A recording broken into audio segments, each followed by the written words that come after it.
Chapter 801, Plea. After a brief moment of stupefaction, Emlyn couldn't help but look around. He suspected that the world was lurking around him, as though he was one of the nearby believers. After all, he had never mentioned the mental terror candle at the tarot club. Bishop Utrowski seldom had conflicts with others, so he almost never used any mystical items. If it wasn't because Emlyn had been planted with a psychological cue to frequently head to the Harvest Church and received the heads-up from Sherlock Moriarty, he wouldn't have asked the bishop and learned of the existence of the mental terror candle. At that instant, everyone looked like the world to Emlyn. Be it the plump middle-aged man, the granny with a grey headscarf, or the fashionable beauty, he felt that all of them looked like they had something similar to the world. No, I must figure it out. He's actually so aware of my surroundings. I haven't mentioned certain things even while in front of Mr. Fool. Emlyn was left in utter shock as he stood up and walked to the clergyman's break room at the back. In a quiet and empty environment, he replied, "Honorable Mr. Fool, I wish to directly communicate with the world." In less than 10 seconds, Emlyn saw a dark red glow surge forward like a tidal wave and devour him. Then, he found himself back above the grey fog. He was inside the majestic palace and was seated at his seat. And at the other end of the mottled table was the blurry figure of the world who was waiting for him. Compared to before, Emlyn had changed tremendously. He wasn't in a rush to speak to the world, and he instead bowed to Mr. Fool, who was leisurely watching at the other end of the table, before looking at his target. "How did you know that I can get the mental terror candle?" "Under Klein's control," the world said with a hoarse laugh, "we might have met before." He didn't speak further and only mentioned the key point. As for whether Emlyn could figure out the situation, that wasn't his problem. Of course, Klein believed that Emlyn lacked the ability to connect the world to Sherlock Moriarty since he lacked the necessary clues. Emlyn frowned bit by bit as he had a few targets of suspicion, but he wasn't able to determine who was the world. "Believe me, I have no ill intentions towards the members of the Tarot Club," the world added when he saw Emlyn in a state of prolonged silence. There will be a day when I'll find you." Emlyn silently muttered to himself as he asked, "What are you going to do with the mental terror candle? I need to have a substantial reason to borrow such a mystical item." Klein controlled his urge to rub his temples as he made the world turn solemn and say, "To treat my psychological problems." Treat psychological problems. Emlyn couldn't help but shrink his body back before straightening it again. Looking back at the world, his eyes clearly indicated that the world really was a dangerous lunatic. "The mental terror candle does have such effects," Emlyn thought for a moment and said, "I can only borrow it for half a day. There wouldn't be any problems, right?" Klein held back the horror and pleas that were running through his mind as he controlled the world to answer, "No problem." If the mental terror candle was effective, Klein could finish the problem in 15 minutes. If it wasn't of any use, it would be the same even if he possessed it for days or months. Therefore, the rental duration wasn't critical. He didn't mind such restrictions at all. Emlyn did a count and said, "The rental fee will cost £300, as well as 5 pages of Beyonder Powers in Laymanos Travels." He decided to outsource half of the debt he had. 5 pages. How many pages did this fellow use? As Klein lampooned, he made the world reply, "That wouldn't be an issue." After closing the deal, Emlyn immediately returned to the real world and walked into the Harvest Church's break room for the clergyman. Casting his gaze to the side of the altar and waiting for Bishop Utrowski to finish talking to the believers, Emlyn suddenly fell into a dilemma. Although he sounded confident in front of the world, he had never tried borrowing similar items from the bishop. He had no idea what kind of attitude the bishop would have. As his gaze darted around, Emlyn subconsciously surveyed the tiny prayer hall. "I've helped Father rescue many commoners who were infected by the plague, and have been teaching those who wished to learn about herbs. I've made the faith of Mother Earth spread quite significantly in this borough. What's wrong with borrowing the mental terror candle for half a day?" Emlyn raised his chin and walked to Bishop Utrowski, who he needed to look up at, and cleared his throat. "I have a friend that has a psychological problem. I wish to borrow the mental terror candle." He didn't directly mention his contributions, because his pride didn't permit him to do so. Yudrowsky looked down at the priest-robed Emlyn and smiled warmly. Okay. That's it? Emlyn was stunned, finding it unbelievable that the bishop would agree so easily. He didn't immediately accept it as he couldn't help but ask, "Aren't you afraid that I'll lose the candle?" Yudrowsky replied with a smile, "Everyone and every item has its end. They will all return to the earth, buried deep within the soil, and sprout, grow, and bloom, one incarnation after another. That is the fate of all entities. If the mental terror candle is lost, it just means that my connection with it has come to an end. I will need to patiently await the arrangements that fate and Mother have for me. Whether the mental terror candle is lost depends on fate, but whether I end up being killed by you is also fate?" Emlyn lampooned without asking further. He received the strange candle from the half-giant bishop. Following that, he used the excuse of needing to treat his friend to leave the Harvest Church. He randomly found an inn and set up the sacrificial ritual. Above the gray fog, Klein once again received the mental terror candle. More than half of the mystical item was burnt, and its surface was covered with what looked like human skin. There were a few warts that protruded out. The candle's wick was very short and was entirely black in color. It was covered in thin, densely packed scale-like patterns. Klein didn't delay, for he didn't wish to give his alternate personality a chance to grow. He wanted to resolve the problem completely while it was still weak, otherwise, what awaited him was the irreversible fate of losing control. Furthermore, the mysterious space above the gray fog would completely screen the negative effects of the combat between the two personalities. Phew. Klein slowly exhaled as he extended his hand to summon the sea god scepter. At that moment, he didn't do any divination because he couldn't be sure whom he referred to. The outcome would naturally be meaningless. Pah! Klein snapped his fingers and lit the mental terror candle. Above the pitch-black wick, a flame with light blue spirituality silently glowed, illuminating the palace that looked like a giant's residence.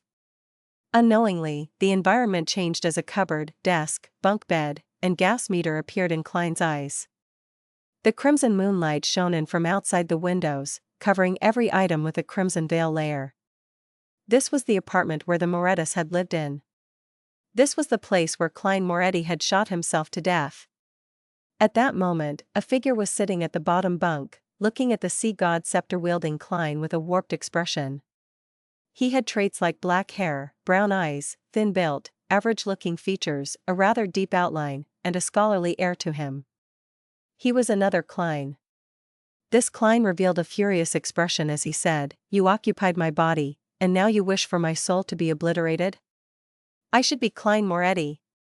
You despicable, shameless transmigrator. You parasite." He appeared to have just grown in strength, and he wasn't able to use the objects in the external world. Klein didn't reply as he walked over with a heavy expression. The expression of Klein slowly changed as fear occupied his eyes. His body scrunched up as he pleaded with a slight tremble, "Let me go. Let me go. You snatched my brother, my sister, and my life from me.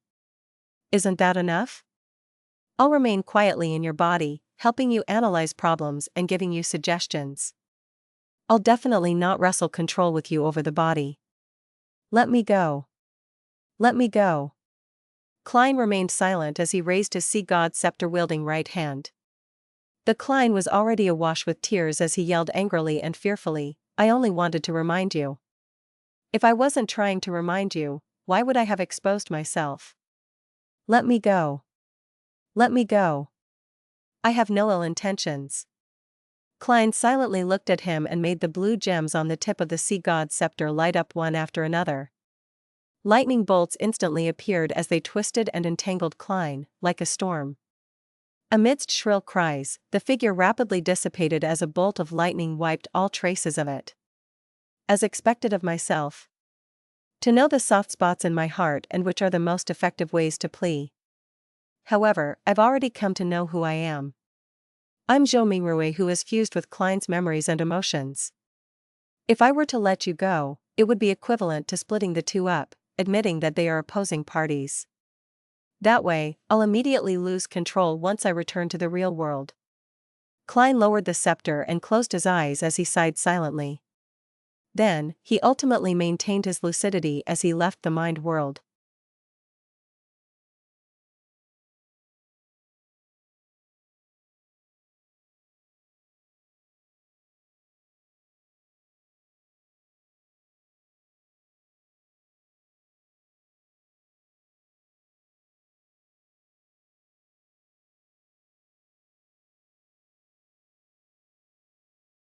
Chapter 802, Follow-up Solutions.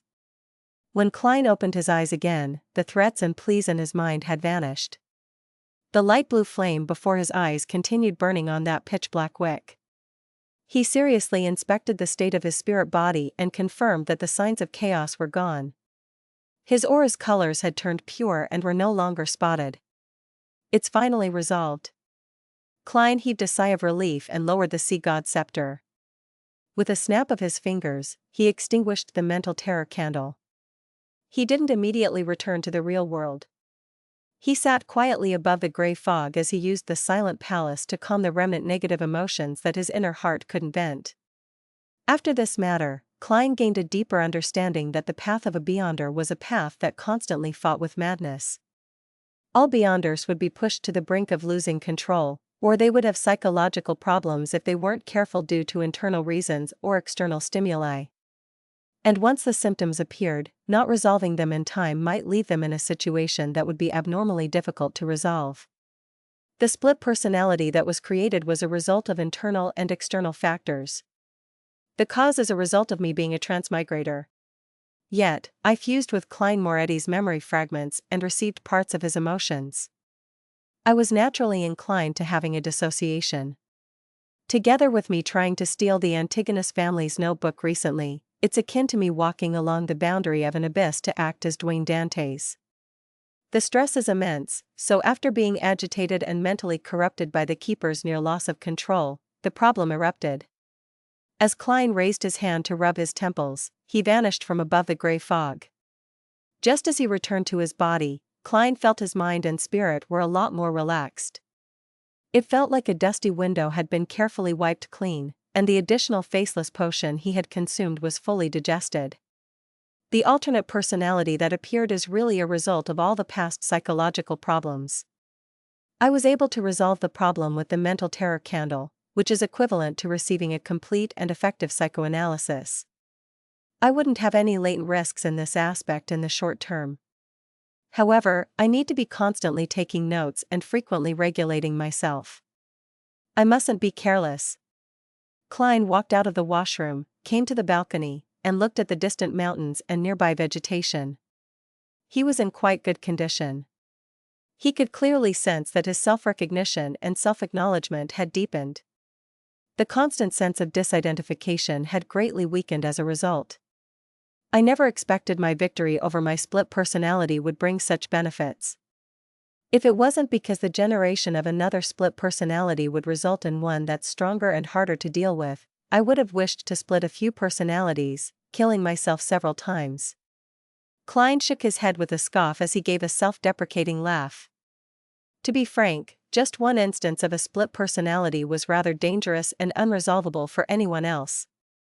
Since he was aware of where to acquire the mental terror candle, the essence of the problem, and his experience in resolving it in the past, he was able to eliminate the latent risks and not allow his split personality to strengthen itself. Otherwise, the best outcome would be the state in which Bishop Utravsky was in, and the worst outcome would be a gradual loss of control until it became an inevitability. Furthermore, I still have a psychiatrist as backup. Klein chuckled as he strolled back to his room and sat in a reclining chair. He recalled what he had encountered during the day, and from there, he obtained the points that he needed to take note of in the future. If a mid-sequence Beyonder of the sleepless pathway loses control, they will be able to directly cause mental corruption by pulling others into a dream. I need to be wary of that in the future. Before becoming a high-sequence Beyonder, the rampagers of most pathways aren't capable of doing this. Often, they will mutate into monsters and use the corresponding Beyonder powers to control or attack their targets. It's difficult for them to transmit their corruption.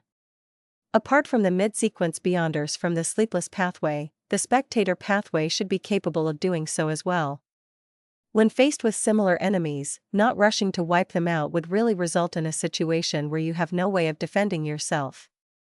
Also, although I'm aware of the keeper's conditions and have figured out their relationship with the core seal, the corresponding problems have arisen. If I were to disguise myself and infiltrate inside, how should I create the performance of being eroded by the core seal and not have my disguise be seen through? Klein carefully contemplated for a moment and was completely out of ideas.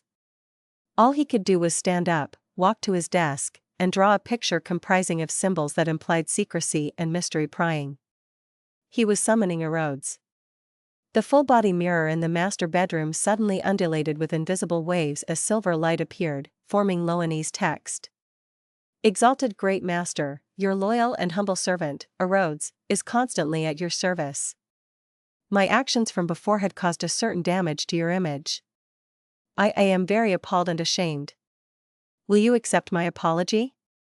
You actually know to admit your faults. Klein scoffed and said, don't make the same mistake again in the future. All right. The full-body mirror presented new words. How may I be of service? There's something. Klein deliberated and said, the keepers of the Church of Evernight are contaminated by the core seal's power behind Cheney's gate. They are in different conditions from the typical Beyonder. Is there any way to perfect a disguise? The silver words changed and outlined new text. Great Master, there's only one method, to sacrifice your marionette and allow it to receive the contamination of the core seal. It will gradually change and become identical to the keeper's. Then, you can hold it in your body to fool the core seal. That actually works. It's an idea. However, a marionette that's made from a Sequence 5 Wraith can't be bought with money. I really need to pay an extremely high price to obtain the high sequence potion formulas and ingredients. Klein thought and said, then, how do I get the marionette to receive the core seal's contamination? Typically speaking, a Wraith marionette might be detected by the seal before being forcefully purified and dispelled just as it approached Cheney's gate, or even just appear in the prayer hall. The full-body mirror's waves stirred again as it accentuated a figure. The figure wore an old-fashioned veiled hat. She was tall with long, chestnut hair. She was none other than Queen Mystic, Bernadette. Great Master, you can seek her help, Erodes explained with a sentence made from silver words. Her? Queen Mystic isn't from the Evernight pathway. How can she provide any help? Or does she have a sealed artifact that corresponds to the high sequences of the Evernight pathway, making it similar to the core seal behind Cheney's gate? Thankfully, Admiral of Stars needs a drop of blood from a mythical creature. When the time comes, apart from providing an item that can satisfy Will Septon, there's still a middleman fee for me. This will be the middleman fee. Klein thought as he nodded and said, very good, you may return. Yes, exalted Great Master. Your humble servant, Erodes, awaits your next summoning. As a silver line of text appeared, Erodes outlined a palm with a handkerchief in hand as it shook it. The corners of Klein's mouth twitched as he looked at it, momentarily unsure how to respond. West Borough, within the Odora family's villa. Emlyn White wore a faint smile as he randomly found a single-seater to sit in the activity room. Diagonally across him, another sanguine baron, Russ Bathory, was holding a wine cup filled with blood. He was observing him with narrowed eyes, without concealing his disgust and hatred. Russ Bathory had not only been injured during the hunt for the first primordial moon believer, but he also had Emlyn steal away his spoils of war. Such an act from you will only please me. Emlyn chuckled inwardly as he turned his head to look at Cosmiodora, who had just entered. He waited for the Baron to declare the results and reward him. Cosmi forced himself to ignore Emlyn's gaze as he walked to the fireplace and said to all the sanguine present, I'm gathering all of you today because the final victor has emerged for the hunting competition. Who is it? The sanguines looked around as they exchanged looks, guessing at who could have clinched victory. Most of their gazes landed on Russ Bathory, with no one believing that it could be Emlyn White. Only Russ Bathory had a hunch as he looked in surprise at the darned fellow. Cosmi secretly sighed and said, Emlyn White has already hunted 3 targets, automatically clinching victory. What? A young sanguine blurted out in disbelief. The sanguine was a race with fewer members than humans. In Backland, they were all part of a smaller community, therefore, they weren't unfamiliar with each other. Everyone knew what kind of sanguine Emlyn was.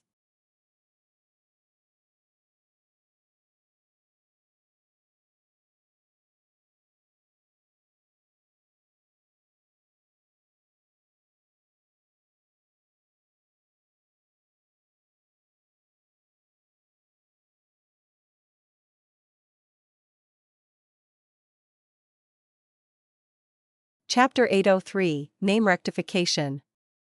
Amongst all the sanguine present, even if Emlyn wasn't the oddest, he was definitely among the top 10. As a member of a race born with a long lifespan, having one or more hobbies to kill time was common.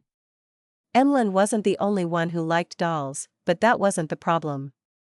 Aside from purchasing new dolls and matching them with new clothes, or obtaining blood from hospitals to drink, he almost never left his home. Nor did he enjoy interacting with his fellow kinsmen.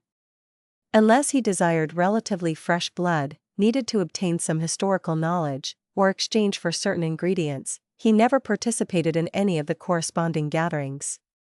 Such a lifestyle was nearly identical to the aging, high-ranking sanguine who had no choice but to lie in specially made coffins to barely maintain their existence. It looked nothing like that of a fellow who had recently matured. As a result, Emlyn became a topic of idle conversation at many sanguine gatherings. In the years before, people only mentioned it in passing, jeering at him in private, just like the normal gossip about different freaks in Backland. When they heard that Emlyn walked into the Harvest Church because he got lost and ended up being captured and locked up underground by the Mother Earth's bishop, his reputation slid into the irreversible state of being the brunt of the jokes, as well as being a disgrace to the sanguine. Yet, this disgraceful fellow had hunted 3 consecutive primordial moon believers. Those were artificial vampires. Could it be that he had employed the help of the Church of Mother Earth's clergymen? Or did he hire some especially powerful bounty hunters? Thoughts flashed through the minds of the sanguine as they speculated over how Emlyn had clinched victory. At this moment, Cosme coughed lightly and said, "Emlyn has already found the corresponding characteristic legacy and become a baron." Baron. When the members of the sanguine looked at Emlyn again, there weren't any looks of doubt and puzzlement. Instead, their eyes were filled with shock, astonishment, and surprise. For the first time in his life, Emlyn was being stared at by his kinsmen in such a manner. He suddenly felt ethereal as his mind was filled with joy. This made him wish to proudly tip his chin and say, "All of you should be addressing me as Lord." This satisfaction is identical to me buying a doll I've been saving up and craving for. Emlyn sighed silently as he held back his tongue. He wore a faint smile as he slowly surveyed the area. Then, while buttoning his coat, he got up and walked to Cosmiodora's side. After the other sanguines snapped back to their senses as they looked at the 2 barons with mixed looks, Cosme finally said, "The champion of the hunting competition will enter the final list of Viscount candidates and obtain free help for the ritual. In addition, he will also receive a ring created by the ancestor." As he spoke, Cosme took out a silver jewelry box engraved with complicated patterns. Snapping it open, he showed it to all the sanguine present. It was a translucent ring that seemed to be made of light red amber. It had a blood-red gem embedded in it. It was the size of a fingernail and it emitted a faint glow. It's called Lilith's ring.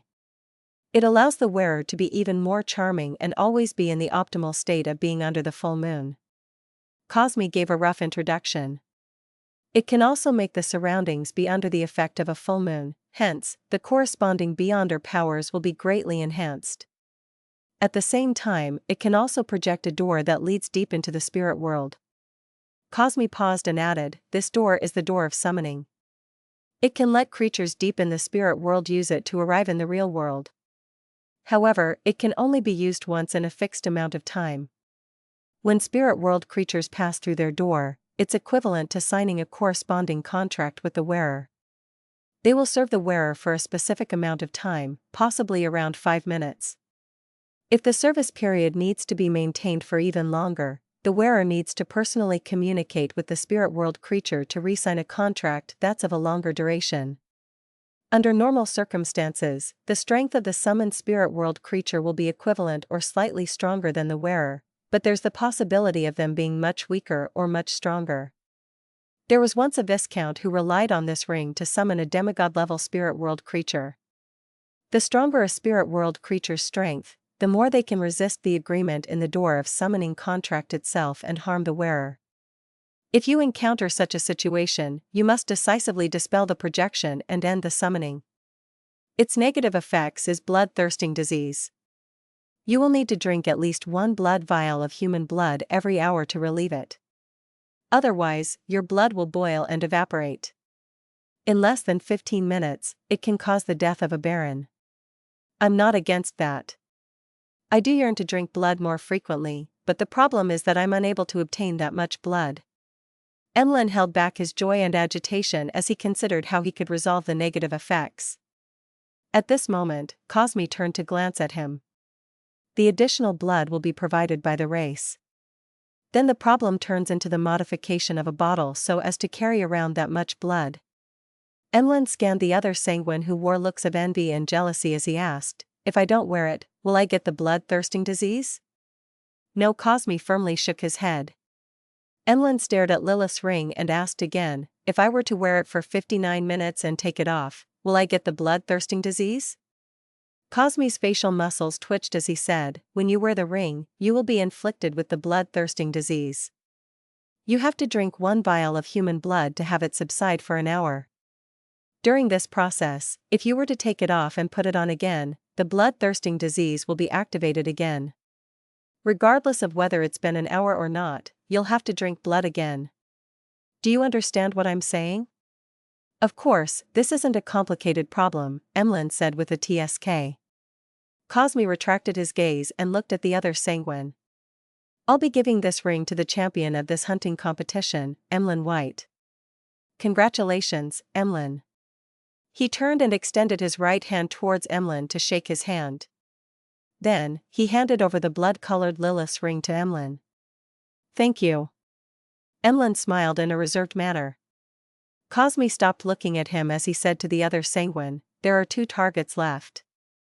They are your prey, and there will still be a reward for them." At 10 p.m. above the grey fog, Klein received Laymono's travels which Emlyn had sacrificed, and he learned of the usage of the so-called Lilith's ring. The other aspects aren't noteworthy, but the thing to pay attention to is the door of summoning which leads deep into the spirit world. Perhaps there will come a day when the one passing through that door is an ancient goddess, Lilith. Of course, many conditions need to be met. As Klein made a bold hypothesis, he flipped open Laymono's travels and checked the Beyonder powers which Emlyn had used and replenished. He used up all of the lightning strikes. Traveling is gone as well. This fellow really doesn't feel the pinch when using the powers of others.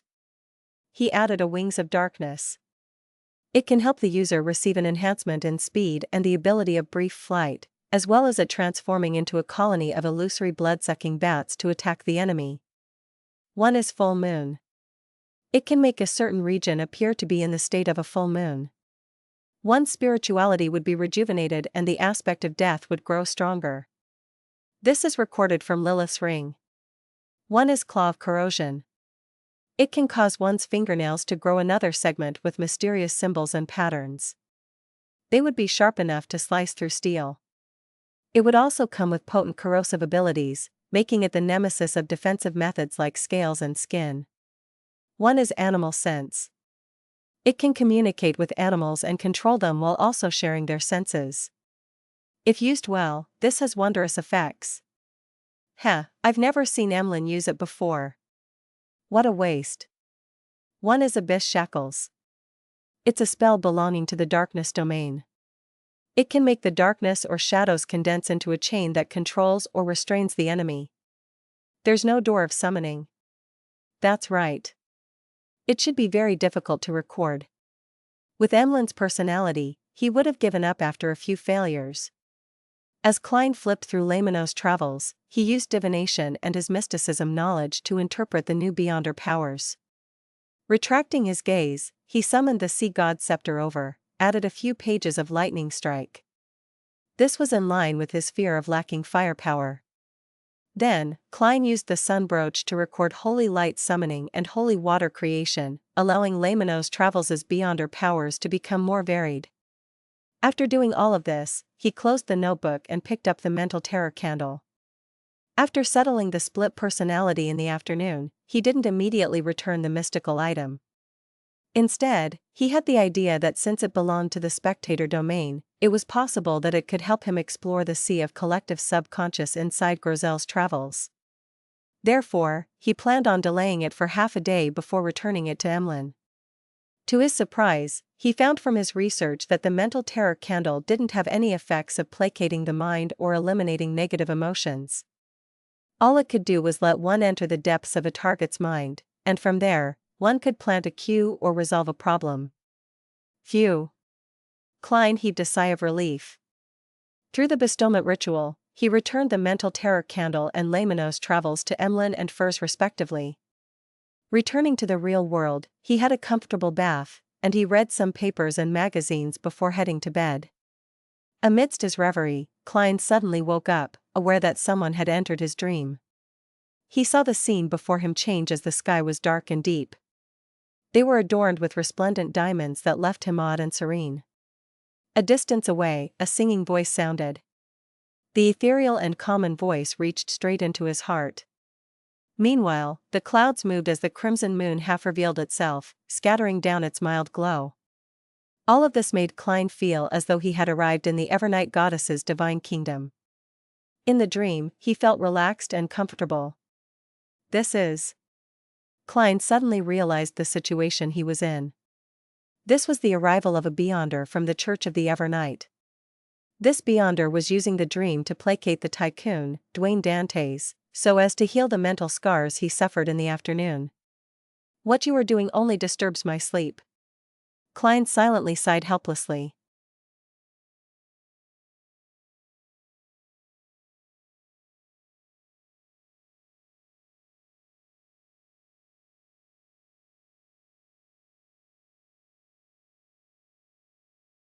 Chapter 804, Archaeological Team.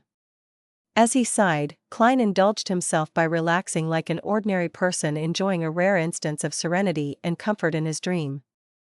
After about 15 minutes, he finally waited to the point when the church's beyonder that was sent to placate him had left. Finally, I can sleep in peace. Klein planned on opening his eyes out of habit before falling asleep again, but he realized that once he wasn't on high alert and on guard, the remnant sense of tranquility in his dream would allow him to directly fall into a deep slumber. That night, the quality of his sleep was extremely good, and he only managed to wake up at daybreak. Outside, the sun had just peeked out over the horizon, while the moon remained shining in the sky, and there was a slight howl from the winds. Klein lazily dazed in bed for nearly 10 minutes before picking up the golden pocket watch by his bedside table and snapping it open. It's not even 6:30. Should I roll over and continue sleeping, or should I wake up? Klein observed his physical condition and found his mind clear and brimming with energy. He didn't have any hint of feeling lethargic, so he decided to get out of bed to wash up before walking to his balcony to take a look at the orange vista. In this season, due to the wind, Backlund didn't have thick smog. Together with the environmental measures put into place over the past few months, the skies were often blue and the air fresh. The gardeners were already busy in the garden, and the parlor maid and handymen were heading to the market. Other than them, the surroundings were calm and peaceful. This invigorated Klein as he temporarily forgot all his troubles. He felt that the world belonged to him at that moment. With a faint smile, he silently enjoyed the scenery. In the next 15 minutes, servants would walk out from the surrounding houses in pairs or threes. They were either holding baskets or leading horses.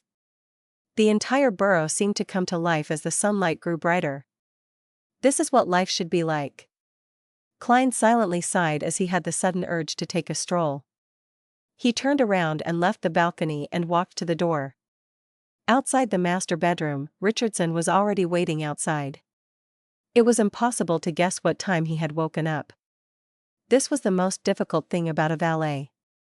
He needed to sleep later than his employer but also wake up earlier than him. There's another hour before breakfast. Sir, if you wish for it to be brought forward, the kitchen will be ready within 15 minutes. Richardson didn't ask Dwayne Dantes why he had suddenly woken up so early. Klein chortled and said, "There's no need to bring it forward. I plan on taking a stroll first." "Very well, sir." Richardson entered the bedroom, and based on his employer's suggestion, he chose a coat and helped him wear it. Finally, Klein wore a silk top hat and held a gold inlaid cane before walking down to the first floor. Leaving the residence, he strolled down the street that was lined with Intis parasol trees and black street lamps until he reached the other end.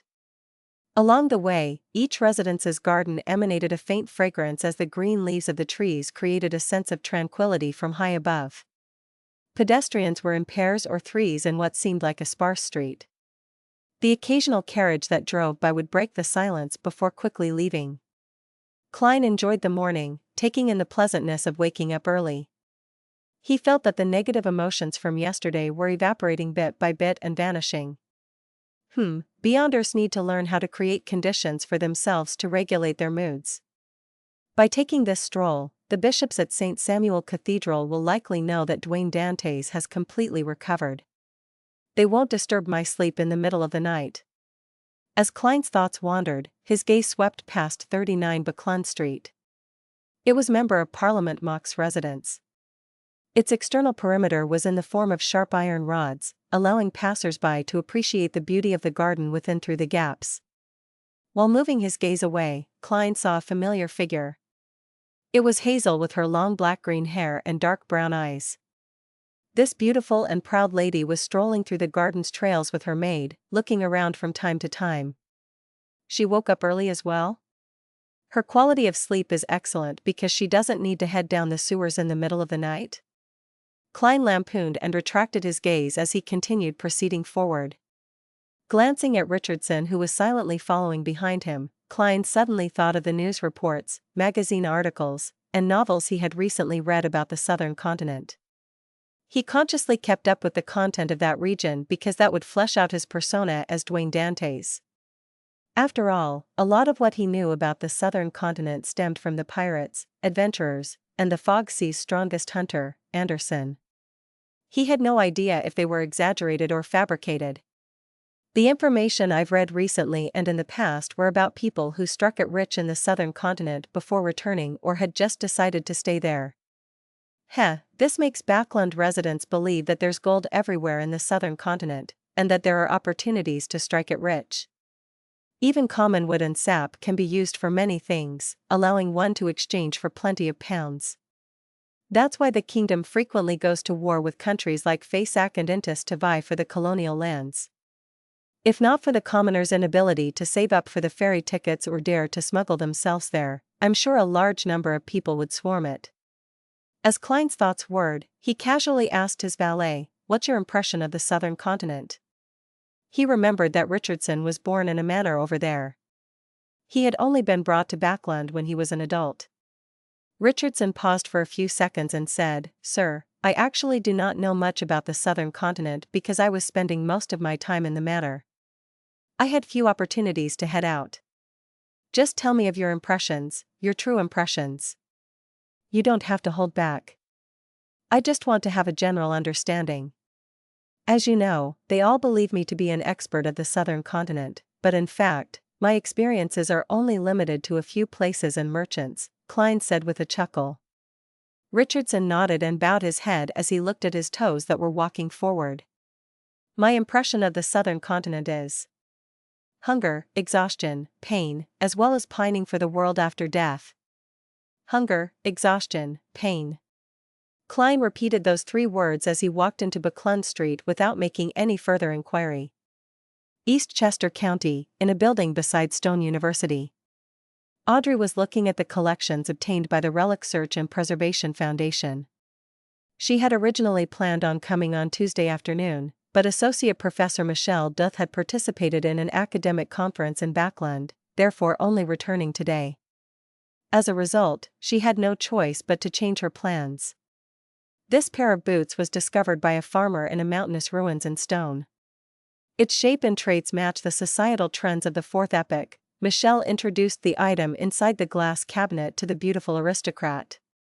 Audrey looked over with interest and discovered that the ends of the boots were curled like a clown's. The heights of the curled parts weren't uniform. One was 3 centimeters, and the other was 5 centimeters. They didn't look like a pair. The Fourth Epoch's asymmetrical style. I wonder what level it is for 3 on the left and 5 on the right. Audrey retracted her gaze and followed Associate Professor Michelle to the next exhibit. At the end of the tour, Michelle pointed at the glass case diagonally ahead of them and said, "This coat of arms was delivered a few days ago. It involves the very ancient worship of dragons." Dragons. Audrey strode forward in a reserved manner and saw a grayish-white dragon with its wings spread out engraved on the coat of arms. "Where does it come from?" Audrey asked just as she did before. Michelle answered, "It's from a village named Heartlark." This Loanese word doesn't have an archetype in ancient Faesac. Apparently, it was written like how it's read. Heartlark. That's the village which I previously visited that had the folk tradition of worshipping dragons. In the sea of collective subconscious of the people there's a mind dragon in it. The 20-Year War notebook which I previously obtained from Associate Professor Michelle was from a local knight named Lindalira. He was suspected to have something to do with that mind dragon. Audrey nodded in thought as she deliberated over her words, wishing to ask about the person who had found the coat of arms. At that moment, Associate Professor Michelle's expression turned abnormally heavy. Accompanying the discovery of this coat of arms was a tragedy. A tragedy? Audrey didn't hide her surprise. Associate Professor Michelle sighed and said, "An archaeological team entered the village to study the folk tradition of worshipping dragons, but that night, one of the members went mad. And this mental illness was apparently contagious. The entire archaeological team later went mad, killing themselves or each other. In the end, none of them survived. This coat of arms was found among their remains. It was first taken away by the police, and after confirming that it's without problems, only then did they donate it to us. An archaeological team entered the village, and the members went mad one after another." Audrey's eyes dilated as she inwardly repeated Associate Professor Michelle's words. Suddenly, an idea came to mind. Psychology alchemists. The members of the archaeological team were members of the psychology alchemists.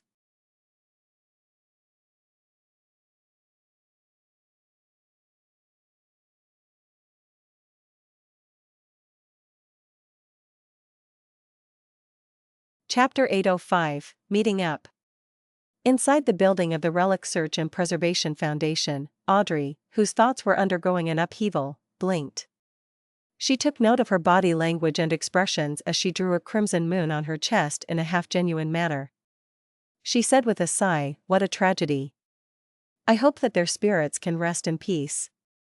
The reason she had guessed that the archaeological team had comprised of members of the psychology alchemists was that she had previously received a mission to help the organization obtain a notebook related to the 20-Year War from Associate Professor Michelle. And this notebook belonged to the knight from Heartlark Village, Lindalira. Back then, Audrey had made a request to Mr. Fool and relied on magic mirror divination to determine the origins of the notebook. She discovered that it was deeply connected to the village that worshipped dragons. As she knew ahead of time that there was a mind dragon hiding within the sea of collective subconscious, she ultimately chose to hand over the notebook to the psychology alchemists in consideration of her lacking sequence and strength. That also meant that the psychology alchemists had quite a significant chance of locking onto Heartlark Village through the notebook before heading over to find their target. Another factor that Audrey used in her judgment was the strange mental illness that the archaeological team suffered. It had spread like a plague, causing the people to go mad in batches. In the real world, there was a probability that mental illnesses were hereditary, but it was almost impossible to be contagious.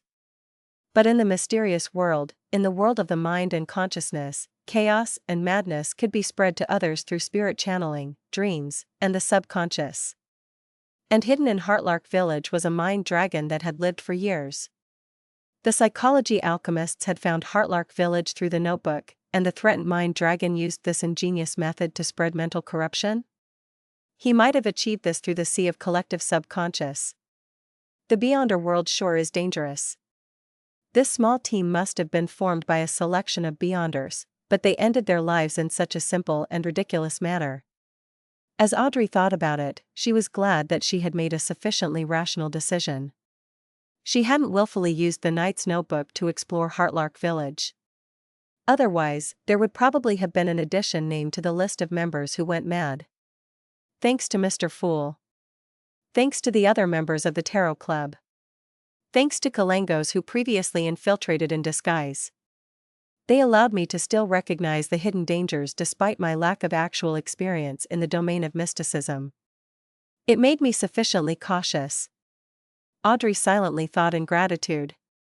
At that moment, her recalling her performance when she first joined the Tarot Club had made her wish to bury her head in her pillows to roar at herself. Audrey, you were that naive and immature back then. Thankfully, you met Mr. Fool. If it were any other secret existence, you would have long gone mad or turned into a monster. Mr. Fool is such a nice man. No, such a nice orthodox god. By the side, Associate Professor Michel noticed that Audrey had been silent.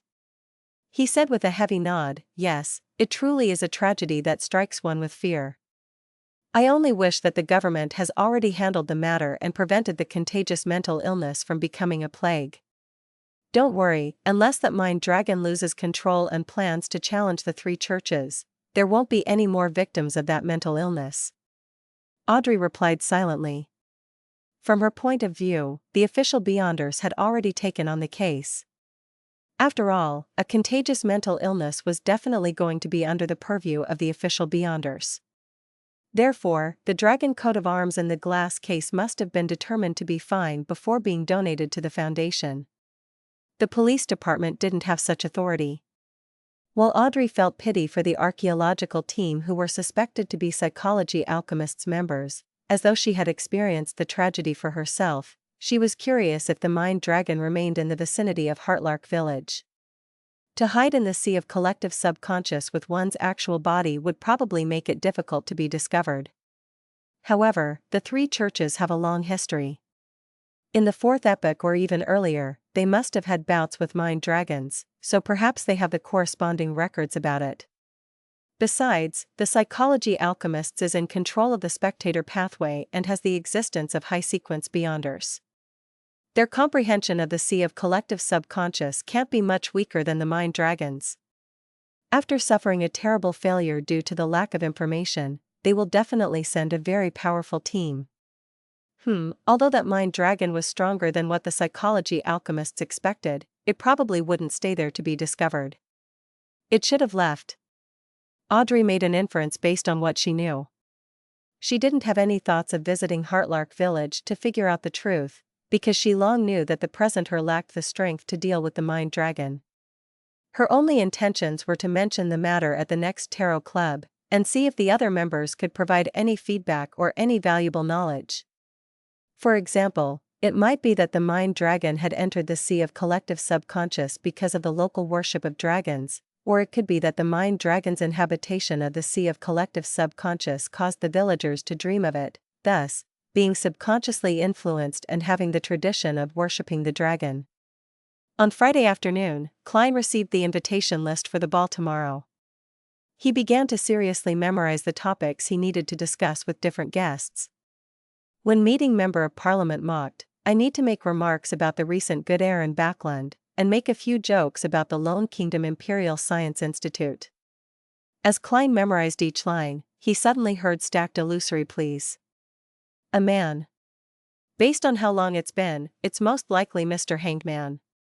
In thought, Klein put down the piece of paper in his hand and gulped down a mouthful of black tea before leaving the half-open room with the big balcony to head for the master bedroom's bathroom. He took 4 steps counterclockwise and went above the grey fog, and he discovered that it was indeed the Hanged Man. This man had requested the Honourable Fool to inform the world that he had arrived at the capital of the Rorstad Archipelago, City of Generosity, by him. He could head for the primitive island in 2 days after he replenished his supplies. He wanted the world to begin preparations so that they could meet in time. He also indicated that if he lacked the means to head for the primitive, he could arrange for the world to secretly board the Blue Avenger. Board the Blue Avenger and bring a bunch of sailors from the Church of Storms to the vicinity of the primitive island? How long can the sanguine's anesthetic gas you bought from Emlyn last? Will there be enough time to explore? Klein thought for a moment and conjured the world Gehrman Sparrow, making him pray devoutly, "There's no need to go through that much trouble. You should have freedom of movement in Byam. Meet at the cemetery outside the city at midnight today. Before that, replenish your stores. Byam, in an inn." Alger frowned slightly after hearing the world Gehrman Sparrow's words. He did have freedom of movement in the City of Generosity. This was because the sailors were eager to head to places like the Red Theater.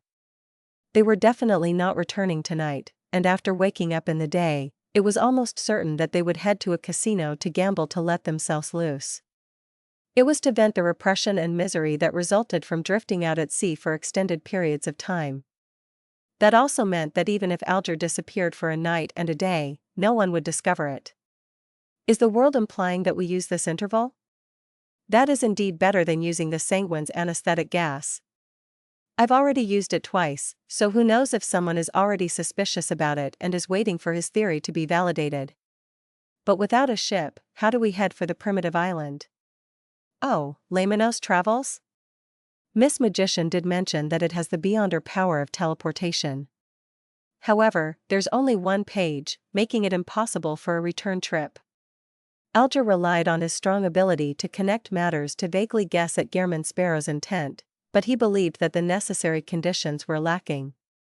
With these doubts in mind, he found his contact with the Resistance and replenished his storm charms that were made with tin. When it was 11 at night, Alger secretly left his inn and headed out of the city under the shadows. He wasn't worried that the sailors would discover his disappearance because he too had physical needs. It was possible that he was sleeping in a lady's bed in the Red Theater and was unwilling to return. And there were many such brothels in Byam, with many prostitutes in existence. It was impossible to say that there was something wrong with him because he wasn't at the Red Theater. Once he left Byam, Alger walked on a narrow road where horse carriages couldn't pass as he headed for the mountainside of the mountain range beside the sea. Suddenly, his gaze froze as he noticed something. Under the crimson moonlight's illumination, the mountain that originally existed had vanished. And the area underneath, such as the piled stones, vegetation, and terrain, changed almost completely. Alger had come from the Resistance's private harbor earlier. He hadn't managed to pay close attention to the mountain, hence, he only noticed the abnormality at that moment. The mountain collapsed? It actually collapsed? Right, it was previously mentioned in the papers that Byam encountered a shallow earthquake, with its might being focused in the mountain range outside the city. Also, the church's deacon said that Gehrman Sparrow nearly destroyed Byam, and that matter had demigods involved. Both of them occurred during the same period. Could it be caused by Gehrman Sparrow? He instigated a demigod-level battle, and he managed to successfully escape while killing Admiral of Blood? Alger's pupils dilated as his footsteps slowed down to a halt.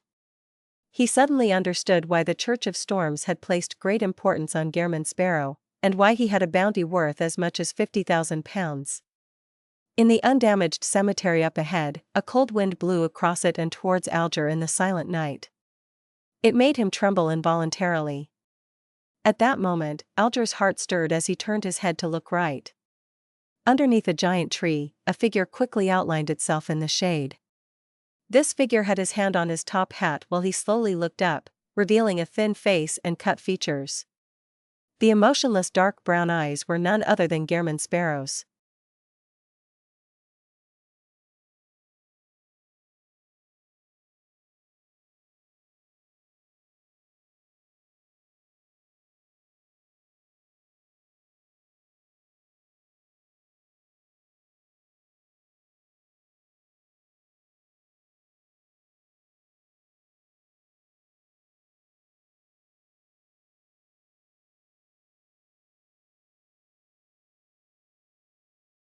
Chapter 806, Entering the Island in the Middle of the Night.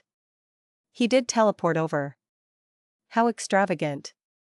Alger tensed up before relaxing, however, he did not let his guard down at all. Upon meeting Gehrman Sparrow again, he discovered that there wasn't much of a change to him. However, his every action had the indescribable air of a powerhouse, and the profundity he exuded left him apprehensive. As expected of the crazy adventurer who can instigate a battle of demigod proportions while escaping unscathed. The slight bit of smugness of having become a sequence 5 vanished from Alger. He slowly walked over with lantern in hand. When he saw Gehrman Sparrow, he deliberately probed, the traces you left behind might not vanish for the next few centuries or even millennia.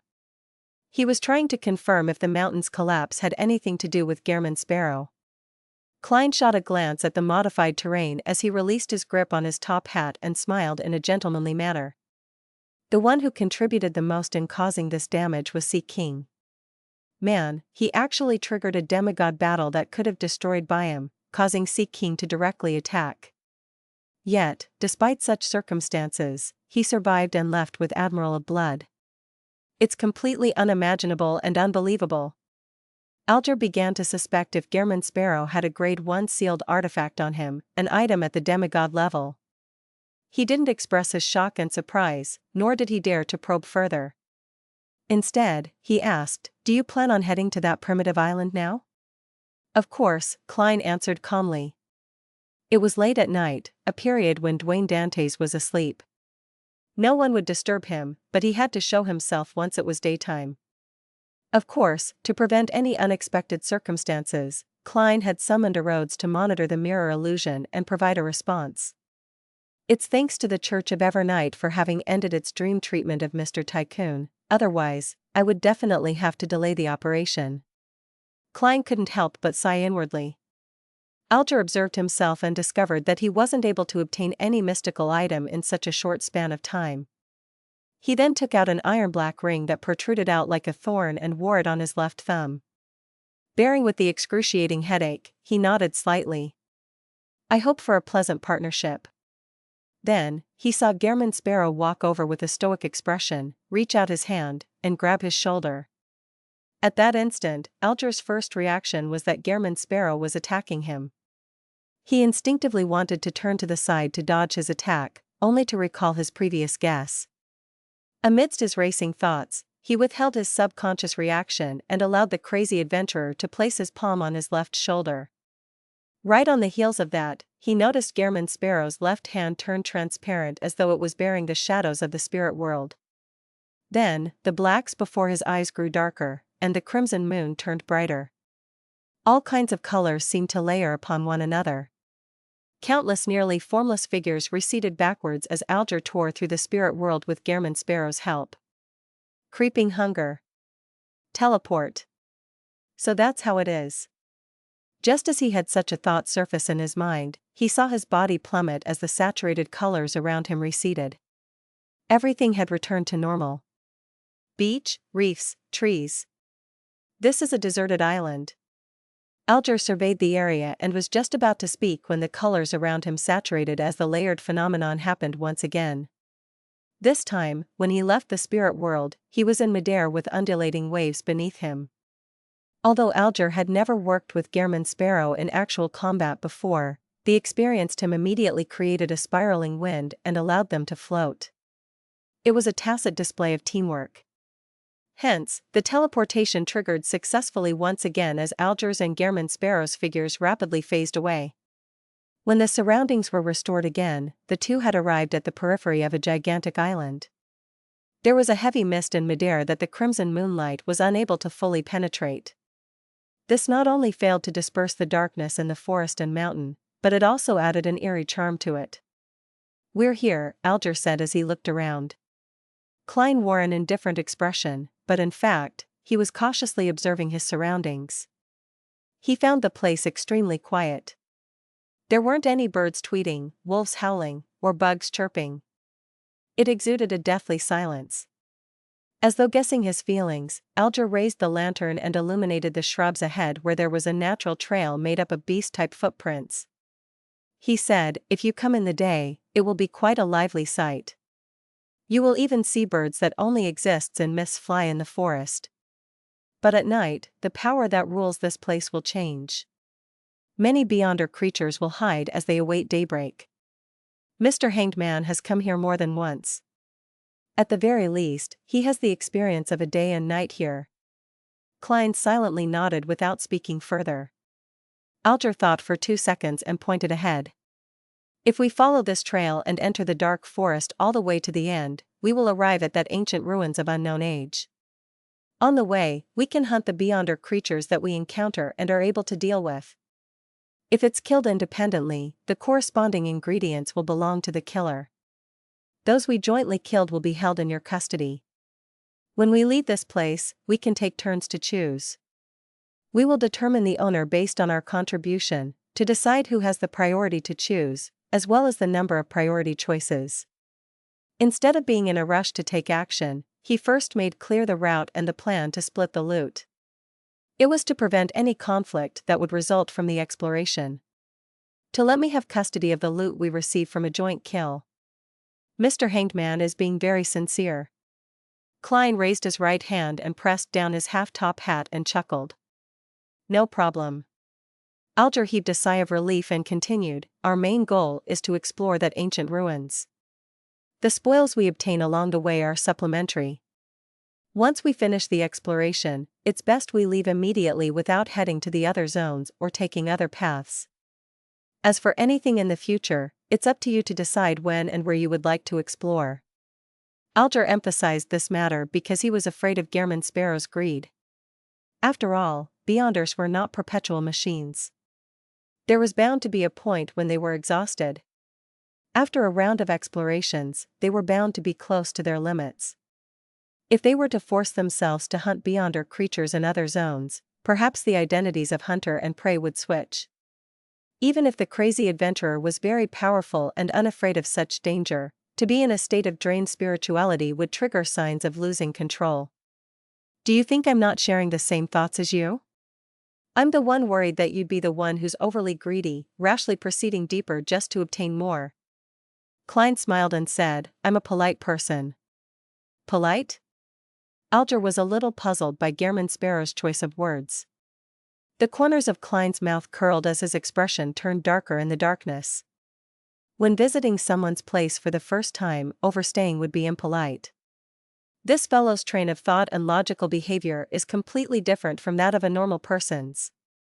As expected of a crazy adventurer. Alger was first taken aback before he raised the lantern and took a step forward in the dim red shadows.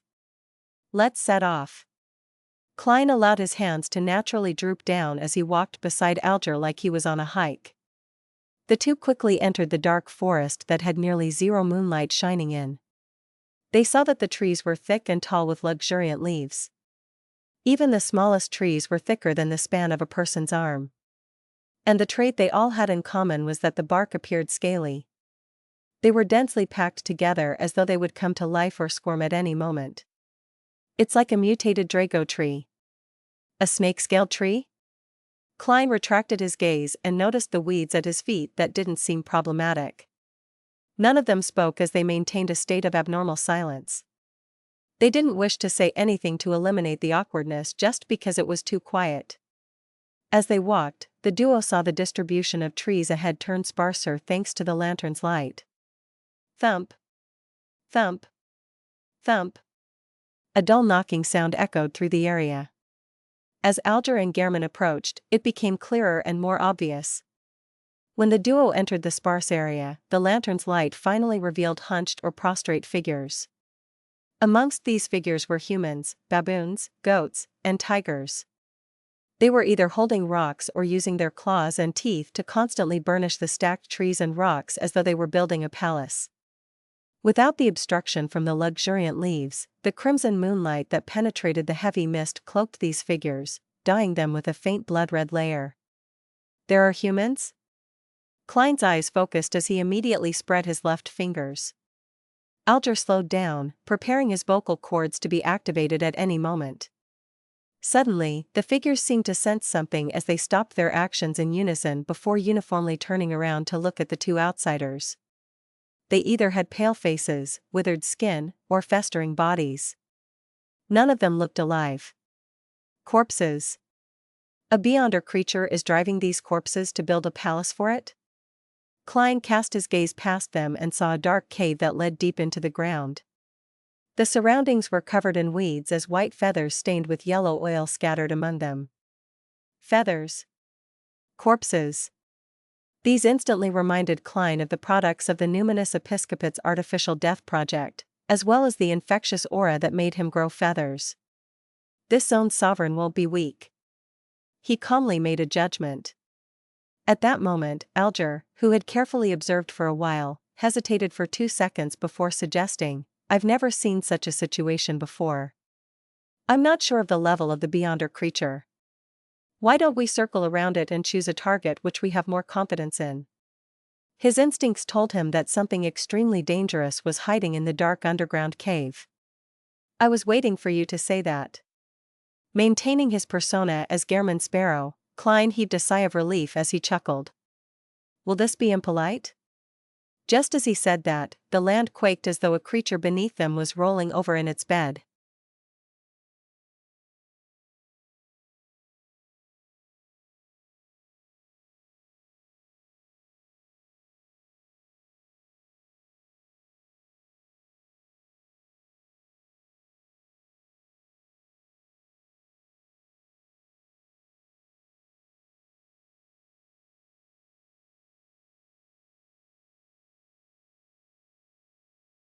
Chapter 807, Mediocre Luck.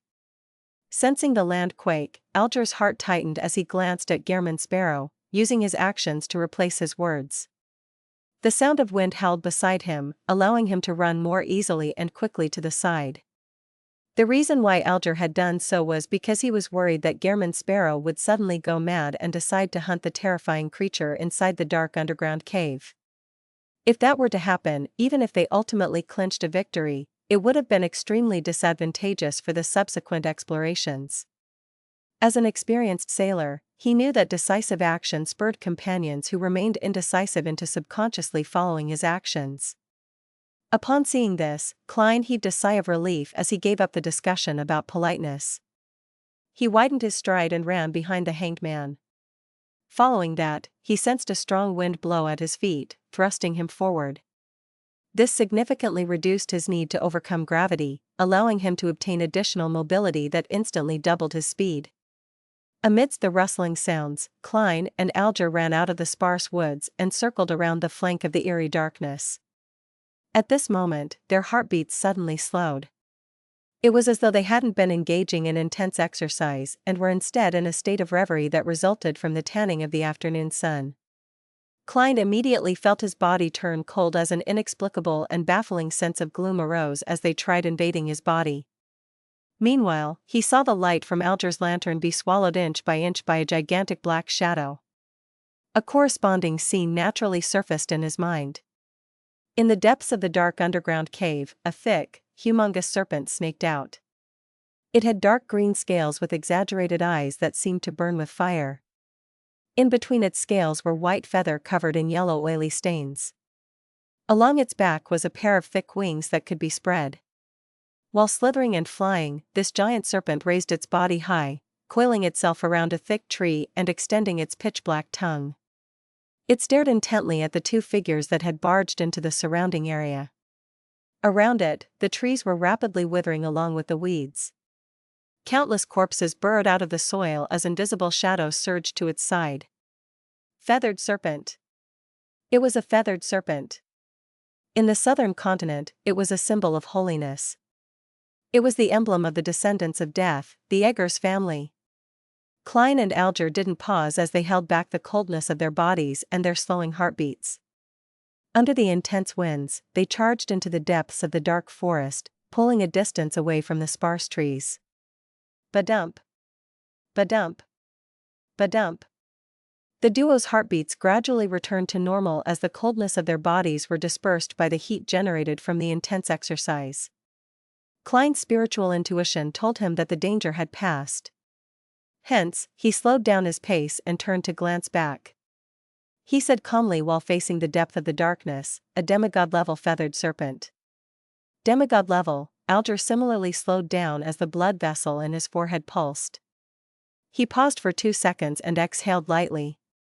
"Don't worry about it. The Beyonder creatures here are very territorial.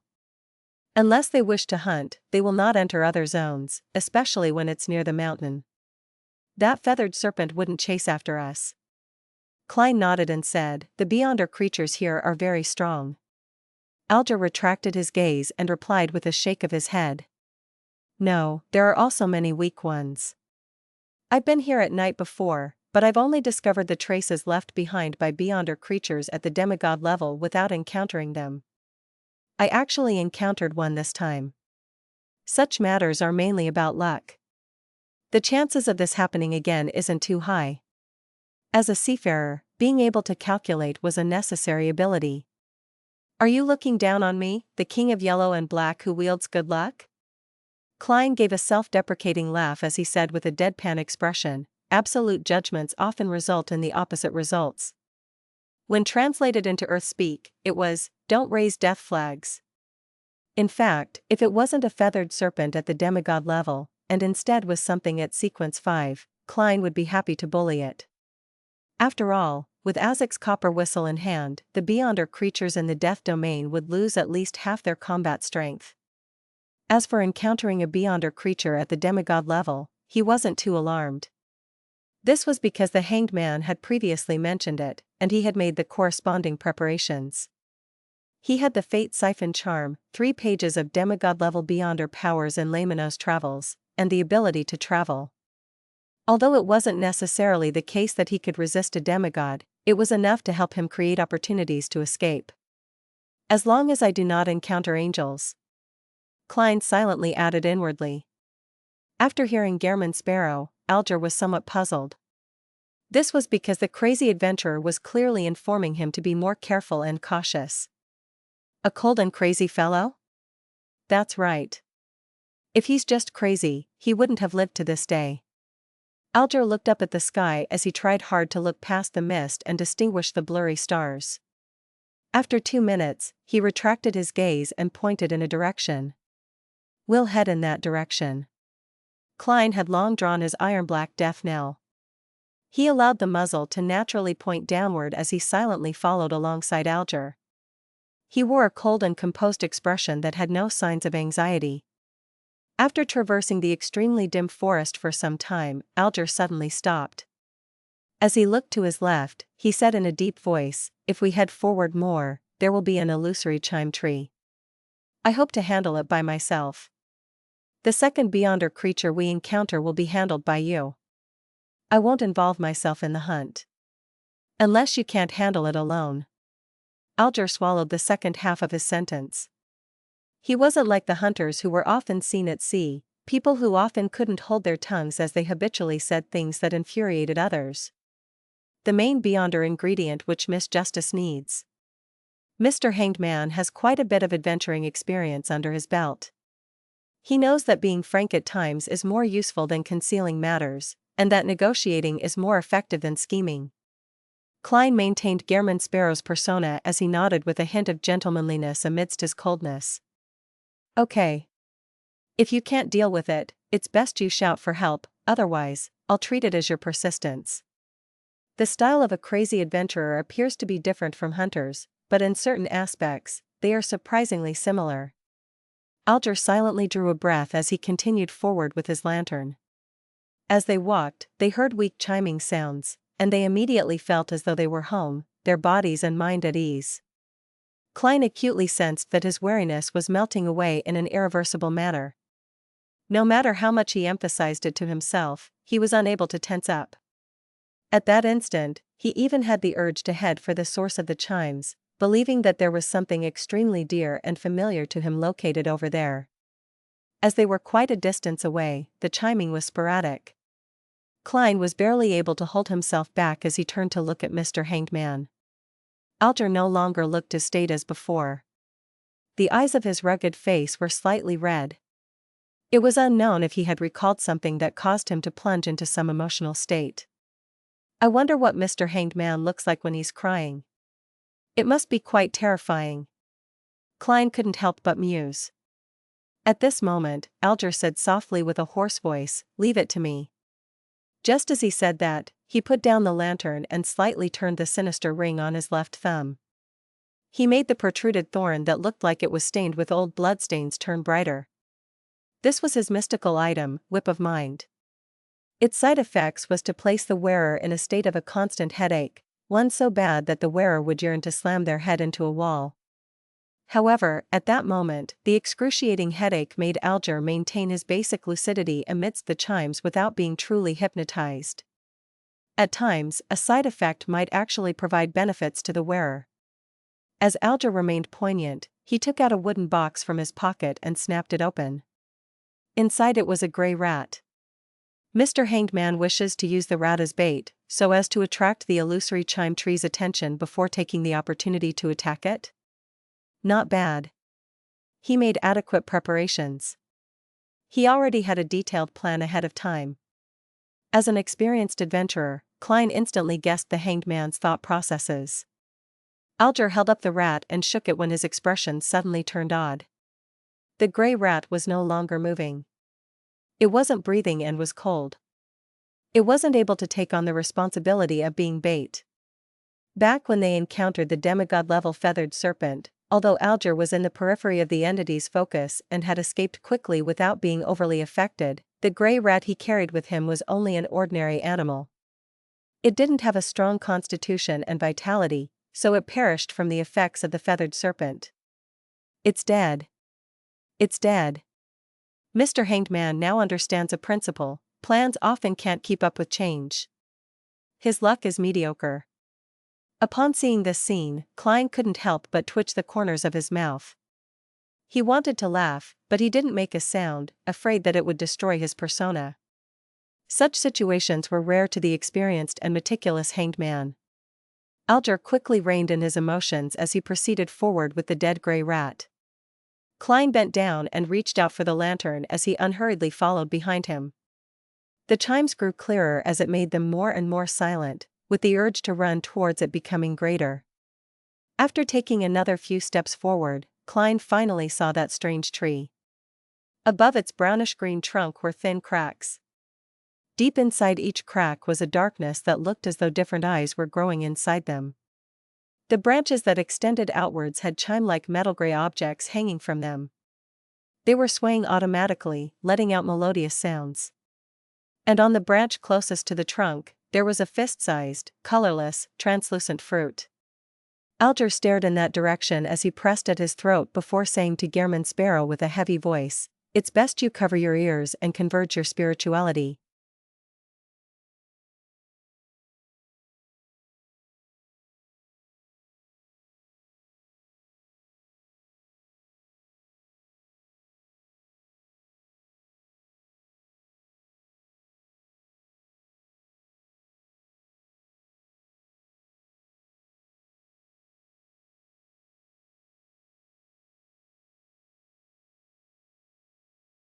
Chapter 808, Awful Singing. Upon hearing the Hanged Man, Klein's heart skipped a beat. He had an ominous premonition as he ignored his persona, put down the lantern, and took out 2 slips of paper. He then crumpled them into a ball and stuffed them into his ears. Seeing Gehrman Sparrow do it without any questions, Alger heaved a sigh of relief.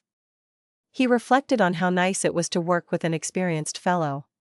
Even though he was an adventurer known to be crazy, he was someone who followed reasonable instructions.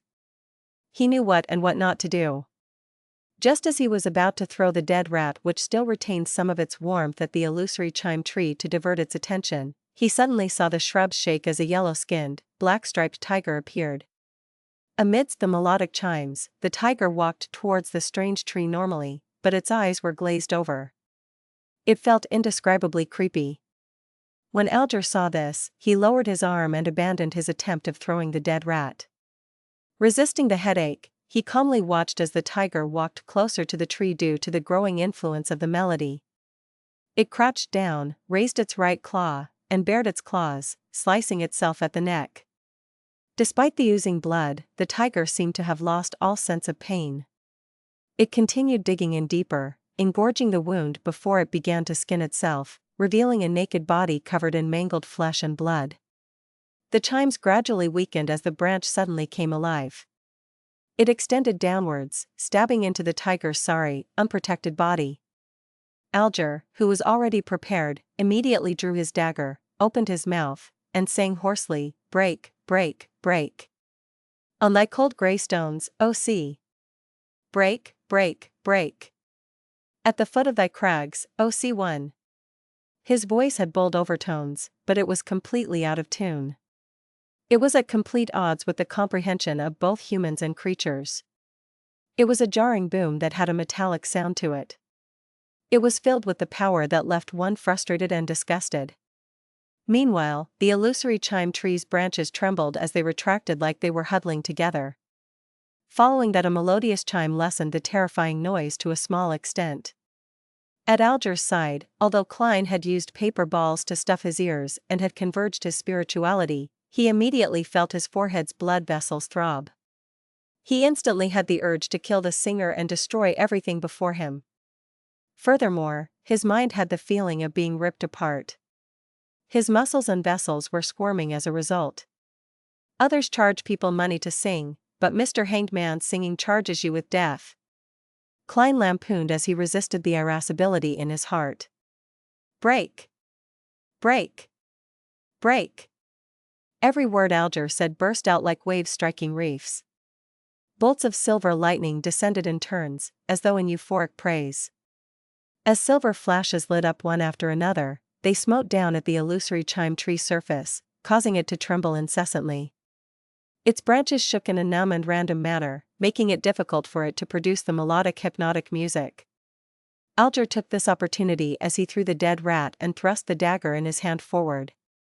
With a howling wind, invisible blades swooshed over, slicing at the branch at the top and nearest to the illusory chime tree's trunk. Gotcha! The colorless, palm-sized, translucent fruit fell as it was swept up by a gust of wind and flew into Alger's palm. The tree bark, which was covered with eye-like cracks, froze as the remaining branches drooped down, having lost their ability to move. Indeed, as long as you gather the correct intel ahead of time, beyond or vegetation at the same level is a lot easier to deal with than animals due to its lacking intelligence. Alger took out a golden container he had prepared, and he put away the illusory chime tree's fruit. Then, he turned around to look at Gehrman Sparrow. "Let's continue." He suddenly stopped speaking as the word forward vanished from his vocal cords. At that instant, he saw Gehrman Sparrow's cold expression looking somewhat warped. The whites around his brown irises were slightly red, as though he would unleash an attack upon him at any moment. Alger felt tense as he slowly drew a gasp and completed his sentence. "Let's continue forward." "Let's go," Gehrman Sparrow replied softly. He first circled around the withered illusory chime tree and walked deep into the dark forest. He didn't get any bark, branches, or materials that were rich in spirituality, because they were bound to encounter many beyonder creatures later. Furthermore, he didn't have any so-called storage artifacts. Naturally, he left whatever space he had for worthwhile spoils. Besides, having too many things on him would only weigh him down and prevent him from fully displaying the agility of a clown. Unfortunately, those are materials without any vitality or blood, making it impossible to enter Grozel's travels. I can let my marionette bring them in, but that will be very troublesome and detrimental to the subsequent exploration. As Klein sighed, he calmed his mind, extricating himself from the remnant effects of the hanged man's singing. This was the most jarring and terrible singing that he had heard in both his lives. If the hanged man continued for another 1 or 2 minutes, he couldn't guarantee that he could stop himself from beating him up. Using just paper balls to stuff my ears and converging my spirituality can only weaken the effects. There's no way to really block it out. Even a deaf person can hear it. This includes an exchange at the spirituality level. This is probably the most indefensible attack from an ocean songster. Furthermore, there's no way of dodging it once it happens. There's only lightning strike which can be dodged ahead of time. This is a rather powerful sequence 5 as well. However, why does Mr. Hanged Man's singing feel completely different from elvish songster Ciata's? As Klein summarized and analyzed his experience, he was somewhat puzzled. At this moment, the lantern-holding Alger, who was walking beside him, couldn't help but consider a question. Even Gehrman Sparrow can't stand my singing. How should I act as an ocean songster? In that silent environment, the two quickly proceeded forward amidst thick trees that appeared to be covered in snakeskin as they approached the ancient ruins. With a seafarer beside him, Klein saved himself the trouble of using dowsing rod seeking. He focused on watching out for any sudden attacks. The dark and silent environment resembled a horror story. As the two proceeded forward for an unknown amount of time, they discovered that the trees were beginning to systematically become sparse. This was completely different from the situation back when they met the demigod-level feathered serpent. The trees there had abruptly become sparse, while what they were encountering now was a progressive change. It made them have the misconception that they were about to leave the dark forest. After passing through this zone, we will arrive at the periphery of the ancient ruins. Alger broke the silence. He paused and then added seemingly casually, based on my experience, it becomes more dangerous as we approach it. The signs of a demigod creature I found last time was around here. However, oddly, the periphery of the ancient ruins doesn't have any signs of beyonder creatures. However, I have no idea about deep inside it. This is probably because there's an even more terrifying existence inside the ancient ruins. That zone is its territory, so other creatures do not dare to approach. Klein mumbled inwardly. He had a sense for the danger level of this expedition. He had previously performed the corresponding divination above the gray fog, and the revelation he received was that it had its ups and downs, as well as its problems. However, leaving safely wasn't much of a problem. After the Hanged Man said that, Klein chuckled. You likely know what my guess is. He didn't say anything further as he entered the zone with sparse vegetation. Alger silently walked beside him, increasingly convinced about his judgment of Gehrman Sparrow. He was calm and crazy. After proceeding dozens of meters forward, they suddenly saw a pair of ghostly blue eyes situated at where the lantern's glow could reach. It was a black baboon crouched on a branch. Its fur was naturally curled, and its head grew black crystals. These crystals grew upwards in a random manner, forming a strange crown. Upon seeing the black baboon, Klein and Alger simultaneously had the urge to bow their heads to not look directly at it. They felt as though it was the ruler of the nearby region, their sovereign. Sovereign. Alger relied on the excruciating headache which the whip of mind brought him in order to escape its influence as he hurriedly took a step to the left in an attempt to avoid any direct clashes. He left the unknown beyonder creature to Gehrman Sparrow. They had agreed to it prior. However, despite walking to the left, he ended up walking forward. His legs also hobbled as though he suddenly needed crutches. Subconsciously, Alger drew his dagger, causing sharp wind blades to swish towards the curly-haired baboon. At that moment, the baboon grinned. The wind blades suddenly changed direction in midair, moving in every direction at random to perfectly avoid hitting the target. Upon seeing this scene, Klein gave up his plans on approaching through ordinary methods. His left glove instantly turned transparent as he turned invisible. Alger stopped his actions that resulted from his stress when he saw Gehrman Sparrow in his top hat appear behind the black curly-haired baboon. The distance between them was less than 5 meters. Right on the heels of that, the black curly-haired baboon's body abruptly stiffened as though it lost control of most of its body. It even tried hard to raise its palm, trying hard to dig at its eyes in an attempt to distort something. And at this moment, Gehrman Sparrow had already made use of this delay to raise the iron-black revolver in his right hand, aiming the dark barrel at its head. Then, without any emotion, the crazy adventurer pulled the trigger.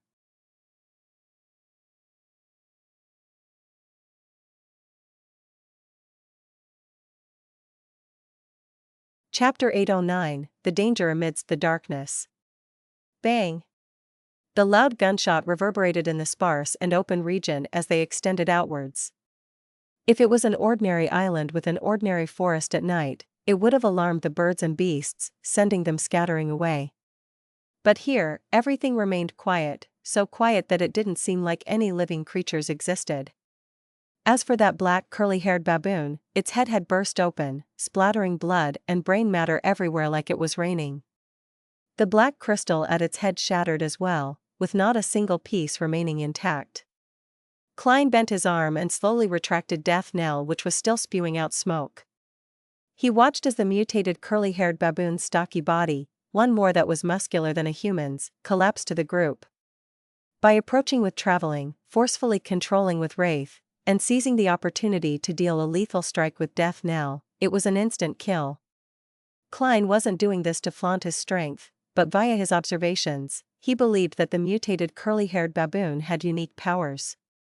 If he didn't quickly finish it off while it didn't understand anything about him, there was a very high chance that the situation would be reversed, making the battle rather tricky. Besides, on such a dangerous primitive island, it was imperative he avoided situations from escalating, for no one knew what things could be lured by an intense battle. Therefore, after Klein possessed the mutated curly-haired baboon with a wraith, he gave up on the more reliable and more unnoticeable method of controlling spirit-body threads, because it took longer. Instead, he chose to cock the gun and use Death Knell to finish it off while it was stiff and slow as a result of the wraith's influence. The effects were identical to his expectations. The possible accidents that could happen midway were as he imagined. With the help of distortion and chaos, the mutated curly-haired baboon did possess the ability to extricate itself from the unfavorable situation of the wraith's possession, and it would allow the bullet's trajectory to violate the laws of physics and avoid its body.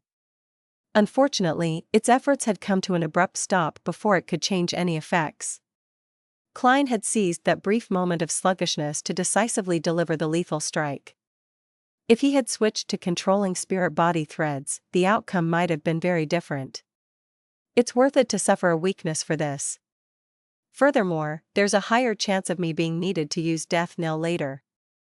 Compared to realizing what I'm afraid of in a more dangerous environment, it's better to know the problem ahead of time and avoid similar situations. That's the better option. Klein allowed his revolver to point downward as he walked to the side of the mutated curly-haired baboon. At this moment, under the wraith's control, the Beyonder characteristic of the Beyonder creature rapidly appeared. Alger held up the lantern as he watched the scene from a distance away. It took him nearly a minute to snap back to his senses. Frozen in his mind was ultimately the scene of the flare from Gehrman Sparrow's muzzle and the bursting head of the curly-haired baboon. The chaos they encountered in the beginning had made him understand that the Beyonder creature they had encountered was at a sequence higher than that of the illusory chime tree. It was a relatively difficult creature to deal with, one that required sufficient caution during combat. Furthermore, there wasn't any guarantee of victory. Yet, Gehrman Sparrow had finished the battle in 3 seconds. The speed at which it happened was as though he was engaging in target practice. Being a Sequence 5 Beyonder as well, the difference was unbelievable. Combining a short-distance teleportation ability and a strange power that can control an enemy for a certain amount of time, along with that astoundingly potent revolver, the effects are unimaginable terrifying. If I were to encounter it for the first time, I would definitely be killed instantly. And even if I'm prepared, it wouldn't be easy to resist it. The best solution is to use my singing to affect my surroundings indiscriminately. It will prevent Gehrman Sparrow from successfully completing a teleport. As expected of a crazy adventurer with a bounty of £50,000. Even without Mr. Fool's help, just him alone isn't weaker than Admiral Hell. It's possible that he's even stronger. While sighing poignantly, Alger reined in his thoughts as he considered how he could deal with the situation if he were in the curly-haired baboon's shoes. Compared to the descriptions from others and his own guesses, witnessing it himself was more convincing and shocking. Inside the corpse of the curly-haired baboon where the shattered black crystal was, a faint blob of light quickly appeared and converged together, turning into a translucent, pitch-black fist that was tightly clenched.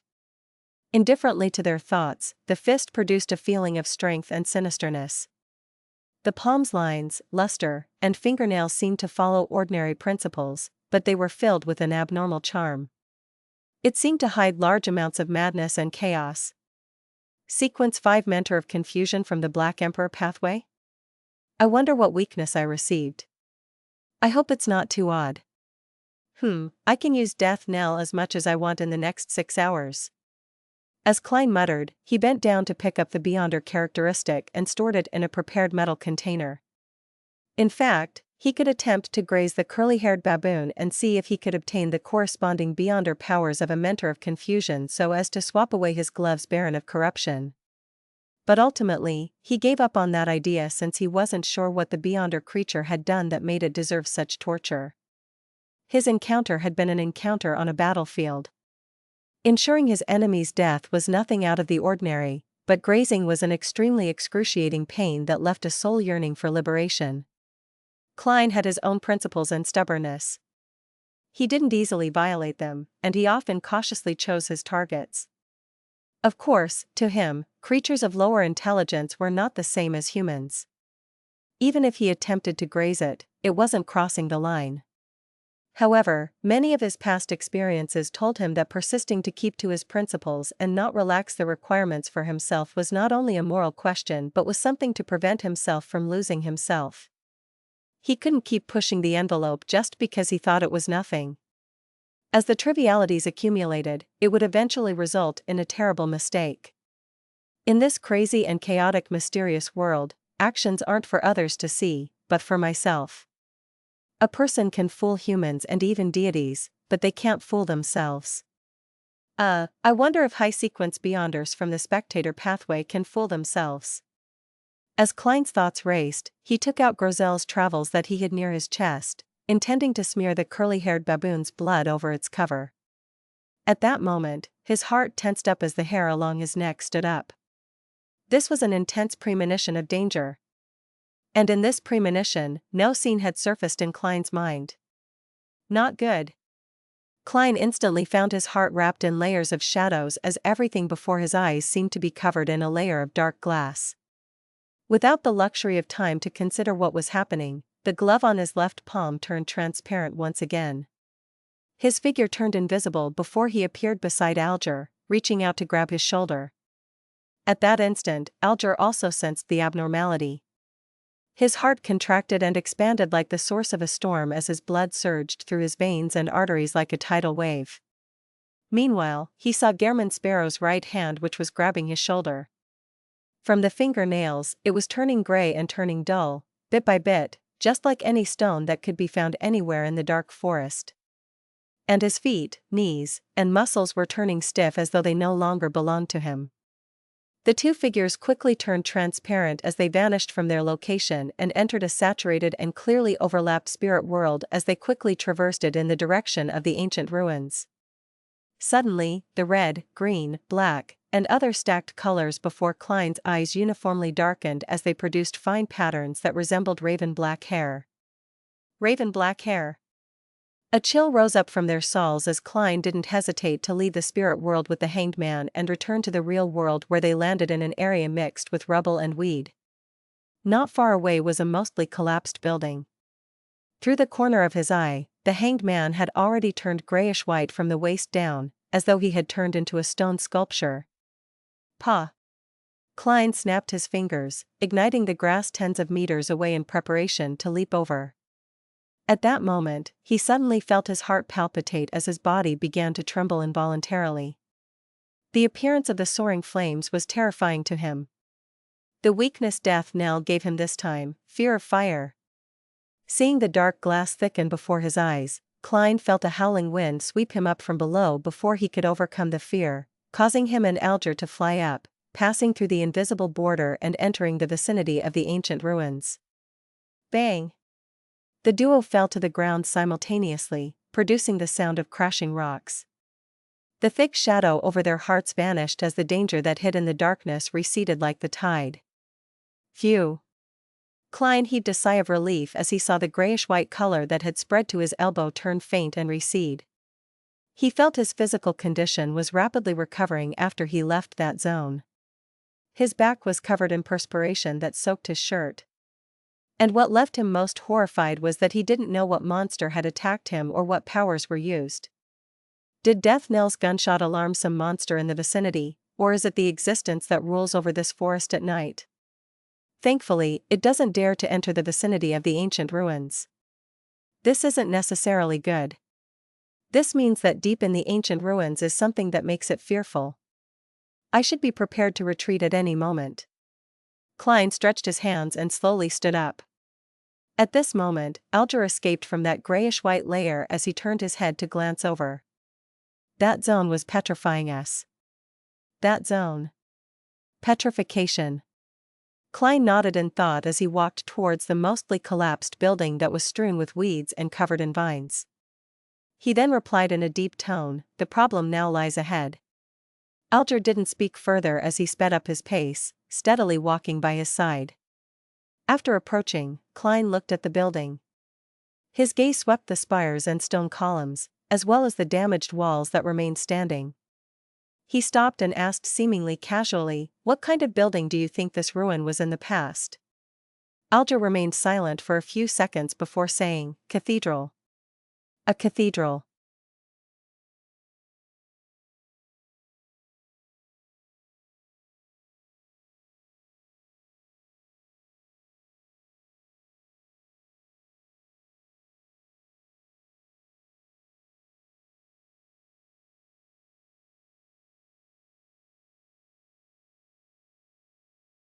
Chapter 8:10, Whose Cathedral?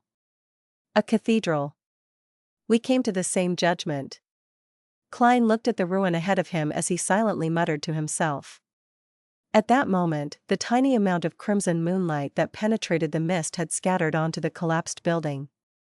Compared to before, it was a lot richer in color, almost approaching the color of blood. Klein maintained Gehrman Sparrow's trademark cold attitude as he said in an unperturbed manner, "Where did you previously explore?" As he spoke, Klein glanced at the lantern in the hanged man's hand, which remained unshattered despite all the ordeals. He subconsciously tensed up his muscles and skin when he saw the glow from the flame.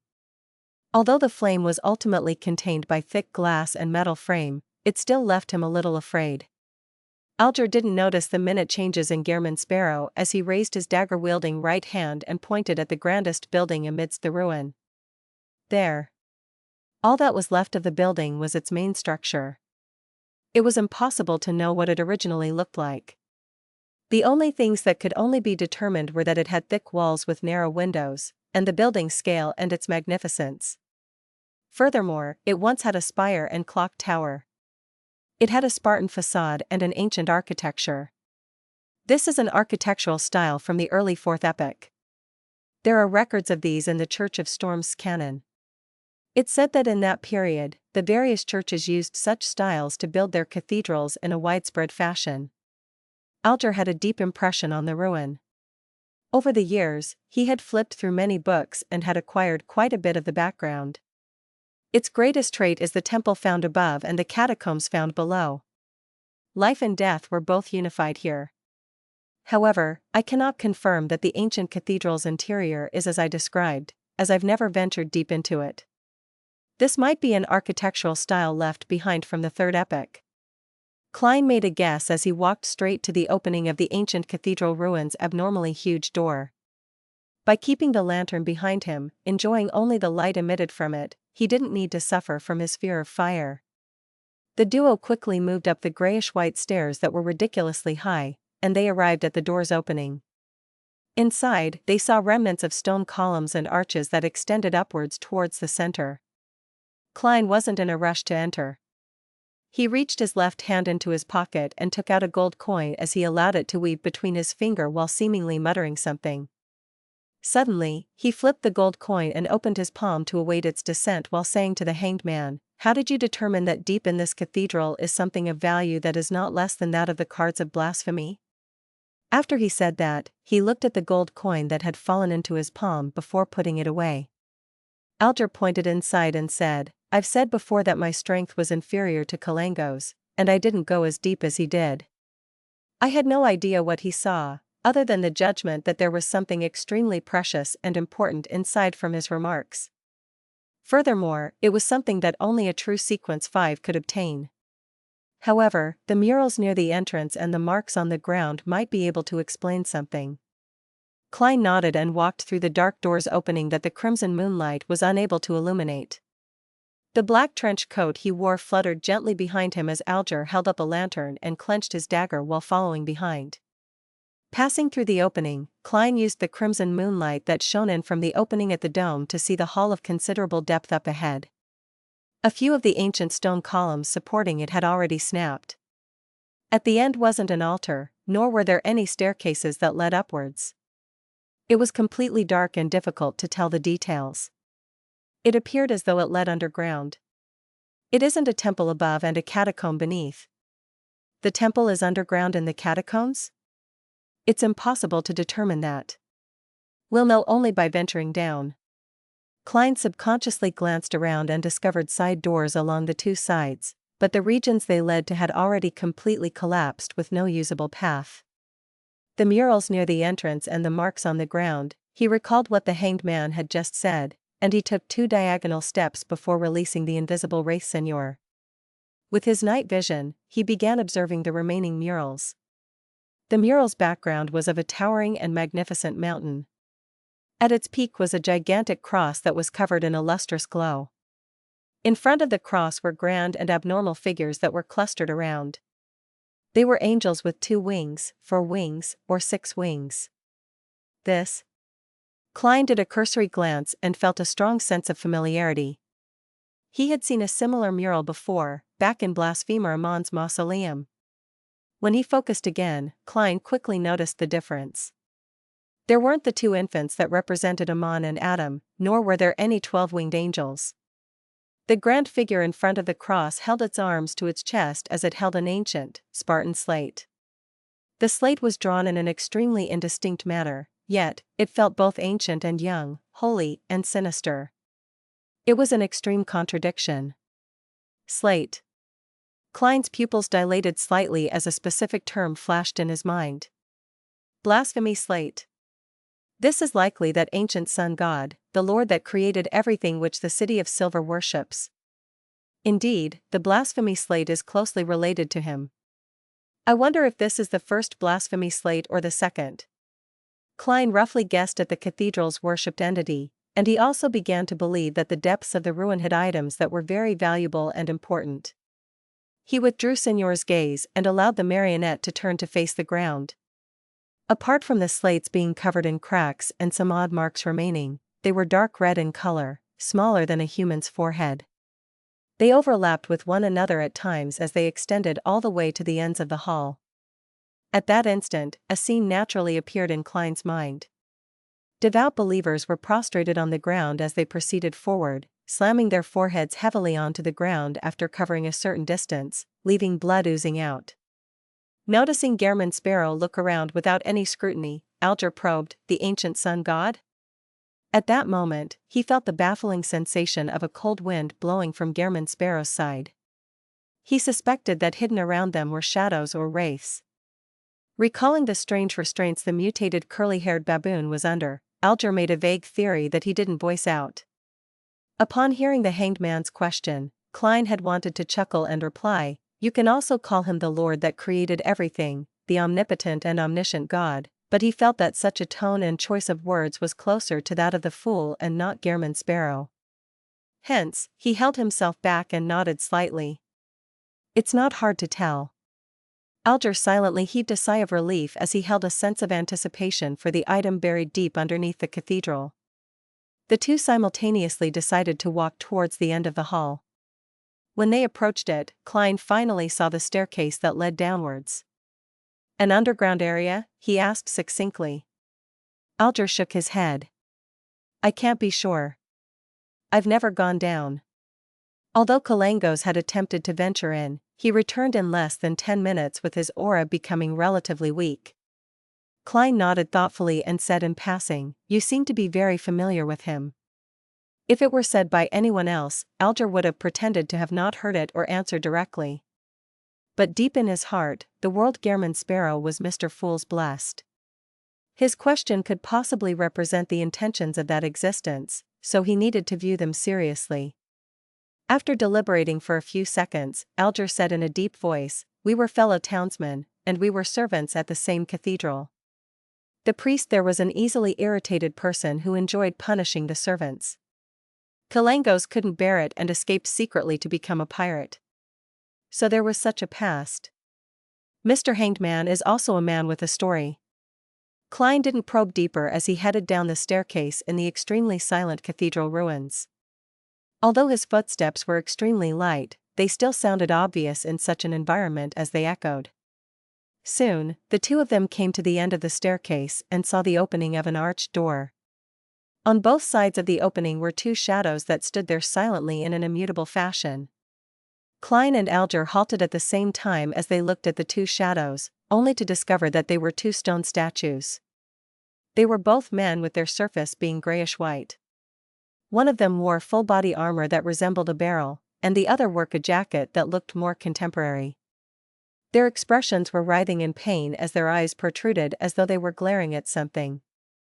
Upon seeing this scene, Klein realized something as he recalled the encounter outside. He and Alger had also shown signs of petrification, and it was thankful that they extricated themselves of the effects, or they might have really become statues. Don't tell me they're humans who met with the same situation. If we had been petrified, would we be moved down here, standing guard at this door opening for centuries or even millennia? The source of that petrifying power isn't afraid of these ruins?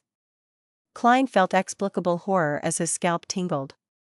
He controlled his emotions and turned his head to look at the hanged man. He discovered that the pupils of the boorish man at sea had similarly dilated and was clutching the dagger tightly. Mr. Hanged Man has come to the same conclusion without me needing to speak further. Klein pointed at the door opening and said, "There might be even more stone statues inside."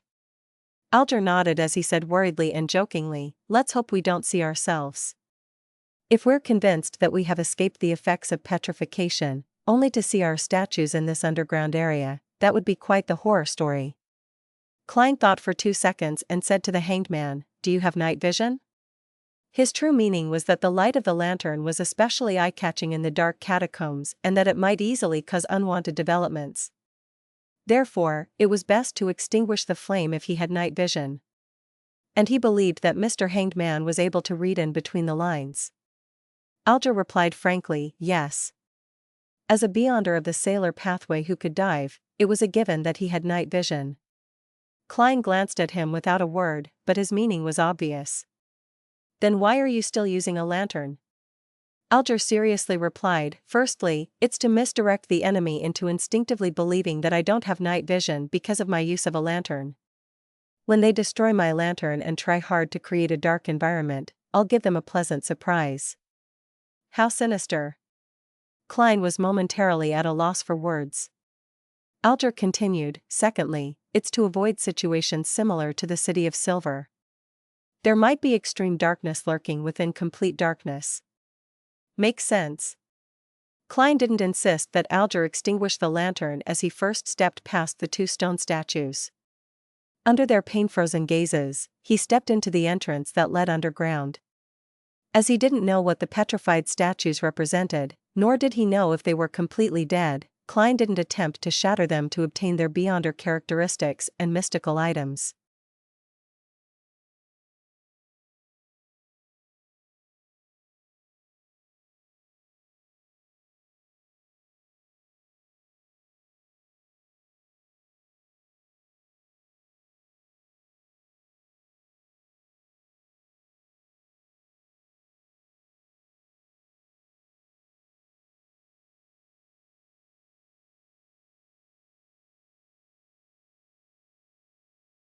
Chapter 811, The Picture in the Catacombs. After passing through the door opening and going underground, there wasn't a sliver of natural light in front of Klein and Alger. The ceiling was intact, preventing any crimson moonlight from seeping in after penetrating the mist. Alger raised the lantern in his hand, lighting up the area up ahead with a limited dim yellow glow. Klein took a glance and discovered at least 6 stone statues of both sexes. They were entirely grayish-white in color, and even their clothes looked like they were engraved. These stone statues included elves, giants, and humans that had an ancient dress sense. Apart from their frozen expressions of pain and despair, there wasn't anything similar. Klein felt a chill down his back when he saw their eyeballs watching him without moving, having made the connection that they were once alive. He felt that darkness ruled the depths of this passageway, as though a terrifying monster had widened its mouth as it lay in wait for the two to walk into its belly. Reining in their stirring emotions, Klein and Alger remained silent as they passed through the grayish-white statues with warped expression, and they proceeded forward. After walking for more than 10 seconds, Klein didn't need to use Signor's night vision to see the damaged and dark murals thanks to the lantern. There were a few murals that were relatively intact, allowing them to recognize what was being depicted. They were no doubt focused on the cross that glowed and the grand figure that stood before it. This blurry and solemn figure either faced cities that had been flooded, stepped upon fractured lands, or looked up at the starry sky where it locked eyes with the pairs of evil and maniacal eyes. When the apocalypse happens, the ancient sun god will rescue the world? This is somewhat similar to the murals that Little Sun and the others found in the true Creator's temple. Or perhaps it's just plagiarism from both sides, with no one giving up on working towards this goal. After all, it's to emphasize that they were once the Messiah and a deity worthy of one's faith. Klein quickly swept his gaze across the wall as he slowly entered the depths of the passageway. Alger was also observing the damaged murals when he suddenly suppressed his voice and said, "I suspect that the true, fallen creator's description of himself has references to some of the content here." Indeed, everyone has the same views. Klein lowered death knell and chuckled. "I won't be surprised if we see matters related to the true creator up ahead. That might be a particular connection between him and the creator that the City of Silver believes in." Alger agreed with Gehrman Sparrow's judgment. The duo continued ahead as they tried hard to soften their steps. However, there were still some echoes that reverberated in that extremely silent environment. At this moment, Klein's spiritual perception was triggered. He immediately took 2 steps forward and put himself in front of Alger, blocking out most of the lantern's light. Less than 2 seconds later, he heard a dull sound emitting from afar. Thump. Thump. Thump. The ground shook gently as the sounds became clearer. Then, Klein saw a figure nearly 4 meters tall walk out. It was also grayish-white in color, with armor plating patterns engraved on its body. Its head had goat horns and a mouth that resembled a hound's.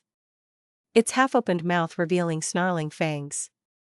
And what attracted attention the most were its pair of eyes which burned red and the 6 pairs of white membraned wings. Thump. Thump. Thump. The monster held an 8-meter-long stone trident as it slowly entered a passageway. It shook the land with every step as its great weight was spread out. Although Klein hadn't seen it before, he instantly recognized what it was. It was a 6-winged gargoyle. Its core crystal was one of the main ingredients of a marionettist, and the beyonder powers it possessed were extremely special and indefensible. Based on its external build and from what it's made of, it definitely has extremely potent combat strength while not being afraid of most damage.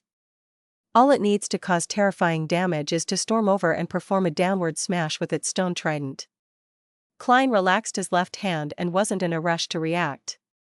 He and Alger remained on the spot, one using his body, and the other using his clothes to conceal the lantern's light. Thump. Thump. Thump. The 6-winged gargoyle didn't look towards the duo, and it instead passed through the passageway, its footsteps slowly distancing themselves from them. Indeed, it's not very perceptive. It's no wonder Kalangos was able to venture deep down and return safely. Klein proceeded forward again when the footsteps were undetectable as he went past the crossroads. In fact, with his current strength and gear, and his understanding of his target, killing a 6-winged gargoyle wasn't something too dangerous. Furthermore, the hanged man could provide him with help. The reason why he gave up attacking it was because he had no idea how many 6-winged gargoyles there were in the catacombs. Once a battle ensued, any large commotion could result in them swarming over. When that happened, they could only escape using traveling. In addition, if they were to stir the existence in the ruins that even nearby beyonder creatures were afraid of, the problem would only worsen. Curbing one's greed was a premise for a risky exploration. Alger was also rather pleased at the crazy adventurer's calm and rational actions. His suspicion was that Gehrman Sparrow was under the orders of Mr. Fool, thus, resisting his urge to attack the six-winged gargoyle. The calmer he appears, the crazier he will be when he encounters his true target.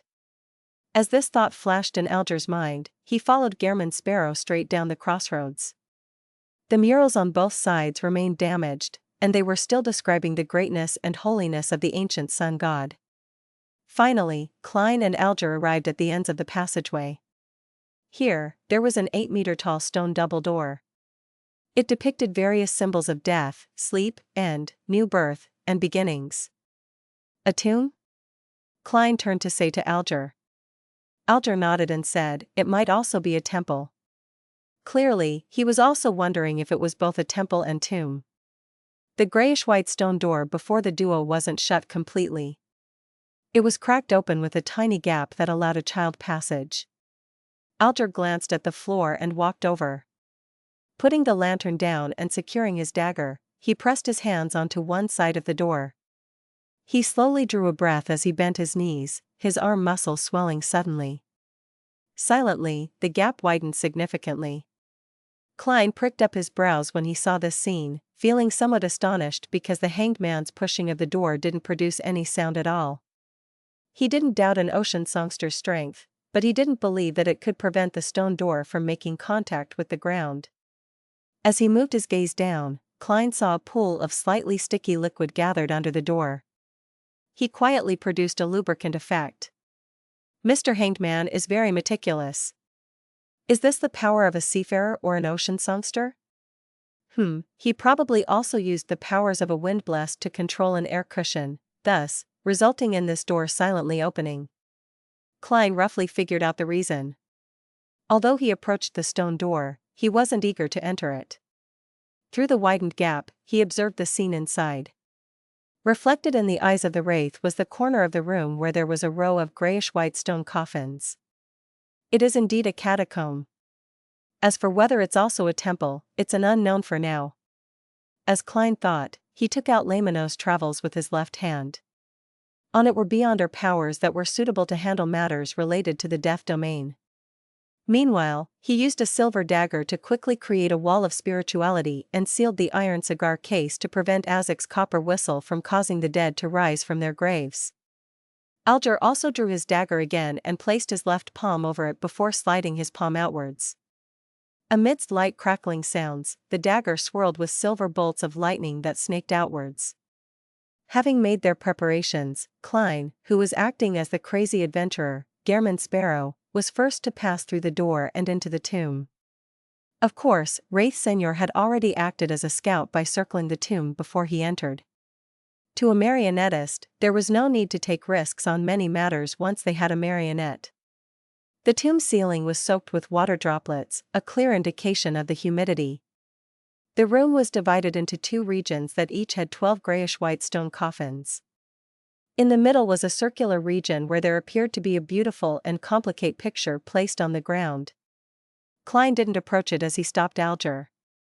Then, he controlled Senior to appear as it quickly floated to a spot above the circular region. Admiral of Blood. Alger's facial muscles twitched. Although he had already guessed so, he couldn't stop his subconscious reactions when he saw it with his own eyes. At this moment, Senior descended and was able to fully take in the scene in the central region. The picture had dark, dull colors with the background being filled with blurry figures. In the foreground was a long table. On the table was a figure with a resplendent cross glowing from it, and surrounding the figure were three people shrouded in shadows. One was handsome and youthful, another solemn and bold, and the last looking wise with his white beard. The three pairs of eyes exuded an indescribable sense of evil, just like the actions of their owners. One of them had ripped off the figure's arm, stuffing it into their mouths, and gnawing at it as blood was filling his mouth. Another held up a brain and sucked at its juices, while the last had dug out a beating heart, chewing at it in a ravenous manner. In contrast to them, in the figure's chest was a long and wide crack. Sitting cross-legged in there was a dark and sinister infant who was masticating on the intestines that had fresh blood gushing down. These four entities seemed to sense someone prying into their act as they looked up in unison, as though they were staring at any being that placed their eyes on the picture,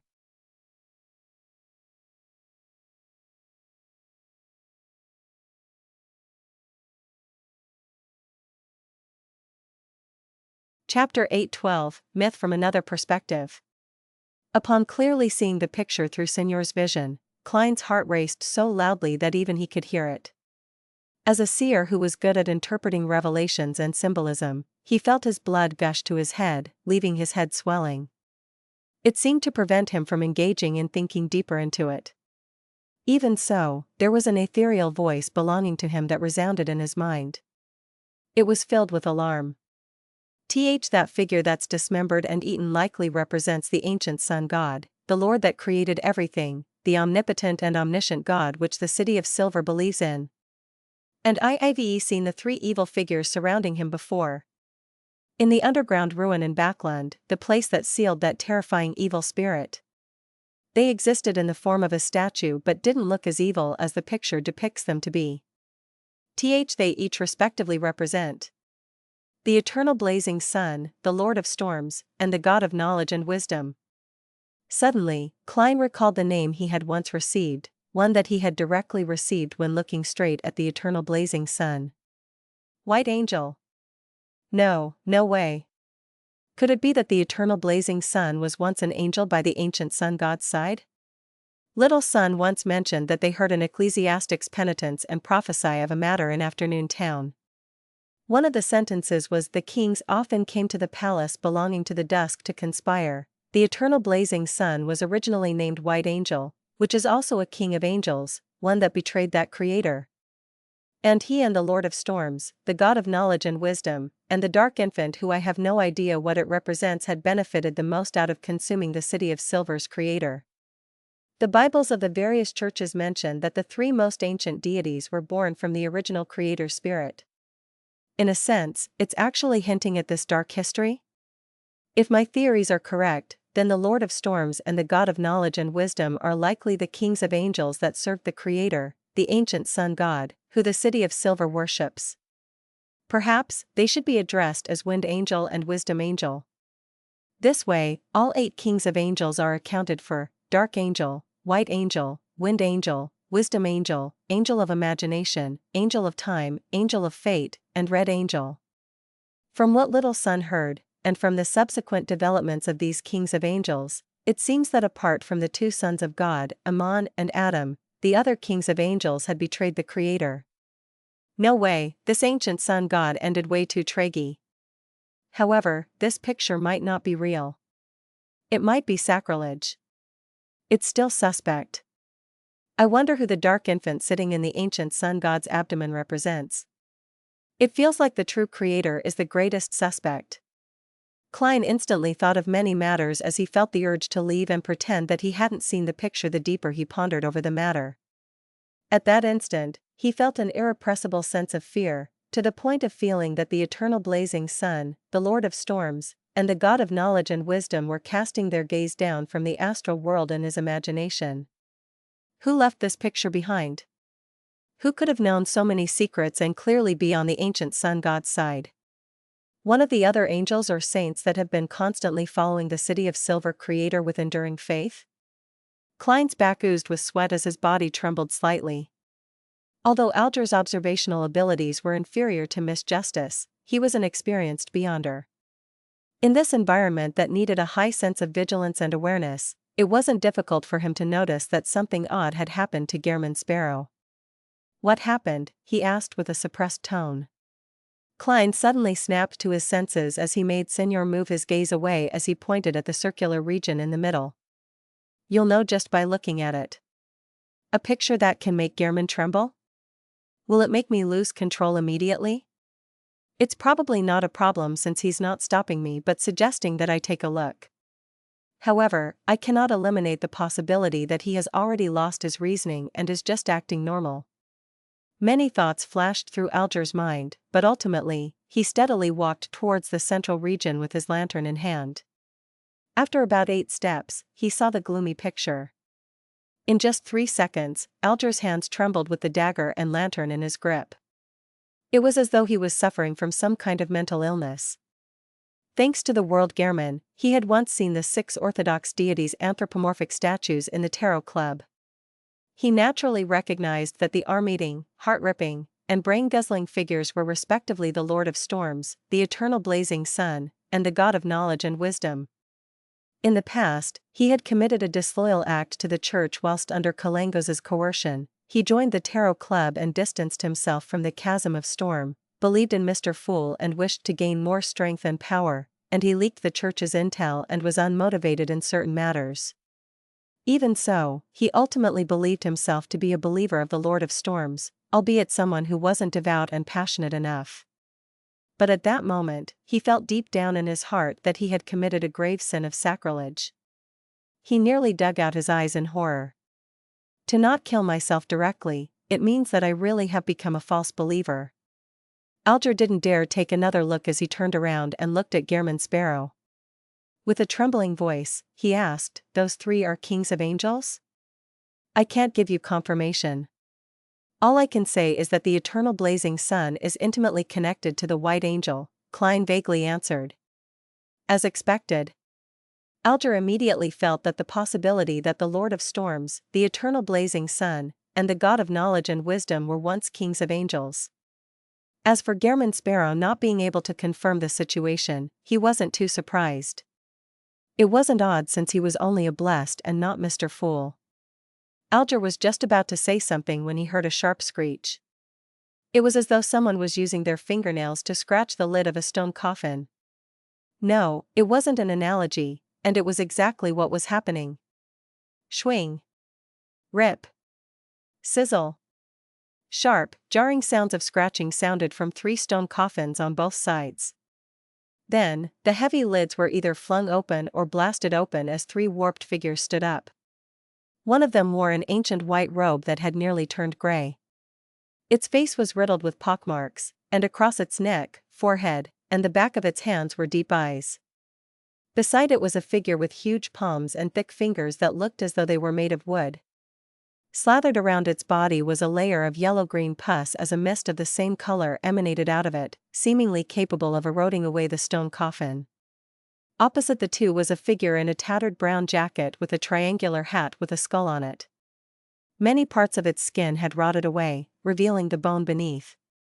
Under its clothes and pants, thick and slimy tentacles that had fish scales embedded inside had burrowed out as it released a domineering, savage, tyrannous, and terrifying aura.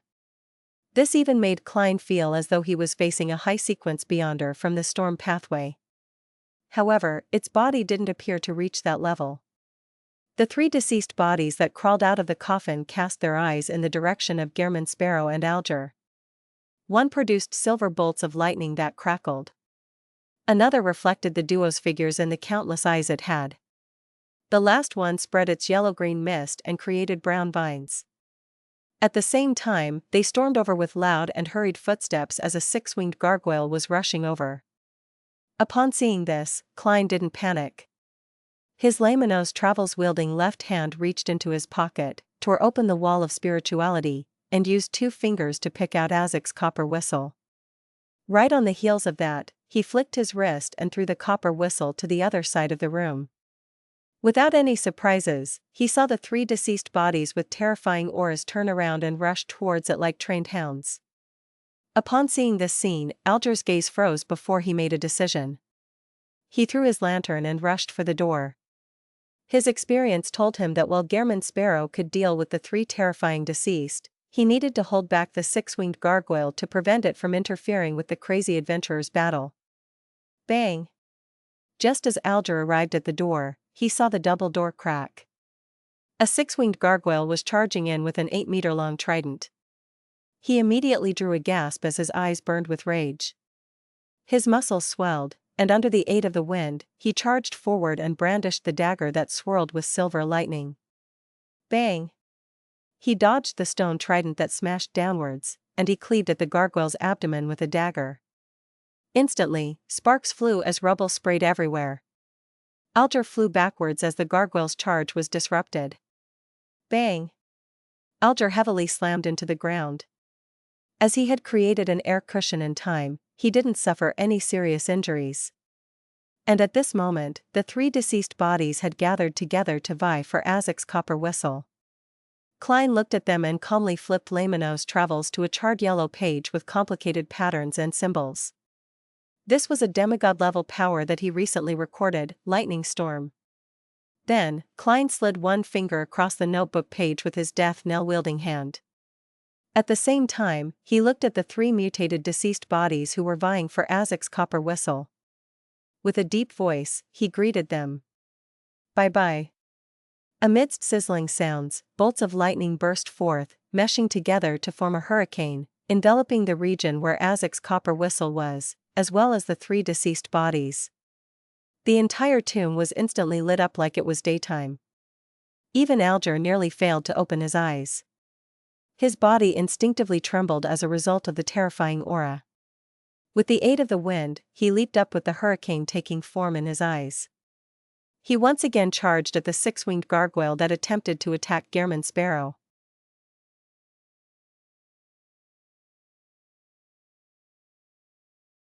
Chapter 8:13, Tyrant.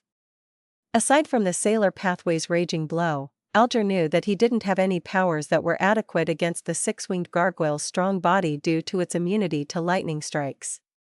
Of course, directly creating a resonance with its hearing organs and body of heart and mind through the use of his singing was the most effective method. If this encounter had been anywhere else, Alger definitely would have exploited the gargoyle's great weight and lack of agility to circle around it. Then, as he sang to effect it, he would attack the same spot with sharp wind blades, slowly grinding away at his enemy through the cumulative damage over time. But now, he was in a catacomb, and due to the environment's limitations, any acts of directly avoiding it would only cause the gargoyle to turn its gaze to Gehrman Sparrow. It would then attack the crazy adventurer with its 8-meter-long trident, preventing him from seizing the opportunity to finish off the 3 deceased bodies. And most important of all, Alger suspected that his singing will have more adverse effects on Gehrman Sparrow than what the gargoyle was capable of. Bang! The stone trident crashed heavily into the ground, blasting open an exaggerated crater. It left the catacomb shaking as if an earthquake had happened. As for Alger, he didn't attempt to parry it. With the help of strong winds, he dodged to the right and soared up, agilely dodging the gargoyle's attack as he dashed for the monster's head. At that moment, he saw the grayish-white eyes which burned with flames. Alger's mind turned sluggish as his body instantly stiffened. He had the feeling of being petrified again, but his skin didn't show signs of spreading grayish-white colors. Thanks to the inertia, he continued soaring upwards, but he wasn't able to brandish his dagger. He slammed straight into the gargoyle's head before loudly being repelled backward, his body aching in pain. The heavy grayish-white trident reflected in his eyes again as his thoughts were sluggish, making it impossible for him to put up any effective resistance. Suddenly, a hand grabbed him by the shoulder and pulled him to the side. Bang! Rubble flew as sparks were produced. The gargoyle's heavy trident had blasted open a huge crater again. Alger's body trembled as his vision regained its clarity while his thoughts were rapidly restored back to normal. He was like someone who woke up from an irresistible nightmare which he was helpless against as he regained control over his body. Only then did he realize that Gehrman Sparrow had appeared by his side. There were still remnant flashes of lighting and sizzling sounds in the corner where the 3 deceased bodies were. Do not lock gazes with it. Attack its chest. As Klein pulled Alger away quickly in a bid to dodge the stone trident, he succinctly advised his companion. Alger had personally experienced and witnessed many battles, so without further explanation from Gehrman Sparrow, he knew what the latter meant. He stopped receiving aid as he nimbly circled to the gargoyle's flank. Tap. Tap. Tap. He ran towards the gargoyle and waited for the stone trident to sweep over him, before soaring high up with the help of the strong gales to dodge the attack. Whoosh! Another hurricane pushed Alger towards the gargoyle's chest. During this process, he closed his eyes, pulled back his right arm, and bulged his muscles. Then, with his ability to judge distances as a seafarer, he threw out his dagger-wielding right fist. Howling wind blades and sizzling lightning were emitted along with his fist. Bang! Alger's right fist heavily struck the gargoyle's chest, producing an explosive effect. It caused the gargoyle stone to be covered in fine cracks as silver lightning snaked around. Following that, the cracks widened and depressed into a pit. With a cracking sound, his dagger exploded, turning into countless fragments that scattered everywhere. The strong recoil sent Alger flying back. In midair, he saw through the corner of his eye that the hatted Gehrman sparrow had at some point in time circled to the front and cocked his revolver. Right on the heels of that, the cold adventurer suddenly raised his hand and aimed the black barrel right at the gargoyle. Bang! Amidst a loud echo, a bullet tore through the pit in the gargoyle's chest and pierced it. Following the explosive boom, the grayish-white stone monster convulsed a few times before the flames in its eyes were extinguished. After a brief pause, it collapsed like a mountain, producing an exaggerated sound and earthquake-like shaking. Death knell had delivered a lethal blow. And at this moment, Alger had just maintained his balance and found his footing thanks to the wind. Klein didn't speak to him or search for the spoils of war. He immediately turned around and headed for the charred area where Azek's copper whistle sat silently. Slippery tentacles covered in fish scales moved as the deceased body with nearly half its body gone had stood up. Bolts of lightning continued snaking around its body. It was the domineering, savage, tyrannous deceased body that wore a tattered brown jacket with a triangular captain's hat. It was missing its left arm and right leg, as well as having half its head. Its body was covered in traces of charred and melted flesh. But even so, it didn't sleep in peace. It was still attempting to fuse with the surrounding flesh and blood in order to obtain a stronger state. One had to know that Klein had used Lightning Storm, which he had recorded from the Sea God Scepter. Even if the act of recording had reduced its might, it was definitely the beyonder power at the demigod level. Just the fact that the other two deceased went silent without letting out a grunt was a testament of its might. This awakened deceased body is problematic. Klein's heart stirred as he made Senor leap onto the smooth surface of Azek's copper whistle before attempting to reflect onto the deceased fish scale on its slippery tentacle. At that moment, through the marionette, Klein sensed a tyrannical and high-level repulsive force. The wraith was unable to possess it. Senor was even repelled as it couldn't help but lose its invisibility. Upon seeing this, Alger didn't question the situation. He raised his hands and created a spiraling wind around the deceased body, hoping to restrain its actions. However, the wind didn't sweep inwardly, as though it was afraid of something. It was forcefully dissipated as it rapidly vanished. The only thing to be happy about was that the deceased body didn't immediately attack the duo. Instead, it jumped to the left, bent its back, and attempted to pick up Azek's copper whistle. Klein immediately flicked his wrist and precisely flipped Lamino's travels to the page with abyss shackles. This was a beyonder power which Emlyn had recorded, one belonging to a Sequence 7 vampire.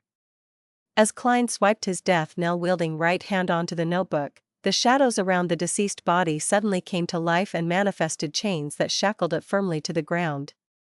Taking advantage of his opponent's brief pause, Klein raised his revolver in a deadpan manner. Different colors, red, green, and white, immediately appeared in his vision. Aiming at the white, Klein pulled the trigger. Bang! A pale golden beam shot into the head of the deceased body, causing it to rupture immediately into a spray of blood. At the same time, the purifying bullet also emitted a sun-like radiance that illuminated the target's body. The deceased body melted like wax as it bent its waist and lost its balance, collapsing right beside Azek's copper whistle. Monsters without any intelligence that only move on instinct are much easier to deal with than beyonders of the same level. However, am I letting the copper whistle down? Ever since it was given to me, it has suffered explosions, the catharsis of lightning, and the purification of sunlight. Life sure isn't easy for it. Klein repented for a second before controlling Senor to pick up the ancient and exquisite copper whistle and stuffing it inside his body. He didn't directly head over, afraid that a deceased body would awaken. Hence, he continued letting Senor to investigate the fellow who could resist the possession effect. Klein suspected that the deceased had an item of a rather high level. Soon, Senor and his non-wraith form touched something and pulled it out. It was a card. On the face of the card was a man wearing a papal tiara with both hands held up. Before him were prostrated believers, and behind him was lightning, dark clouds, gales, and waves. Klein was very familiar with the man because he had a portrait of this person in another set of attire. It was Emperor Roselle. And to the top left of the pontiff dressed Roselle, there was a line of text formed from resplendent starlight, Sequence 0, Tyrant. The card of blasphemy from the storm pathway? The Tyrant card? Klein instantly recalled how the Church of the God of Knowledge and Wisdom addressed the Lord of Storms, Tyrant. Alger also saw the card of blasphemy as his gaze froze instantly. Flames of greed flared up in his eyes. He took a deep breath and moved his gaze away as he looked to the side and said, "The battle was intense. Perhaps other entities deep inside this cathedral have been awoken by us. So, let's store away the things as quickly as possible and prepare to leave." "Mr. Hanged Man, do you think I'm not aware of that?" "There's no need for you to nag. What happened to our tacit teamwork from before?" Indeed. The Tyrant card has affected you. You can hardly calm down, and you have become talkative." As Klein got Wraith Senior to pick up the card of blasphemy and enter one of the deceased bodies to accelerate the production of the Beyonder characteristic, he coldly said, "You've already wasted 5 seconds. Alger was taken aback. Without saying another word, he walked to the remains of the 6-winged gargoyle and dug out the eyeball that glowed red. Then, he patiently waited for a moment and reached into its shattered back to extract a gargoyle translucent crystal. Elsewhere, with the wraith's help, the deceased body that was covered with yellow-green pus produced a blob of brown soil.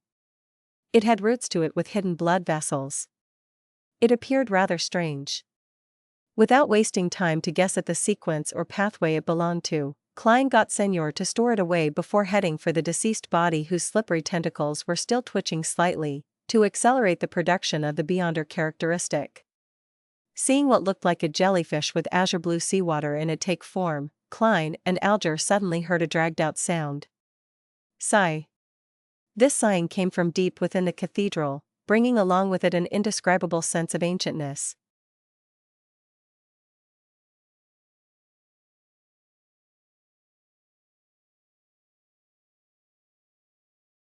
Chapter 8:14, Disappeared.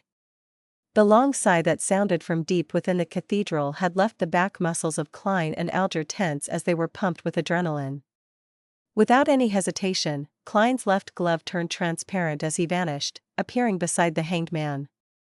As he reached out to grab his shoulder, Senior also picked up the jellyfish-like Beyonder characteristic and, with the help of Mirror Leap, returned back to the gold coin inside the iron cigar case.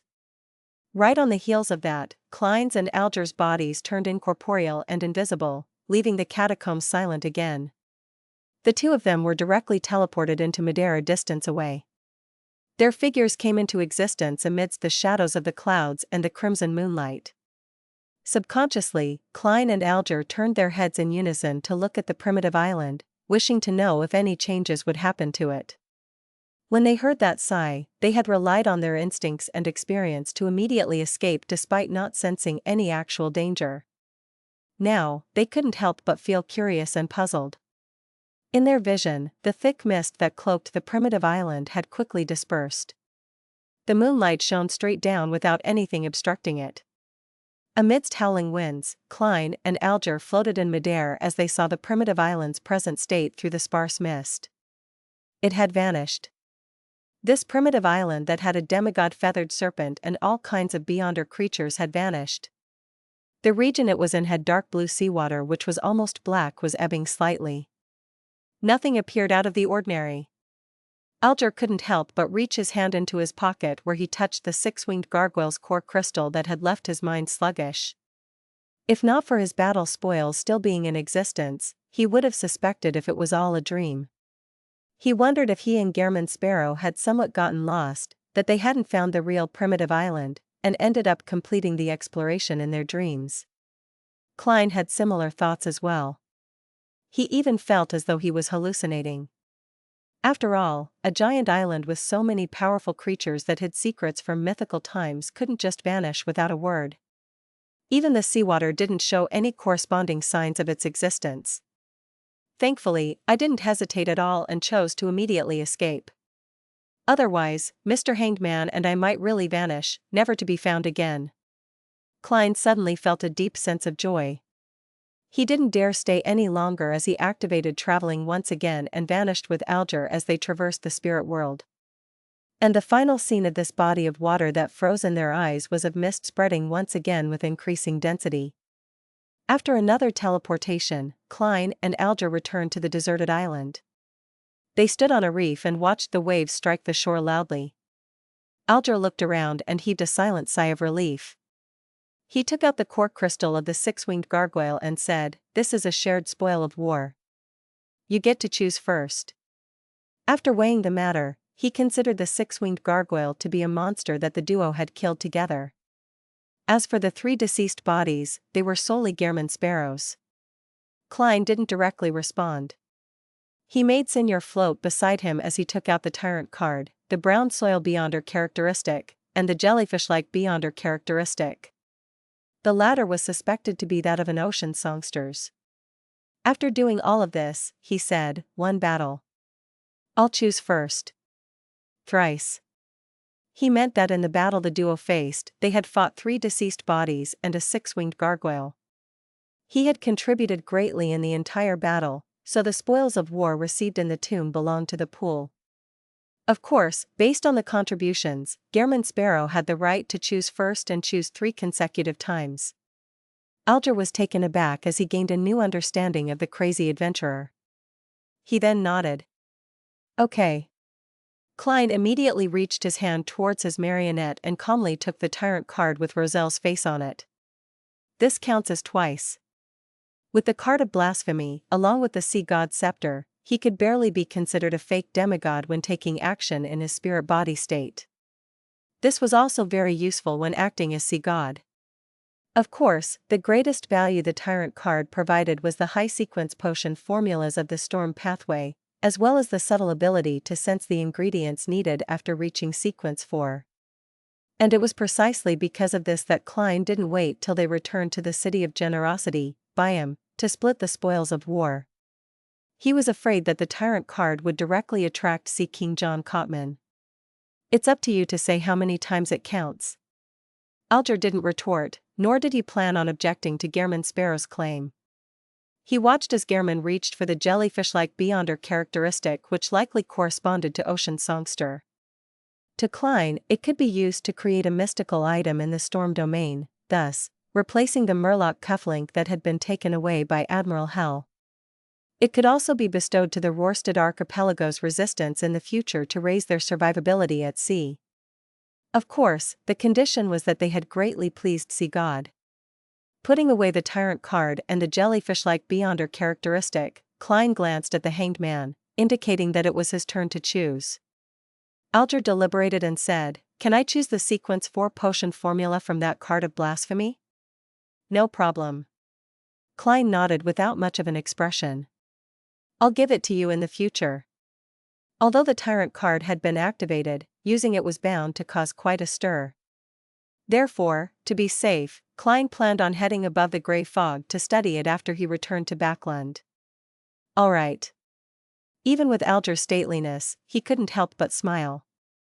After this adventure, once his digestion of the ocean songster was almost done, he could showcase his strength and take the path of being advanced by the church. When the time came, drinking an additional potion wasn't a big problem. Even if he didn't give birth to a child, just time alone could allow him to resolve the matter completely. The key obstacle was that going from sequence 5 to sequence 4 was a qualitative transformation. It was a sublimation of life's natural order. Countless ocean songsters in the Church of Storms had worked hard for decades, but they had failed to obtain an opportunity. Alger didn't believe that he, as a mixed blood, one who had promoted himself from a servant, would receive any special treatment.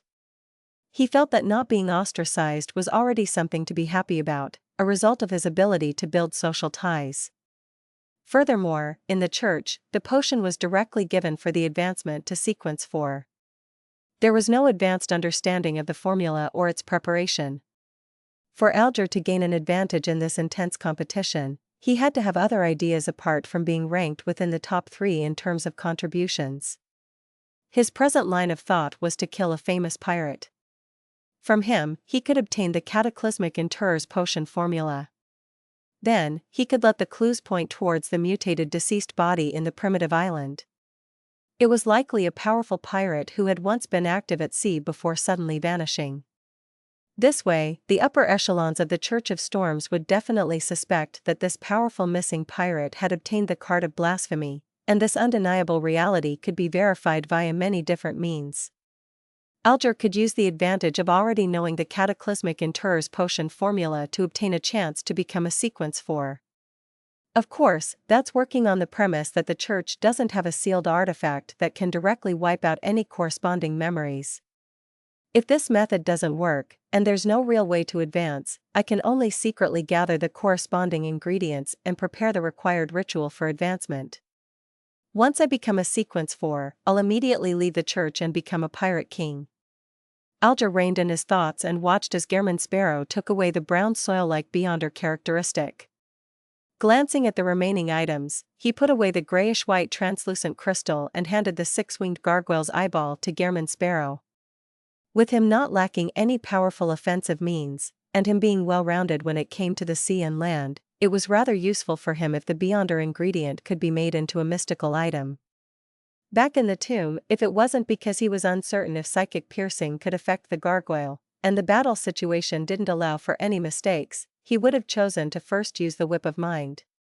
After splitting the spoils of war, putting them in different boxes, and sealing them with walls of spirituality, Klein stored away Senor.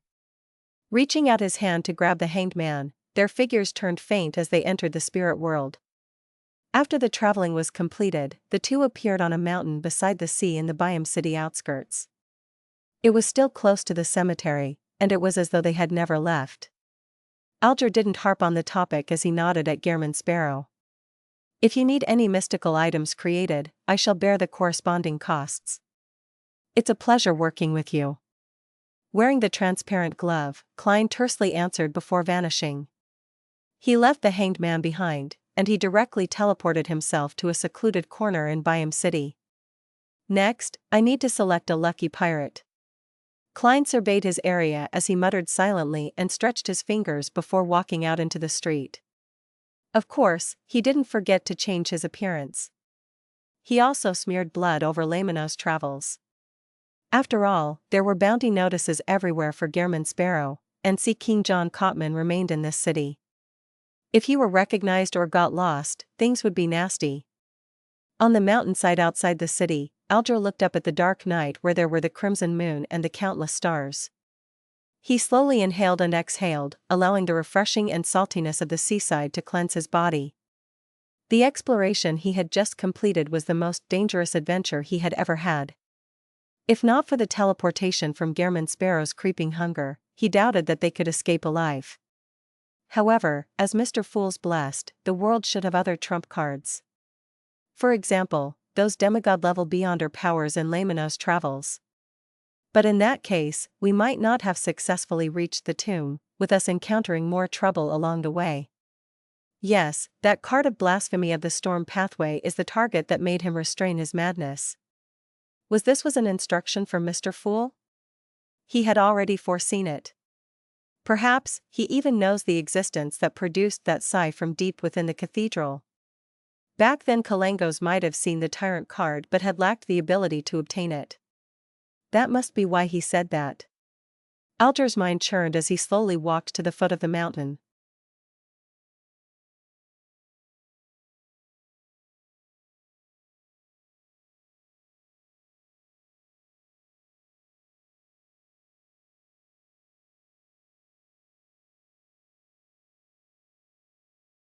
Chapter 8:15, After Action Review.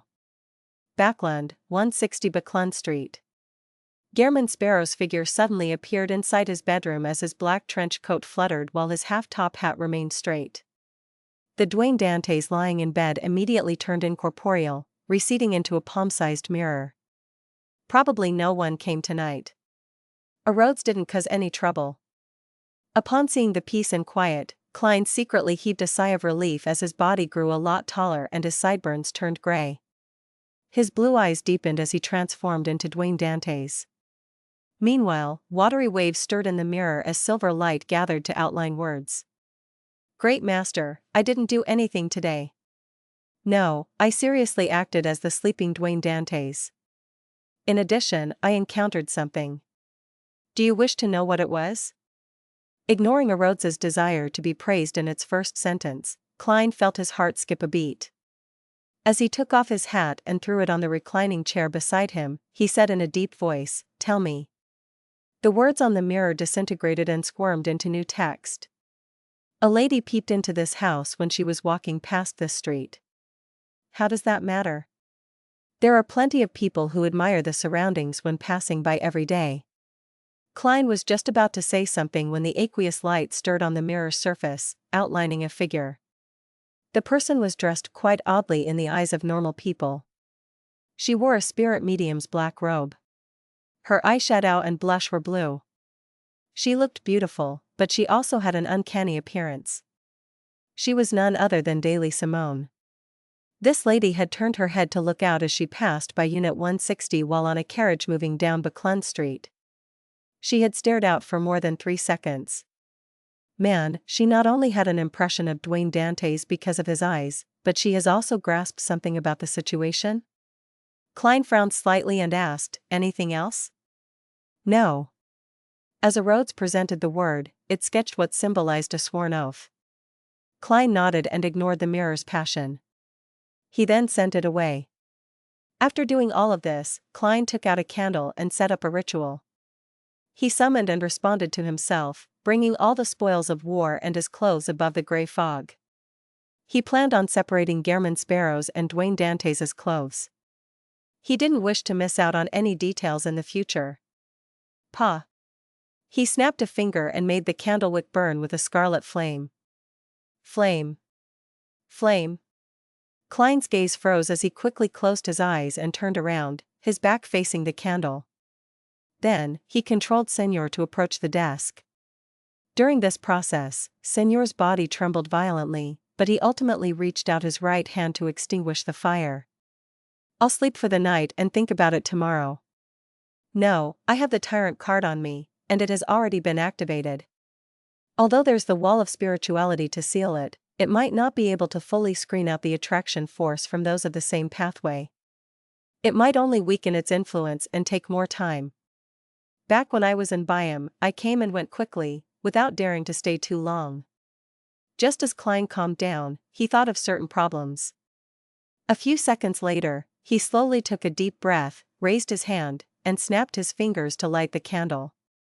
Following that, he held back the horror in him as he controlled Senor to take another 2 candles to set up the sacrificial ritual.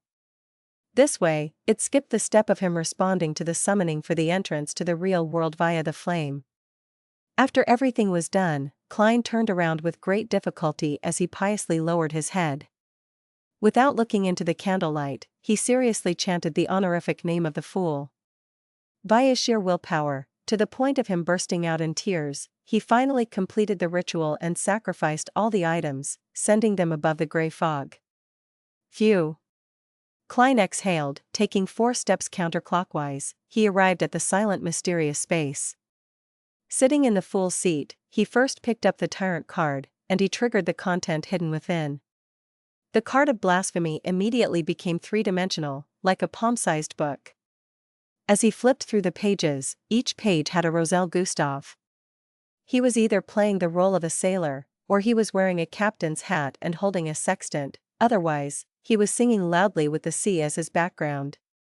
Klein was rendered speechless by this sight. He felt increasingly convinced that his fellow Earthling was way too narcissistic. "I'll be really impressed if the Demonis card also uses his image." As Klein lampooned, he read through the corresponding contents, analyzing the sequence names, ingredients, and rituals of the storm pathway. Sequence 9, Sailor. Sequence 8, Folk of Rage. Sequence 7, Seafarer. Sequence 6, Windblast. Sequence 5, Ocean Songster. Sequence 4, Cataclysmic Interrer. Sequence 3, Sea King. Sequence 2, Calamity. Sequence 1, Thunder God. Sequence 0, Tyrant. The ritual to become Tyrant, or in other words, the Lord of Storms, is very different from that of the Black Emperor. Firstly, it needs hundreds of thousands of followers to submit and believe in said person out of fear. Secondly, it is to challenge a true deity, in other words, another Sequence 0, and survive. Finally, in this atmosphere of fear and submission, consume the potion to complete the advancement. This sucks. A sequence 1 who hasn't experienced a qualitative change is to challenge a sequence 0 true deity. Doesn't that spell almost certain death? Besides, what if there's no sequence 0 during that era? Then, wouldn't one need to think of a way to nurture one, or to switch to a neighboring pathway? Of course, the ritual might not be necessary. With enough luck, there's still a chance of succeeding by directly drinking the potion. See, God Calvetua was such an example. It didn't even consume a potion but instead an unconcocted beyonder characteristic. The core of this ritual is the courage to challenge a deity, with massive feelings of fear and submission? Tyrant doesn't seem to come equipped with the Black Emperor's uniqueness of distorting rules, preventing him from resurrecting from the dead and returning from the void. However, it seems to be able to transform into lightning or light for a short period of time, perhaps capable of creating a planet-level disaster. Emperor Rozel's focus is on the formula and ritual. His description of the beyonder powers and deity authorities are very vague. Klein casually summoned a piece of paper that wasn't conjured. Using a fountain pen, he recorded the cataclysmic Interrer's potion formula and wrote a note in the World German Sparrow's style of speech. Avoid recalling the contents of that picture usually. This was a warning for the hanged man. In the mysterious domain, matters that involved sequence 0 required caution and carefulness. Care needed to be taken even if it violated common sense. It didn't mean that seeing and discussing that picture on the primitive island meant that they were safe in the outside world. If they often recalled the matter, there might be a day when they were lucky enough to have lightning smite down at them suffering from an unresolvable conundrum that killed them with an aneurysm, or them dying from heatstroke from the sun's radiance. The ritual of the cataclysmic Interrer is extremely dangerous. It will trigger earthquakes and tsunamis, and the advancer needs to consume the potion in such an environment, holding out until it ends. Klein folded the piece of paper and placed it to the side while putting away the tyrant card. After using divination to confirm that the 3 beyonder characteristics he obtained were separately the Black Emperor Pathways Sequence 5 Mentor of Confusion, Storm Pathways Sequence 5 Ocean Songster, and Planter Pathways Sequence 5 Druid, Klein finally had the time to recall what had happened during his exploration as he considered the information it hid. Eternal Blazing Sun is clearly of the Sun Pathway, and that City of Silver creator is also known as the Ancient Sun God. This can be determined from some of the 4th epic history and the murals of the elves. According to the law of sequence beyonder characteristics conservation of having no sequence 1 when there's a sequence 0, the white angel back then likely wasn't a king of angels. But if he wasn't a king of angels, he had no right to partake in the feast of the City of Silver creator. This not only has external elements in play, but it also includes the problem of jumping directly from sequence 2 to sequence 0, which has a high chance of losing control. Either Eternal Blazing Sun had switched pathways to become a god, or the City of Silver creator's main authority wasn't the sun. After he defeated the ancient gods, he had already allocated parts of his authority to the angels beside him, making them become kings of angels. Therefore, the elf's murals and the name that eventually spread had only indicated that he once wielded authority over the sun, and that it wasn't an authority he held the entire time. There's also another possibility.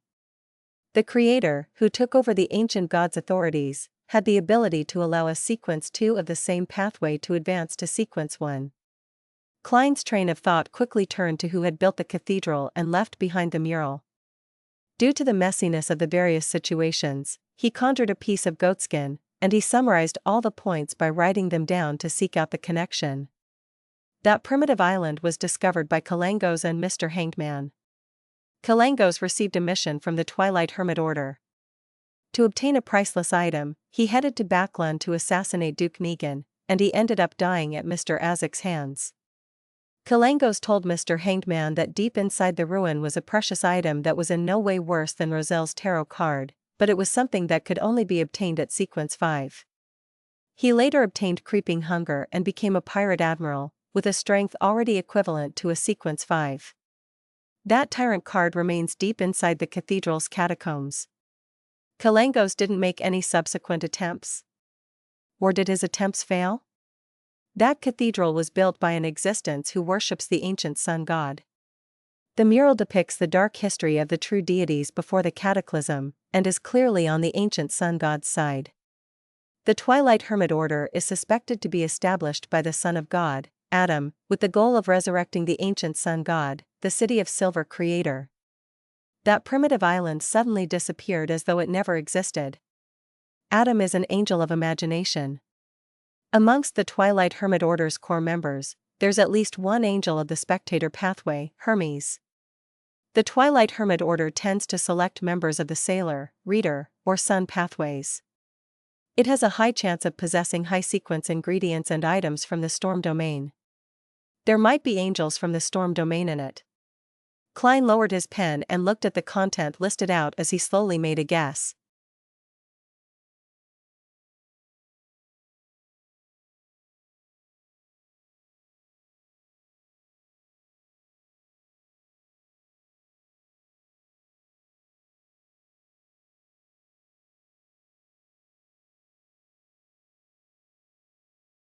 Chapter 8:16, Completing the Transaction. After listing down all the important points, Klein rapped the edge of the long mottled table and silently muttered, "The one who sighed in the depths of the cathedral is a member of the Twilight Hermit Order?" Kalangos had caught the eye of the Twilight Hermit Order after he managed to venture deep inside.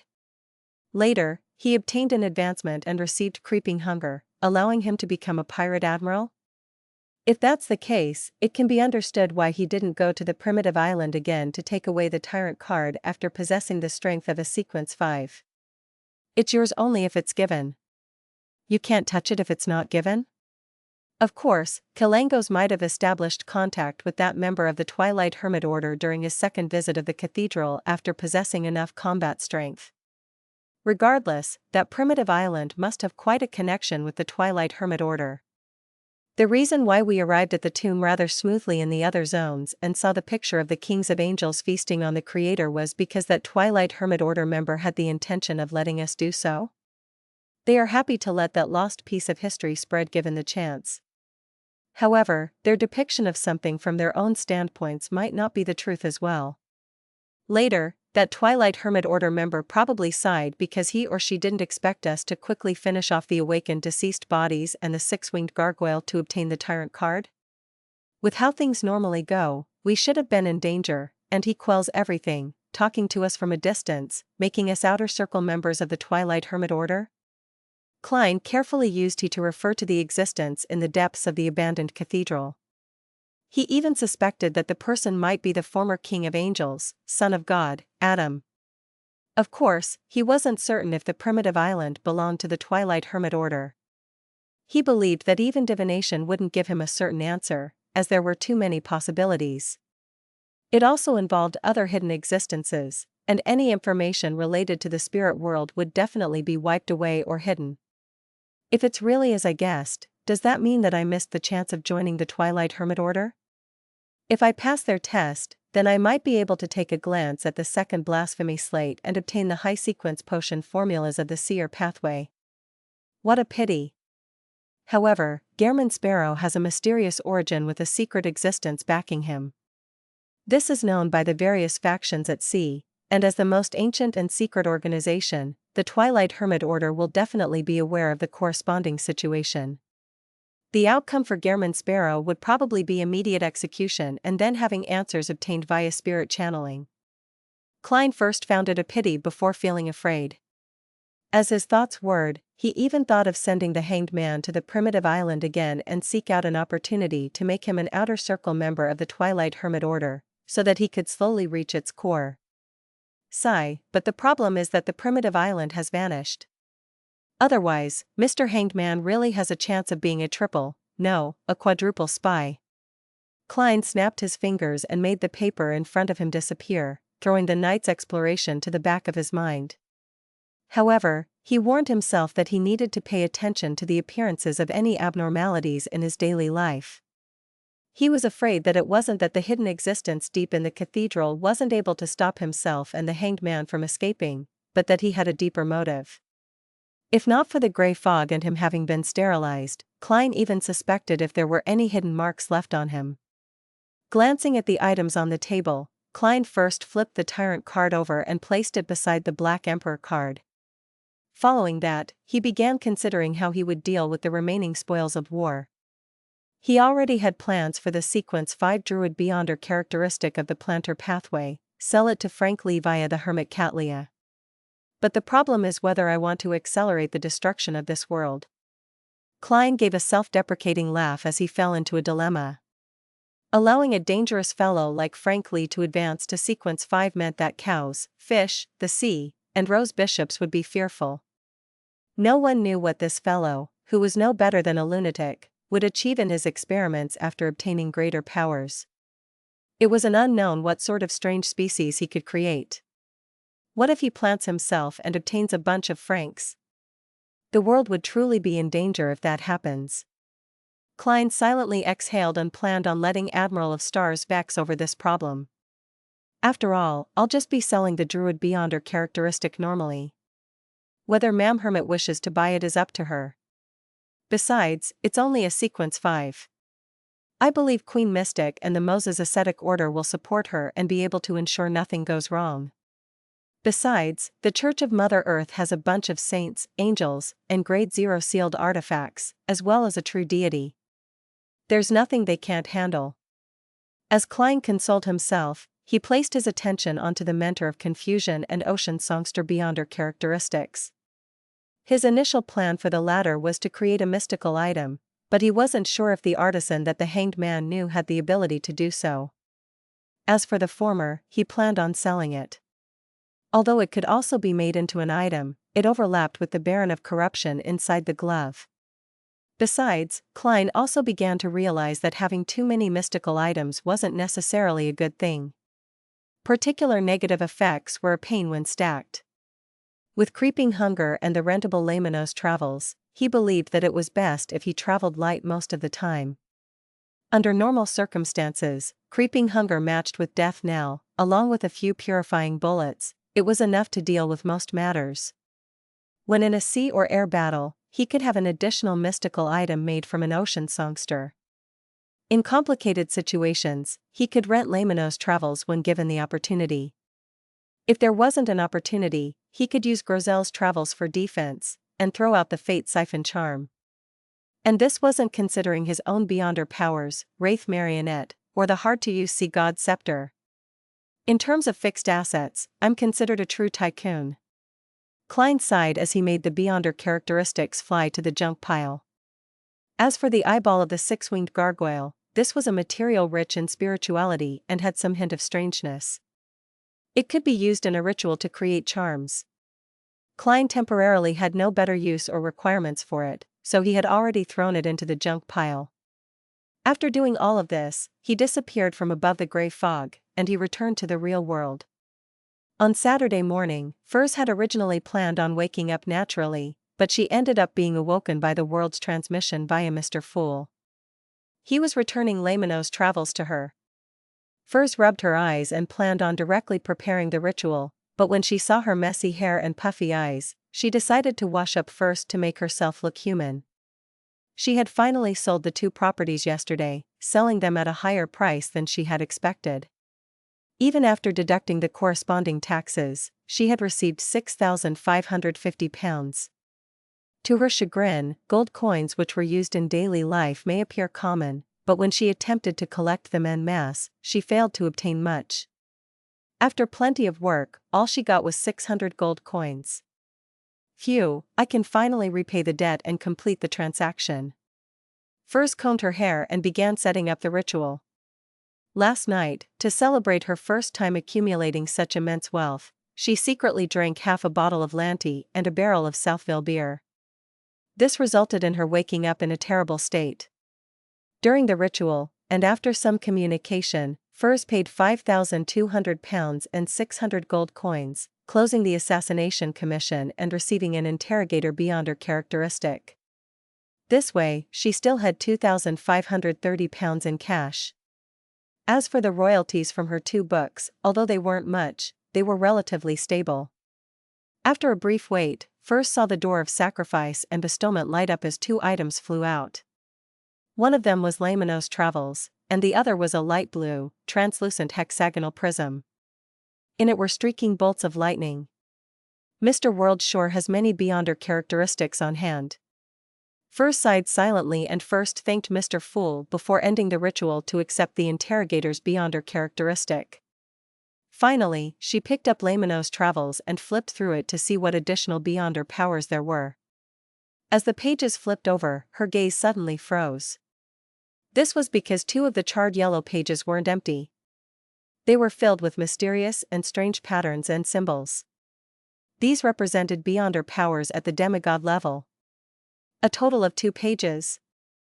How extravagant, Furs couldn't help herself as she muttered. This was the first time she was seeing a demigod Beyonder power which she could freely use.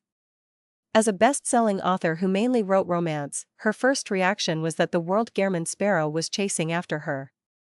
But thinking back to how they hadn't met before, and how the gentleman was a cold and powerful assassin, she quickly rejected such a guess.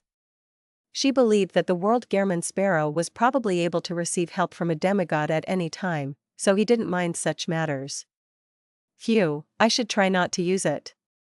I'll let Mr. World use it when he rents it again. Furs exhaled with some fear, completely lacking the guts to take advantage of the terrifying assassin.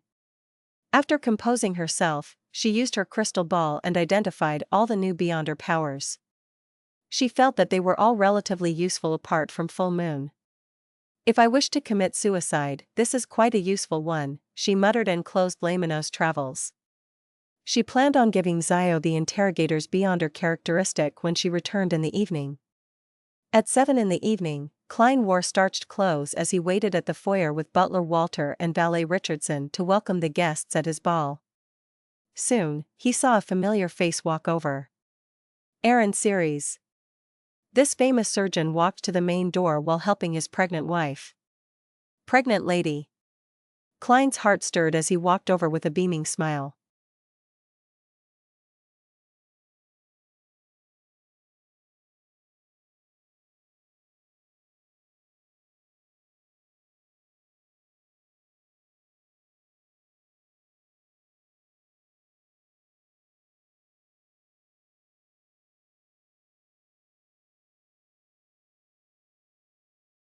Chapter 8:17, Guests. As a polite gentleman, Klein obviously wouldn't stare at Aaron's wife. He looked at the famous surgeon and said, "Good evening, Aaron. How may I address your lovely companion?" Aaron's cold demeanor hadn't changed, but it didn't stop him from handing over an intricately packed bottle of red wine and say with a polite smile, "My wife, Wilma Gladys, a middle school teacher. It appears you are about to become a father again. When's it due?" Klein received the present and asked. The topic he had planned to cover when talking to Dr. Aaron had been about a few new surgery techniques in the papers, but he never expected him to bring his pregnant wife. This was a pleasant surprise for him. This was because Ma'am Wilma Gladys was expecting the unborn snake of Mercury, Willoseptin. Aaron subconsciously glanced at his wife's tummy and said with a smile, "Early July. If you don't mind, I wish to invite you to his birth party." Just as he said that, the gentle and beautiful black-haired lady, Wilma, suddenly held her tummy and exclaimed in pain. "What happened?" Aaron asked in concern. "He kicked me, but he's calmed down," Wilma said with an eased expression. She then looked at Dwayne Dantes and smiled. "Because of my pregnancy, I've been home all the time and haven't been to such balls in a while. Feeling pent up at home, I got Aaron to bring me along. Although I can't dance, I'll be able to chat with the other ladies, and I'll even find some time to play some cards." "Your presence honors me," Klein sincerely replied. "I will come for his birth party in early July." He wasn't affected by the tiny accident, as he still remembered Dr. Aaron's invitation. After exchanging a few words of pleasantries, Klein handed over the gift to his valet, Richardson, and got him to lead his 3 guests into the hall. Without needing to wait too long, he received his second guest. It was Bishop Electra, who was still wearing his black clergyman robe, and his female partner. His partner was a lady in her early 20s who still had a little bit of baby fat to her cheeks. She looked at everything with a sense of wonder, and she was filled with energy. However, she had an additional hint of maturity to her due to her already having a child. "Good evening, Your Excellency. My sleep has recently been excellent," Klein said, feigning ignorance of the Church of Evernight's secret efforts. Electra immediately tapped his chest 4 times in a clockwise fashion. "This is a blessing of the goddess." He then introduced his female partner. "She's my wife, Shona Johnson." As he often visited Dwayne Dantes and had been to his residence several times, he didn't need to prepare any gifts for the ball. It would appear overly polite and too distant. "Nice to meet you. You are a lot younger than I imagined," Klein greeted Shona half politely and half jokingly with a nod. Meanwhile, he silently did the math. It said that the bishop got married 2 years ago. That means that his wife was only 18 or 19. This age difference is quite huge. In a few years, I might have to introduce a particular chubby apothecary to him.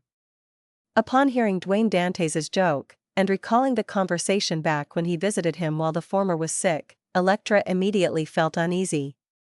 He coughed gently and replied, "She's someone who likes a bustle. If she's free, she has no wish to miss any ball." Klein didn't speak further because he saw Ma'am Mary alight from her carriage and was walking over. After letting Bishop Electra and his wife enter the hall, Klein smiled at Mary and said, "Ma'am, perhaps we will be fellow workers next week." The lawyer and accounting team he hired had completed their investigations and had cleared the Coim Company's audit and said that it was very suitable for investing into. Furthermore, he had already reached a preliminary agreement with the gentleman who was selling the shares. Final confirmation of the sale of 3% shares for £12,800 was to be made next week.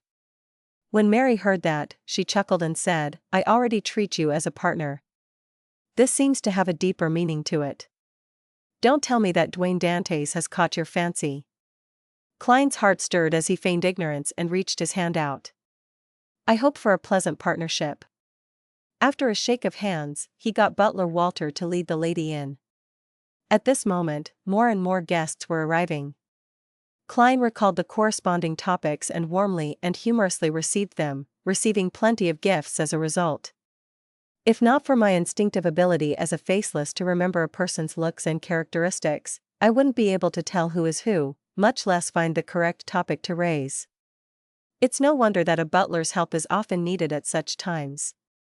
As Klein was stirring in poignancy, he saw Member of Parliament Mocked and his family arrive. He smiled again and took a step forward. "Good evening. Today's starry sky is especially beautiful." Member of Parliament Mocked smiled as he handed a bottle of Black Rand from some unknown vineyard to him and said, "I've been in Backland for nearly 20 years, but the number of starry skies I've seen combined cannot even compare to the number I've seen this year. I hope there will be more with time." Klein then said to Ma'am Rihanna, "I heard that the both of you have gotten a boarding school for Miss Hazel?" Rihanna looked at her daughter, who wore a cold expression despite maintaining a polite smile. "Boarding school education is becoming increasingly popular. It's the same for females. And most importantly, perhaps Hazel will get to know more friends. Unfortunately, she doesn't seem too happy about this arrangement, as she can't bear to leave us." In Backland, boarding schools that targeted females of high society had already grown in popularity. The education they provided might not be better than home tutors, but it created a social circle. The school fees for such a boarding school like that was about £500 a year. "She probably can't bear to part with the sewers here," Klein lampooned. After a short chat, he let Member of Parliament Mocked and family into the hall. When it was almost time, he didn't wait by the door and instead walked to the second floor. Standing behind the railing that faced the main door, he gestured for the musicians to pause the music. Holding a cup of champagne, Klein surveyed the surroundings. With all the guests looking at him, he loudly said, "I'm very happy that all of you can grace this ball with your presence.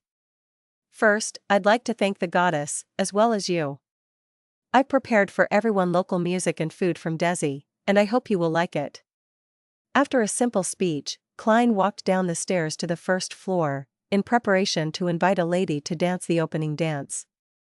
Typically, a married host would definitely invite his own partner for the opening dance, while unmarried men or women would dance with a relative of the opposite sex, or invite someone they had their eye on, in an alternate form of a blind date. But Dwayne Dantes didn't have any family or any suitable target, so this matter appeared somewhat embarrassing. However, he had an experienced butler. His butler had hired a socialite of high society, and although dancing the opening dance would result in some rumors, it wouldn't make others believe that they were dating. Therefore, Klein looked at the lady named Aurea without any guilt as he walked towards her. This lady was a widow who had good relationships with several people in Backland's high society. She enjoyed quite a status in this circle, but of course, she wasn't well liked by the ladies. Anyone with a bit of standing looked down on her. Regardless, Aurea's female charms and her bearing was excellent. It was especially so with her figure that had alluring curves. If it wasn't because her looks were only above average, Klein would have suspected that she was a demoness. "Ma'am, may I have the pleasure of dancing with you?" Klein followed the teachings of his etiquette teacher, Wiana, and posed flawlessly. Aurea with her blonde hair bun smiled and reached out her hand. "You are a gentleman that cannot be rejected." That sounds ambiguous. Her identity and the role she plays in social settings ensures that she can't act as demure as most ladies and madams. Klein held her hand, entered the dance floor, and began dancing under the tune of a village folk song.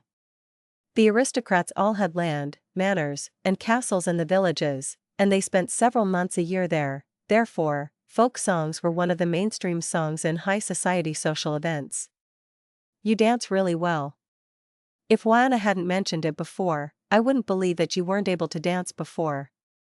Aurea deliberately leaned in close. As they moved in step, her breathing could be heard. As she was a stranger, Klein was a little uneasy by the close distance, but he couldn't push her away while under everyone's gaze, so all he could do was smile. "I just didn't know how to dance such dances. In fact, I'm good at the kind of dances from Desi Bay and the southern continent where there's greater freedom. I also like those kinds of dances. They are full of strength and passion. It's danced for yourself and not for others." Aurea found a topic as she gyrated her body, appearing extremely intimate with Dwayne Dantes. Towards the end of the opening dance, she said with a suppressed chuckle, "If it wasn't for the rumors, I would even suspect that you don't fancy women because you're a little stiff. However, I no longer have any doubts." As she spoke, she glanced down. Klein was actually rather embarrassed. She was really good at using her body and words to create a suggestive atmosphere. However, Dwayne Dantes was an experienced man and couldn't admit defeat. He smiled with a natural expression. Stiffness is a result of not being used to Backland's social scene. "I can teach you," Aurea said with a chuckle. At that moment, the tune came to an end as she took a step back and winked with a smile. "You're really passionate." The words were a double entendre that left Klein nearly blushing. He even began to suspect if she was related to demonesses. He continued wearing a stoic expression as he bent his back into a bow, and he sent Aurea back to her spot. Through the corner of his eye, he caught Wilma Gladys, who was pregnant with the snake of Mercury, walking towards the long table to the side. Her target was apparently the first batch of ice cream.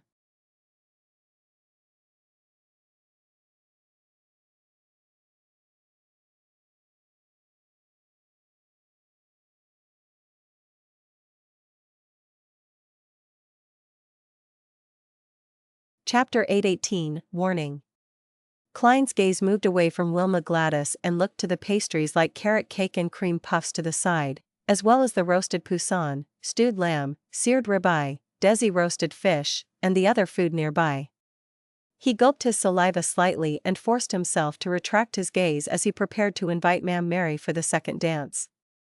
As the host, he couldn't skip any of the first 3 dances, therefore, all he could do was temporarily forget his hunger and the delicacies. And at this moment, Wilma Gladys, whose pregnant state showed, walked to the spot where there was ice cream. She reached out her hand before retracting it. "You want some?" Dr. Aaron hadn't joined the first dance as he stayed by his pregnant wife's side. Wilma Gladys sternly shook her head. "No, I don't. I'm pregnant. It's not good to have ice cream." However, the little fella in my tummy seems to want a little, just a little. Dr. Aaron nodded indiscernibly and said, then have some. Leave the rest to me.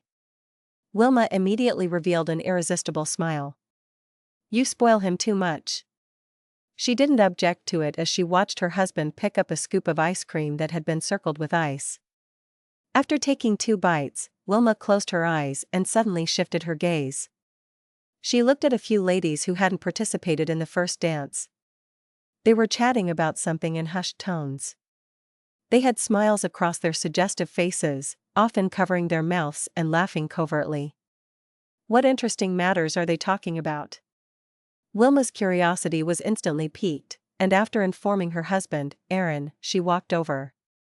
However, the few ladies quickly dispersed as though they were awaiting the second dance. Wilma was disappointed as she asked the young beautiful lady who remained standing there, do you know what they were discussing about? I'm not interested in their topics, Hazel said as she glanced at the pregnant lady beside her. She didn't fault her for being a little impolite because pregnant ladies often had some privileges. Only then did Wilma notice that Hazel, with her long black-green hair, was holding a cup of champagne. She looked like she had no wish to be invited to a dance. She has a sense of pride that stems from the bottom of her heart. Even when looking at Baronet madams, she will only maintain the most basic courtesy. This is a delightful character, but the problem is that she's like that to everyone. She's overly cold and aloof. Perhaps she's in the rebellious stage that Emperor Roselle had mentioned before? As a middle school teacher, Wilma couldn't help but make comment inwardly. Then, knowing better, she opened up a distance from Hazel and began looking for the ladies she was familiar with. After completing 3 dances, Klein finally had a brief reprieve to stuff himself with more food and drink some thirst-quenching sweet iced tea. This was a D's specialty that he specially got the kitchen to prepare. Due to the influence of death now, he had drank a little too much. After having a short conversation with Bishop Electra, he had to apologize and take his leave to the washroom. In fact, he could hold back for another 3 more dances.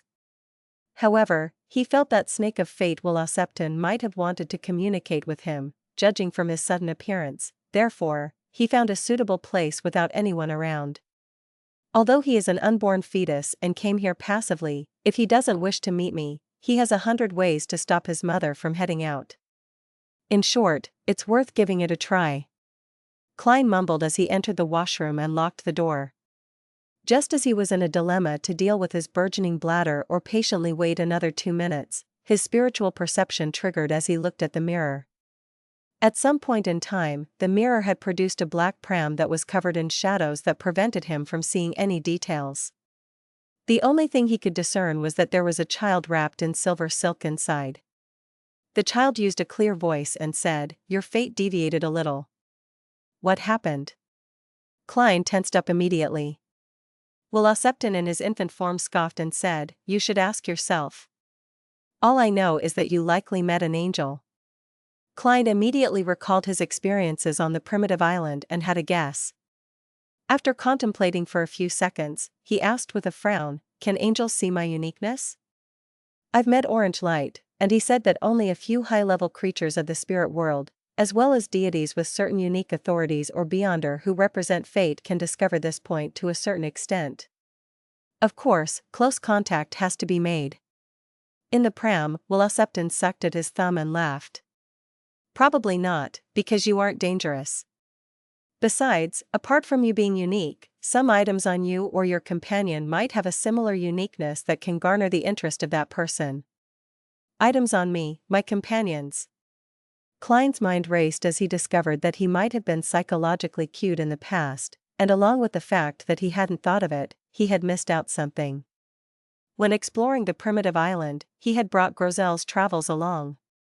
This was a book created by an ancient god, the Dragon of Imagination, Ankwelt. If that primitive island is related to the Twilight Hermit Order, be it the Angel of the Spectator pathway deep inside the cathedral with a high-sequence ingredient of the Storm pathway, or the opposite, he will likely be interested in the notebook. After all, the leader of the organization is the Angel of Imagination, the son of God, Adam. And it's because of this notebook that I was allowed to take away the tyrant card while also preventing me and Mr. Hanged Man from continuing the exploration? Klein had a hunch as he asked, how should I resolve this? There's no need. In the long term, this should be something good, but there might be some trouble midway, Will Septon replied with a clear voice. Furthermore, you are already burdened with so many matters. An additional matter wouldn't matter. I warned you so that you can take notes so as to not be struck by trouble. Makes sense. One stops worrying when there are too many debts. Perhaps it might create opportunities and let my debtors end up fighting. On careful thought, Klein echoed inwardly. He asked instead, my friend who wishes to obtain a drop of a mythical creature's blood wishes to know exactly what you need. What do I need? Will Septon scoffed once again. There's plenty I need. For example, the means to accommodate the die of probability, or how to finish off Ouroboros. If it's possible, you can take as many vials of blood as you want. But, can it be done?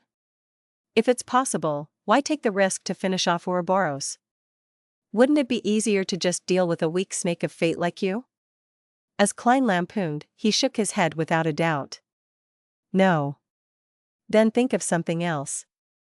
I'm not in a rush. Will Septon paused and said, there's a very arrogant lady at the ball tonight. There's something wrong with her. If you have the chance to chat with her, you can lead the topic of conversation towards dreams. Hazel?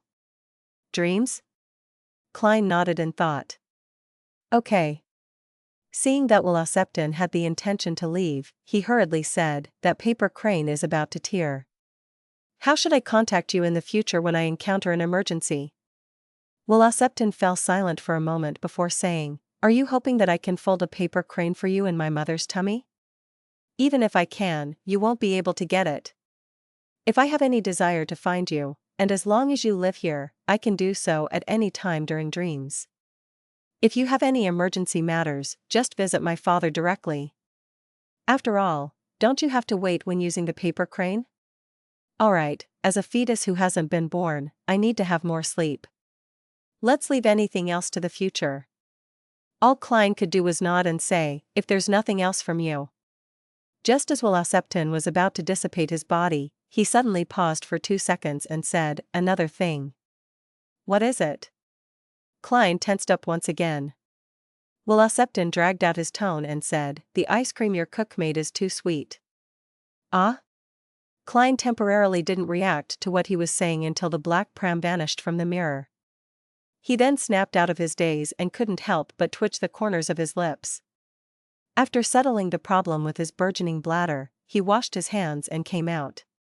He found Richardson and instructed, go to the kitchen and get them to lower the sweetness of the ice cream that is subsequently being made. Richardson didn't ask why, and he immediately did as he was told. Only when he was about to enter the kitchen did he recall the problem. Mr. Dwayne Dantes hasn't touched the ice cream yet, so how did he know that it's a little too sweet? Towards this problem, Richardson quickly had an answer. He believed that a guest had informed his employer after sampling the ice cream. Although it was a little impolite, it wasn't something rare, especially among familiar friends. They would proactively and kindly inform him so as to prevent the host of the ball from suffering unpleasant critique. At this moment, as the previous dance was still happening, Klein wasn't in a hurry to consider a dance partner. He walked to the long table by the side and seized the opportunity to have some of the delicacies. Just as he selected a piece of Desi roasted fish without many bones, he suddenly saw Wilma Gladys lean over and pick up a cup of sweet iced tea. The lady nodded at the host and smiled. This beverage is nice. I've never had it before. It's sweet iced tea from the South, Klein explained with a smile as he casually glanced at her tummy. He seems to be very obedient. Oh, perhaps, it's a she. Wilma smiled. Most of the time, but there might be some stirrings in the middle of the night at times. Middle of the night. At times. Don't tell me it's when he's replying to my questions. Klein suddenly broke out into a sweat as he feigned ignorance and cast his attention back onto his plate. As Wilma drank a sip of sweet iced tea, she headed back to her previous conversation. When the new dance began, Klein handed his plate and cup to an attendant beside him and glanced at Hazel. He slowly walked over and bowed with a smile. "Lady, may I have the pleasure of dancing with you?" Hazel fell silent for a few seconds and placed the cup of champagne onto an attendant's tray and replied politely, "It will be my pleasure."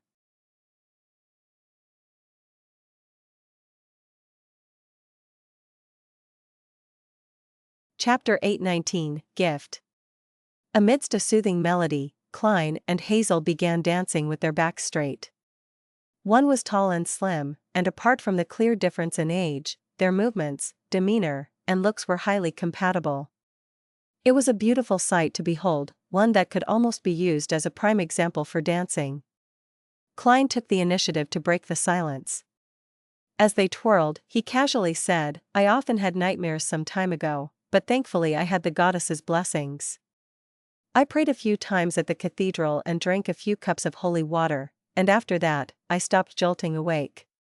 Hazel silently looked up and, after 2 seconds, asked, "What kind of nightmare?" "To think you will be interested in such a topic."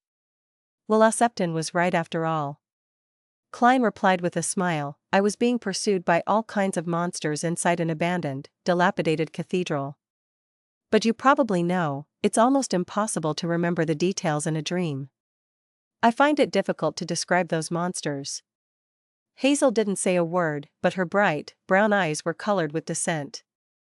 That also meant that she believed that dreams weren't necessarily impossible to recall.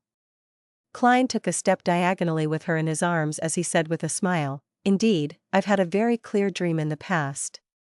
Back then, I was still in the southern continent. I dreamed of an inverted mausoleum. It was constructed from pitch-black stone columns that extended underground. There were zombies covered in white feathers that appeared from them in a bid to pull me in. I had such dreams for several days, and it's really quite embarrassing. I was very afraid back then, so I frantically went to a nearby city and found a divination club. I got them to interpret my dream, and I received the conclusion that during one of my purchases of local goods, I had offended the faith of a tribe that believed in death. Strangely, when I went to the tribe to apologize, gave them gifts, and participated in their celebrations, I never had that dream again." He had fabricated the story from his experience as a seer. His goal was to pique Hazel's interest to see if she would unknowingly reveal something. At the same time, this was a suggestion with a deeper meaning, one that wouldn't garner suspicion. The deeper meaning was that Hazel could find a divination club member or a cathedral's priest to interpret her dream if she was troubled by it. It was best not to make rash choices while blindly believing the contents of the dream. When Will Septon mentioned that there was something wrong with Hazel and suggested chatting about dreams, Klein suspected that her dilemma stemmed from a dream that kept happening. Otherwise, it was hard to explain how, despite being at least a sequence 8, she had a severe lack of knowledge towards the mysterious world with her blind arrogance. Furthermore, she was a lady from high society who had been educated at home. Thus, it made it difficult for her to make contact with unaffiliated beyonders or those without clear intentions. After all, her father was a member of parliament who was definitely protected. She likely had no lack of beyonders around her.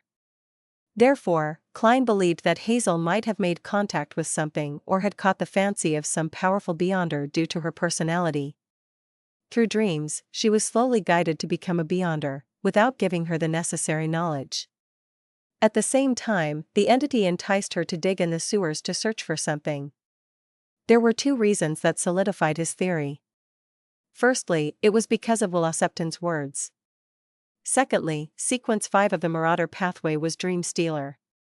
It was impossible that it only had the one beyonder power of stealing the intent behind an action. Hazel quietly listened to Dwayne Dantes' description as her mouth subconsciously gaped before closing again. After nearly 10 seconds, she asked, "Why didn't you head to the goddess's cathedral?" As expected, she's reacting to topics about dreams. However, she's quite careful and doesn't divulge anything. Klein smiled wryly and said, "There weren't any cathedrals of the goddess around. It was a region that held faith in the god of steam and machinery." Hazel didn't continue the topic as she focused her attention back onto the dance, as though she was fully immersed in the music. Klein also quietened down as he swirled around in the beautiful melody with the girl. After the dance, he sent Hazel back to where she was standing, and then he headed for the long table due to his thirst, hoping to get a cup of sweet iced tea. At this moment, he saw Bishop Electra enjoying some red wine over there. Unlike the Church of Storms and the Church of the God of Combat, clergymen of the Evernight Goddess were prohibited from excessive drinking. They needed to reject distilled spirits, and they could only drink champagne, beer, and red and white grape wine in moderation. How is it? This should be your first time holding such a grand ball, right? Electra smiled as he raised his cup. Klein smiled and replied, very troublesome, and it's also, The biggest problem is that having so many dances in a row is exhausting. I kept sweating and wanted to drink more water. Bishop Electra chuckled and said, when you're here in Backland, don't slack on any physical exercise. At times, the social scene is more tiring than you can imagine. With that said, he said with a jibing smile, Ma'am Moria has endorsed you, believing that your character matches your appearance. I'd like to thank her for her endorsement. Klein was momentarily unable to find the words to reply with as he replied in a jokingly manner, a person's character cannot be identified from a single dance. Without waiting for Electra to reveal a smile that all men understood, he switched to saying, Your Excellency, I've recently involved myself in some business, and I'm afraid that I might offend a gentleman in power. I'm a little worried. He was referring to the Coim Company and Baron Sindras. Electra took a sip of red wine and said, Don't worry. Backland follows the rule of law. Besides, the goddess will bless you. That's relieving. Praise the lady. Klein seriously drew the crimson moon on his chest. After Electra headed for the dance floor, his gaze darkened as he sighed silently. He wasn't feeling fearful or hatred. He just felt a slight guilty conscience.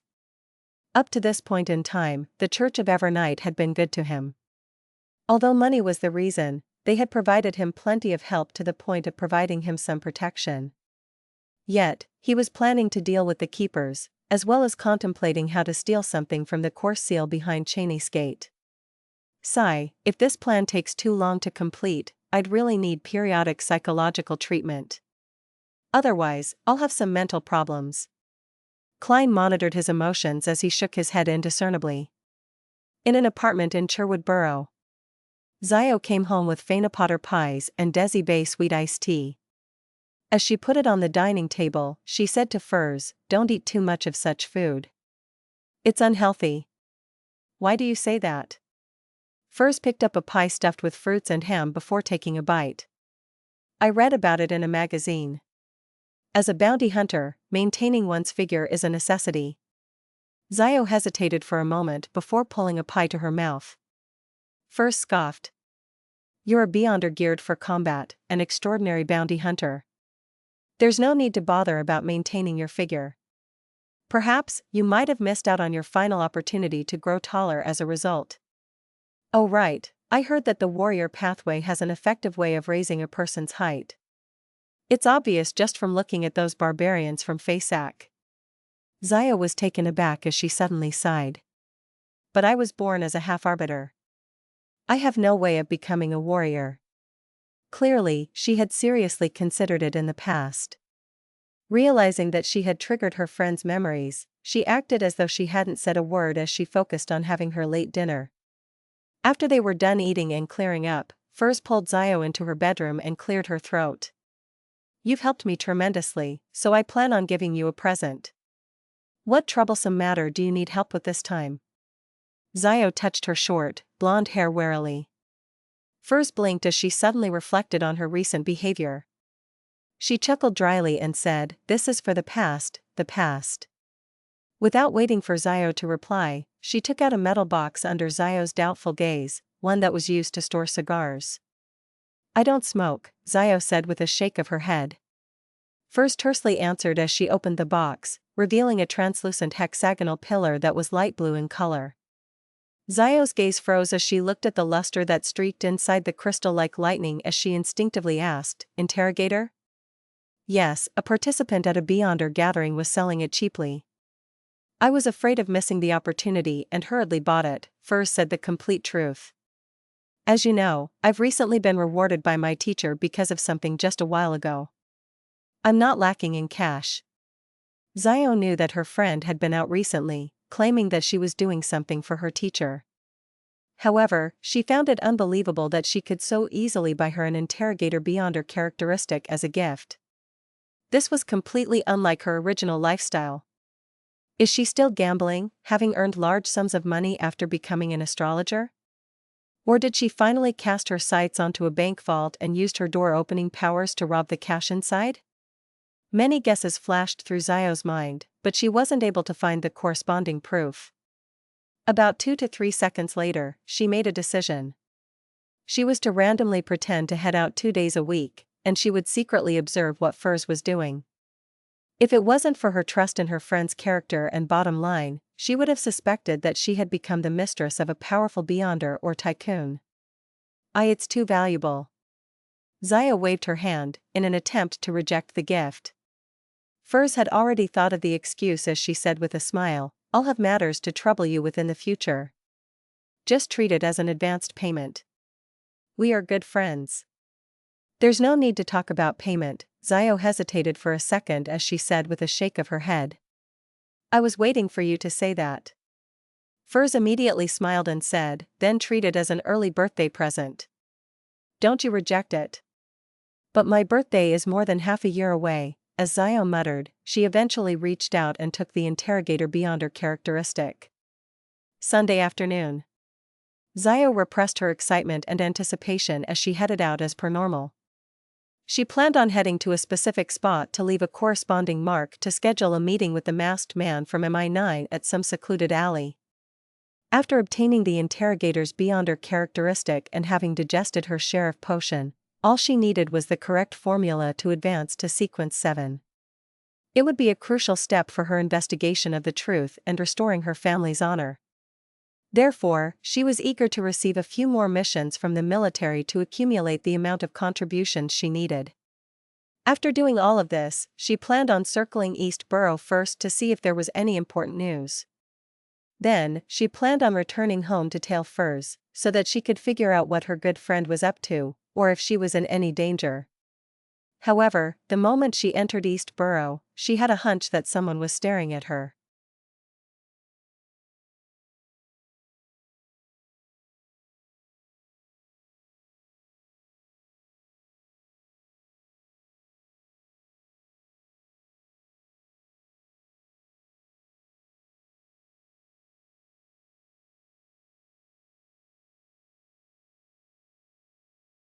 Chapter 820, 2 Dazed Instances. Who is it? As a sheriff, Zhou had a sharp intuition for monitoring others and for being monitored by others. Her heart tensed up as her mind raced to consider what had just happened. In the past 2 to 3 weeks, she hadn't encountered anything particularly noteworthy. The few criminals she apprehended weren't beyonders, and they were, at best, related to certain gangs. No one would offend a famous bounty hunter in East Borough for them. Therefore, she quickly narrowed down the list of suspects, and she vaguely guessed at the spies faction. A member from the Aurora Order? I didn't attend Mr. X's gathering, and an accident happened. Apparently, it was quite a stunning scene.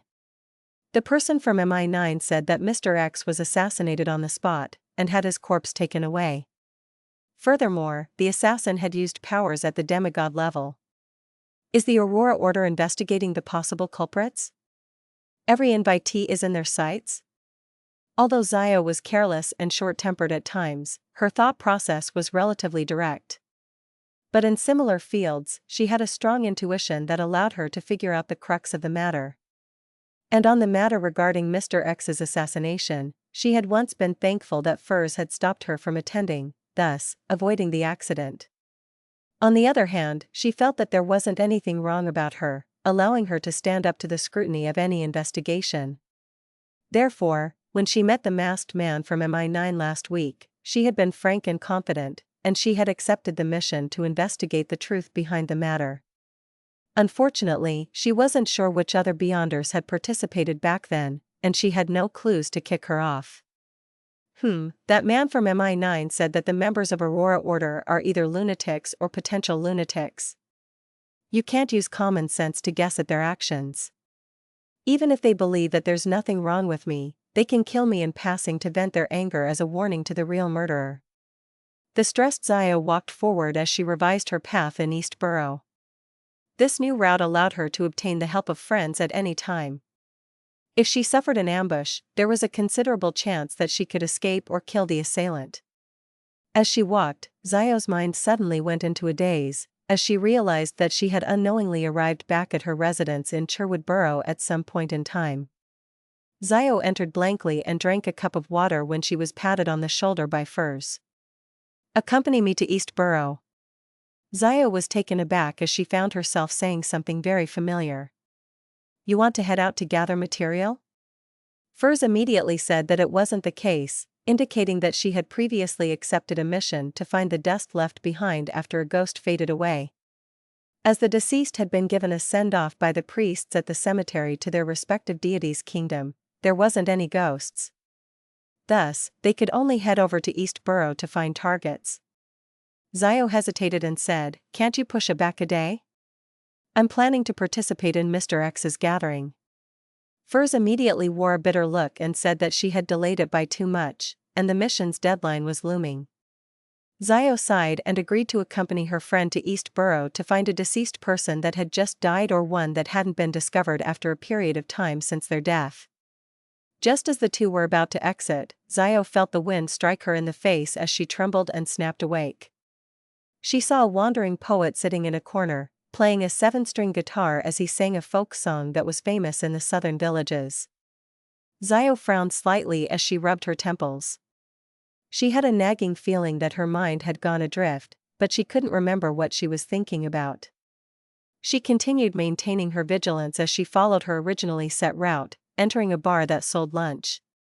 On the way, she met an East Borough resident who would occasionally provide her with intelligence. He was a man who was either 23 or 24 years old. He had thinned his brows, and his brown hair reached his shoulders. His facial features were rather soft, and he had put on cheap makeup. He gave off quite an odd vibe. "Sherman, did anything happen in the past few days?" Zio greeted.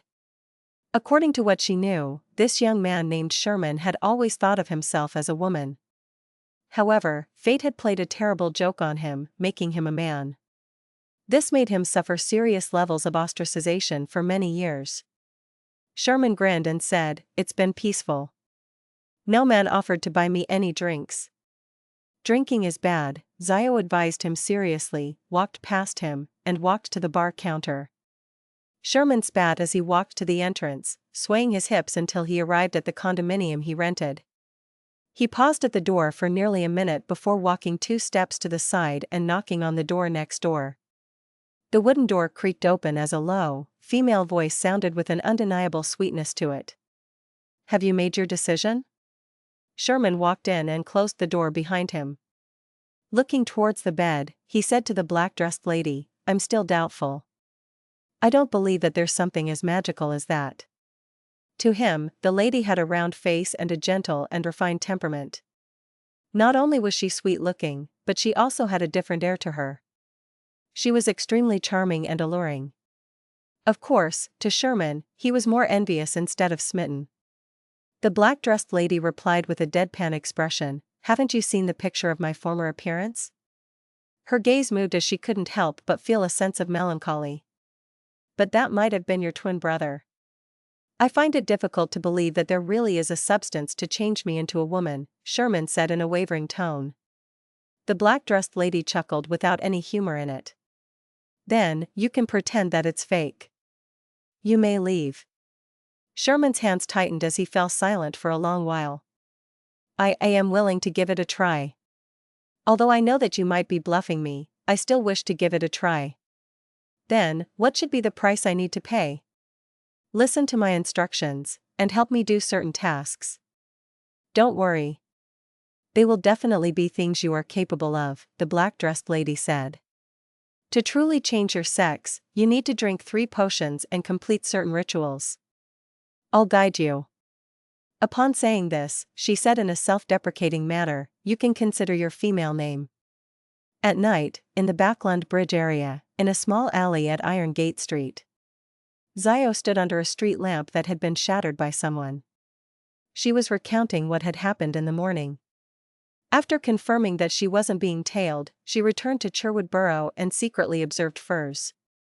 She discovered that her friend didn't head out at all, staying at home like she usually did. She spent most of her time reading novels, newspapers, and magazines. She also drew the curtains in her room for nearly an hour, as though she was familiarizing herself with her beyonder powers. Until she had nothing to do, she got a piece of paper and spent 15 minutes writing the opening to her new book. Finally, she tore it apart, crumbled it into a ball, and threw it into the trash can. She smokes and drinks excessively. Zio silently clenched her teeth when she saw a figure in a black suit walking out of the shadows from the other end of the alley. The man was tall and wore a golden mask that revealed his eyes, nostrils, mouth, and cheeks. He was none other than the MI9 member who was in contact with Zio. "Is there anything urgent?" he asked directly. Although Zio was short, she said in a similarly domineering manner, "I was tailed in East Borough. I suspect that it's someone from the Aurora Order. They seem to be investigating what happened during the gathering." The topic Zio had prepared to talk about was about someone she was asked to look for. She planned on using a clue that couldn't be confirmed to make a request for the emergency meeting to appear normal. However, she now had a more suitable excuse thanks to the Aurora Order. The lunatics from the Aurora Order are like that. Although they know that we're also investigating the matter and are finding them, they don't shrink back. If it's not because of that, they wouldn't always be suffering setbacks, the golden-masked man said with a laugh. To be frank, I'm very surprised that they didn't directly surround you and bring you to a secluded place to interrogate and channel your spirit. Zio was about to answer him that the Aurora Order member didn't tail her for long when she suddenly recalled the dazed feeling she found inexplicable. Hence, she deliberated and mentioned, "I'm not sure what I encountered. For a very brief period of time, I seemed to be in a daze and can't remember what I recalled." The golden-masked man fell silent. After nearly 20 seconds, he said, "The investigation pertaining to you should have ended. The importance the Aurora Order has placed on this matter has exceeded my imagination. I will report this matter." You mentioned that many Beyonders received the invitation but didn't attend?" Zio nodded and said, "The participants of each gathering doesn't exceed a third of the number of people invited. This is mostly normal for a gathering. It's not an exception for Mr. X's gathering either." The golden-masked man considered for a moment before asking, "Are there any clues about the person I got you to search for? The person whose original name was Tracy?" Zio shook her head after seeing him nod. "Not yet. She's likely experienced." The golden-masked man immediately chuckled. "The number of people she has killed is more than the number of bounty missions you have completed.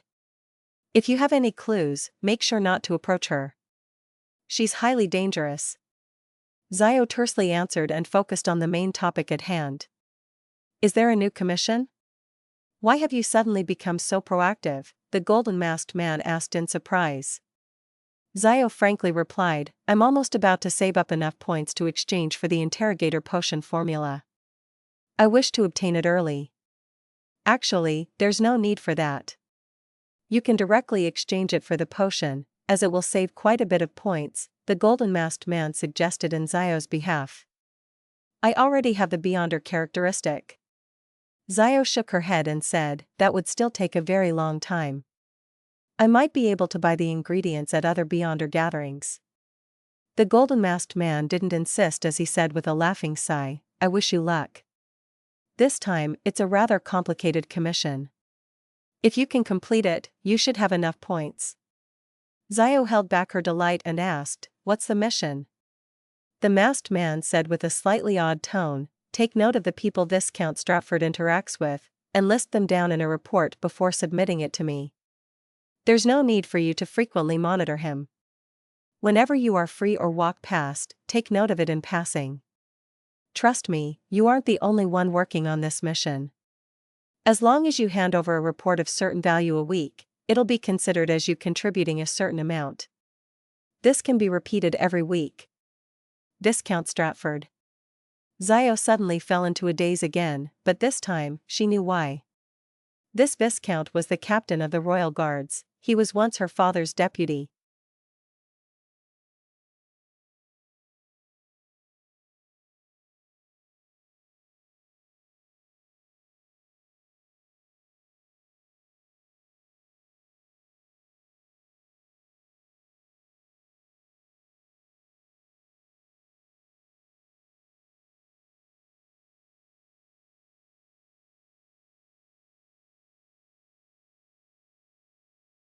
Chapter 821, Soul Imprint. Zio was dazed for about 10 seconds before remembering the need to reply. She looked at the golden-masked man and nodded. "All right, I'll take note of the people Viscount Stratford interacts with." The golden-masked man seemed to sense her dazed state as he said, "There's another mission. The Church of Evernights Red Gloves are investigating something related to the numinous episcopate. If you have any relevant information on that, immediately inform me." Zio tersely responded, unable to extricate herself from her emotions. The golden-masked man fell silent for a few seconds and asked after some deliberation, "Are you interested in directly joining MI9?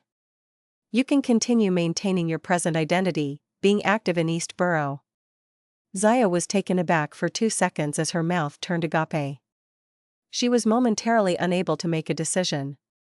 The golden-masked man didn't require an immediate answer as he said with a smile, "There's no rush.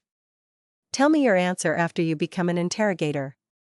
After saying that, he walked back, step after step, slinking away into the shadows at the other end of the alley. That same evening, Klein snapped awake from a dream. The soul imprint he had set up in Buckland Street's sewers had been touched. Who is it that isn't sleeping in the middle of the night? Is Hazel not afraid of being possessed by a wraith? Klein sighed helplessly as he took out the iron cigar case which was wrapped in a wall of spirituality from under his pillow. He then walked to the balcony where the curtains were tightly drawn. Wraith Senior rapidly leaped onto the surface of a street lamp before passing the manhole and sinking deep into the sewers. After advancing a short distance, with the eyes of his marionette, Klein saw Hazel in commoner clothes. This lady was warily walking forward as she raised her left hand without realizing it to touch the necklace with 7 emeralds. In her right hand was a charm made from gold. Although the charm hadn't been activated, it exuded the feeling of sunlight and warmth, as well as the refreshing sense of morning dew. Upon seeing this scene, Klein suddenly recalled his encounter when strolling in the morning. Hazel had woken up early to stroll in her garden. She was gathering materials to create the sun domain charm? Morning dew? Klein guessed with uncertainty as he felt a little puzzled. This was because Hazel wasn't only half illiterate in the mysterious domain, but she also lacked quite a bit of knowledge. Furthermore, she was a believer of the Evernight goddess. Such a beyonder wouldn't receive any response if she prayed to the eternal blazing Sunday. Even if something special happened, the smallest probability event would be that of receiving punishment. As she hasn't been digging and searching in the sewers for too long, that beyonder that has been guiding her with a dream has turned anxious. That's why she was taught how to make sun domain charms via a dream. From the Marauder pathway, the corresponding high sequence representative, Amon, is also known as a blasphemer. Does this mean that at a certain sequence of this pathway, they have the ability to pretend to be believers of other deities and circle around any defenses to obtain a response and create various kinds of charms? This does match their modus operandi. With Senor's vision, Klein watched Hazel walk deep into the sewers. Based on his spiritual intuition, although the sun domain charm was targeted at a wraith, it was far from sufficient to truly threaten a sequence 5, with it dealing a certain amount of damage at best. After all, Hazel had no way of obtaining high-level materials. However, Klein didn't let his wraith possess her again, afraid that it would alarm that beyonder who was influencing Hazel. After tomorrow's tarot gathering, he believed he would obtain a low-level item from the Marauder pathway, allowing him to make the corresponding investigations. Before that, maintaining the status quo was the best choice. Of course, the premise was that he was certain that Hazel wasn't able to dig up anything within a day or two. He had plenty of time to prepare. As a seer, he had many ways to make a confirmation. The simplest way was to head above the gray fog. After retracting his marionette, Klein took 4 steps counterclockwise and arrived inside the ancient palace which had stone columns propping it up. He conjured a pen and paper, and he wrote down the corresponding divination statement. Something major will happen in Buckland Street over the next 3 days. With the topaz pendulum, Klein obtained a negative revelation. This also meant that in 3 days, no major incident would happen in Buckland Street. As for the possibility of what Hazel would really dig out, it would only affect him while being trivial to Buckland Street. He wasn't fazed. This was because something trivial wouldn't affect his subsequent plans. He didn't have any strong intentions of stopping her. He had previously given a hint to her at the ball. If Hazel didn't understand or didn't take it to heart, it was her problem. Klein didn't have any psychological burden on such matters. After returning to the real world, he waited for 45 minutes before Hazel came out. After confirming that no significant changes happened underground, Klein laid back in bed, and with cogitation, he quickly fell asleep. Monday afternoon at 3. Dark red beams of light that soared up from both sides of the long bronze table appeared before the Fool Klein's, the Sun Derek's, and the World Gehrman Sparrow's eyes. Justice Audrey remained in a good mood as she bowed at the figure shrouded in grey fog. "Good afternoon, Mr. Fool." Klein nodded with a smile as a response to this lady who often delighted him. Meanwhile, Audrey swept her gaze and discovered an additional card beside Mr. Fool's hand. "A new card of blasphemy? I wonder which pathway it's from. I really wish that it's from the spectator pathway." Audrey's heart stirred as she turned to greet the other members. Once everything was done, she looked to the end of the mottled table ahead of the hermit Catlia and said, "Honorable Mr. Fool, I found 3 new pages of Roselle's diary." This was actually obtained from the Lone Relic Search and Preservation Foundation, but as its founder and main sponsor, she easily received the opportunity to make a copy. Audrey was rather proud in regards to this. She was increasingly convinced that establishing such a foundation was a wise decision of hers. Unfortunately, to not expose her identity, she didn't share this matter with the other members of the Tarot Club. "Very good." Klein smiled with a nod, indicating that Miss Justice could conjure the diary. And at this moment, the hermit Catlia didn't interject, as though she hadn't obtained any new Roselle diary pages. "There's temporarily no response from Queen Mystic?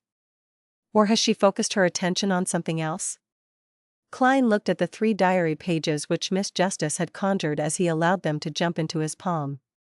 When he scanned them, the corners of Klein's lips nearly twitched.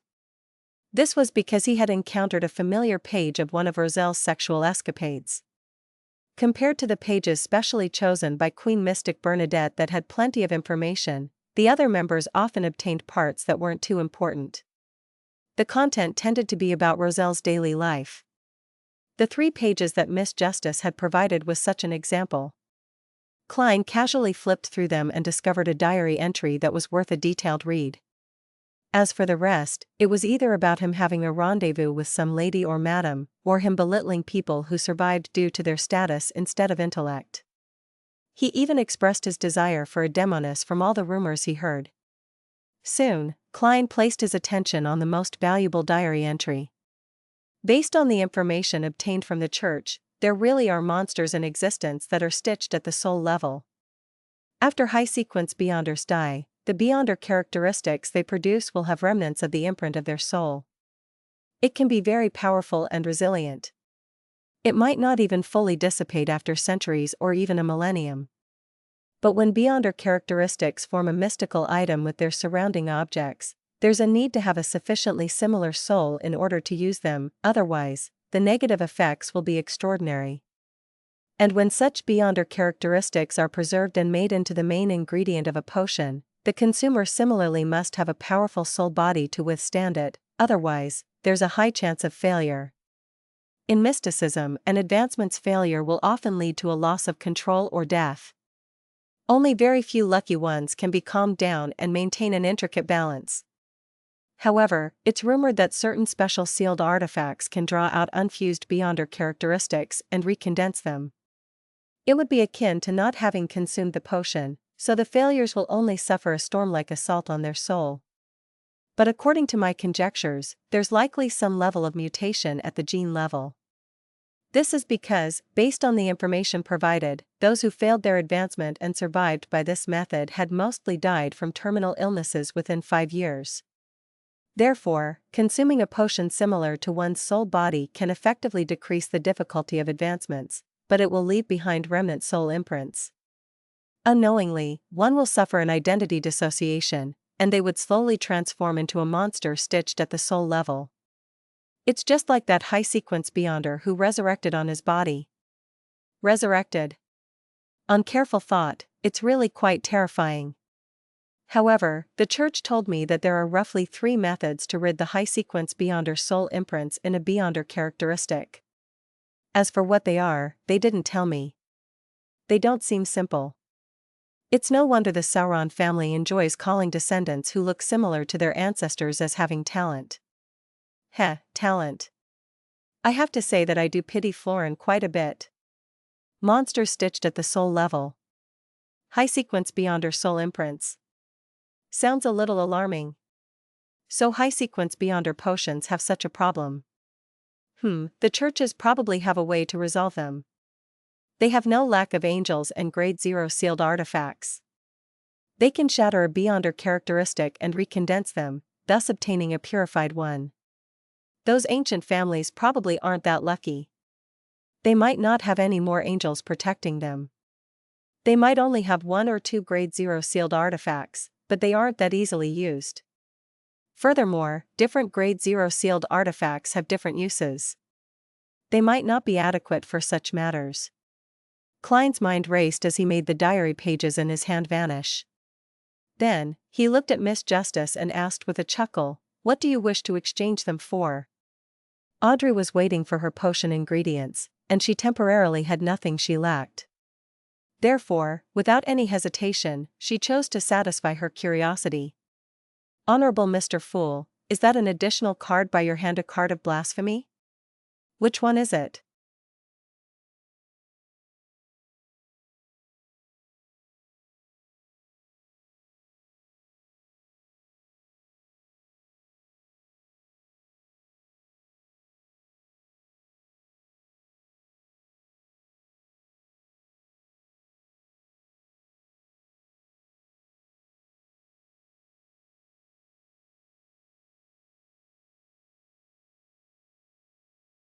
Chapter 822, Another.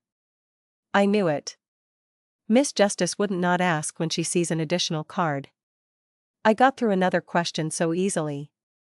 Klein secretly smiled as he casually flipped over the new card of blasphemy, showing it to Justice. Tyrant. As expected, Gehrman Sparrow has handed it over.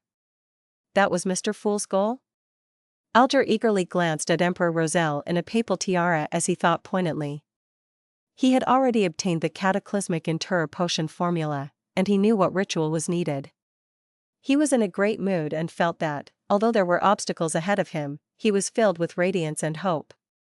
Audrey quickly took in the details of the card of blasphemy. Tyrant card. It looks like it's the sailor pathway. How I envy Mr. Hanged Man. Mr. Hanged Man doesn't seem alarmed or surprised. From a psychological point of view, his reaction should have been greater than mine. He was already aware that it was the Sailor Pathways card of blasphemy? Eliminating all other impossibilities, this is the only explanation. But how did Mr. Hanged Man know of it ahead of time? Sequence 0, Tyrant. The potion name corresponding to the Lord of Storms is Tyrant? This Tyrant card was likely in the form of the Hierophant, however, the actual meaning has certain discrepancies with some similarities. Some of it is inversed, and some are just an extension. In short, the interpretation of the card is that of a conservative view, an emphasis on submission at the level of the soul. By relying on dominance and strength, fear is created to bring about faith. Audrey, who had liked mysticism from a young age, interpreted it as she felt a strong sense of satisfaction. She felt that the payment of 3 Roselle diary pages was especially worth it. Card of blasphemy. Being equally good at interpretation and being knowledgeable, Katlia also quickly figured out the pathway in which the card represented. She also managed to add sequence 0, Tyrant, to the gaps in her knowledge. Apart from these facts, she also made a connection. The world Gehrman Sparrow plotted the death of sea god Calvetua, thus allowing Mr. Fool to obtain that scepter representing sea god's authority and begin answering believers in the name of sea god. This time, he obtained the Tyrant card of the storm pathway. It's definitely no coincidence. As she thought about the matter, Katlia was suddenly alarmed, suspecting that Mr. Fool was secretly attempting to erode away the Lord of Storm's authority. A battle between gods. It's a massive plan that has a far-reaching influence. This is one of the true goals of Mr. Fool? As thoughts flashed through Katlia's mind, she retracted her gaze and stopped looking at the Tyrant card. Furs and Emlyn didn't understand much about Sequence 0. They had only heard Mr. Fool mention it once at a previous tarot gathering, therefore, they were only surprised that it was a card of blasphemy. They also began to link the name Tyrant and the Sequence 0's potion name to the Lord of Storms. The former began trembling a little, feeling as though she was being sacrilegious. As for the latter, he began imagining and guessing what was the name of the artificial vampire pathway's Sequence 0. It must be Moon. Or Crimson Moon. Emlyn's mind raced as he came to an answer. As for whether it was correct, he didn't mind it at all. He just felt that it was definitely close to the truth. Having grown up in the City of Silver, Derek had received quite a solid education in mysticism. He wasn't unfamiliar with the concept of Sequence 0, and he had even aimed his sights to becoming one at that level. Only by doing so could he bring the City of Silver out into the light and warmth, so as to bring hope and a future. This likely represents Elf King Siniathrim. So it's called Tyrant. However, his authority seems to be a little more than what the card represents. Derek thought as he participated in the ongoings of the tarot gathering in a rare instance. After showing it for 2 seconds, the Fool Klein covered the Tyrant card again before casually glancing at Ma'am Hermit. Katlia hurriedly said, "Honorable Mr. Fool, there aren't any new Roselle diary pages this time." As expected. Klein nodded gently and said with a smile, "That's all from me." Just as he said that, the world Gehrman Sparrow looked at the Hanged Man. "After this gathering, I'll send you that Ocean Songster's Beyonder characteristic. Can you find an artisan to create an easily portable mystical item? Another Ocean Songster Beyonder characteristic?" The same thought surfaced in the minds of Audrey, Emlyn, and company. Powerful Sequence 5 Beyonders weren't carrots that you could easily buy on the street. And Mr. World had killed several in the past 2 months. Which quasi-high-ranking member of the Church of Storms meant harm this time? Katlia started off with her conjecture that Mr. Fool was attempting to erode away the Lord of Storms' authority as she came to such a thought. Furs became increasingly fearful of Gehrman Sparrow as she kept warning herself not to use the 2 pages with demigod-level Beyonder powers. Derek couldn't help but think back to how City of Silver teams would clear a region of monsters. In that dark environment of despair, the number of Sequence 5 main ingredients and Beyonder characteristics were few and far between. There were even instances where there weren't any at times. "Alright," Alger, who had already made the promise, calmly replied without mentioning the artisan's fees. This made people like Audrey and Katlia notice something. They suspected that Mr. World and Mr. Hanged Man had secretly cooperated and negotiated on certain matters. This coincided with Audrey's belief that the Hanged Man had the knowledge that the card of blasphemy was the Tyrant card, making her guess that the Tyrant card might have been one of the spoils of war that they had obtained in a private partnership. Without waiting for them to ask about anything they needed, the world Gehrman Sparrow surveyed the area whilst under Klein's control. "I have here another Beyonder characteristic of a Sequence 5 Mentor of Confusion from the Black Emperor sequence pathway. It can be made into a mystical item, and it should possess the power to use the loopholes found in order so as to distort the words, will, and actions of a target. It can also raise one's physical state and create a certain degree of chaos and confusion to the surroundings." He described it in such detail because his target clients were Miss Justice and Ma'am Hermit. It was impossible for the two of them to switch to the Black Emperor pathway, so their requirements for beyonder characteristics were naturally for a mystical item. Of course, the latter had subordinates, so it was possible to purchase beyonder characteristics for her organization's members. Another one. And it's sequence 5. What major event did Mr. World do last week? Audrey instantly forgot to generate interest in the beyonder characteristic. Katlia, Emlyn, and company exchanged looks, puzzled as to which sequence 5 beyonder met harm again. What Alger cared about was that this belonged to the Black Emperor pathway, a sequence 5 mentor of confusion. The latter was something he wasn't previously aware of. After nearly 20 seconds of silence, Audrey began to ruminate over Mr. World's words. Use loopholes found in order. Create chaos and confusion, raise one's physical state, and distort a target's speech, will, and actions. It seems to be very compatible with my dear Earl Hall. Besides, I also want to have such powers. I still have too many shortcomings just by relying on myself and lie. I should figure out the price first and find a chance to ask Father. Let's see if he's interested in buying such a mystical item for himself or his adorable daughter. Audrey thought for a few seconds before raising her hand slightly. Mr. World, what do you plan on exchanging it for? Or how much do you plan on selling it for? A reasonable price for a ready-made mystical item like Death Knell costs £10,000 to £12,000. Just the beyonder characteristic alone will be cheaper. It will be about £7,000 to £8,000. Klein had already done the math. Now, after some thought, he made the World Gehrman Sparrow reply, £8,000. He knew that if Miss Justice was really interested, she wouldn't haggle. Okay. Audrey nodded and turned to look across the table. Mr. Hanged Man, roughly how much would it cost to pay the artisan to turn such a beyonder characteristic into a mystical item? Alger quickly did the math and said, £1,500 at the very least. It might be higher. All right. Audrey shifted her gaze and said to the World Gehrman Sparrow, I'll consider it for a few days and give you an answer by the end of the week. You can continue asking if anyone else wants it. The World nodded in silence as he looked at the other members. He noticed that Ma'am Hermit hesitated for 2 seconds but ultimately kept silent.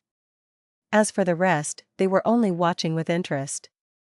Just as Audrey was about to ask about the fruit of the illusory chime tree, all the members heard the World Gehrman Sparrow hoarsely say, There's another sequence 5 beyonder characteristic from the planter pathway, Druid.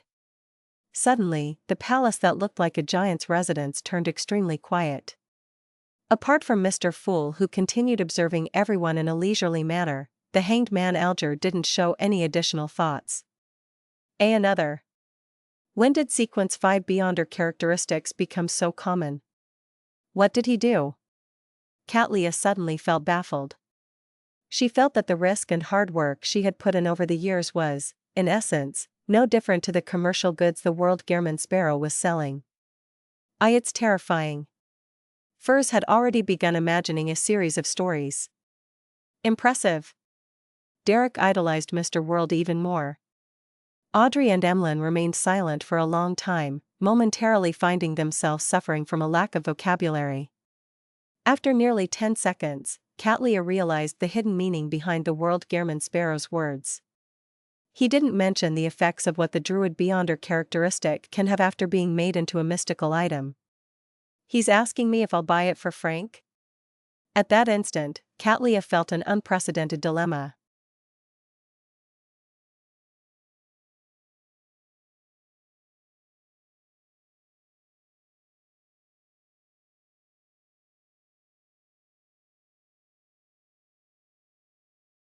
Chapter 823, The Maturing Tarot Club.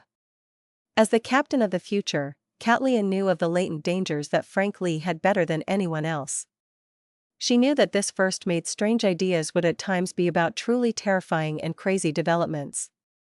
If it wasn't because those creations had yet to be proliferated and lacked the necessary elements, Katlia believed that the world would be different.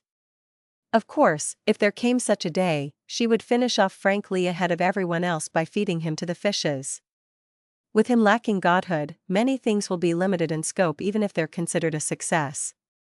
It's impossible to distribute out and bring about a greater disaster. Just advancing to sequence 5 wouldn't result in any qualitative changes, and Frank has been holding back greatly in recent times. He's been focused on researching plants that can survive and grow through the absorption of monster corpses in the darkness. As her thoughts swirled and changed in her mind, Katlia finally made a decision. How much do you wish to get for it? She had a vague feeling that the World Gehrman Sparrow was recently in need of money. 8,000 pounds. If you can replace it with large sums of gold coins, you'll receive a discount. Klein secretly heaved a sigh of relief as he answered using the world. At the thought of how Frank Lee could be able to afford this sum, and how he wouldn't reject a druid's beyonder characteristic, Katlia pondered for 2 seconds and said, "Deal. Give me a week to gather the amount." "No problem." Klein got the World Gehrman Sparrow to retract his gaze. After the trip to the primitive island, if not for having garnered the attention of the existence hidden in the depths of the cathedral, he would have given himself a perfect score. In less than half a night, he had obtained an invaluable card of blasphemy, a mystical item with not less than 10,000 pounds, as well as a possible total of 16,000 pounds. Furthermore, no taxes needed to be paid. It was faster than robbing a bank. Unfortunately, that primitive island has vanished. Otherwise, I can always pay a visit when I'm lacking money. Klein's thoughts wandered as he watched Miss Justice look at Mr. Hanged Man and ask with a tone of anticipation, "Do you have the fruits of the illusory chime tree?" Audrey actually had some inkling to the answer. This was because Mr. World had obtained so many sequence 5 beyonder characteristics recently, and Mr. Hanged Man was suspected to have had a private partnership with him in the past week. It was unlikely that he had obtained nothing. "I can figure out certain clues from Mr. Hanged Man's satisfied and confident state."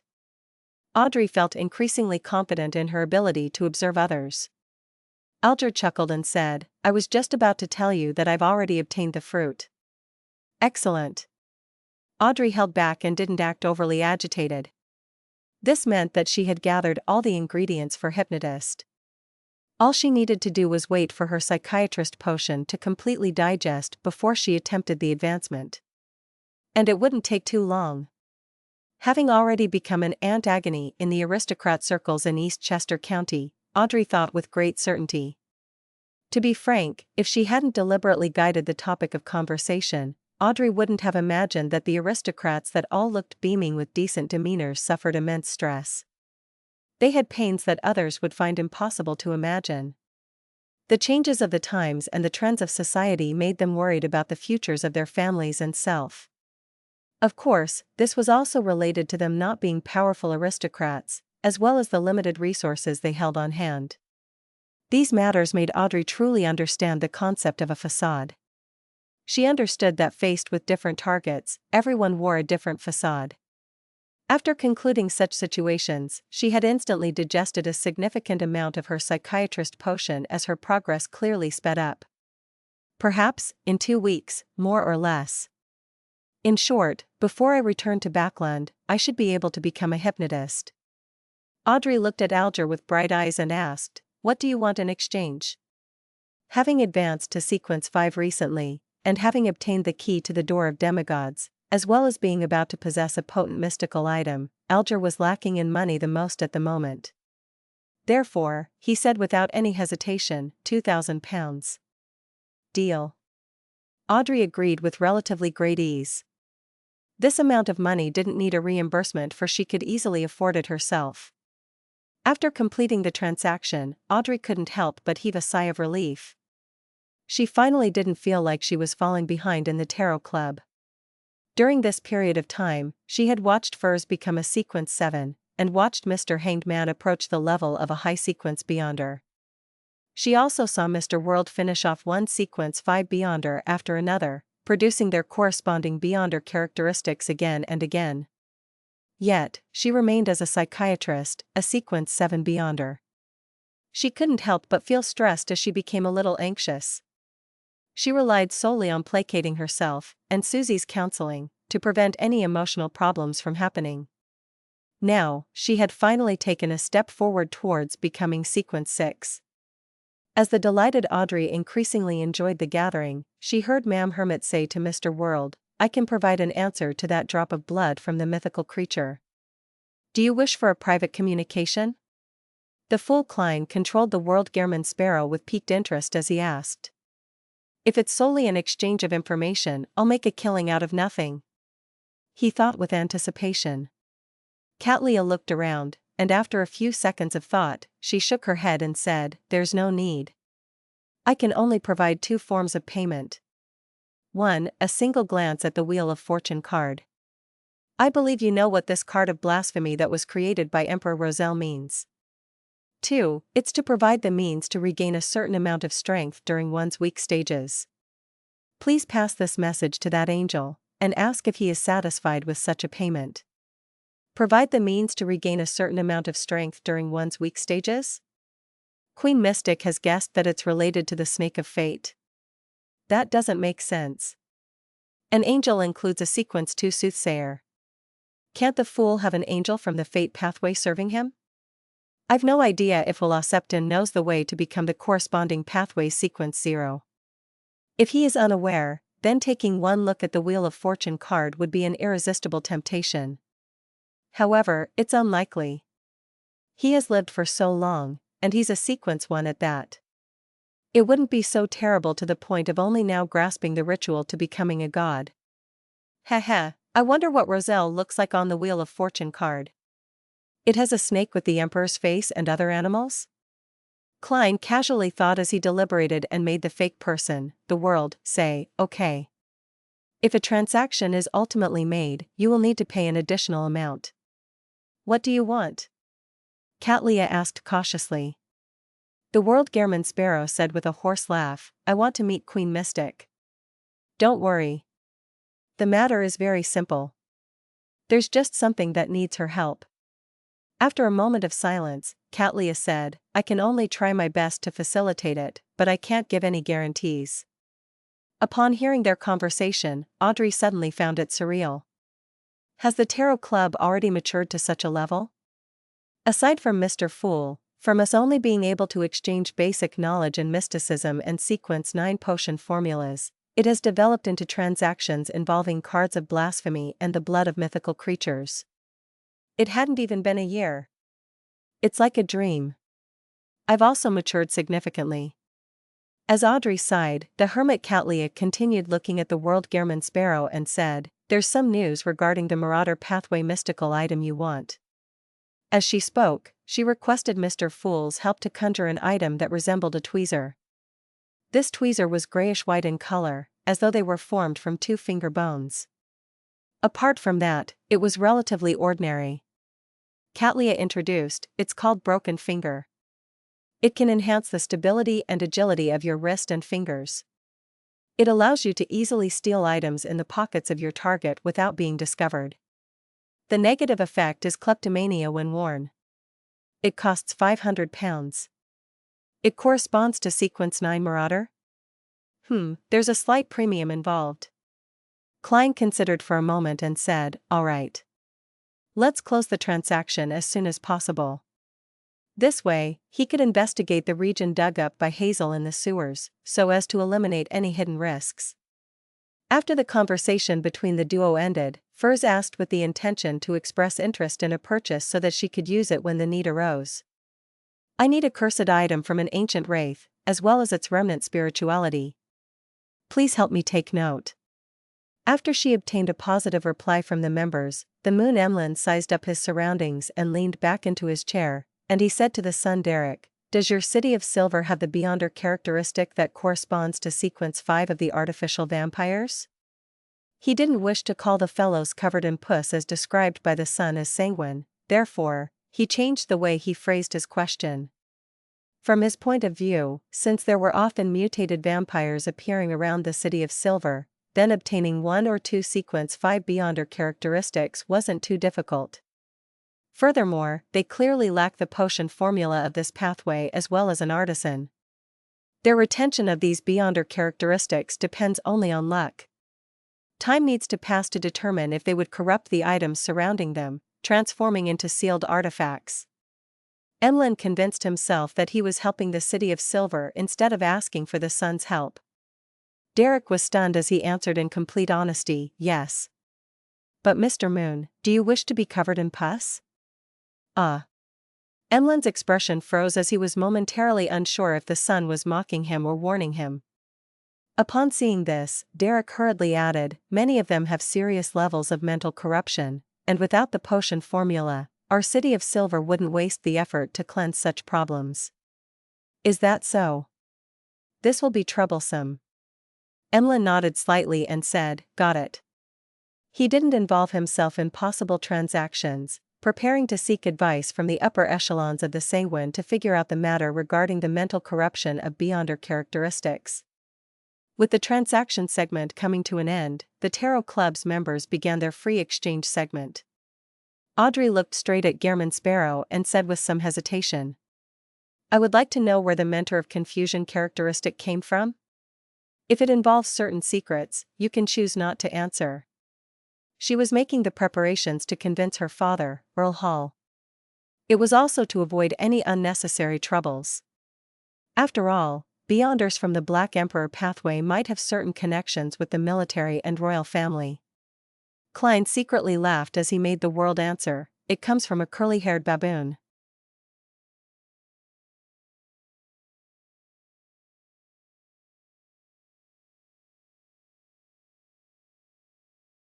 Chapter 824, Conflict.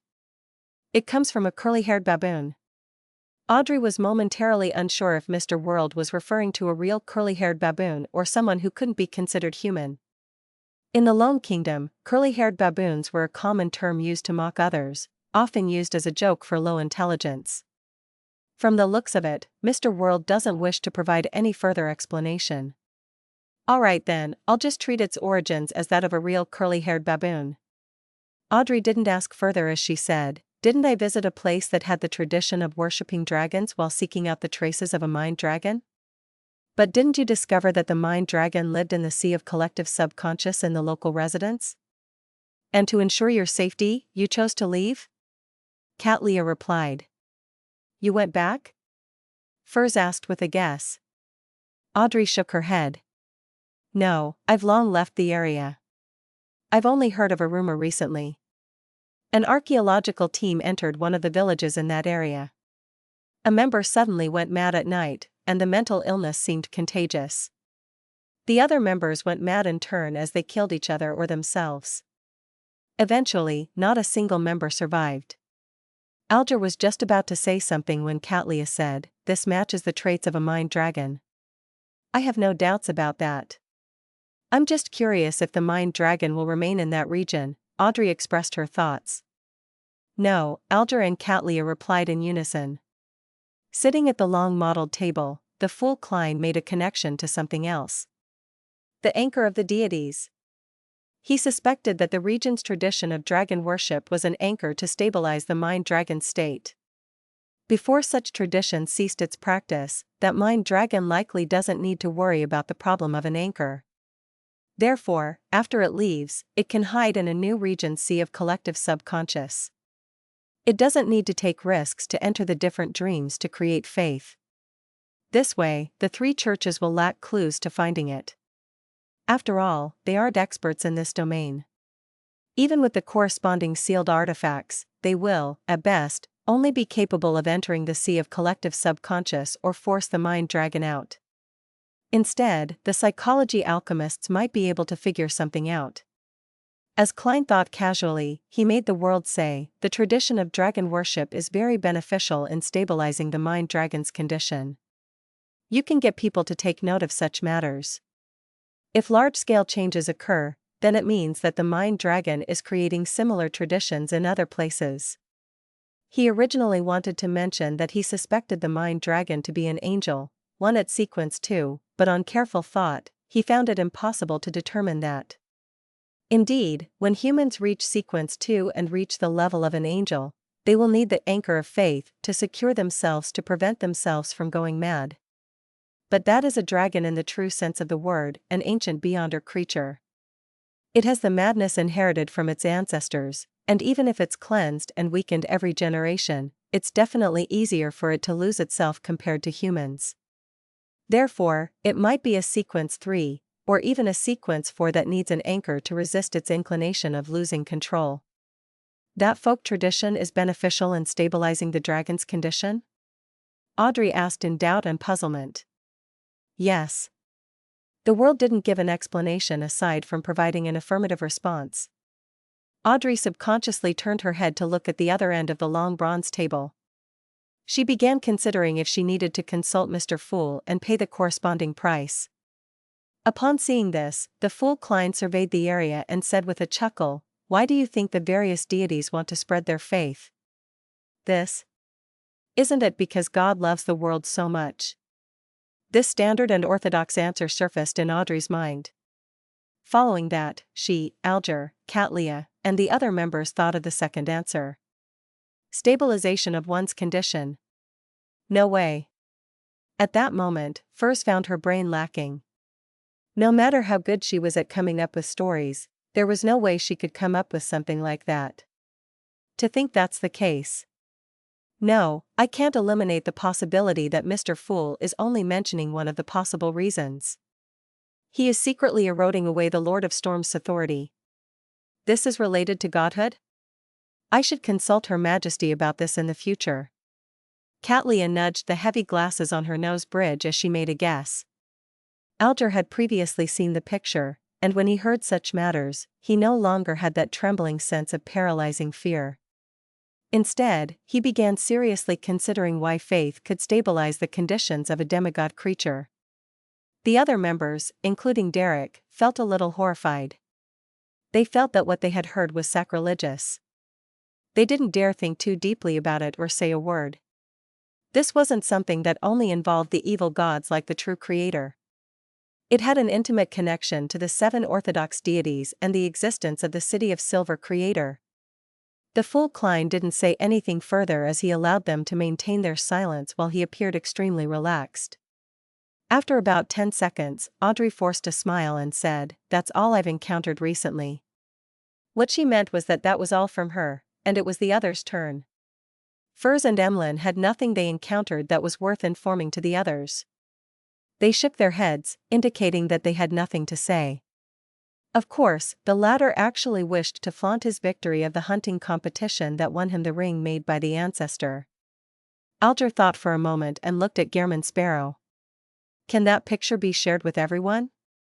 He believed that the picture was directly connected with certain matters that happened in Afternoon Town and the Giant King's court. It gave the Sun some prior knowledge of what would be discovered or encountered if the City of Silver were to continue exploring. From that, he would be prepared ahead of time, allowing him to avoid danger. And it was because of this that sharing was a better choice than keeping it to himself. I don't mind. Klein had similar considerations as he made the world reply. What picture? It seems to be very important.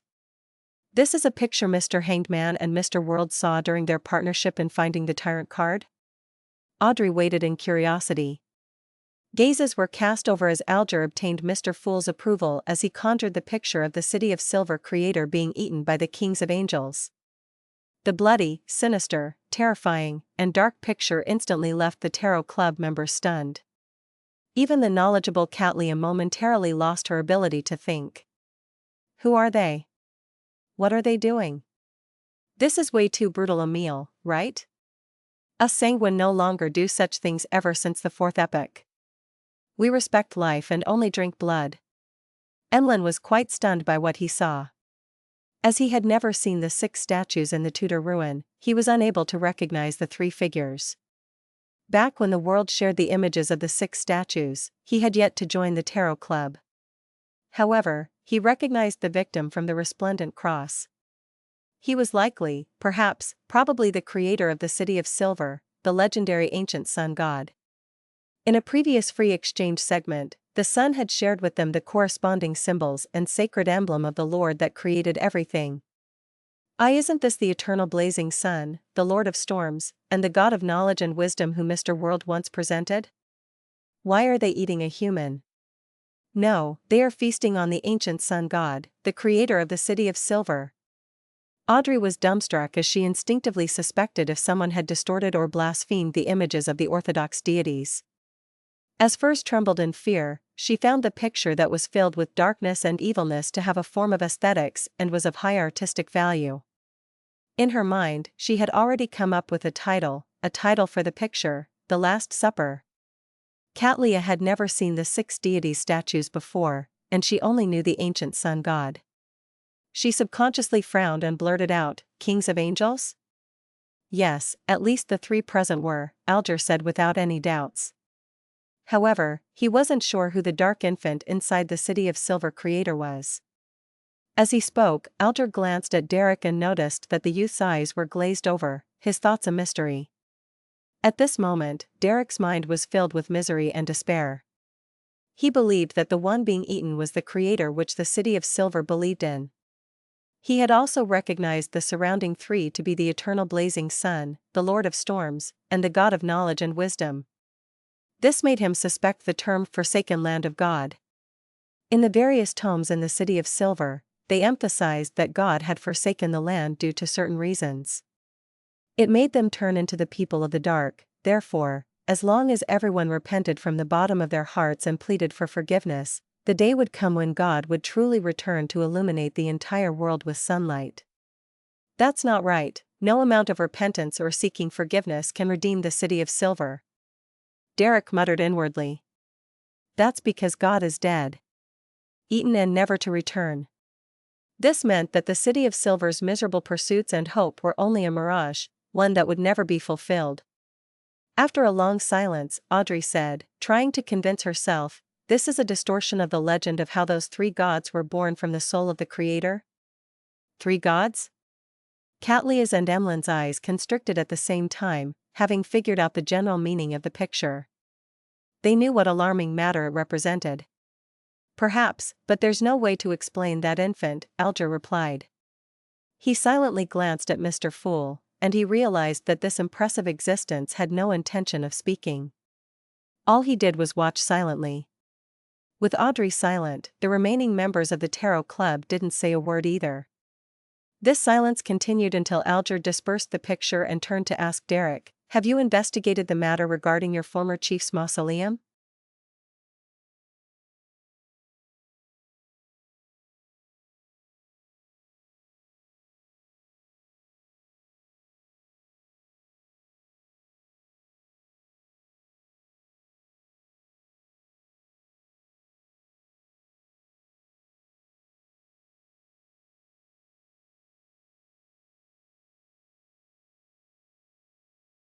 Chapter 825, Reservation. Upon hearing Mr. Hanged Man's question, Derek replied in shame, "No. I've been constantly assigned to patrol missions recently, and I didn't have the time to investigate." Alger wasn't too surprised, but he was puzzled over one thing. "Why don't you get the help of a few friends? You don't have to tell them your true motives. Split the task into very minor missions that wouldn't garner much attention. Let them search for information in different areas. This way, even if anything gets exposed, it wouldn't implicate them in a fatal way." Derek fell silent for a few seconds before saying, "I do not have friends." Before his parents died, he had a certain number of friends from general education classes and those at the combat training field. After all, there weren't many people that are roughly the same age in the City of Silver. They often got to meet each other, and they would even become teammates. However, after his parents' death, Derek had become introverted for a very long period of time. Burdened by the secret of the Tarot Club, he unknowingly distanced himself from his friends and stopped interacting with them. The last time someone visited him at home was dark regents who had been corrupted by the true creator. Alger choked on the son's reply. After taking a breath, he reorganized his words.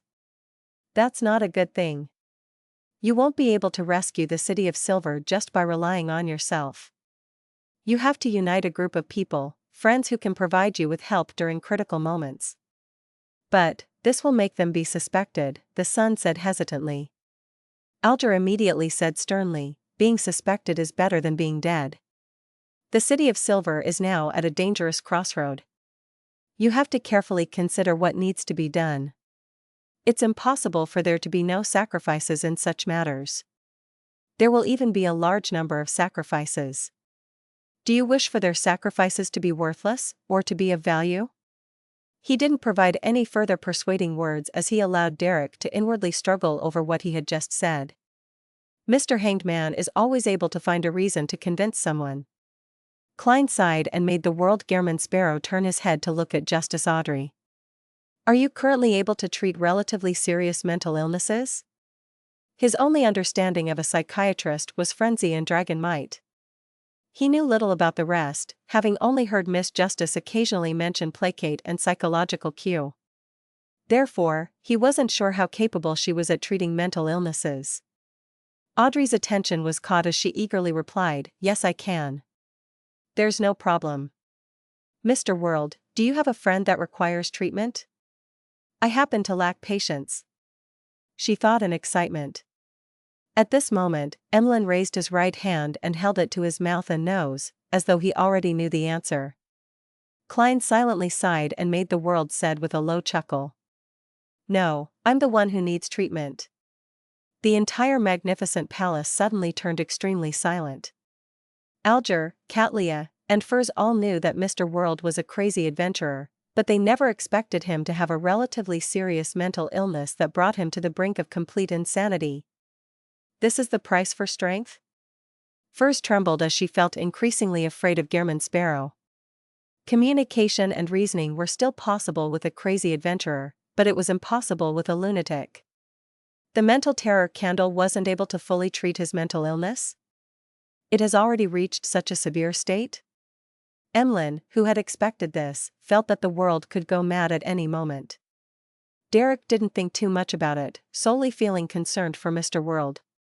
He had wanted to say that the City of Silver had a psyche analyst that could provide treatment, but realized that it would expose too many problems. All he could do was shut his mouth as he looked at Miss Justice with an expectant look. Audrey was alarmed, lost, and puzzled. She said with some deliberation, "Mr. World, based on my observation, you shouldn't have any relatively serious mental illnesses. If it's just anxiety and immense pressure, you can condition yourself and properly relax yourself to recover. There's no need for direct treatment." The World Gehrman Sparrow chuckled and said, "The reason you didn't discover it is because the mental illness from before has been treated. I'm only making a reservation. If similar signs appear again in the future, I wish to receive timely treatment." "I see." Audrey nodded in enlightenment. She suddenly felt a little pity for Mr. World. She felt that this cold reaper who had killed several sequence 5s a week was a cold and profound blessed of Mr. Fool. He was a powerful and fear-inducing beyonder, but he was also someone whose inner feelings resembled an ordinary person. He was currently suffering from immense stress and was being eaten away by various kinds of negative emotions, slowly walking into an abyss of pain. After a few seconds of consideration, Audrey sincerely said, "If you are within my reach, it wouldn't be a problem." After her coming-of-age ceremony, she had obtained a certain level of autonomy. She could spend her holidays at her parents' family castle, or stay in East Chester County's Stone City on her own. However, this freedom was still limited. She couldn't head anywhere she wanted. Even in Stone City, there were many areas she couldn't visit. This could only be circumvented if she joined certain charitable organizations of the Church of the Evernight Goddess. All right. Having grazed a traveler, Klein heaved a sigh of relief. He made the World reply, "You can confirm the location when the time comes and prepare the means to not expose your identity." Audrey tersely answered as a scene naturally surfaced in her mind. She and Mr. World would be in two separate compartments somewhere, with a wall or wooden board in between them as she conversed with him and administered treatment. In such a situation, Mr. World wouldn't be able to determine that it's me. To him, it doesn't matter as long as he's treated. This also means that if I can't make myself available, I can get Susie to do it. Mr. World definitely wouldn't believe that the one treating him is a dog. Oh, Susie doesn't know the existence of the Tarot Club. Unless it's necessary, I shouldn't get her to help Mr. World. As Audrey thought, she suddenly felt the joy from thinking up a prank as she went through a great deal of effort in order to stop the corners of her lips from curling up. After confirming this matter, Klein thought of another problem and got the world to look at Katlia. Can you provide a crate of explosives? He believed that as a pirate admiral, she definitely didn't lack the resources in obtaining them. Yes. When do you need it? Katlia didn't ask why. With Gehrman Sparrow killing so many sequence 5s, a crate of explosives was nothing. Send it together with broken finger. Klein controlled the world to say, how much will it cost? Katlia replied without minding it, just treat it as a freebie for purchasing broken finger. A crate of explosives wasn't expensive at sea. They were even rather cheap. I like that. The fool, Klein secretly said as he made the world nod and then remind everyone. That picture from before, try your best not to recall it or even try to draw it when out in the real world. Audrey and the other members subconsciously glanced at the other end of the long bronze table and realized that Mr. Fool didn't say anything against it. They immediately turned serious and didn't dare to be careless. This also made Katlia's thoughts of writing to Queen Mystic Bernadette about this matter be placed on hold. She had to consider a suitable method that could avoid influencing factors. Following that, the free exchange segment slowly came to an end as the area above the gray fog fell silent. Returning back to the future, Katlia stood behind the window of the captain's cabin. She was clearly in a dilemma. Finally, she took a deep breath and exhaled. As she nudged her glasses, she left the captain's cabin and walked to Frank Lee's room. This first mate had been chased to the bottom cabin after the crew's unanimous vote. It was to prevent his experimental products from suddenly spreading. Frank Lee was rather pleased with this because his new residence was much more spacious.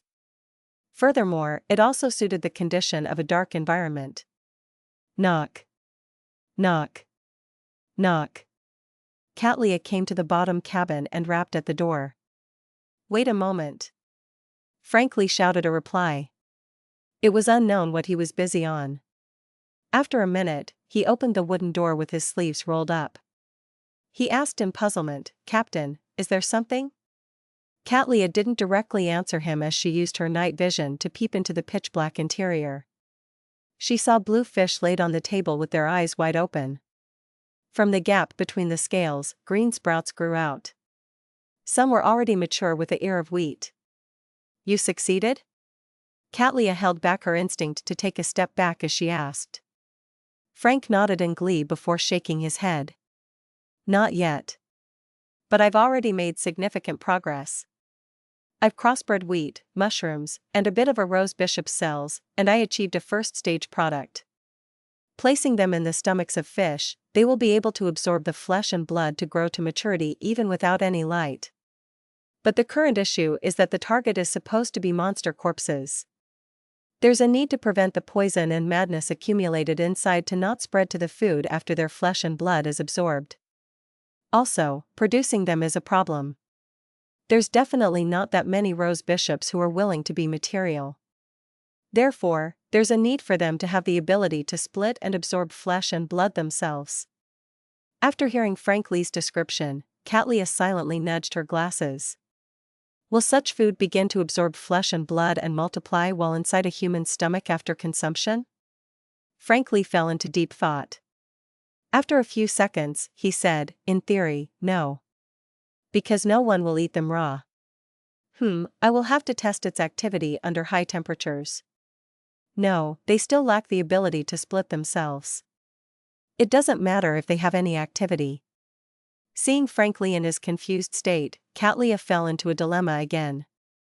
After a while, she slowly asked, I have a channel that allows me to obtain a druid's beyonder characteristic. Do you need it? Ah? Of course. Frank became thrilled. Many a time, my abilities are what limit my ideas. This? I kind of regret it. Katlia suddenly had such a thought.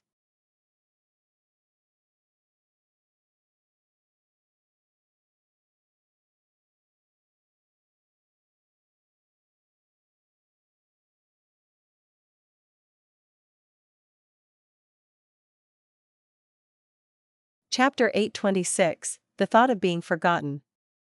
Monday evening. 160 Buckland Street. Klein set up a ritual and summoned himself. He planned on investigating the secret hidden in the sewers. While responding above the gray fog, he was in a dilemma about the card to use, the Black Emperor or the Tyrant card. It was like the selection of clothes before heading out. In consideration of how Backland was a place where the Church of Storms was a very powerful faction, and being afraid that he would end up attracting high-sequence irascible bros, Klein ultimately chose to use the Black Emperor card.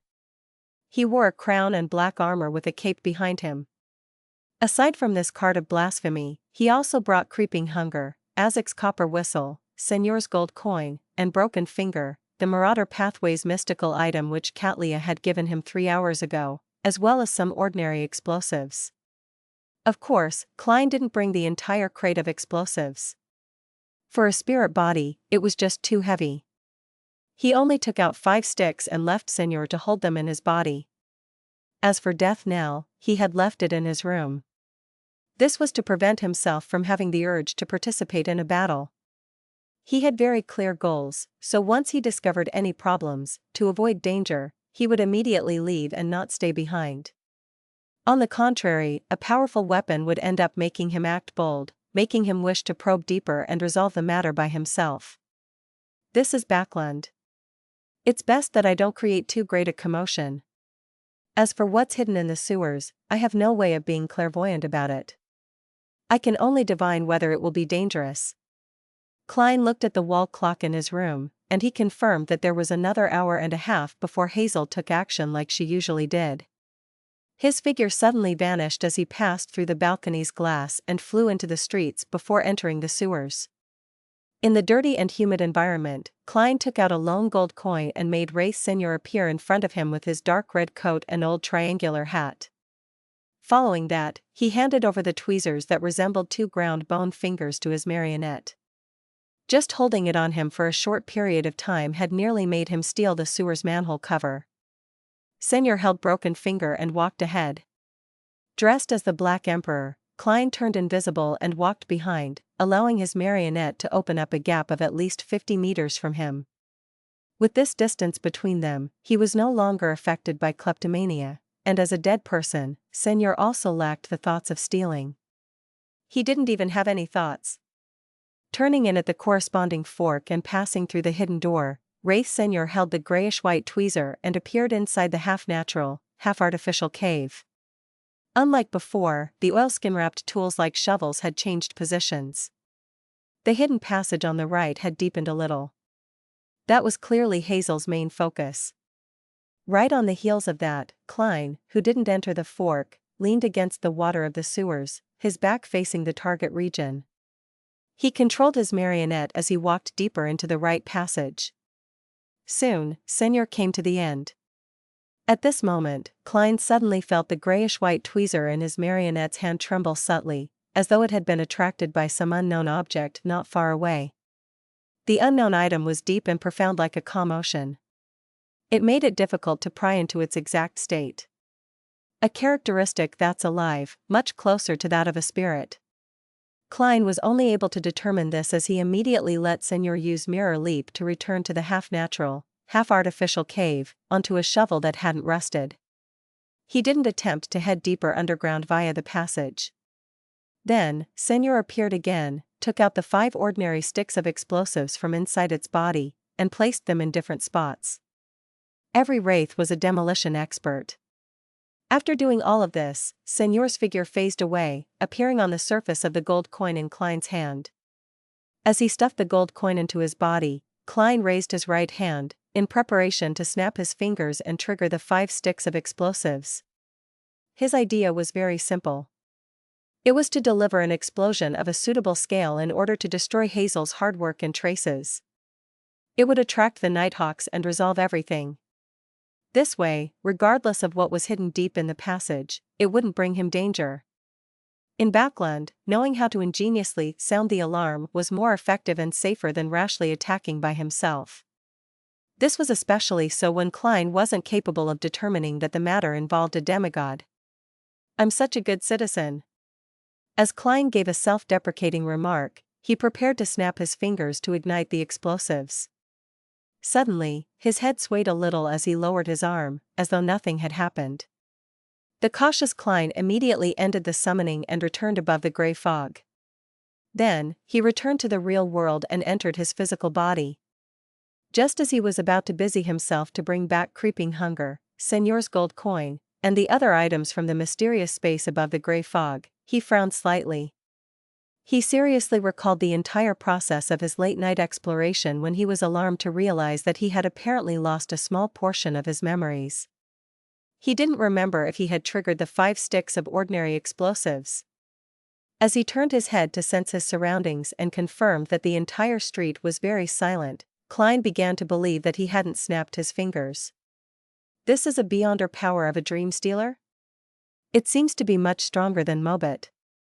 If not for the gray fog and my habit of doing an after-action review, I might not have discovered that my thoughts of triggering the explosives were stolen away. The other party might have also snapped his fingers, but without the flame-controlling powers to work in concert, nothing happened. Klein's expression turned grave as he thought, prepared to make another attempt. Similarly, to prevent himself from being tracked, he still summoned himself and responded to himself. With the Black Emperor card, Klein left 160 Buckland Street from another side, deliberately circling 2 streets away before arriving at the sewer's manhole. This time, he didn't approach the fork. Staying not far from the manhole, he used his enhanced flame controlling to sense the explosive and lifted his right hand. He raised it and lowered it as Klein rapidly ended the summoning and returned above the gray fog to prevent himself from being attacked by an unknown existence. Not in a hurry to return to the real world, he sat at the chair of the world, doing a debrief of the entire process. I forgot to trigger the explosives again. If I didn't force myself to recall this, I wouldn't have even considered such a problem. Truly quite impressive.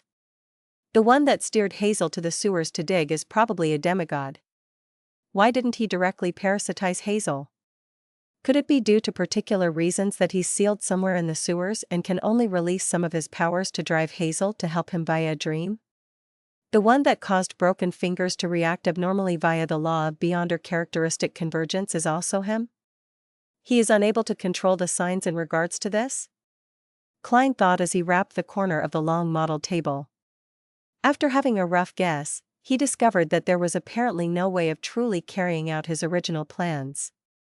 This was because his thoughts would be stolen once he entered the distance in which he could use flame controlling to ignite the explosives. Even if he recalled it later, there was no way to make up for it.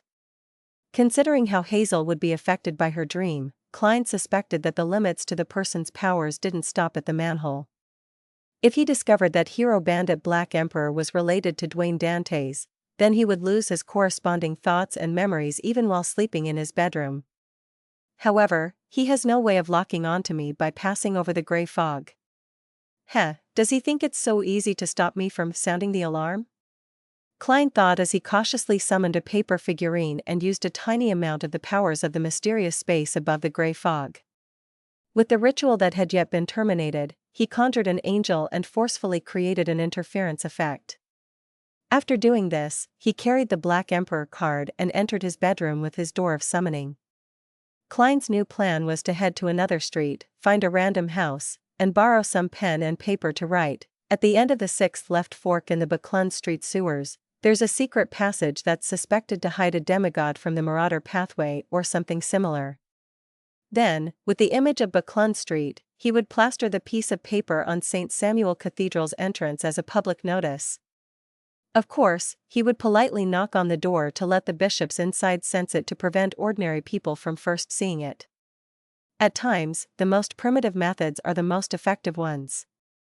Just as Klein was about to leave 160 Buckland Street from another area, he suddenly felt a tremor as a deep rumble sounded from afar. It was ignited? The explosives were ignited? Who did it? Klein paused in surprise. It was definitely not done by him, as it couldn't have been delayed for so long. And previously, there wasn't anyone in the sewers. Even if there was someone, the thought of igniting the explosives would be stolen away. Unless a demigod happened to come. But how could it be this coincidental?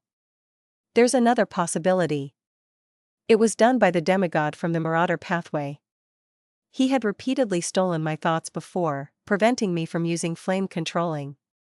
It was to buy time to leave. Now that it's finally done, he triggered the explosives to destroy all the evidence? That adheres to logic, as he should know very well that a powerful being whose origins can't be traced cannot be stopped if he insists on sounding the alarm. The best solution is to drop its tail in order to survive, just like a gecko. However, if he can leave, why did he steer Hazel into digging the secret passage? Doing so will deal tremendous harm to him? Klein thought of certain possibilities, but he was unable to verify any of them. Furthermore, he was certain that the underground explosion was bound to have already attracted attention. Hence, he immediately left creeping hunger and other items behind, terminated the summoning, and returned above the gray fog. After returning to the real world, he stopped the ritual, cleared the altar, and cleaned all traces before getting into bed. 39 Buckland Street, Member of Parliament Mock's house. Hazel, who didn't sleep at all, was alarmed by the tremors and deep humming sound. She walked to the balcony and drew the curtains to look towards the sewer manhole. However, she didn't notice any anomalies. After observing for a while, the uncertain her had decided to cancel her operation for the night and sleep in peace. At this moment, she suddenly heard squeaking as she turned to look at the corner of her balcony. At some point in time, there was a gray rat sitting there covered in sewage water.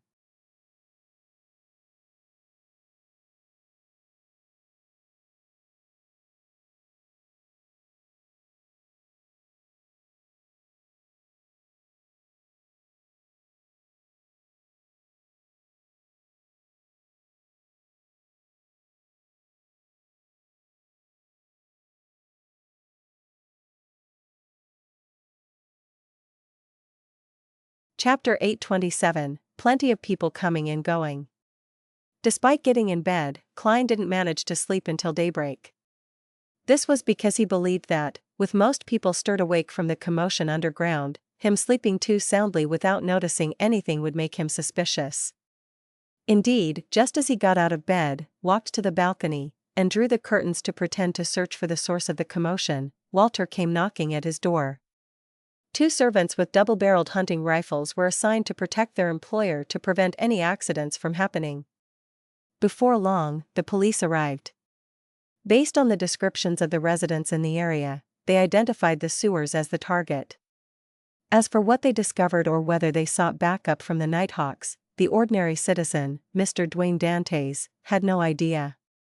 After confirming that there wouldn't be any more accidents, he sent his butler and servants away and quickly got some sleep. By the time he woke up again, Buckland Street had been restored to normal. Pedestrians were on the streets, and the carriages were coming and going. The intis parasol trees that lined the side of the street continued making the area seem tranquil. Are the results of the investigation out?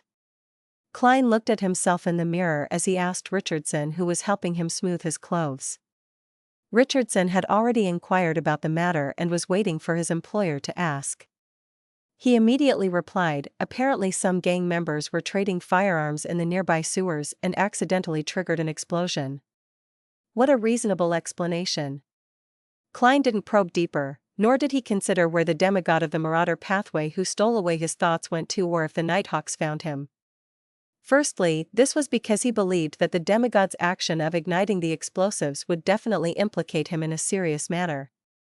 If the demigod had the ability or suitable environment to do so, he would have long parasitized Hazel without going through the convoluted and troublesome hassle. This also meant that in the next 2 to 3 weeks, or even 2 to 3 months, Klein didn't need to worry about the demigod. Secondly, if he continued pursuing the matter and pushed the demigod into a corner, Klein had no doubts that he would be harmed as a result. Once the demigod lost all inhibitions and began affecting the surroundings on a large scale. Then, even if he didn't expose himself, he would suffer the demigod's attack, as well as implicate the innocent residents along the street. Apart from the first 2 reasons, Klein was apprehensive over the matter. If anomalies kept happening in the originally normal Buckland Street, it was bound to attract a deeper level of suspicion from the official beyonders. And all of this happened after Dwayne Dantes moved in. Even if Klein's body was covered in mouths, there was no way he could explain himself. When the time came, he would have to give up on his plans and reconsider new ones. I shouldn't head into the sewers for the time being. There's probably a trap laid by the official beyonders. There's one thing to do. Take note of Hazel without leaving any clues. I'll observe to see if there are any abnormalities about her, and once I discover any dangerous signs, I'll immediately turn into hero bandit and put up advertisements at St. Samuel Cathedral. Klein went downstairs to have breakfast with a composed look. After doing so, he returned to his master bedroom and got Richardson to wait by the door. As for himself, he took out the almost torn paper crane from his wallet. He planned on using it one last time and informed Snake of Fate while accepting of the choices that Admiral of Stars was offering him and if he was agreeable or not. Typically, he could complete such matters by visiting his parents. However, without Dr. Aaron's invitation, and him lacking a sufficient reason to pay a visit, that wasn't the best choice, as it easily made others question his motives. He obviously couldn't tell Dr. Aaron that he wasn't there for him, but for the fetus in his wife's womb. After carefully unfolding the paper crane, Klein glanced at the pencil marks left on it. His intuition told him that, as long as he used an eraser, the paper would definitely tear. However, this didn't stump him. He got a black fountain pen and directly wrote on it. The other party has made their offer. The black ink was a lot more obvious than the pencil marks, therefore, although the text overlapped, it didn't affect anyone from recognizing the words written on it. There are always more solutions than problems. Klein nodded in satisfaction as he folded the unfolded piece of paper according to its crease marks. This time, he suspected that unfolding it again would result in it tearing. In the Berg household in the City of Silver. Ever since the tarot gathering ended, Derek was like a petrified statue who sat by his bed, motionless. After an unknown period of time, he was awakened by the noise on the streets outside. However, the feeling that he was still in a nightmare continued enveloping him. It made his footsteps towards the window appear especially heavy. God might already be dead. God might not return again. Such thoughts kept resounding inside Derek's mind as he felt an irresistible sense of despair and pain. Back when he had to kill his parents with his own hands, he had already suspected if God would return or show his blessings to his forsaken people of the dark. He later thought of relying on Mr. Fool, allowing himself to become the true son and help the people of the City of Silver to escape their cursed fates. However, having been educated from a young age and the environment constantly affecting him, he still looked forward to the return of the Creator. He held expectations that sacrifices and the repentance of the City of Silver would earn them a response. And now, all his hopes had been dashed. The tiny sliver of hope that was left had now been engulfed by the darkness. The City of Silver will continue in this state until it disappears into the darkness. There will be no one remembering that we once existed and struggled. Derek cast his gaze out the window and saw many of his neighbors gathered together. They were praying and seeking forgiveness from the Lord that created everything. This wasn't a ritual organized by the 6-member council, but a tradition that took form in the City of Silver after 2,000 to 3,000 years. They would pray for almost anything: good developments, unstable emotions, an injury in the family, and the birth of new life. Lightning streaked across the sky and illuminated the streets. Derek stood motionless in the darkness of his room, staring outside in a daze. Unknowingly, he clenched his fists. By the time his neighbors dispersed, he finally retracted his gaze, his expression somewhat warped. He reached out to touch Thunder God's roar as his gaze gradually focused. He planned on following Mr. Hanged Man's advice to befriend others to help him. Soon, he felt a little stumped because he had no idea how to make friends. Nor did he know how to warmly greet others or find a topic of conversation. This was in violation of his own character.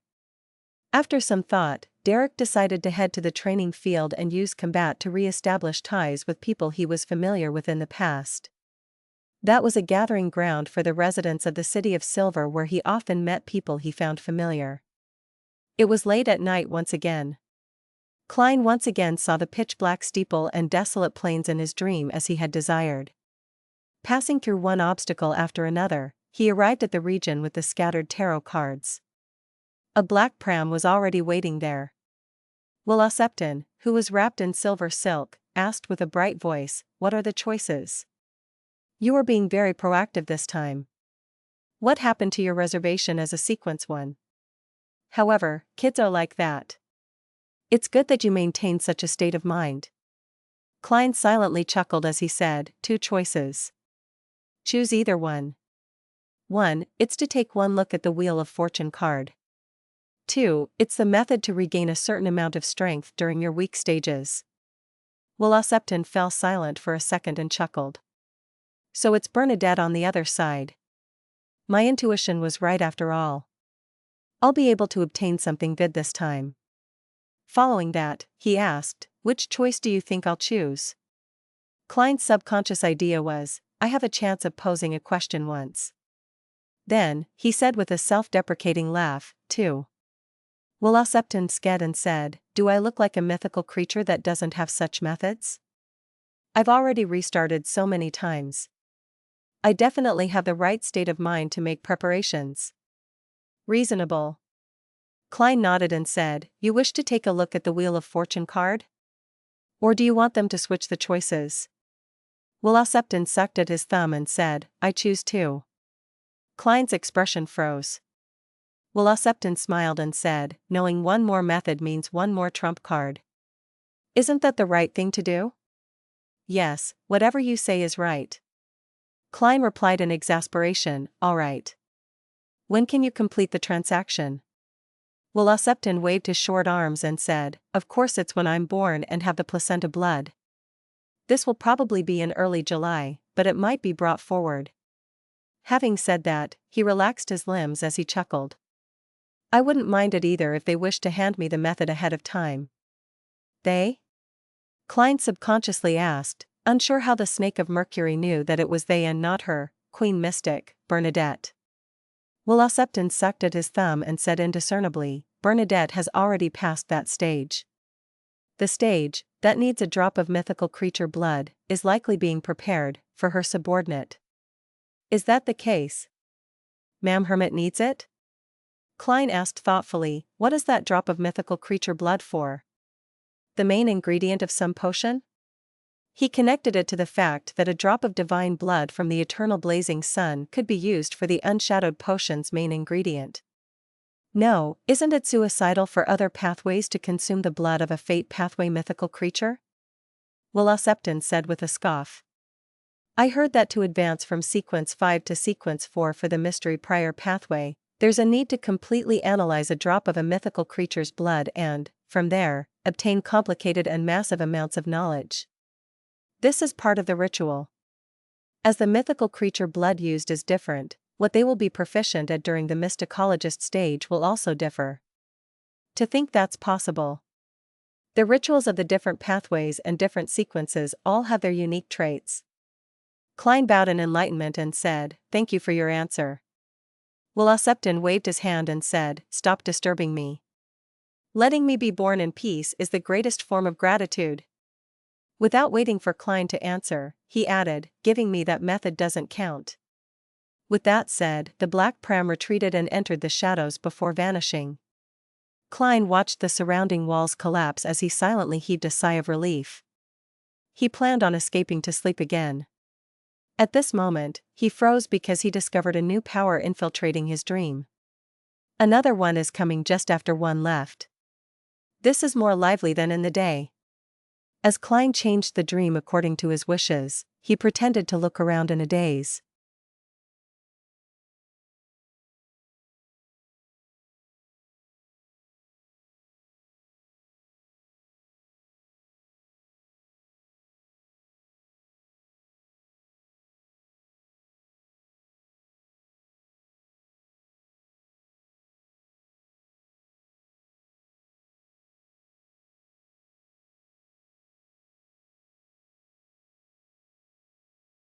Chapter 828, Movement of the Night. Klein had set the dream to be that of 160 Buckland Street. He produced many beauties that circled around Dwayne Dantes. He did this to perfectly create the image of a knowledgeable and experienced tycoon who could only let go in his dreams while holding back in the real world to uphold his reputation. Sitting on a sofa and receiving a cup of red wine from a young lady, Klein found his surroundings suddenly change before he could even taste it. It turned from his brightly lit villa filled with elegant beauties to a dark, humid, and dirty sewer. Following that, he saw 5 familiar explosives in his hands. "Aren't these the ones I placed earlier?" Klein was first taken aback as he pretended to jump in fright, throwing away the explosives as he looked around warily.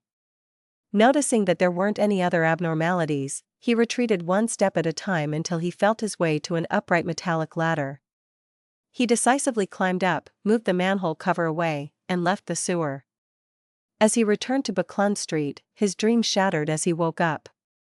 Klein opened his eyes and found himself in a dark room. As he looked at the ceiling adorned in gold, he recalled his encounter. This was done by that Marauder Pathways demigod? He escaped the pursuit of the Nighthawks and is still hiding nearby. As he's afraid that the Black Emperor who exposed his whereabouts would appear again, he began steering dreams to seek out his target? Very possible.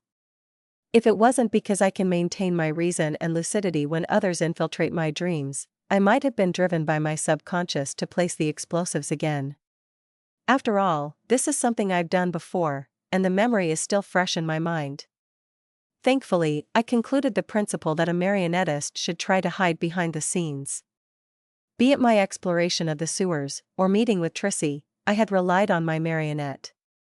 Even if it's because of the distance, I didn't choose to do it personally and had instead used my spirit body with the gray fog as a proxy while carrying items that can interfere with the prying of secrets and divination, making it impossible to determine who is the true mastermind. I would have long been discovered and targeted. Even if I didn't die, I would have to flee Backland in a pathetic manner. Upon thinking of this, Klein felt relieved. In the beginning, he wasn't certain of the secret hidden in the sewers. He had never expected it to be a demigod, but he had abided by the marionettist's principles and followed his strict requirements. Hence, he avoided the tragic outcome of having his act exposed. Backland really is a dangerous place. Any mistake can result in trouble. As Klein reflected over the matter, he felt that his marionettist potion had unknowingly digested a little. After he composed himself, he chuckled inwardly. It appears that demigod is still in Buckland Street. He's probably hiding in Hazel, or maybe even by her side. Heh, if that demigod had infiltrated my dream a minute or two earlier, he would have met Snake of Fate Septon. Although this sequence 1 angel is still in a weak phase, that's only relative to other angels like Ouroboros.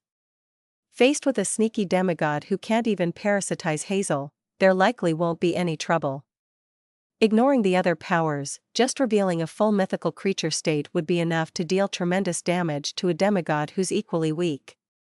I dare to bet that Septon must have sensed it ahead of time to choose that time window to come out, thus, successfully avoiding an encounter with any other demigods.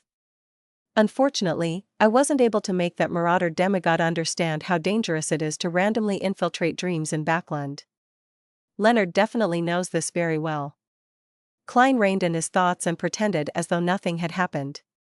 With cogitation, he fell asleep again.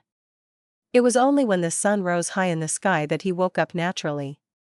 He sat up, transformed into Gehrman Sparrow, and prayed, "Please inform Ma'am Hermit that the angel has accepted the method to regain a certain amount of strength during one's weak stages. He has agreed to complete the transaction in late June or early July. You can also ask Bernadette about when I can meet her." After completing the prayer, Klein transformed back into Dwayne Dantes, got out of bed, and entered the bathroom to wash up. After brushing his teeth and washing his face, thus, becoming abnormally alert, he took 4 steps counterclockwise and headed above the gray fog. He then threw the scene of the prayer into the crimson star representing the hermit.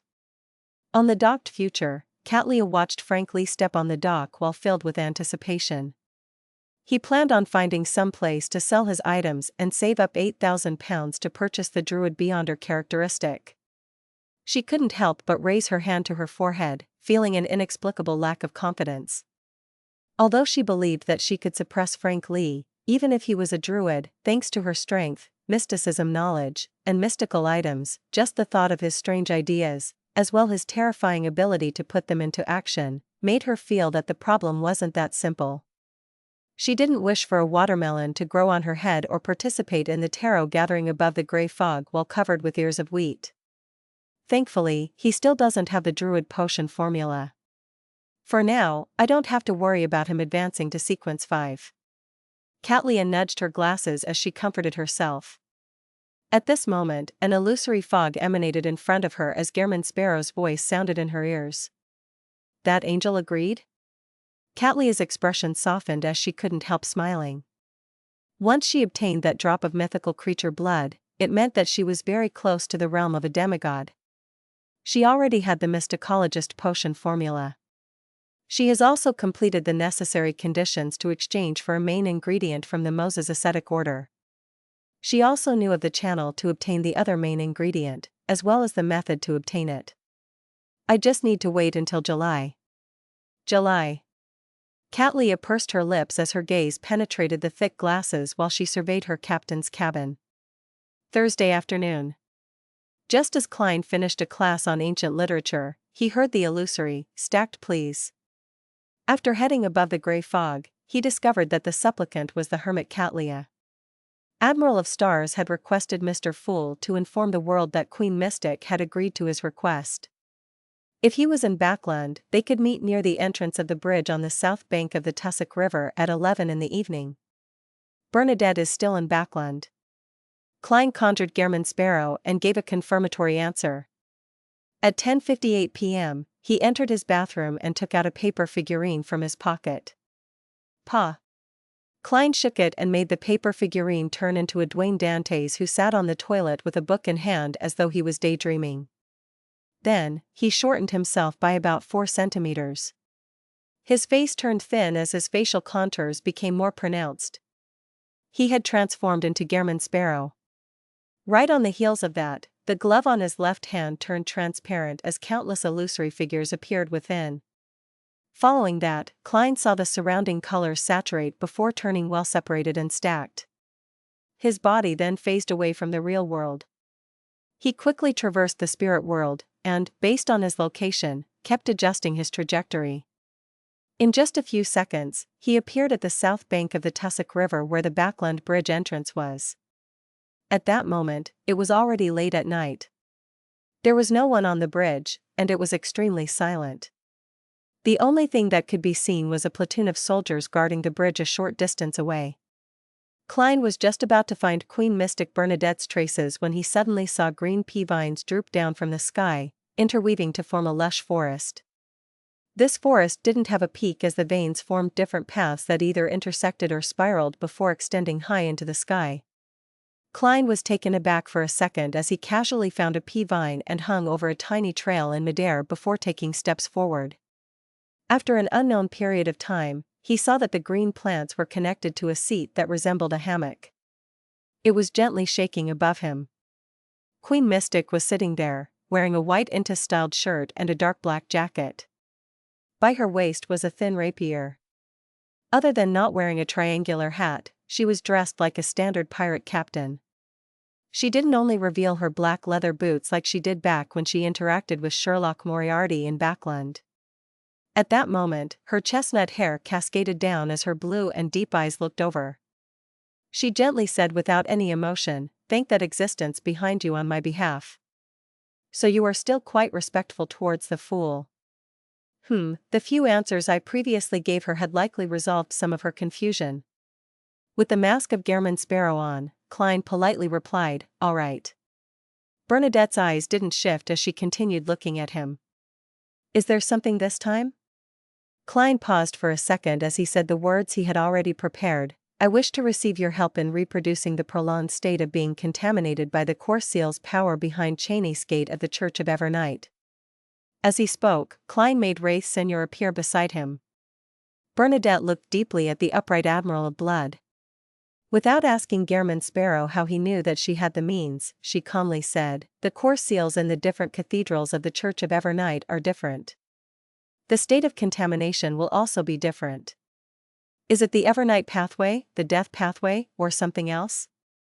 Is it a main diocese cathedral, or a typical central cathedral in a city? She had directly eliminated the option of the Church of Evernight's headquarters, the Cathedral of Serenity. This was because even a king of angels wouldn't cast their sights on it. Klein thought for a moment before saying, Diocese Cathedral. Evernight pathway. Bernadette nodded gently and said, then, I can allow him to suffer the corresponding contamination, but doing so will basically destroy this marionette of yours. It can still be used normally in the beginning, but with the passage of time, the contamination will worsen. He will slowly fall asleep, never to awaken. Can the time it takes for the complete contamination be pushed back? Klein asked, holding back the pain of potentially losing a marionette. Senor was one of the most valuable assets he had. Bernadette said with a calm expression, 2 months is the limit. Klein struggled inwardly for 2 seconds before replying in a deadpan manner, all right. He then pressed his hand to his chest and bowed. Thank you for your help. Bernadette didn't say a word as she retracted her gaze. She extended her right hand as words that were written in Jotun, Dragonese, Elvish, and ancient Hermes appeared in midair. These words interwove into strange symbols with a star-like radiance, as though they were opening a secret door that led deep into the spirit world. With the secret door opened, a gust of wind blew, conjuring the upper body of a man that was covered in white cloth. Sleep bugle, Bernadette said gently but sternly. The man who had a torso and wind for his bottom replied reverently, pulling out a human skull from the white cloth. The skull's eye sockets were deeply recessed and dark, it was impossible to see the bottom. The rest of the skull was covered with holes of different shapes and cracks. It was white like a piece of jade. Bernadette took the sleep bugle and glanced at Gehrman Sparrow. Go back at least 50 meters. Klein didn't ask why as he left Senor in his original spot, and he quickly distanced himself along the pea-vine path. After exceeding 50 meters, he suddenly heard a distant and serene melody that was filled with sorrow and gloom. Subconsciously, Klein looked up at the area covered by the pea-vines. Bernadette was sitting with her back slightly hunched. Her chestnut hair was fluttering as her head was bowed. She had placed the human skull to her mouth, letting the orifices produce an airstream that appeared like the orchestrated movement of the night. The movement brought with it the power of calmness and faint melancholy. Bit by bit, it spread out without alarming the soldiers guarding the bridge beyond the pea-vine forest. Klein stood there and listened seriously when he suddenly had a pining for home. That was home, something that a traveler who had been drifting for a long period of time yearned for the most but was unable to touch.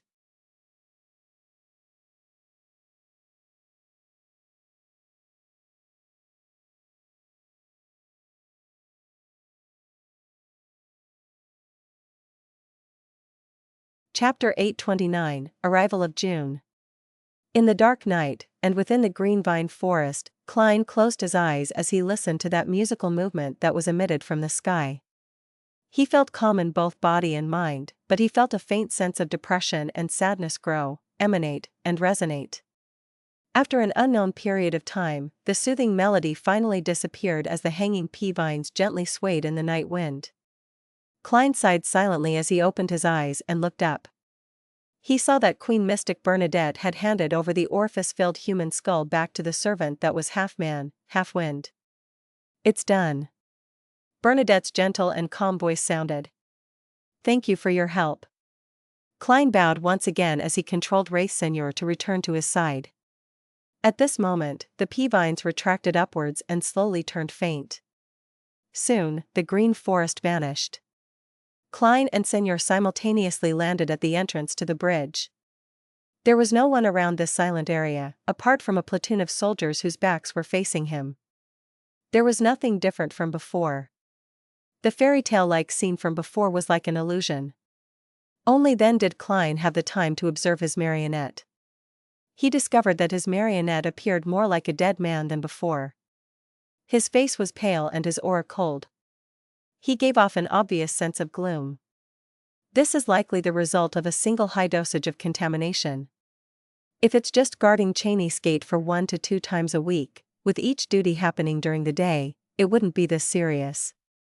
It's impossible that 2 months is the limit. If that's the case, even if it's the church of an orthodox deity, it won't be able to afford such losses.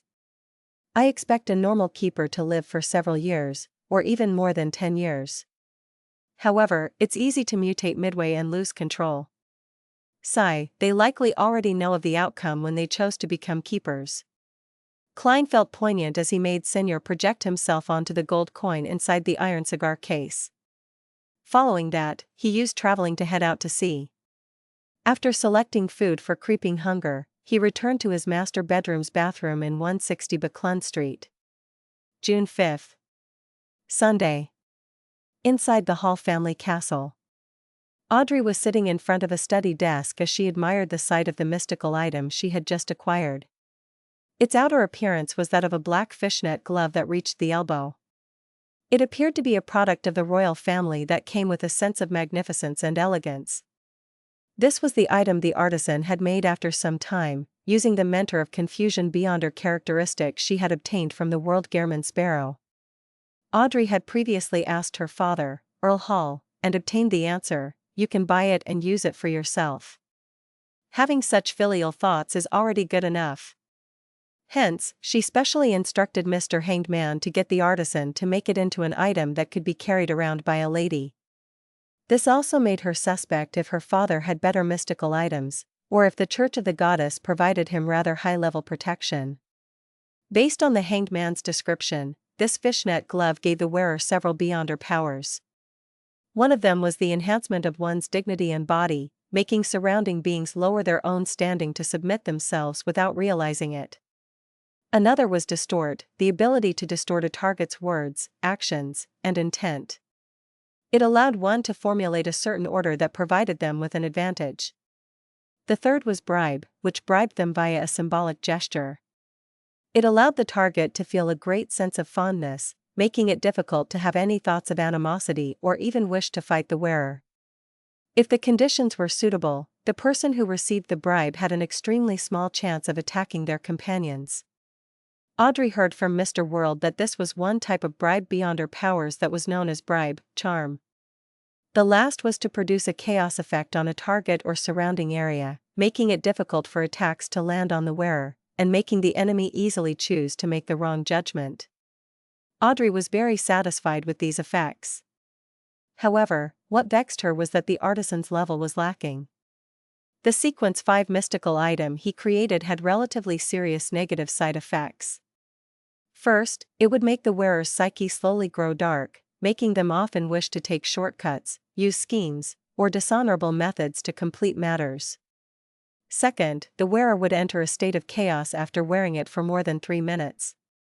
Audrey had tried it previously, and she had made a mistake without realizing it when she was bathing. The normal procedure was to let her maidservant fill the bathtub with water and adjust the temperature before she took off her clothes, enter the bathtub, and then finish washing up. However, Audrey had first entered the bathtub, filled it with cold water, and waited until her clothes were wet before she remembered to take them off. The only thing she was thankful about was that she had eventually controlled herself and hadn't called her lady's maid in to witness such an embarrassing matter. "This makes me feel like a curly-haired baboon," Audrey thought in embarrassment and anger. She found the first negative effect acceptable because she was a psychiatrist. She could often check on herself and eliminate her dark thoughts. Furthermore, she had Susie to provide her with help as an onlooker. However, the second negative effect was completely unacceptable. The second negative effect is just too problematic. All I can do is bring it with me. I'll wear it at critical moments. Ah, right, I still have lie. It will amplify my emotions, so combined with the glove, it will only worsen the darkness in my heart. The current me might not be able to withstand it. Audrey's green eyes darted around as she tried thinking of a solution. At this moment, she heard knocking at the door. Her maidservant, Annie, said from the outside, "Miss Audrey, the Lord wishes to talk to you about something." Audrey left the black fishnet glove on the door as she stood up and came to the door to open it. Earl Hall, who didn't wear a coat at home except for a shirt and matching vest, touched his beautiful beard and said with a chuckle, "Are you not ready? We'll be returning to Backland in a while." Tomorrow night will be your 18th birthday party.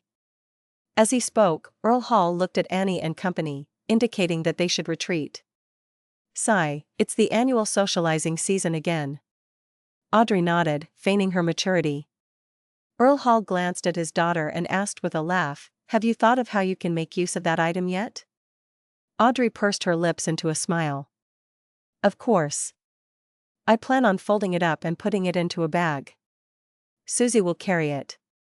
This way, as she didn't wear it or use it, Susie wouldn't find herself in any situations of chaos and confusion, and its dark psychological problems could be treated by Audrey with placate.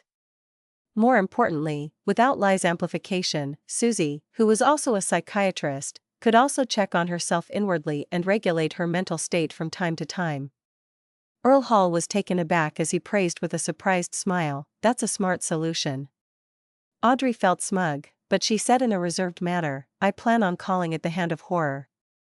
Dear Earl, thank you for the birthday present. In a few more days, I can concoct the potion and attempt an advancement. Audrey added inwardly in joy. Sunday night. 160 Buckland Street. Klein stood on his balcony as he peeped at the street through the gap in the curtains. He couldn't help but feel somewhat nervous. If nothing unexpected happened, he planned on beginning his plan of stealing the Antigonus family's notebook in a while. With Queen Mystic Bernadette's help, he had made his marionette enter a contaminated state. From his frequent visits to the cathedral for praying, Bible studies, and donations, he had figured out the keeper's duty roster. There was only one thing left that was necessary for the preparations of Klein's theft. That was to secretly replace his target without anyone noticing it. Based on Klein's understanding of the situation, the keepers would head underground at daybreak. And it was during such times when the cathedral remained close. To directly infiltrate inside ran the risk of being discovered by a demigod like the diocese's archbishop. It could be said that there was no chance of success. Therefore, Klein's plan was to infiltrate the cathedral one day earlier and patiently wait for an opportunity. This undoubtedly needed a sufficient disguise, but this didn't stump a faceless. After observing for some time, Klein discovered that the church held a major mass on Sunday night. This was because Sunday and the night were symbols for the goddess. And after the mass ended, the servants would be busy clearing the trash and throwing them outside. Klein's plan was to seize this opportunity to knock a servant unconscious and enter the cathedral while disguised as the servant before sleeping in the servants' quarters. For this, he had even purchased a dosage that was able to let a person fall into a deep sleep for 10 hours without causing any physical harm. He bought it from Emlyn for £5. Phew. After a few minutes, Klein slowly exhaled as he drew the curtains. He walked back to his bedroom, took 4 steps counterclockwise, and went above the gray fog. Sitting in the fool's chair, he thought in silence for a minute before conjuring a pen and paper. He wrote the divination statement, this theft of the Antigonus family's notebook will be dangerous. After putting down the dark red fountain pen, Klein removed the spirit pendulum from his left wrist. Using his left hand to hold the chain, he let the topaz hang down over the paper in close proximity with it. He entered cogitation, closed his eyes, and silently chanted the divination statement. After repeating it 7 times, he slowly opened his eyes and saw the spirit pendulum spinning clockwise with an ordinary amplitude and frequency. There's danger, but it's within an acceptable range. Klein quickly made an interpretation. In fact, he was a little worried if his divination was being interfered with, just like how the Mother Tree of Desire had done so. However, he had no way of verifying it, much less falsify the possibility. Therefore, when the divination outcome, plans, and preparations satisfied the required conditions, Klein had made up his mind. He looked at the hanging topaz that slowly came to a halt. In Chinese, he said in a heavy voice, a strong bow is poised to strike. Before he finished his sentence, Klein let his spirituality envelop himself as he simulated the feeling of falling, and he returned to the real world. This time, he planned on only bringing 3 items with him, creeping hunger, Seigneur's gold coin, and Azek's copper whistle. The characteristic they had in common was that they could be stored inside an iron cigar case. He could use Paper Angel and a wall of spirituality to provide a double layer of screening. As for the other items, there was a high chance that they couldn't pass through Cheney's gate, as they could easily trigger an anomaly at the core seal. Therefore, Klein had left the rest of his items, as well as his money, above the grey fog, prepared to immediately flee if anything went wrong. It's just that the 3% Coim Company shares worth £12,800 is tied to Dwayne Dantes' identity. Klein quickly reined in his thoughts, picked up a mirror, and placed it on the pillow. Following that, he drew the mysterious symbol used for summoning Erodes.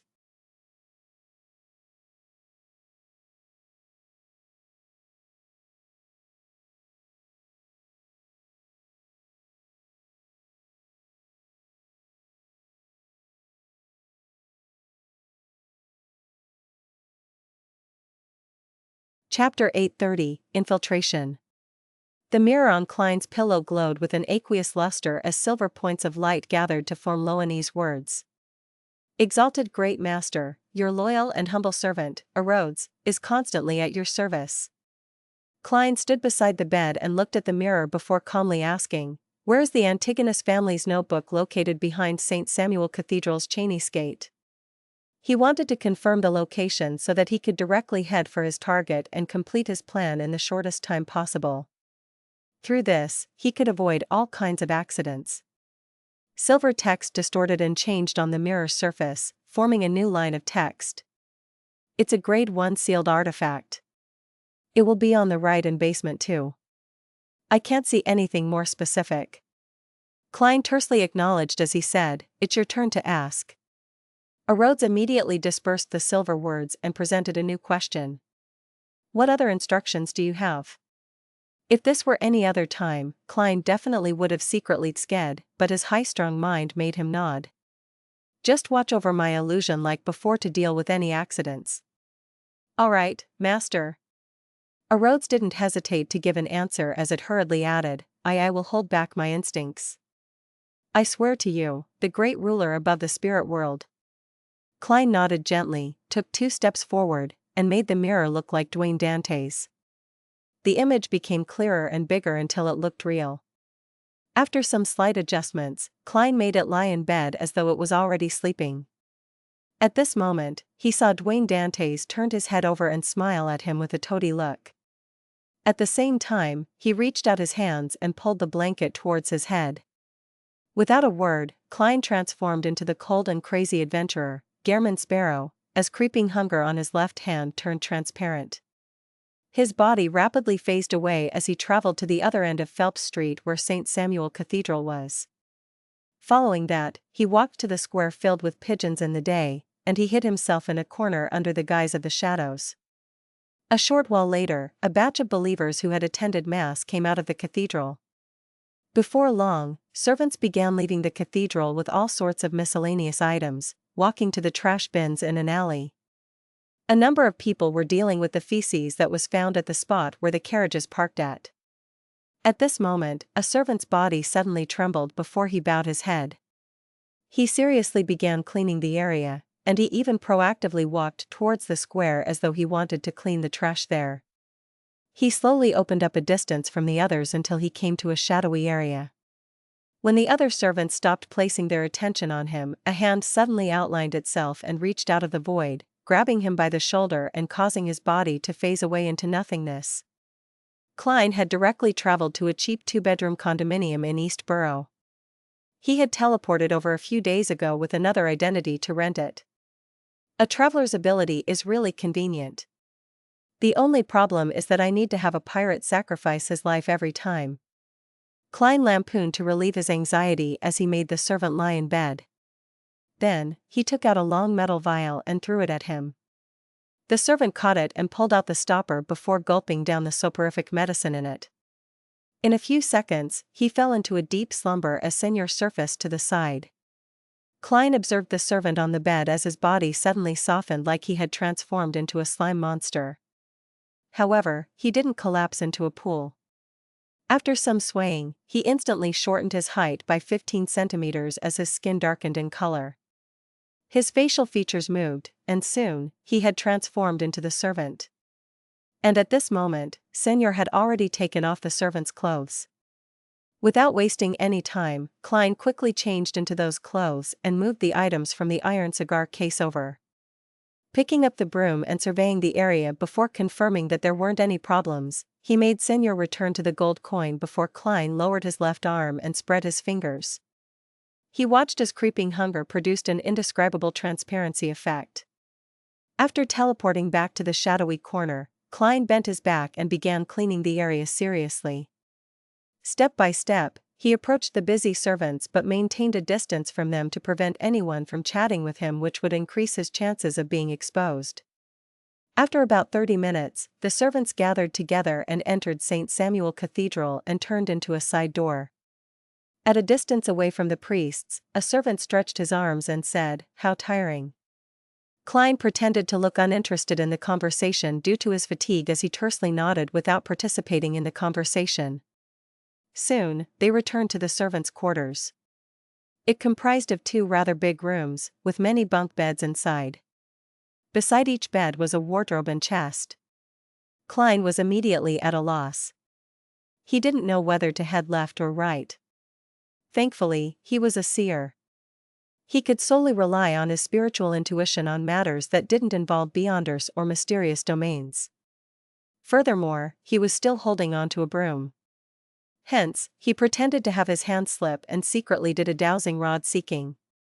He received a revelation that he should head right. When he entered the room on the right, Klein deliberately slowed down a little, observing the actions of the other servants. Then, he mimicked them by placing the broom in the region behind the door.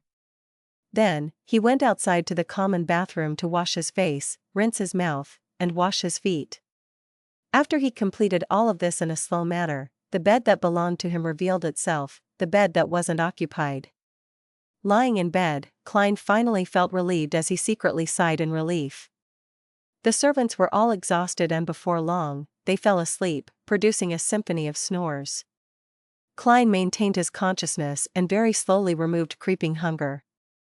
Folding it up into a tiny shape, he stuffed it inside the iron cigar case, putting it together with Azek's copper whistle and Senor's gold coin. Seconds turned to minutes as he found it impossible to sleep due to anxiety.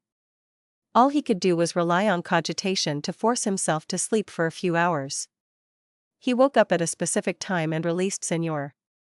This marionette's cold aura rapidly melded with the surroundings as the spirit-body threads collapsed inwardly, gradually turning black without any origins. It can still be controlled.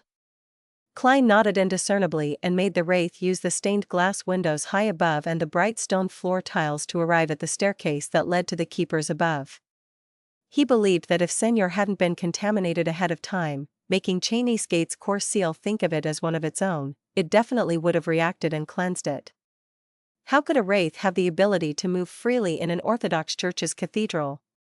And due to the tacit approval from the core seal and the disruption from the paper angel, the demigod-level archbishop that lived somewhere in the cathedral wasn't alerted. Under Klein's control, and using the sensations from the contamination, the invisible Senor slowly walked to the second floor before turning left and finding the residence of the keepers. It's Monday tomorrow. This week's Monday shift is likely done by the keeper I met first. Klein had long figured out the roster, so he made the dark red-coated wraith stealthily pass through the wooden door and float into different rooms to identify the target. As there were only a few people inside, he quickly found the pale elder with loose facial skin, sparse hair, and a big nose. Senor immediately took out a sedative vial and placed it to the side. Then, before the keeper sensed anything, it possessed him. The keeper, who was in deep sleep, lost control over his body before he could even wake up to resist. All he could do was open his grayish-blue eyes and watch himself slowly pick up the vial and pull off the stopper. Then, he downed the liquid inside. His body convulsed abnormally as his organs seemed to be engaged in a violent struggle. After a full minute, he slowly went limp and closed his eyes again, entering a dreamless sleep. After doing all of this, Senor left the body of the keeper and used all kinds of mirror surfaces to leap back to the servants' quarters before entering Klein's body. Klein immediately emitted a cold, dead, and distant aura. Even showing an expression appeared to be difficult. He slowly got out of bed and silently left the servants' quarters. In the shadows and murals that weren't illuminated by the moonlight, he walked to the second floor and entered the target's room. Standing by the bedside, Klein, whilst in the appearance of a servant, slowly grew taller as his hair turned grey and sparse while his nose enlarged significantly. In just a few seconds, he looked identical to the keeper who just drank the sedative. Even his aura was identical. Changing into the black clergyman's coat that was placed to the side, Klein moved the keeper's and servants' clothes underneath the bed and laid down as he kept note of the time. At 5:30, he woke up ahead of time, finishing the white bread he had prepared the night before and drank a cup of water. He then looked quietly out the window. Just as day broke, Klein maintained his deadpan state and walked out the door. He went to the first floor, and following the path he had previously verified, he took a left turn. After walking for a moment, he wasn't surprised to see a priest. This was his experience as a former Nighthawk, therefore, Klein wasn't too worried that he couldn't find the path. The priest stood outside a secret door that led underground. As he raised his right hand, he tapped 4 times clockwise on his chest and said, "May the goddess bless you." "Praise the lady," Klein replied hoarsely and similarly drew a crimson moon. He didn't stay any longer and walked past the priest. Under the lamps that lined the walls, he walked down the staircase and arrived at the crossroads. Based on his understanding of his environment, Klein believed that turning right would lead the cathedral, and it would likely lead to the disguised security company or other organization belonging to the Nighthawks. Therefore, he didn't hesitate to turn left. At that moment, he saw a man wearing a red glove walk over. The casually dressed man had black hair and green eyes with handsome looks. He was none other than Leonard Mitchell.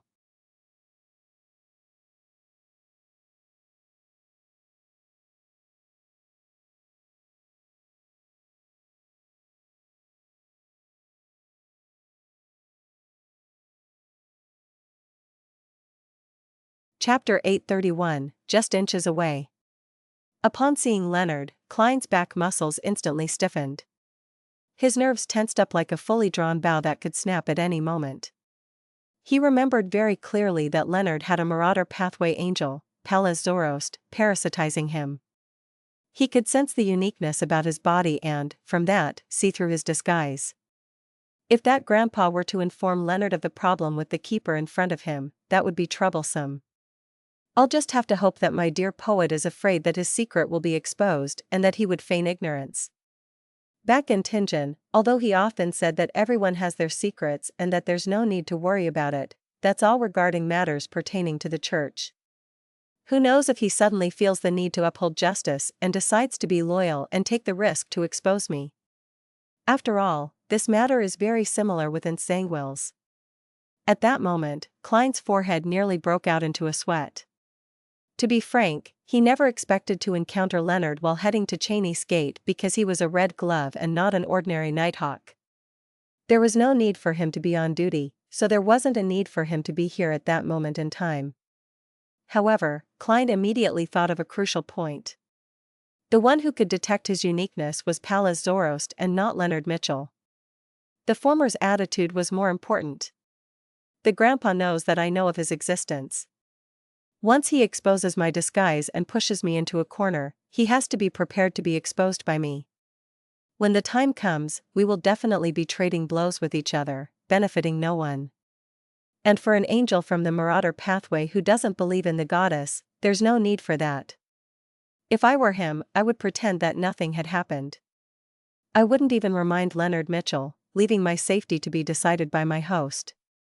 As he quickly cleared his train of thought, Klein composed himself and walked over towards the red-gloved Leonard Mitchell. Leonard indifferently looked at the keeper with grizzled sparse hair. He couldn't help but raise his right hand to cover his mouth and yawn. He has nothing better to do because he doesn't sleep at night, so he'd gone to the duty room to play cards with the person on duty? What a perfect sleepless. Klein roughly understood the reason for the red-gloved poet appearing. He recalled the reactions of the keepers when they met Nighthawks in Tingen. He silently nodded his head at Leonard and drew a moon with his right index and middle finger, tapping his chest 4 times in a clockwise manner. Leonard used the same action in response as he passed by the keeper without noticing anything. Klein silently exhaled as he maintained his usual pace and gait until he reached his destination. The iron-black double door was heavy and cold. Engraved on it were 7 sacred emblems appearing as though nothing could stir it. Klein turned his body to the side and took 2 steps to the side. He knocked on the keeper's door, and under the gaze of the Nighthawk on duty, he opened Cheney's gate. The darkness deep inside immediately surged out. Even though there were silver candles with engraved patterns burning silently inside, they were unable to disperse such a feeling. And the ghostly blue flame accentuated the deathly silence. Meanwhile, Klein felt that something invisible in the darkness was grazing past his skin and entering deep into his body. It passed through the boundary of reality and illusions, connecting to Wraith Seigneur. Suddenly, without even activating his spirit vision, he saw black threads covering the area behind Cheney's gate. They were gently swaying, either bundled or extended out as though a lady was spreading out her hair, or some monster was flailing its tentacles. Klein walked forward with a deadpan expression. After entering the sealed land, he turned around and closed Cheney's gate. At that moment, all the sounds outside were completely cut off. The silence inside was like a kingdom of the dead. It made him imagine and feel fear. Klein was reminded of himself occasionally watching the darkness in bed with his eyes open. He didn't dare to sleep even though he hadn't heard any ghost stories. It's no wonder the goddess has the title of Empress of Horror. Klein cast his gaze to the side and raised the lantern in the corner, lighting it with great familiarity. Dim yellow light immediately poured out before being tainted with a ghostly blue. Klein, who was wearing a black clergyman's robe, wasn't in a rush to head for basement 2 to search for the Antigonus family's notebook. Instead, he stayed behind the gate and patiently waited. He was doing so in the event that the Nighthawks were in urgent need of something but could only wait until daybreak since they were unable to retrieve them at night. Based on his experience, keepers were most easily disturbed in the first 5 minutes of them entering Cheney's gate. As long as he survived that period, and as long as there weren't any additional accidents, the normal retrieval process of materials would happen after 8. That was the standard working hours of the Nighthawks and civilian staff. In other words, once Klein lasted the first 5 minutes, he wouldn't be disturbed by the Nighthawks for the next 2 hours. Of course, he didn't have that much time for his operation. The Church of Evernight opened at 8, and the servants would wake up an hour or an hour and a half ahead of time to get down to work. After 6:30, the other servants could realize that one of them was missing. Time ticked by as Klein's heartbeat couldn't help but speed up. He found the 5 minutes excruciating. Finally, his countdown finally ended as he cast his gaze towards the stone stairs in the darkness. It was the passage that led to the 2nd floor. At that moment in time, there was no one in here that could restrict him. At this stage, Klein believed that he had overcome 70% of the difficulties. The remaining 30% consisted of how he would leave after obtaining the notebook. Of course, there was always a certain chance for all kinds of accidents to happen. Klein didn't wish to be careless as he raised a lantern and walked to the stone staircase. To other Beyonders, the first level behind Cheney's gate was actually a lot more attractive than the sealed artifacts.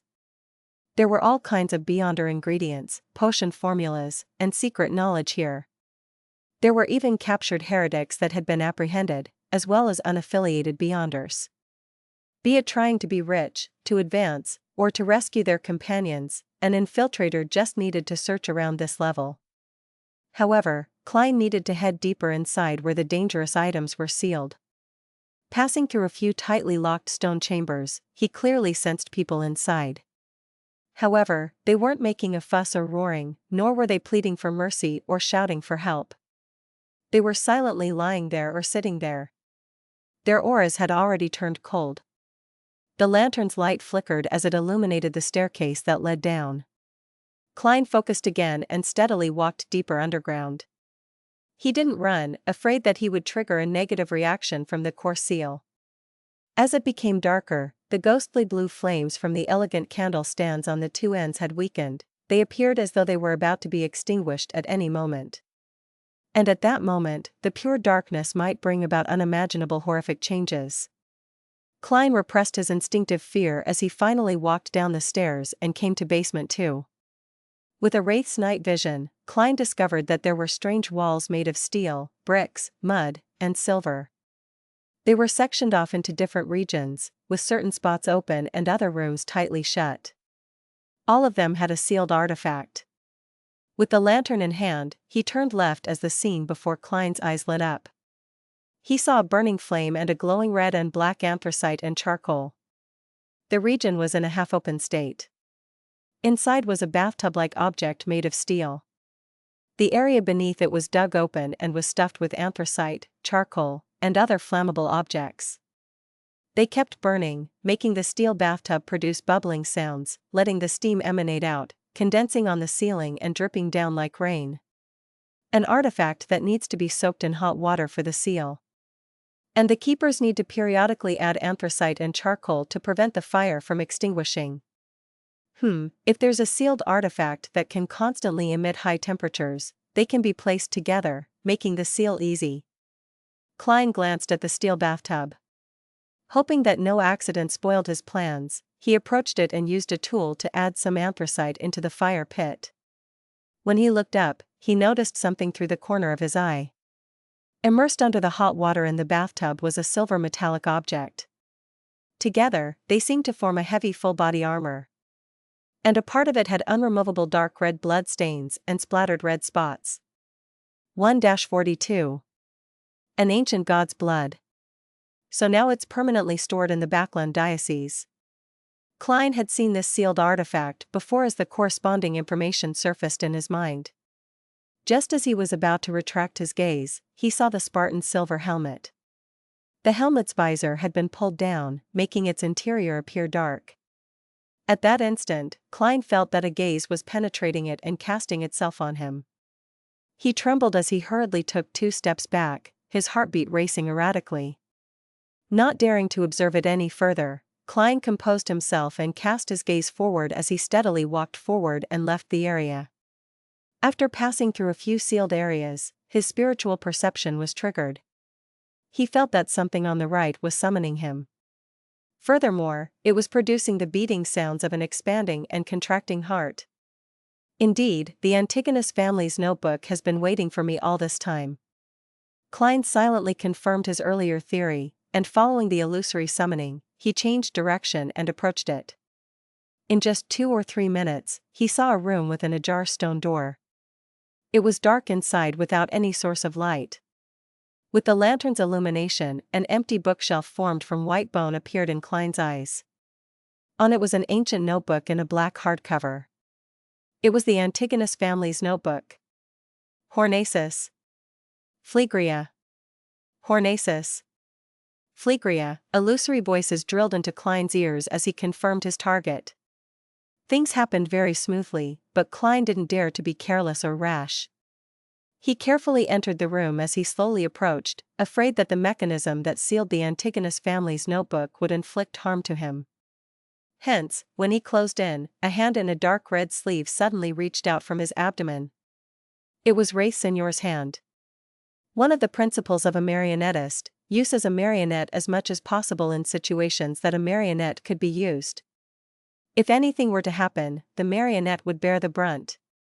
At this moment, there was a slam from the direction of the door as though someone had walked in. Klein's pupils dilated as he lunged for the bone shelf without any thought, making the marionette's hand by his abdomen grab the Antigonus family's notebook. At the same time, his right hand reached into his clothes and opened the iron cigar case and wore creeping hunger. He was attempting to teleport directly outside before the core seal reacted. During this process, a scene of the door naturally appeared in his mind. A figure wearing a hooded classical robe was standing there. The figure had a pretty face that wore a lifeless expression. The deep black eyes lacked any spirituality.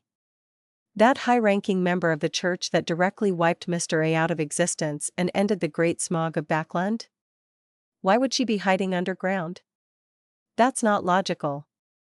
Just as a sense of horror emerged in Klein's heart, he instinctively lowered his head to look at his body. His body was rapidly being wiped away like an eraser erasing a pencil drawing. Before he could touch the Antigonus family's notebook, he had completely vanished.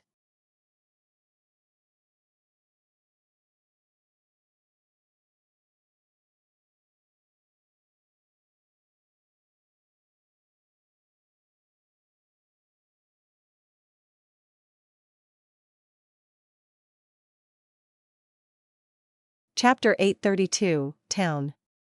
Before his brain short-circuited, Klein only had time for two thoughts. How powerful. There's no way to resist. I wonder if I can be revived from such a death. As his thoughts resonated, Klein's vision turned pitch black.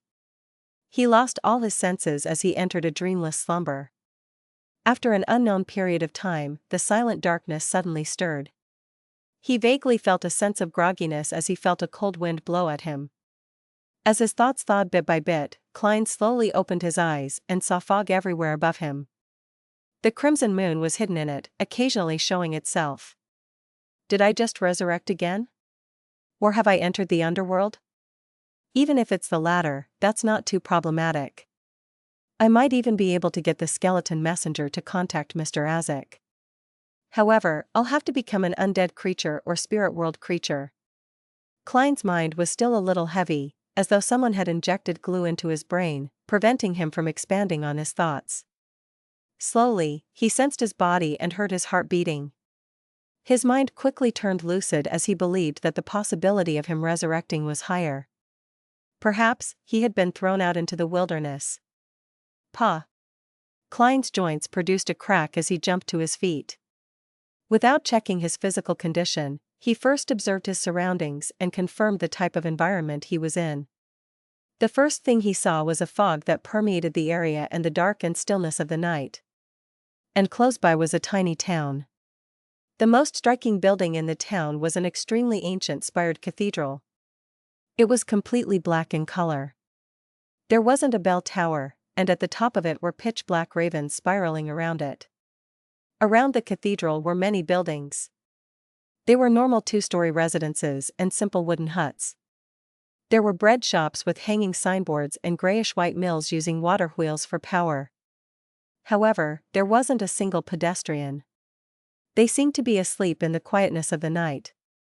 As a seer, Klein instantly found the town very familiar, as though he had seen it somewhere in the past. After a brief recall, he remembered what it represented. This was the source of danger of the nighttime in the ruins of the Battle of Gods. After entering the easternmost region of the Sonia Sea, if one didn't sleep and enter a dream world when night fell, it would be discovered that the person would have gone missing once it was daytime. Klein had once been jolted awake in a dream with the Saint of Darkness, and he saw in the distance a place which was enshrouded in the tranquility of the night. There was a mysterious and bizarre foggy town. He even suspected that all the living beings that vanished at night in the ruins had entered the town. Now, he was there himself. He was less than 100 meters from the foggy town. It's related to the night. The target vanishes like it was erased. The power of that high-ranking member of the church doesn't directly kill her enemies, and she instead sends them here? Do the living beings that vanish at night in the ruins also encounter such situations? But it's said that there's no way to obtain their whereabouts via divination. The only interpretation they can conclude is that they might still be alive. Of course, it's also possible that I can be resurrected, thus, appearing here. Amidst his thoughts, Klein retracted his gaze and used his ability as a clown to observe his physical condition. He had already changed back into Klein Moretti, but he was still wearing the keeper's black clergyman robe. He didn't have any signs of an injury on him. Filled with experience, Klein quickly calmed down. His right hand reached into his pocket and opened the iron cigar case. He took out the folded human-skinned glove and wore it on his left hand. After confirming that creeping hunger could still be used, Klein lifted Azek's copper whistle and blew into it. However, the skeleton messenger didn't appear in the spirit vision he quickly activated. Klein wasn't too surprised with such an outcome. Instead, he found it normal. After all, the people who had vanished on the eastern front of the Sonia Sea had yet to be found. After all, over the years, there was likely no lack of beyonders here who could summon messengers, such as the members of the numinous episcopate. This place is directly isolated from the spirit world? From the looks of it, traveling can't be used. As expected of a high-ranking member the church sent to deal with the great smog of Backland. She sends her targets here as a form of eternal exile or imprisonment. It's impossible to use ordinary or simple means to contact the outside world. To escape from this place, even saints will find it difficult. Klein didn't lose himself to anxiety as he still felt confident. He placed Azek's copper whistle back into the iron cigar case and prepared to take 4 steps counterclockwise. He wanted to head above the gray fog to escape the imprisonment of the fog town. Blessings stem from the immortal Lord of heaven and earth. Blessings stem from the sky Lord of heaven and earth. Blessings stem from the exalted arch of heaven and earth. Blessings stem from the celestial worthy of heaven and earth. With 1 sentence per step, Klein rapidly completed the ritual. However, he didn't hear the familiar, frenzied ravings. Nor did he see the endless emanating grayish-white fog. This? Klein's pupils constricted as he fell into a momentarily daze. This place was isolated from the mysterious space above the gray fog. This made his greatest trump card unusable. Klein had relied on the area above the gray fog to escape danger many times in the past. But this time, this solution was ineffective. This was the first time he was encountering such a situation. Man, it feels as though my cheat has been blocked. Klein lampooned to relax his tense emotions. Based on his knowledge of mysticism, he suspected that the foggy town was likely related to a true deity because this was the only explanation as to why he couldn't head above the gray fog. This place has close ties to the night. I was sent here after encountering a high-ranking member. Could it be a prison that the goddess created herself? But, she is the mother of concealment. Perhaps she can directly make people or items enter a concealed state, making people in the real world never able to find them again. Klein seriously contemplated and decisively decided to explore the foggy town. This was because the method to leave this place was most likely to be there. At this point, he was no longer worried about not being able to convene the tarot club. Of course, there was no need for him to worry about it for now. He had cancelled the coming tarot gathering ahead of time because the operation of stealing the Antigonus family's notebook was fraught with danger and variables. Klein suspected that he might end up dead and be able to resurrect in time. Therefore, he used a reasonable excuse to get everyone to make additional preparations for a week. After making up his mind, Klein immediately got the wraith inside him to float beside him. The marionette's condition was already in a terrible state. The dead and cold aura was something substantial, making his control of the spirit-body threads somewhat rough. Thankfully, I can still use him for a few more days. Also, Mr. A was erased by that high-ranking church member. He might be living nearby. I have to be careful about this person who's equivalent to a lunatic. Klein transformed into Gehrman Sparrow as he made Senor walk ahead and enter the foggy town. Following the marionettist principle he had concluded, he stood in the back with a distance of at least 110 meters between them. Over time, his digestion had increased his control over his marionette to 120 meters. There was also a reduction in the time needed to gain initial control of spirit body threads and completely change someone into a marionette. Faced with an enemy whose spirit body was equally strong, the former took 16 seconds, and the latter took 4 minutes. In the silent foggy world, Senor, in his dark red coat and old triangular hat, didn't take long to enter the bizarre and mysterious town. Many of the building doors were still open as though they were welcoming guests from afar. With his marionette's vision, Klein saw that there was a half-chewed loaf of white bread on the table. There were wine glasses for red wine and messy silver cutlery. It looked like someone had been enjoying dinner, but there was no one present. The owners of these different houses seemed to have suddenly vanished into thin air. Vanished. This term suddenly surfaced in Klein's mind as he hurriedly made Senor cast his gaze towards the grayish-white mill. Inside the mill, the wind-powered mill was rotating silently, but other than the floor that was scattered with flour, no flour came out again. This scene feels familiar. I seem to have heard of it before. Klein frowned bit by bit. As he relied on his marionette, he continued surveying his environment while carefully recalling the similar situation. Just as he was considering using dream divination to question his spirituality, he found the corresponding answer. A similar scene had appeared in the ancient ruins that appeared at the main peak of the Hornaces mountain range. Based on the literature, the buildings there had every arrangement and decoration well preserved. Even the wall murals didn't have any signs of damage. The table was arranged with cutlery, and there were dried stains of rot on the dining plates. In some rooms, there were half-filled bottles of alcohol that had almost turned into plain water. The discoverer mentioned that when he first discovered the remains, he even had the belief that the people residing there had just vanished all of a sudden. There's some relation between this foggy town and the main peak of the Hornaces mountain range? No way, after trying to avoid it, I ended up coming to it? Klein's facial features twitched involuntarily. For a moment, he couldn't believe what was on his mind. Of course, the scene was just similar and wasn't enough to make him come up with such a conclusion.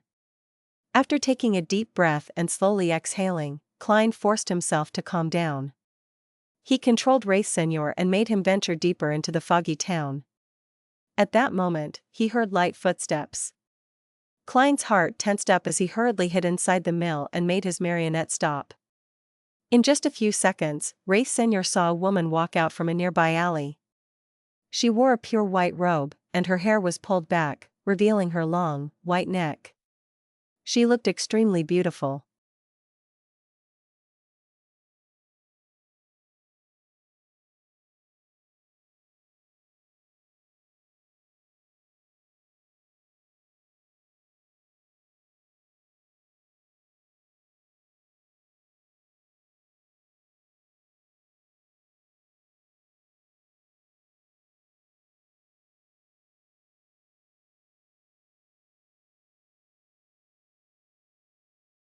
Chapter 833, Things to Take Note of.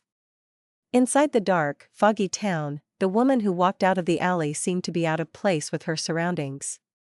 She was pure, stately, and untainted.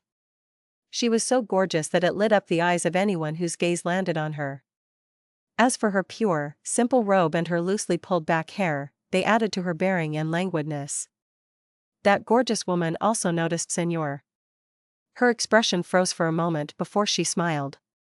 Using a sweet voice, she said, "Senor, when did you become a marionette? If not for the powers of Evernight contaminating you this badly, I wouldn't have recognized you." Although she looked like she was talking to Senor, she was actually conversing with the controller through the marionette. Sigh, this kind of dead and cold aura can't be hidden at all. I can't fool Beyonders of higher sequences.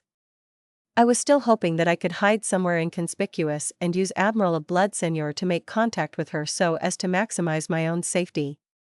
This place screens away the power of the gray fog, so if I were to die, I likely won't be able to resurrect. Klein hid inside the grayish-white mill and made his marionette speak hoarsely. If you could leave, you'd easily find out that I've been serving my master more than a month ago. He used Admiral of Blood's tone and experiences to answer as though he was still alive. This was the acting principle of a marionettist, to let each marionette have their unique identity and setting.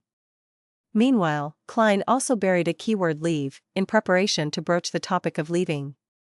In this bizarre and mysterious town, he didn't have thoughts of instantly killing any demoness that he saw.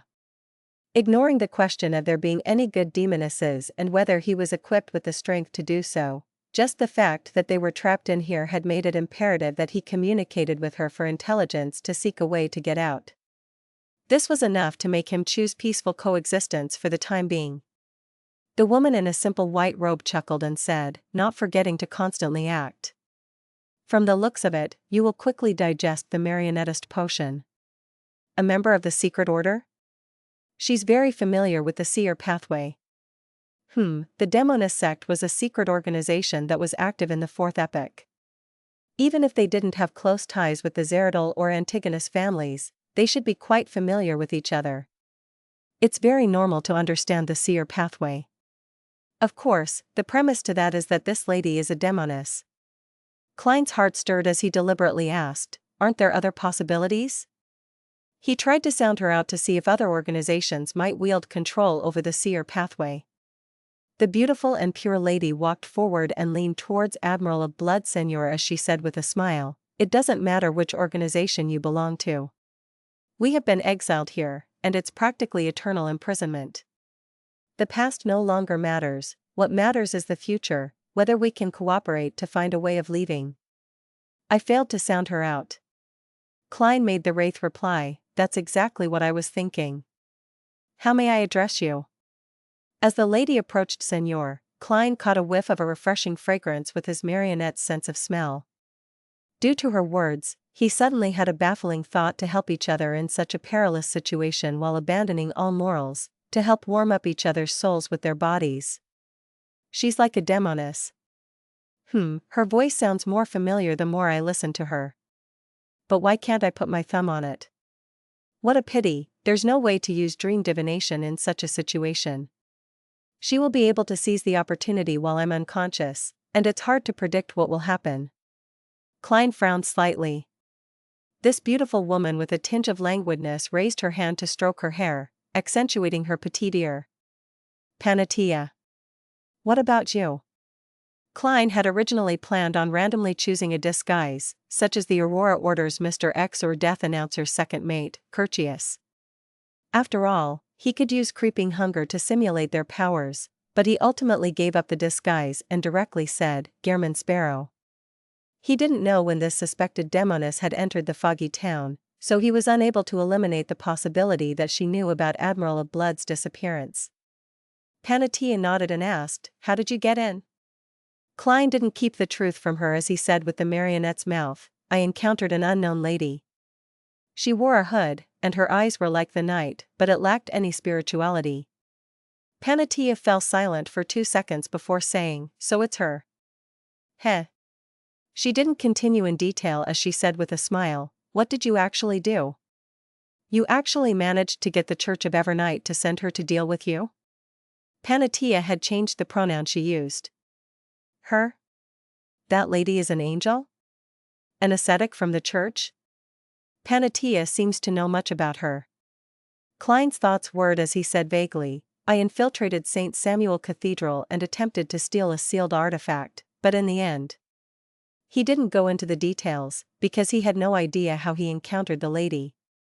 Klein believed that as an angel, it was impossible for the lady to keep living behind St. Samuel Cathedral's Chinese gate. There was nothing in there that required an important figure like her to keep watch on the entire time. "Is that so?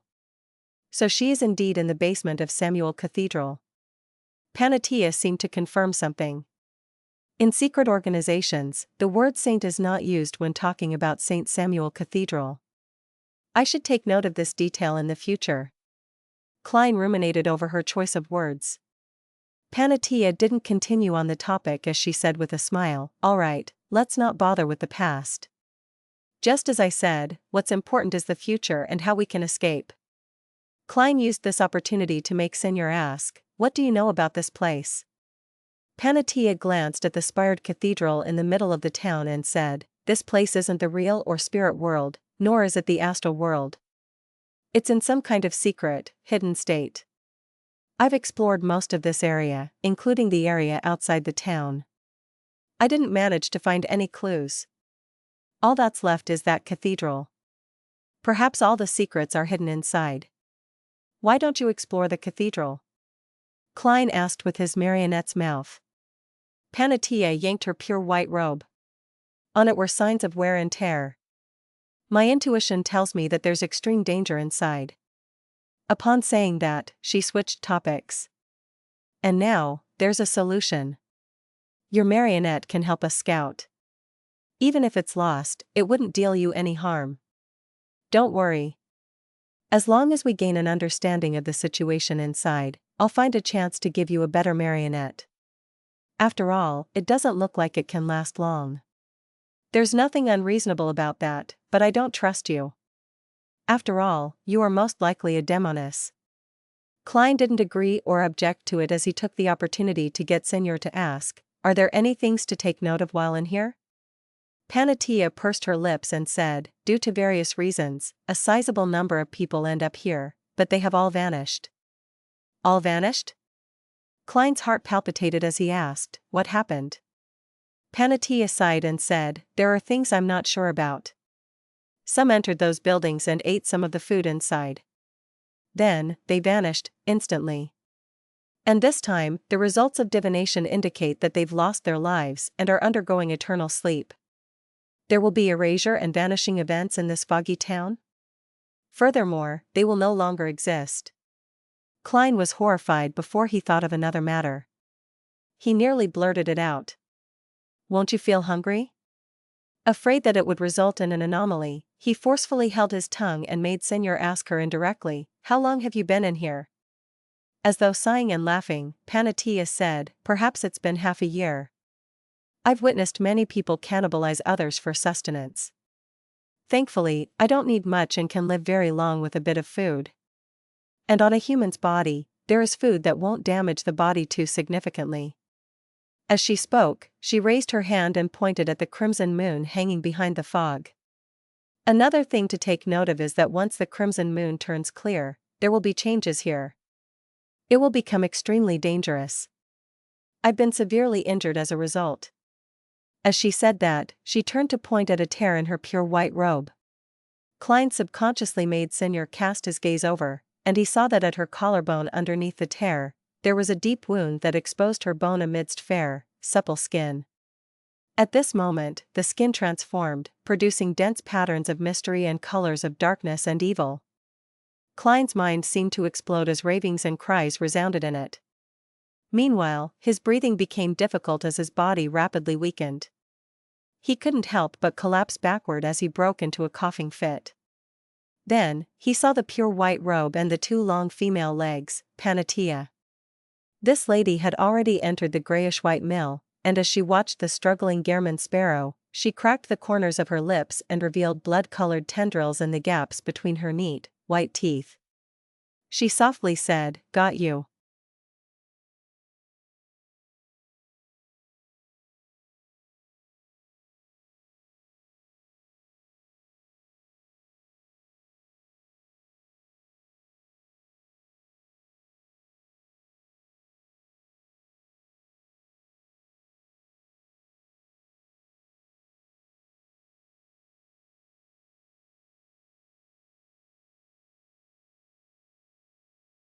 Chapter 834, Good Luck. Got you. Invisible threads emanated over as Panatia said that. They quickly wrapped around German Sparrow as though she was binding him into a cocoon. At this moment, the figure in a black clergyman robe suddenly turned thin, transforming into a paper figurine covered in metal rust. Klein's figure appeared outside the grayish-white mill as he ran frantically towards the depths of the town. He was a person who had seen the eternal blazing sun's true body and lived. He had a certain level of resistance towards a spirit-body impact and the inclination of a loss of control brought about by a mythical creature form. Furthermore, Panatia wasn't a complete mythical creature. Therefore, even without the gray fog's help, Klein was able to recover from the racking headache. As he suppressed his body's mutation, he sensed that he had been inflicted with ailments. While collapsing, he used his violent coughing as a cover for him to use paper figurine substitutes. Paper figurines weren't mystical items, nor did they have any spirituality. Hence, Klein wasn't afraid that it would trigger a reaction from the coarse seal behind Cheney's gate.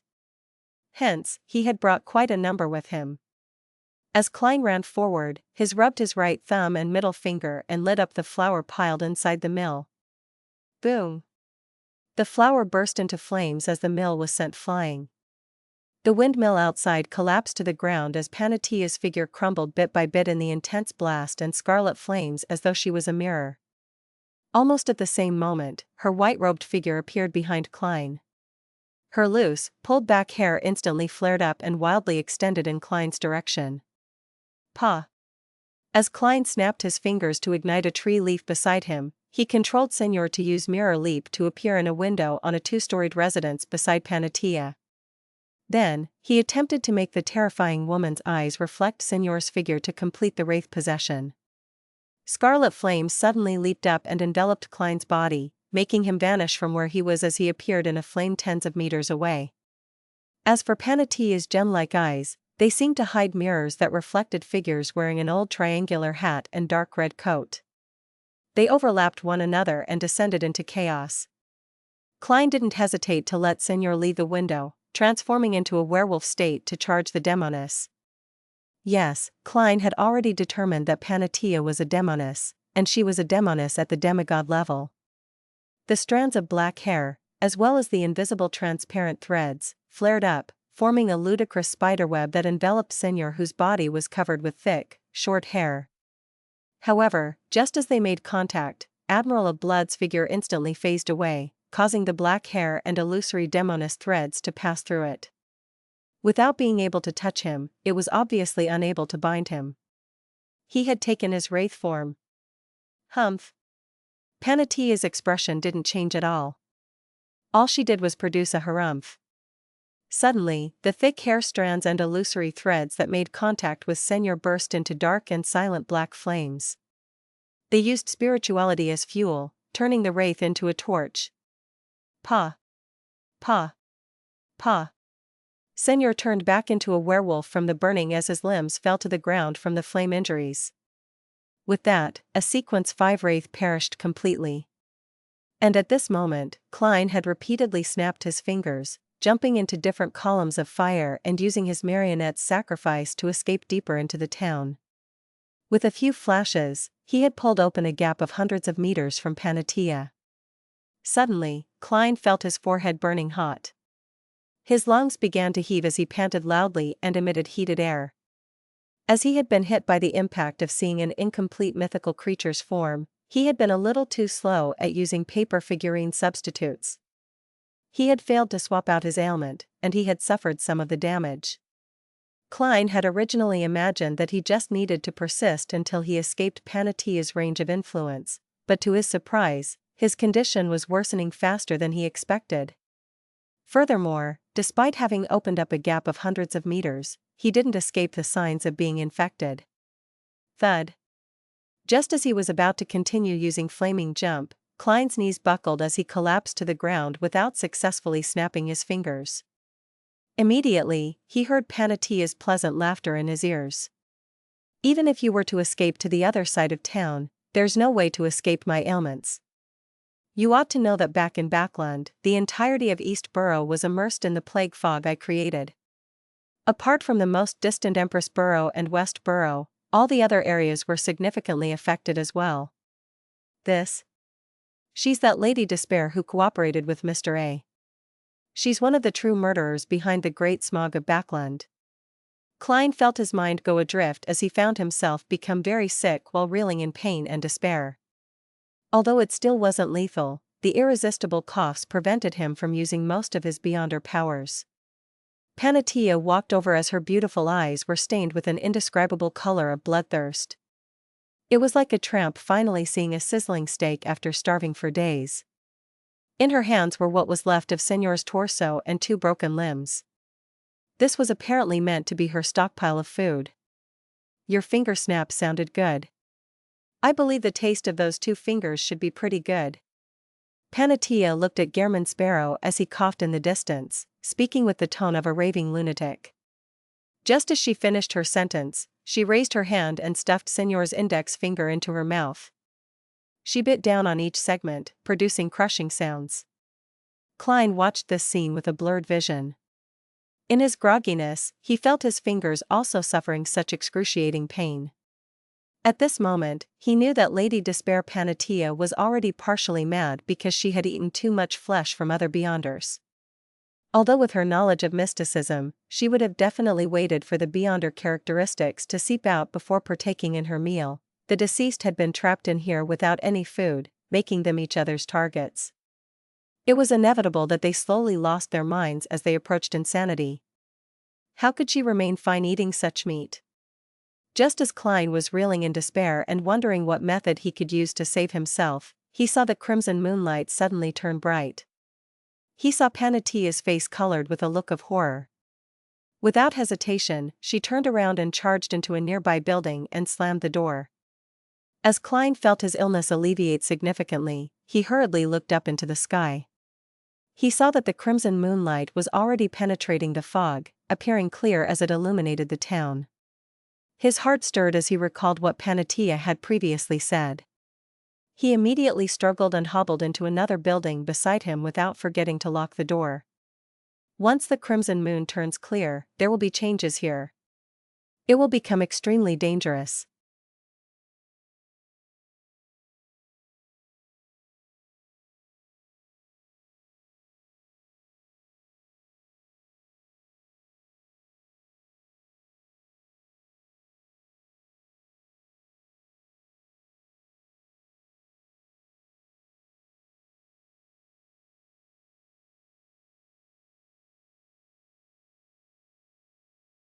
Chapter 835, The Figures Coming and Going.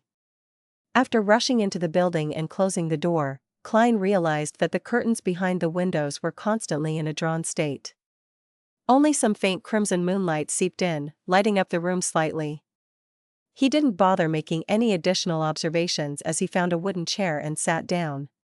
He attempted to enter cogitation to calm his inclinations towards mutating. Since he had witnessed a saint-leveled Beyonder's incomplete mythical creature form, how could he survive it that easily? This wasn't the mysterious space above the gray fog that came with recovery effects. As Klein was able to withstand mental blows relatively well, he was able to straighten his thoughts out early and prevent himself from losing control, thus, allowing him to successfully escape. However, this didn't mean that the problem had been resolved. He sat there, relying on cogitation and his control over his emotions to resist the waves of insane thoughts. During this process, he heard his cheekbones produce crunching sounds. He saw his black hair turn long and thick in an uncontrollable manner as his chest bulged through his clothes while his skin produced granules in the form of meat tendrils. After nearly 30 seconds, Klein finally exhaled and relaxed significantly. He had completely recovered from the effects that Panatia's incomplete mythical creature form brought.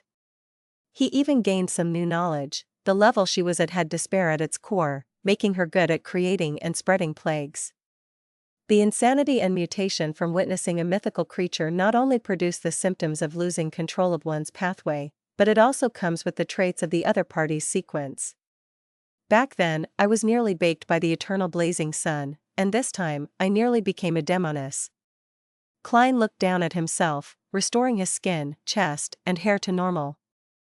If he wasn't a faceless, aside from letting those meat tendrils sink into his body, he would have to rely on external forces to resolve the problem. Without the time to poignantly sigh or analyze the situation, Klein slowly stood up and cast his gaze towards the tightly drawn, dark-colored curtains as he attempted to figure out his current situation. His expression suddenly changed because he heard rowdy murmurs outside the street. At that instant, he felt that, apart from him and Lady Despair Panatia, the uninhabited town suddenly had many residents. They were loitering across the streets and alleys, greeting one another as they discussed whether to only buy bread or be extravagant and buy a pound of beef. The foggy town suddenly seemed to come to life. However, none of the figures entered the buildings that lined the streets. They seemed to keep coming and going across the street, producing voices that one would find difficult to believe to be conversations, as they sounded more like the deep growling of savage beasts. Klein couldn't imagine the scene outside. All he knew was that even a demigod-level demoness had to hide from the danger. He retracted his gaze and thought deeply for a few seconds, silently muttering, "I can't head out. But I can't stay in here either. Who knows when that crimson moon will be covered by fog again, allowing Panatia to regain her freedom of movement. When the time comes, with us being so close, there's no way for me to escape. But, how do I move without heading out?" In his silence, Klein slowly turned his body and faced the pitch-black spired cathedral. According to Lady Despair Panatia, that cathedral was the only place she didn't dare explore. It was as though entering the cathedral was the only way to escape her hunt. Of course, a demoness like Panatia wasn't necessarily speaking the truth, but Klein believed that she wasn't likely to lie regarding such matters. After all, to her, he was her prey, her delicacy. Besides, Panatia back then was using her speech and charm to entice him bit by bit, designing a trap for him so as to capture her prey. With a demigod's confidence, it was unlikely she would reveal information as a bluff. In addition, at such times, speaking the truth was the safest and most reassuring option. There was no need to worry about the prey escaping ahead of time due to the detection of a lie. Unless her half-mad state causes her to habitually lie, otherwise, it shouldn't be a problem. Klein, who was out of options, quickly made up his mind. He lowered his left hand and made creeping hunger turn transparent. Although he knew that traveling was useless, he still held out hope because this was the point when the crimson moon was at its clearest. There was no obstruction, and it was round like a silver plate. During such times, Mr. Dorr could transmit his shouts into the ears of his descendants from where he was lost. Traveling was enhanced, and anomalies happened, so it wasn't something impossible. Klein's figure rapidly phased away, but seconds later, his body outline appeared again where he stood. I can't enter the spirit world, to the point of not even sensing it. As a beyonder power, traveling only has a third of its uses. It can barely be used as invisibility. Klein muttered silently as he concluded his experiences and lessons. However, he was puzzled about one point. Traveling's phasing away and turning transparent is due to the unique traits of the spirit world, so why would it be effective? Klein pondered for about 10 seconds before he came to a rough idea. Every person must be connected to the spirit world because one's astral projection is located there. It can obtain all kinds of abstract information, which is the reason why revelations can be obtained from divination. Therefore, when we are converted into a hidden and secret state, our connection with the spirit world becomes part of it. This can explain why I can still use the unique traits of the spirit world, but am unable to enter it. This is because the former had a portion of it hidden away. I didn't have the time to consider it before and had attempted flaming jump. I was met with success, and this also requires the unique traits of the spirit world. After confirming this point, Klein raised his right hand and snapped his fingers, attempting to ignite a half-melted candle in the neighboring building. He wanted to use flaming jump to pass through the neighboring buildings and slowly approach the spired cathedral. Once the crimson moon was hidden by the fog, he would reassess the situation to decide if he would take the risk and hide inside. A scarlet flame was set ablaze in the neighboring building as it slowly expanded and illuminated the surroundings. At that moment, the streets outside suddenly turned abnormally silent. All of the beast-like growls disappeared. The figures that loitered on the streets seemed to turn to face the building, using their gazes in an attempt to penetrate the windows. Klein instantly broke out into a cold sweat. He didn't dare to leap over as he instinctively snapped his fingers and extinguished the flame. After a brief silence, the rowdy murmuring sounded again. The indistinct figures continued walking here and there. Only then did Klein heave a sigh of relief. He raised his hand to wipe the cold sweat from his forehead. He discovered that he had unknowingly made several mistakes after entering the foggy town. In such a dangerous and bizarre environment, he hadn't divined if he should light the candle in the neighboring building. My spiritual intuition should have warned me, but it didn't. From the looks of it, after the gray fog was screened away, my spiritual intuition and sense for danger are no longer enhanced. Now, I'm just a little stronger than a marionettist of the same level. I'm far from being crazy powerful. It's because of this that I was incited by Panatia's instigator powers to look at her wound. I didn't receive any premonition for danger and subconsciously believed that it wouldn't be a problem with a marionette in between us. Klein temporarily didn't have time to have an after-action review of his previous battle. He placed his attention back onto approaching the cathedral without heading out. He began scrutinizing himself and his mystical items beyond her powers. Suddenly, his eyes lit up as he found a solution. This solution stemmed from a traveler's door opening which he thought was useless. This beyonder power was completely overshadowed by teleportation under normal circumstances, but in this mysterious and bizarre foggy town, just its usage of the unique traits of the spirit world became more useful. Klein wasn't in a rush to take action as he took out the gold coin which Seigneur used to reside in. Using divination to question his spirituality, he obtained the answer that he should penetrate the wall. And without any way to obtain a revelation from the spirit world, he could only choose to trust himself. He then walked to the wall that was shared with the neighboring building and pressed his hands on it.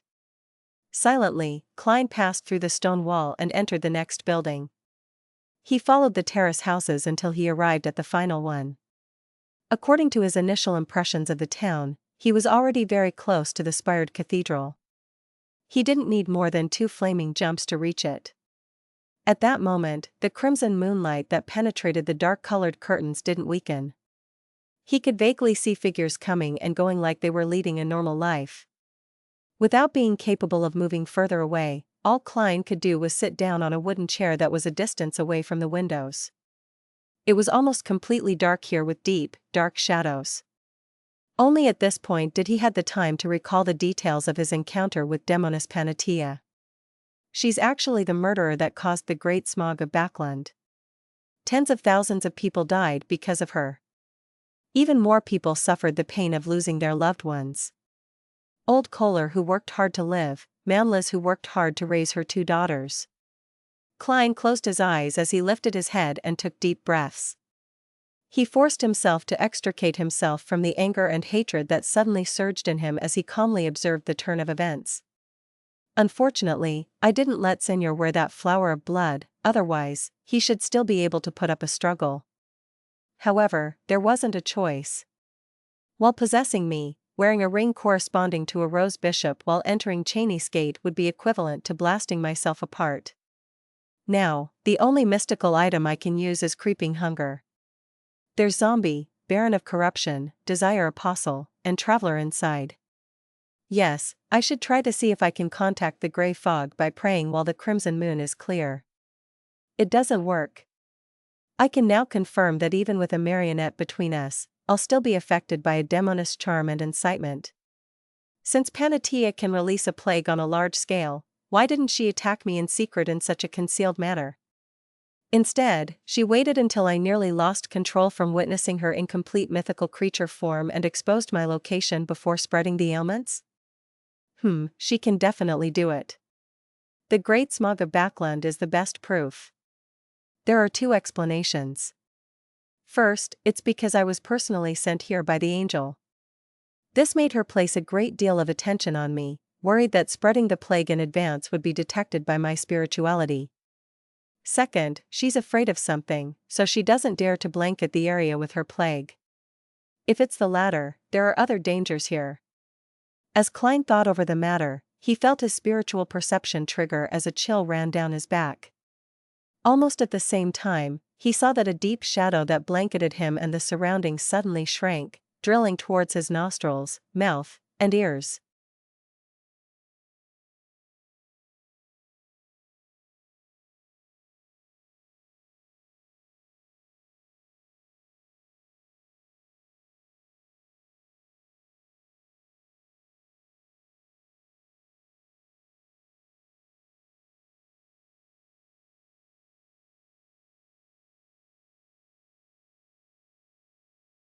Chapter 836, Tossing Food. At that moment, the shadow seemed to turn corporeal.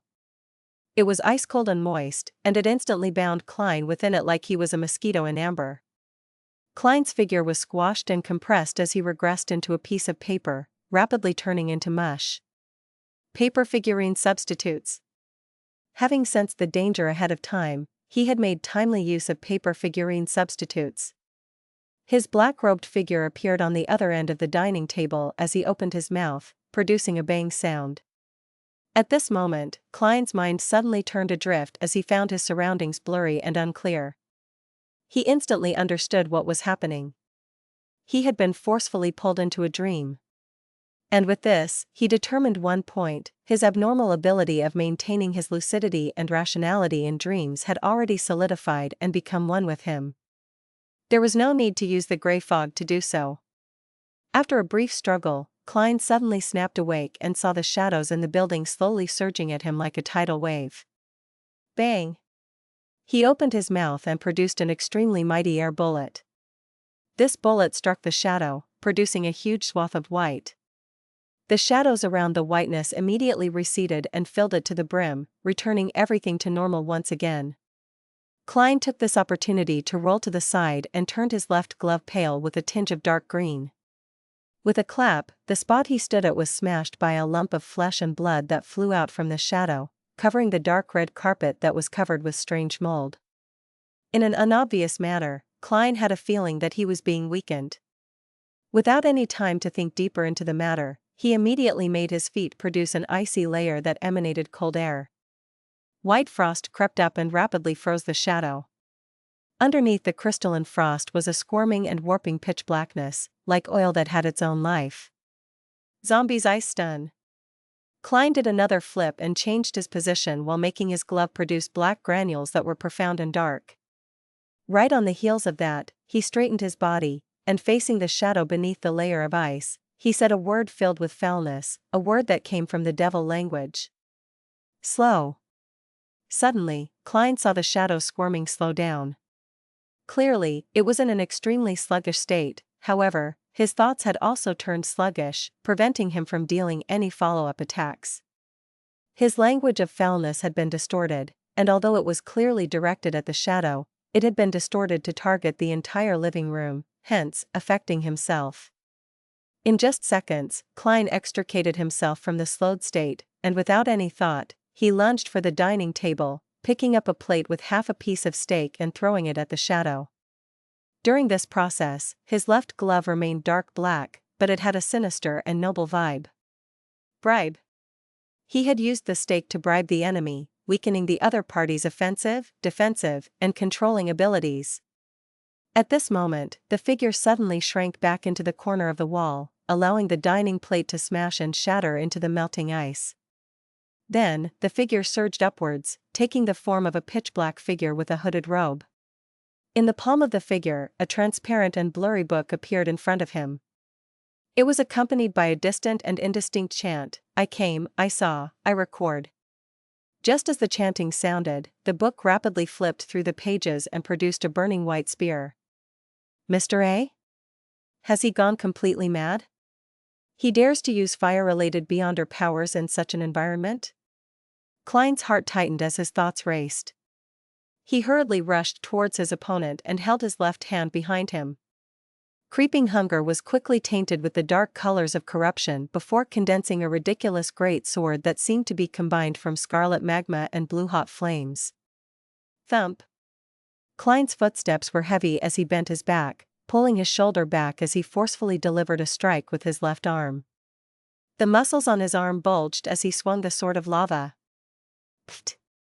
The resplendent greatsword cleaved down on the fiery spear, sending sparks of white, blue, and red scattering in every direction as they ignited the chairs and curtains. The murmurs outside the street had long vanished. All the indistinct figures had turned over and there was extreme silence. After shattering the fiery spear with a cleave, Klein bent his knee and genuflected, snapping his fingers with his right hand. Pah! The flames in the entire room were extinguished. Klein didn't move any further. He had a nagging feeling that a dense array of gazes were trying to see through the curtains to seek out any abnormalities. The hooded man formed of shadows didn't take any action as well. Although he was acting crazy just moments ago, he seemed to have sensed the inexplicable horror that was slowly approaching. In the dark room with tiny hints of crimson moonlight, Klein was genuflecting while the other was standing close to the wall. It was as though the two of them had turned into stone statues. In the unbearable silence, time passed by abnormally slowly. All Klein did was count 10 seconds, and it felt like an hour had passed. Finally, the beast-like growl sounded once again in a staccato, disjointed manner, and the indistinct figures outside began walking again, returning back to the streets. Almost at the same time, Klein obtained initial control of his target's spirit body threads. The hooded man's actions of pouncing forward instantly turned sluggish. Without any hesitation, Klein bent his body and circled the area, preparing to take advantage of his opponent's delay to disrupt any of his subsequent counterattacks and slowly turn him into a marionette. At this moment, his nose suddenly felt an itch as he couldn't help but open his mouth. Achoo!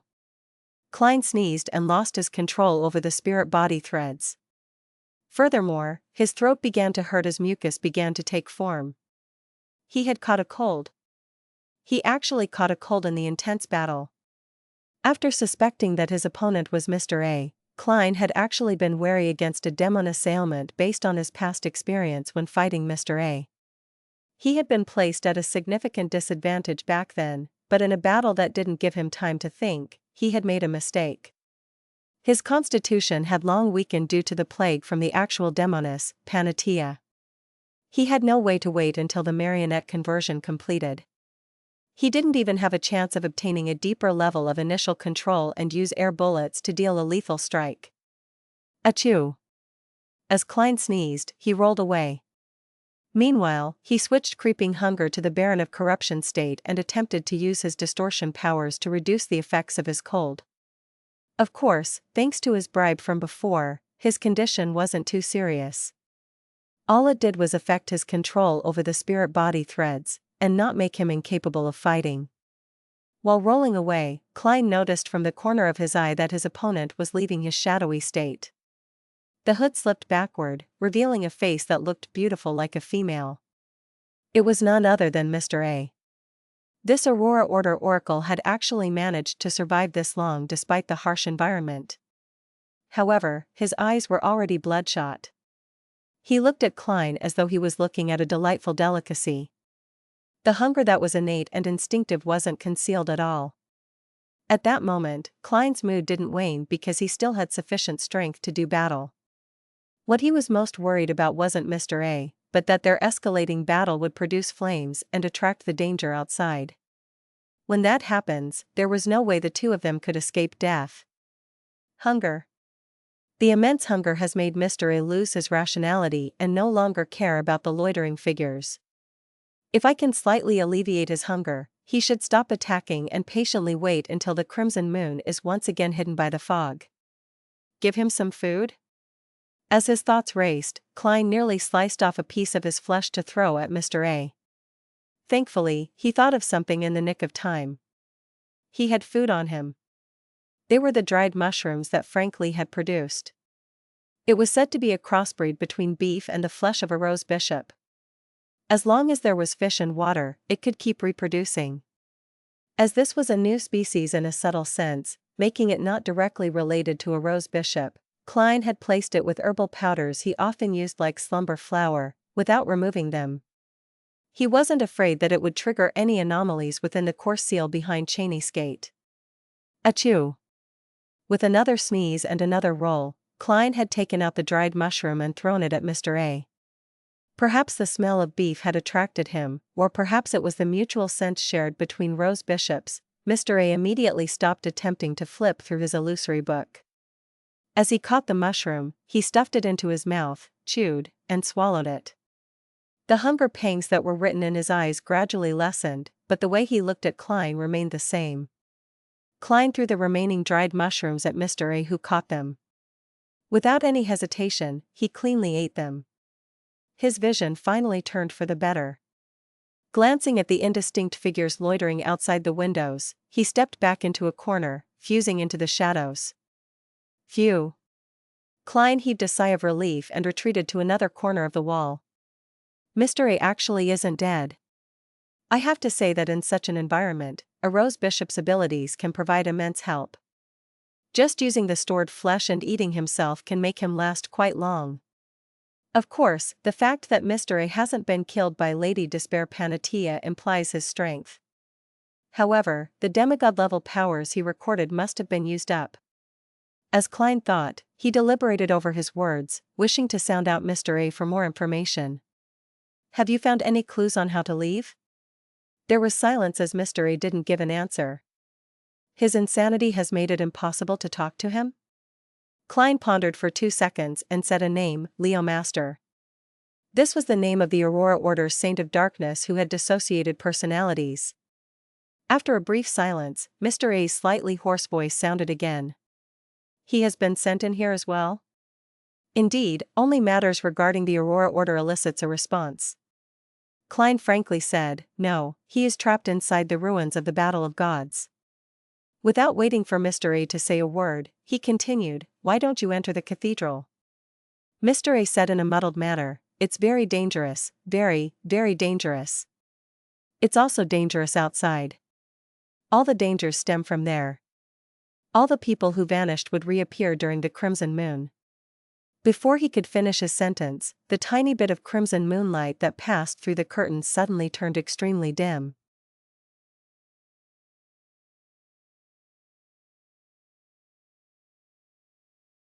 Chapter 837, The Hangers.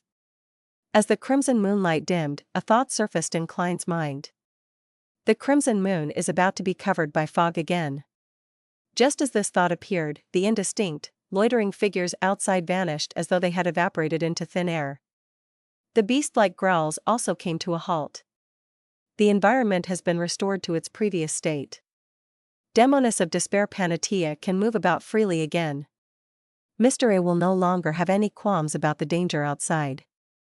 He can unleash a barrage of attacks to capture his prey. Klein instantly came to a conclusion as he raised his right index finger and snapped, igniting the leaves of a tree tens of meters away. He wanted to open up a gap with Mr. A to prevent himself from getting sicker. At the same time, he wanted to determine if he should take the risk of entering the ancient cathedral. With respect to his present situation, Klein already had a plan in mind. It was to use Mr. A's potent and multifarious abilities to draw Panatia's attention. After all, to her, a shepherd and a marionettist weren't any different when it came to meat quality. They could both fill her stomach, so her priority was definitely on who was easier to deal with. When the time comes, both parties would definitely engage in a battle, and Klein needed to find an opportunity to strike down Panatia. Just as the scarlet flame soared and engulfed Klein, he saw Mr. A turn into a shadow and meld into the surroundings once again. It was unknown where he hid himself. He ran. Aren't you the crazy Mr. A? Shouldn't you continue pursuing your prey? Why did you run? Klein's gaze froze as he couldn't help but twitch the corners of his mouth. His figure vanished amidst the flames before appearing in flames tens of meters away. Just as Klein leaped out of the fire, he felt his forehead burning once again. His lungs felt heavy as his breathing became rapid and difficult. Plague. Demoness of Despair Panatia had spread her plague once again. To Klein, this beautiful lady in a pure white robe had already floated somewhere in midair at some point in time, walking towards him. Beneath her feet were countless transparent and thin lines that formed a spider's web. They were connected to the surrounding buildings and trees, fully covering half the street. In the eyes of this demigod-level demoness, the intense hunger pangs were gone. The obvious bloodshot look in her eyes wasn't there, and the way she looked at Gehrman Sparrow was one of insanity and teasing. It was as though she wanted to drain his ability to resist, bit by bit, making him feel the deepest, most heavy, and most painful despair. Klein held back his urge to cough as he snapped his fingers again, causing the tree beside the cathedral to burst into flames. His figure was immediately engulfed by the fire as he rapidly faded away and appeared above the tree. He had appeared amidst the gorgeous flames. Right on the heels of that, Klein hurriedly jumped to the ground, somersaulting to the side of the ancient cathedral. At this moment, his body suddenly turned cold as he found that his feet, thighs, and waist were covered in thick layers of ice. And surrounding him was an accumulation of frost as the temperature declined rapidly. Klein clenched his teeth, holding back the horror within him.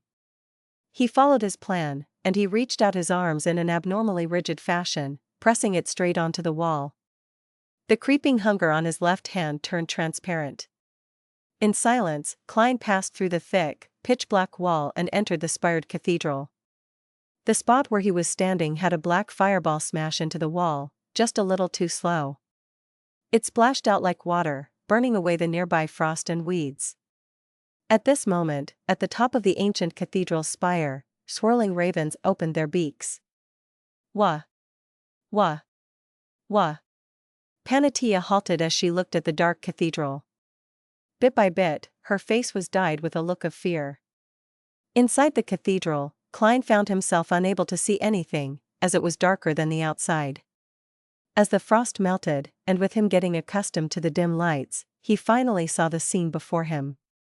As far as he could see, there were figures being hung up in midair. They were all humans. Some of them were dressed in black classical robes, others in brown jackets. Some were wearing very fluffy skirts, while others had tattered clothes, making them resemble beggars. Some of them had boorish looks, others handsome with cut facial features. Some of them were beautiful, others tender, adorable, and looking youthful. None of them looked the same. No, there was something that they had in common. They were like meat that was undergoing a curing process. They hung from above, swaying gently as their heads were bowed and their eyes rolled back. Klein felt his scalp tingle as he no longer doubted that this place was extremely dangerous as described by Panatia and Mr. A. He held his back to the wall, planning on using door opening to leave to avoid danger the moment anything happened. He would then pass through the wall if he was discovered by the demoness of despair to avoid her attacks. By repeatedly doing so, he could ensure his safety. Whoosh! A cold air blew through the cathedral as the figures and corpses turned around, facing Klein. Their collars were like ropes that left their heads drooping. Klein nearly drew a gasp as he pressed his left palm onto the wall. At this moment, the figures began to sway like wind chimes. They opened their eyes and produced raving-like voices. Hornaces. Phlegria. Hornaces. Phlegria. Hornaces. Phlegria. The voices resounded into one, drilling into Klein's ears as he found it abnormally familiar. This was the raving that he had heard during his advancements in the past. It actually originated from here, from the foggy town. It came from the corpses that hung high in this ancient cathedral. At that instant, not only was Klein's scalp tingling, he even felt his body trembling. Could it be that this foggy town actually originates from the main peak of the Hornaces mountain range? That nation of the Evernight which vanished? Don't tell me that I really am on the mountain? However, why would it be inside this cathedral? These same ravings don't bring about a headache or push me towards losing control.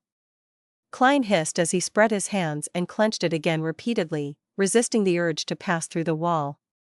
Since he was already inside and had seen the source of the ravings, he believed that escaping probably didn't resolve any problems. Regardless, it's necessary to do a simple search. Otherwise, I wouldn't even know the reason when something abnormal happens to me. After using a gold coin to quickly do a divination, Klein tapped his molars gently and activated his spirit vision. He looked up at the hanging figures and found their spirituality converged. The aura colors looked normal, but they exuded a stiff appearance. There are aura colors. They aren't dead yet? Klein frowned slightly and deactivated his spirit vision. Right on the heels of that, he tapped his left thumb on the first segment of his index finger, planning to observe the spirit body threads. Upon sweeping his gaze across, Klein's pupils dilated because the spirit body threads of the swaying figures looked extremely special. The illusory black threads that corresponded to their bodies were extended in the same direction, the peak of the ancient cathedral. There wasn't a single exception. In Klein's vision, they were like corpses being hung up by their spirit body threads. Before Klein could figure out what all of this meant, he caught a scene from the corner of his eye. His spirit body threads were automatically reaching upwards to the peak of the cathedral, to the source that hung up those figures. This was the first time Klein saw spirit body threads moving autonomously. It was as though they were metals that had come into contact with magnets. They floated upwards uncontrollably, and the fastest thread had already reached its destination. Klein didn't dare imagine the outcome if all his spirit body threads gathered up above. He suspected that he too would become a piece of cured meat that would be hung up to be dehydrated, producing the ravings of Hornaces. Phlegria along with the wind. For most beyonders, they could only consider leaving the cathedral in a bid to sever the process of having their spirit body threads attracted, but Klein was different, he was a marionettist. Quickly, he controlled his spirit body threads and pulled them thread by thread. After nearly 30 seconds, Klein finally completed this task. However, his spirit body threads continued floating upwards. He had to constantly pay attention and resist this upward drift. This is one of the dangers lurking inside the cathedral? Klein slowly drew a breath as he no longer leaned close to the walls. Step by step, he ventured deep into the cathedral. Above him, the figures swayed as though they were watching him. After proceeding nearly 30 meters, Klein finally saw something different. It was the pitch-black altar of the cathedral. On the altar was a stone statue. Klein identified the statue when he took a few more steps. It was in the shape of a female human. However, her hips and ribs had two beast legs growing out from each one of them. These limbs were covered in short, thick, and firm black fur. In addition, the statue was surrounded with black bands that seemed to reach out like tentacles. At the statue's feet, there were souls sleeping as though they were holding her up on a pedestal. Klein shifted his gaze and looked at the statue's head and saw a beautiful face. This? Klein's gaze froze. That face wasn't unfamiliar to him, because he had been sent in here by that entity. This stone statue's appearance was identical to the eraser angel under St. Samuel Cathedral. She is actually related to this place. That's right. The people she erased are sent here, so it would be odd if she's not connected to this place.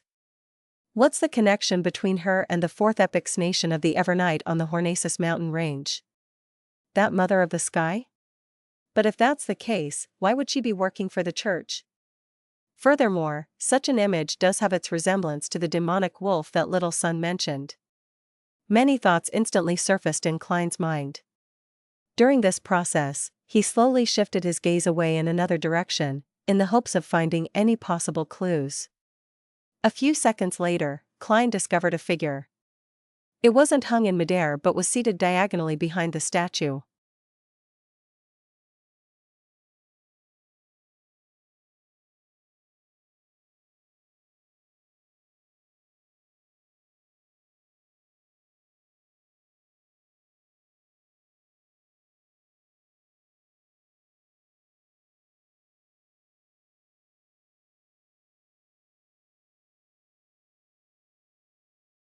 Chapter 838, Scene from the Historical Void.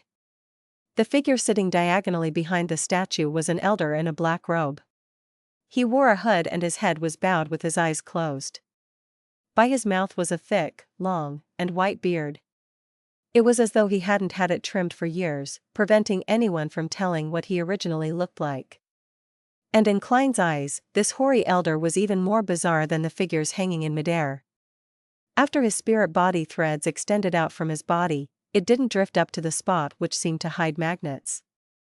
Instead, they coiled around his body and back on themselves, making the source and destination one and the same. Ordinary spirit body threads stemmed from inside a spirit body, extended outwards in different directions into infinity. As for the figures that hung from above, the sources of their spirit body threads was no different. The destination which they extended out to was gathered at the top of the cathedral, thus, it was obvious that there was something wrong about it. This is the reason why he hasn't been hung up. Or should I say, this is how he avoids the danger inside the cathedral? As Klein controlled his spirit body threads to resist the continuous upward drift, he silently muttered and guessed at the reason. Suddenly, he saw a pair of eyes, a pair of pitch-black eyes that looked like an unlit water surface. The elder sitting behind the statue opened his eyes. He was still alive. Klein subconsciously took a step back as he bent his back slightly, holding out his left palm in front of him. Amidst indescribable silence and anxiety, he saw the hoary elder's eyes move slightly, open his mouth slightly, and speak in a muffled manner. Finally, another seer has come here. Another? Beyonders from the seer pathway have entered this cathedral? That's right, apart from eraser angels erasing of people, sending them to this foggy town, and those who vanished in the night at the Battle of God ruins would also appear here. Amongst them, there might be a few seer pathway beyonders who attempted to seek out mermaids in those waters, or had successfully advanced and were looking to leave. Seeing that the other party had no intention of immediately attacking him and had the intention to converse with him, he forcefully composed himself and said after some thought, "Why do you say that?" The hooded elder with black eyes and white beard didn't immediately reply as he asked with a muffled voice, "Do you wish to escape?" "I can tell you how." Klein wasn't moved as he immediately asked, "Then why are you still here?" Since the method to escaping this foggy town was known, why would one stay inside such a dangerous cathedral? The elder drooped his head and chuckled in a throaty manner. "It's because I've died long ago." The hair on Klein's back stood on end as he broke out into a cold sweat. He was speechless. He could tell that the elder wasn't in existence in the form of a soul. Seeing no response, the elder slowly lifted his head and swept his glance at Klein in his Gehrman Sparrow appearance. I've used special Beyonder powers to seek out the void in this world's history and fate. I sliced off a portion of my projection and left it here. It has been maintained to this day. As for my body and my spirit, they have long died and dissipated. This is such a fascinating power. Klein was unable to verify the claim, so all he could do was ask, then why are you giving guidance on how to escape to seers who enter? The elder's voice remained muffled. After you open the door, the history and fate in here will experience a change. The projection I sliced will also vanish, and when the time comes, you will see an urn of ashes. I only wish that they could be scattered in the Srenzo River near Intis's capital, Trier. That is my hometown, the place where I was born. Do you know the place I'm referring to? I've no idea how much time has passed in the real world. He's been imprisoned for at least a century? Klein frankly replied, they still exist. Excellent, the elder said with a nod, his throat apparently filled with phlegm. Although Klein didn't fully trust the person before him. He believed that knowing more made it beneficial for him to make a judgment. Hence, he decided not to waste any time, for fear of being interrupted again. Then, how should I escape? The elder remained sitting in his spot and said without any obvious movement, see that wall behind the statue? Do you see an inset? Klein actually didn't wish to follow his instructions. After all, he had been led by Panatia to do so, resulting in him seeing her incomplete mythical creature form and, hence, suffered from shock and damage. However, he had previously planned on surveying the surroundings in search of clues. Therefore, he ultimately carefully shifted his gaze to look at the wall behind the statue. Engraved on it were short and ancient symbols, but there was an empty spot in the middle, preventing it from being connected as one. The blank area was the size of 2 palms and was obviously indented. It was as though someone had dug away a brick on its surface.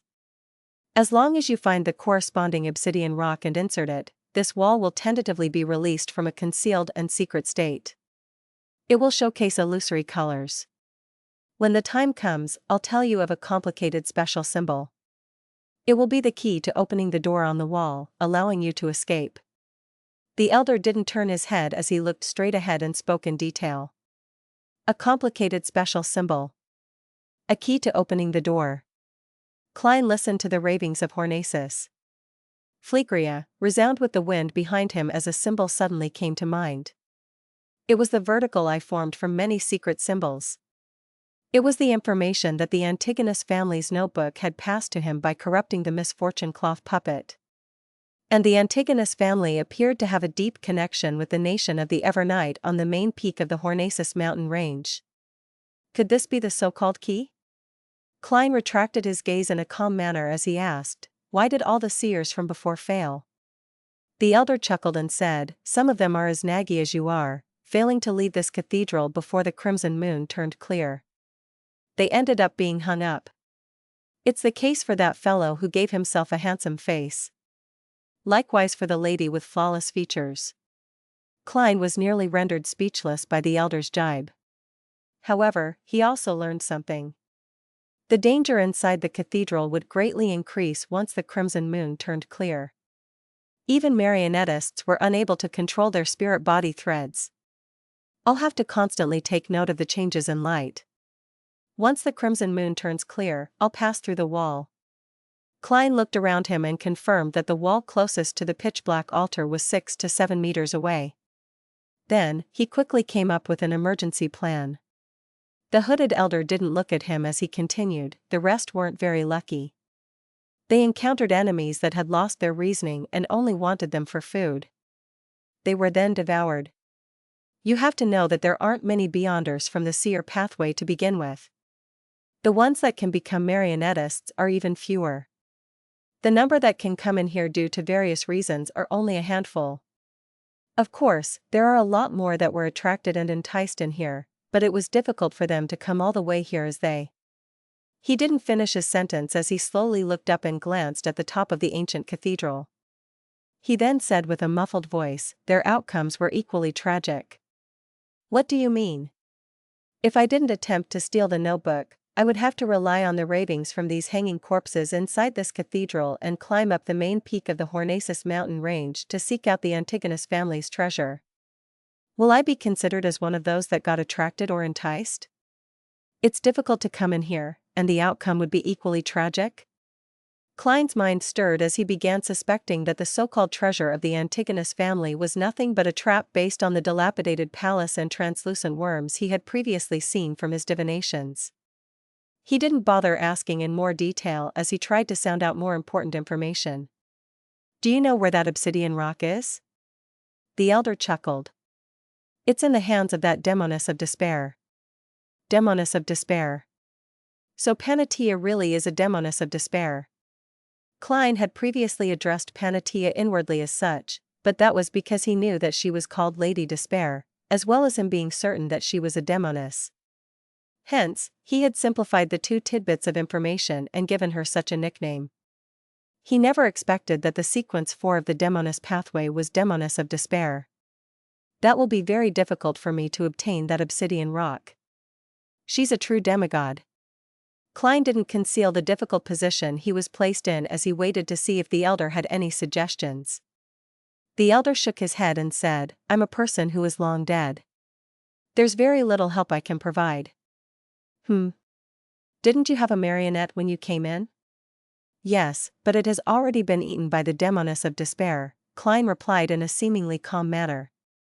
The elder sighed and chuckled. I can help you summon him from the history of this world. Just as he said that, Klein saw lines quickly outline themselves beside him, drawing out Admiral of Blood Seigneur in his triangular hat and dark red coat. Furthermore, the spirit body threads were still under his control. Klein's pupils immediately constricted as he heard the hooded elder add, it can only be maintained for 30 minutes. Make good use of the time. I'll help you strengthen some of the connections, enhancing your control of the marionette. This way, you can let the marionette use your beyonder powers, and also allow you to swap locations with him instantaneously. The controllable distance and traits of him looking alive will also be boosted. Allow my marionette to use my beyonder powers? Doesn't this mean that I can use the powers of a faceless to make my marionette turn into another me?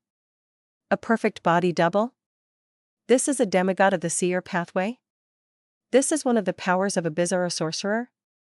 The enemy never knows if the one killed is the real bizarro sorcerer? Also, summoning a marionette from history. This is completely inconceivable. Thoughts surfaced in Klein's mind as he could hardly compose himself. The elder looked up and glanced at him before continuing, give me a paper figurine. Klein frowned slightly and hesitated for a few seconds before taking out a paper figurine and handing it over. The elder reached out his wrinkled hand and took the paper figurine before swiping across it casually. Klein's headache, fever, and enlarged tonsils suddenly disappeared.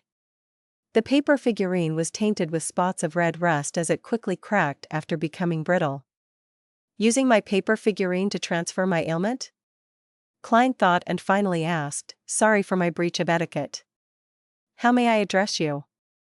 The elder didn't immediately reply as he said with a sigh, I can only provide you a little help. He paused as he gave a muffled laugh. You can call me, Zeratul.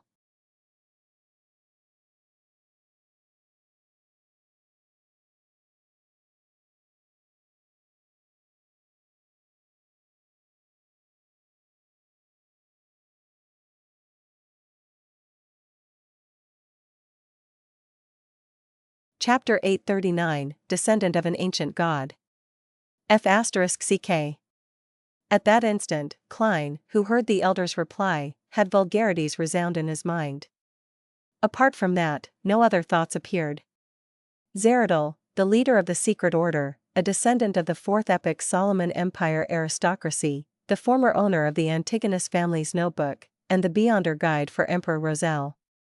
He was a true high-sequence Beyonder of the seer pathway, a miracle invoker who was a secret existence about 2 centuries ago. He was believed by Erodes to have lost control, turning from an angel into a monster during his attempt to advance to Sequence 1, Attendant of Mysteries. No matter which description was used, he was a heavyweight that the present Klein was unable to resist. He had the feeling of shock that a figure from history textbooks had jumped out of it and walked in front of him, alive. He also felt the air around him appear to congeal as they piled on top of him, crushing his body and stifling his breathing. Klein had once imagined that perhaps all his encounters, including his transmigration, had stemmed from Zeradol's setup, and he suspected that he would be akin to the final boss he would encounter in games. And now, he had met him, ahead of time. "I'm only a sequence 5. Klein couldn't help but shout out inwardly as he suspected if the person opposite him was the real Zeradol. Zeradol is a last name. It represents an aristocratic family in the Fourth Epic Solomon Empire. In theory, there should be many Zeradols over 2,000 years of history.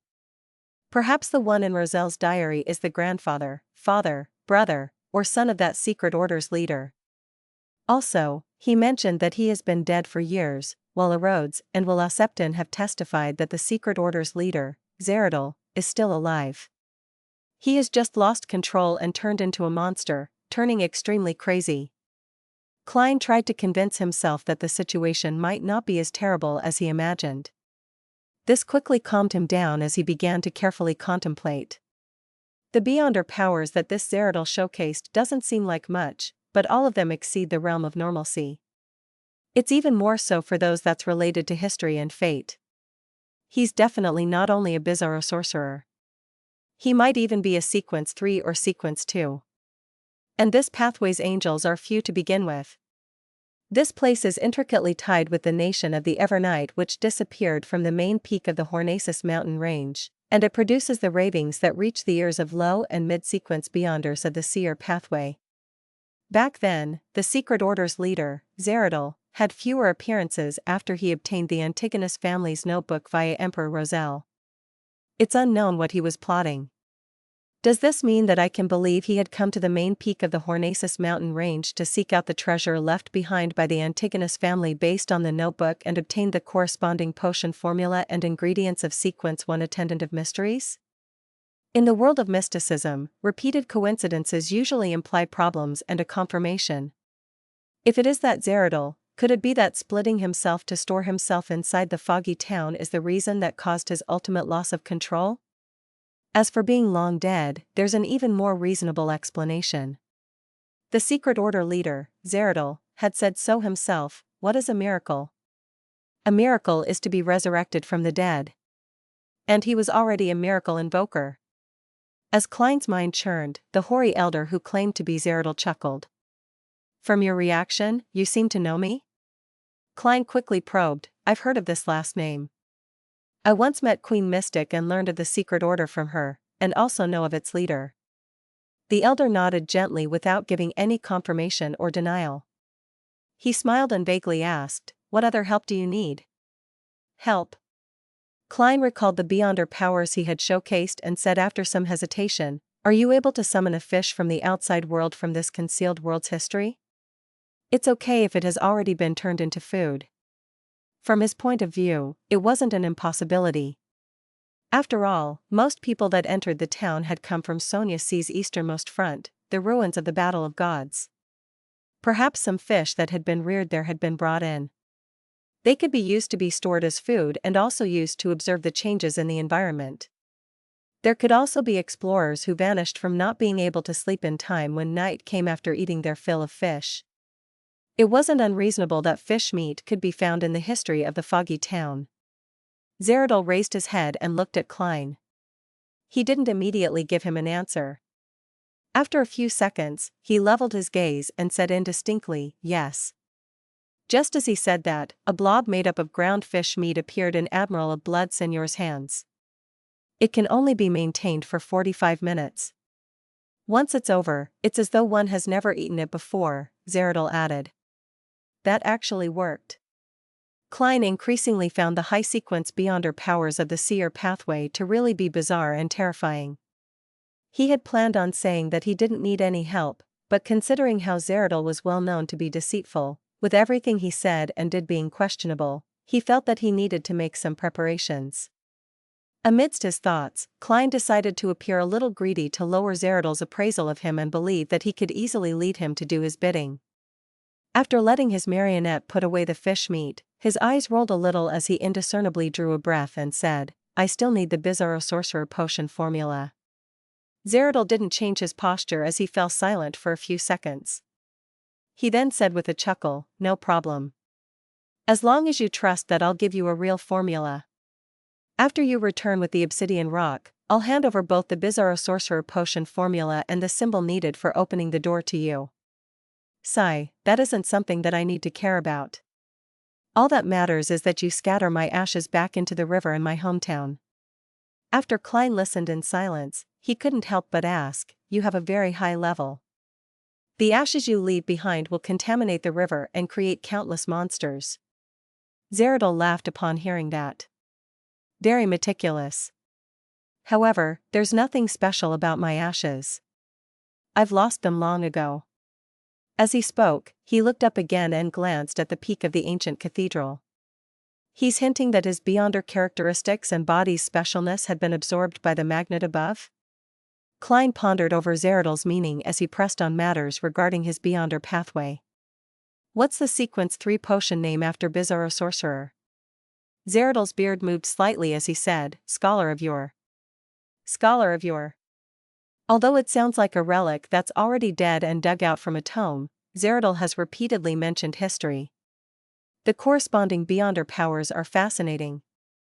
Klein thought in glee as he asked again, "Then what's the corresponding sequence 0? Zeradol lifted his head again and glanced at him. Finally, he chuckled and said, "You will likely know when you open the door to escape." "I hate people like you, saying things midway, often just smiling without giving an answer." Klein immediately understood the feeling Emperor Roselle once had as he turned his gaze to the statue beside him and asked, "Who is this?" Zeradol's head didn't turn as he said in a muffled manner, "She is a descendant of an ancient god." A descendant of an ancient god. A descendant of annihilation demonic wolf Phlegria? This ancient god seems to wield the authority of Evernight. His descendant established the nation of the Evernight? Before Klein could ask a question, he heard Zeradol chuckle and say, "She also has a brother that you wouldn't be unfamiliar with." "Who is it?" Klein tried hard to recall who, but he couldn't find an answer. Zeradol chuckled. He gave himself a new last name. Antigonus. Antigonus. Nation of the Evernight. Hornaces. Phlegria. Klein's eyes lit up slightly as he pieced together the fragmented pieces of information. It's very easy to understand the Church of Evernight destroying the nation of the Evernight, as it's a battle of authorities. However, to completely eradicate the Antigonus family for having inherited the seer beyonder paths of the divine doesn't make sense. There's no need to go that far. After all, the pathways that can be interchanged with the sleepless pathway are the death and giant pathways. Furthermore, Klein was still puzzled to this day. Why would the Antigonus family place their treasure on the main peak of the Hornaces mountain range? Why did they trust the people of the nation of the Evernight that much? Now, he finally understood something. Just as Klein was about to ask more questions, he suddenly saw the crimson moonlight shining in from the cathedral's windows brighten. It drew out shadows of the corpses hanging in midair. The crimson moon has turned clear. Klein's heart tightened. Without any additional thoughts, he followed his emergency plans by raising his right hand. Snapping his fingers, he lit a candle by the wall that was a distance away from him. At the same time, he got Senor to possess him as he leaped out, somersaulting in the process before arriving at the wall closest to the outside. And this time, the entire cathedral had turned abnormally silent. There were no longer any resounding ravings. Klein's spiritual intuition didn't give him any indication of danger, but he could tell from the shadows on the ground that the corpses hanging in midair had turned towards the flame. Without any hesitation, Klein pressed his left palm down, passing through a wall and arriving outside the cathedral. Then, without even daring to even raise his head, he borrowed the driving force of a wraith to tumble and run towards the nearest building. The distance from wall to wall was only about 10 meters. During this process, he didn't hear the beast-like growls nor detect the loitering figures. However, his back felt like it was being pierced by a sea of glares. In just a second, Klein had appeared outside the building. Pressing down with his palms, he passed through the wall. Then, he snapped his fingers and remotely used flame controlling to ignite a candle inside the cathedral. After a brief moment of silence and anxiety, the feeling of being stared at vanished. Beyond the tightly drawn curtains, figures began to appear as they began loitering.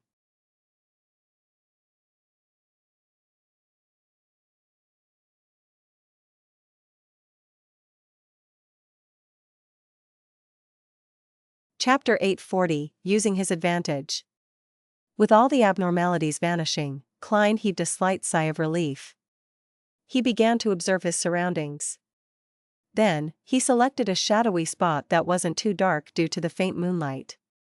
This was to prevent himself from suffering any sudden attacks. And the few seconds from before had made him come up with a theory about the faint figures and beast-like growls. They were previously corpses that were hung inside the cathedral, producing the ravings of Hornaces. Phlegria. When Klein passed through the wall and left the cathedral, the corpses that hung from above had turned to face the lit candle, and there weren't any figures on the street until Klein remotely used flame controlling and extinguished the flame. Everything was the same as before. When the crimson moon is clear and one's spirituality is enhanced, the magnet at the top of the cathedral will have a stronger influence on the foggy town. It will be able to control those corpses to loiter around and pretend that everything is normal? If that really is the case, the light might actually be attracting the controller's attention. Under such circumstances, if the flame isn't extinguished and the source is locked on, it might result in an extremely terrifying outcome. I can't rely on flame controlling to repeatedly divert the attention of those figures. Klein reminded himself. Then, he turned to use his spirit body thread's vision that he didn't deactivate, to size up the bread, stewed beef potatoes, and red wine on the dining table. He suspected that the food here was part of the magnet at the top of the cathedral. If it was consumed, one's spirit body threads would be corrupted, and it would cause them to be unable to resist floating towards the cathedral. This also explained why eating the food caused them to vanish. They ended up being hung up to dry in the cathedral and be let out to walk when the crimson moon turned clear. This matched Mr. A's description of the vanished people's reappearance under the bright moonlight. At a glance, Klein discovered that the food was like living beings. They had spirit body threads extending out, reaching towards the ancient cathedral. The most special point about them was that they had only one spirit body thread, obviously being different from the dense, countless spirit body threads of a normal living creature. Indeed, it's close to my theory. After obtaining some validation regarding his theory, Klein retracted his gaze and considered how to deal with Demonis of Despair Panatia. Beside him, Wraith Senor in his ancient triangular hat and dark red robe appeared. This marionette's bones cracked as his face squirmed. Soon, he turned into Gehrman Sparrow. This was a marionette using the powers of a faceless. Klein observed his double for a moment and realized that there were some flaws. The clothes couldn't be changed, and if he concealed them with an illusion, it wasn't possible for him to fool a demigod-level Demonis of Despair. Even Mr. A might not fall for it. After some thought, he made Wraith Senor take off his clothes. As for himself, he took off the black clergyman robe, and they switched clothes with one another. While wearing the clothes and hat, Klein's expression turned odd. Over the past 2 months, the marionette had been wearing the same outfit. It had been down the sewers and experienced an explosion, so there were all sorts of smells mixed into the clothes. It wasn't a pleasant smell. Sigh, my present suffering is all a result of my laziness prior to this. Klein sighed silently as he completed changing his appearance. He had turned into Gehrman Sparrow dressed as a pirate captain. At this moment, Senor had also changed into the black clergyman robe. His aura was spirited and no longer cold. He looked no different from a living person. Klein deliberated for a moment and took off Creeping Hunger, allowing Admiral of Blood to wear it on his left hand. This way, the marionette was the perfect copy of Gehrman Sparrow. One must go all the way when putting on an act. Besides, if creeping hunger were to revolt at this moment, then it will be eating the marionette. Heh, once the marionette lapses, will it feel cheated? It's like it ate a placebo. As Klein got Senor to get used to his state and take away the fish meat, he seriously began formulating plans. Relying on a marionette that can use my beyonder powers wouldn't be able to defeat a demoness of despair. Even stealing the obsidian rock from her is nearly impossible. She's a genuine demigod after all. Even though this extremely convincing marionette gives me a chance of achieving success in battle, such as letting it draw her attention while I complete a sudden sneak attack and constantly swap positions, thus confusing Panatia so that she can't make an accurate judgment, I can't make up for the disadvantage that stems from the difference in our levels and strength to achieve my goals. I can consider using the marionette to engage in close combat and attempt to control Panatia's spirit body threads.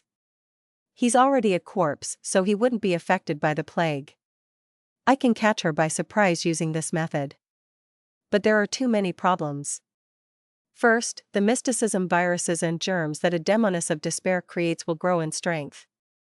At its peak, will it be able to affect a zombie? Second, does she still have other beyonder powers I'm not aware of?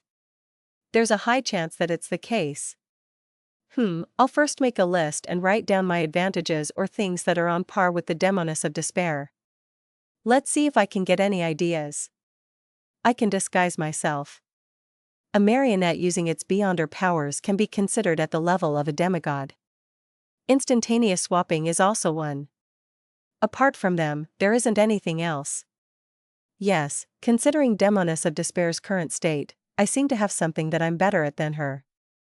She's in a half-crazed state. Her reason comes and goes at random, and she does extreme things. She's easily led around by her instincts. Although she's still good at incitement and allurement, that's an innate quality for catching prey. As for me, I'm in a normal state, and I haven't had any problems with my rationality yet. I'm still able to think and analyze.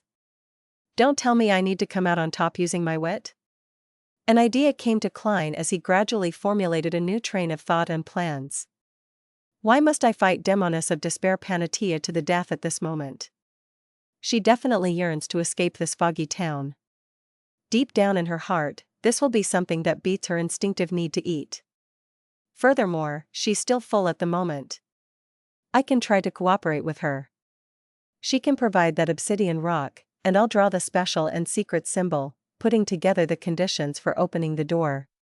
Besides, I'm not too sure about Zeradal.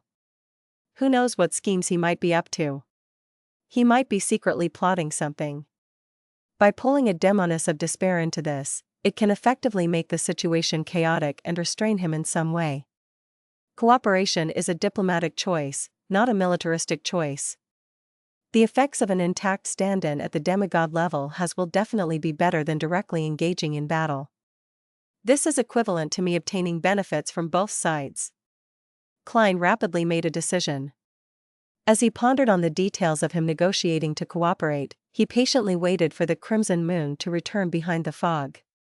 After a while, the crimson moonlight that seeped through the dark-colored curtains dimmed. Klein immediately made his marionette pass through the wall and leave where he was hiding. Then, Senor walked onto the streets with the appearance of Gehrman Sparrow, walking straight towards the pitch-black cathedral. In about 10 seconds, Klein discovered that Senor was being affected by an ailment. To the dead, this was completely ineffective, but Klein could foresee that, with the passage of time, the ailment would worsen and turn stranger. It might even affect one's nerves and spirituality.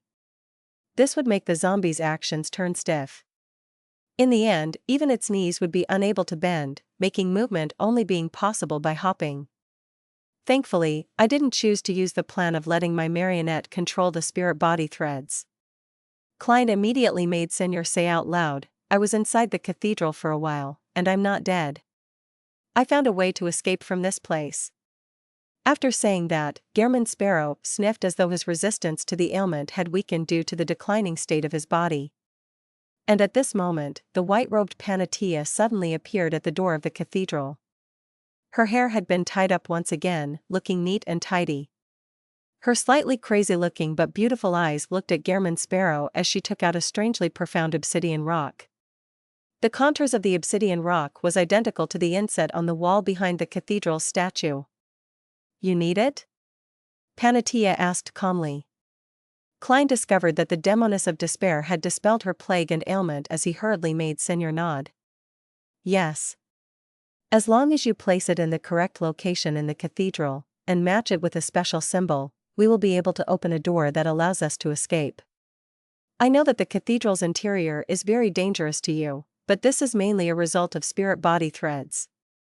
And as a marionettist, I can control spirit-body threads to prevent you from suffering the fate of being hung up. Panatia fell silent for a few seconds as she curled her lips. With a bright smile, she returned with a question, then, I'll become your marionette? Or you can stop helping me at the critical moment, making me turn into a loitering figure under the moon? Klein was long prepared. He immediately made his marionette reply earnestly, what should I do to make you feel at ease? Panatia didn't immediately reply. After some careful thought, she said, give me your hair and flesh. Curses that demonesses are good at? Using Senor's hair and flesh to curse Gehrman Sparrow? Count me as the loser if that works. As Klein felt grounded, he made the marionette appear in a difficult position. Then wouldn't you be able to kill me at any moment? Panatia replied with a smile, you can hand me the hair and flesh only when entering the cathedral. When inside, if there are any signs of me cursing you, you can give up controlling my spirit-body threads. It will be the same the other way round too. If anything abnormal happens to me, I'll immediately curse you. Once the door is opened, I'll leave first. And at the same time, I'll return the flesh and hair to you. Gehrman Sparrow hesitated for a long time as he discussed the details with the demoness of despair. Finally, he nodded and said, all right, let's do it. Just as Panatia wanted to say something, her eyes suddenly narrowed as she slowly said, for some reason, I'm still a little worried.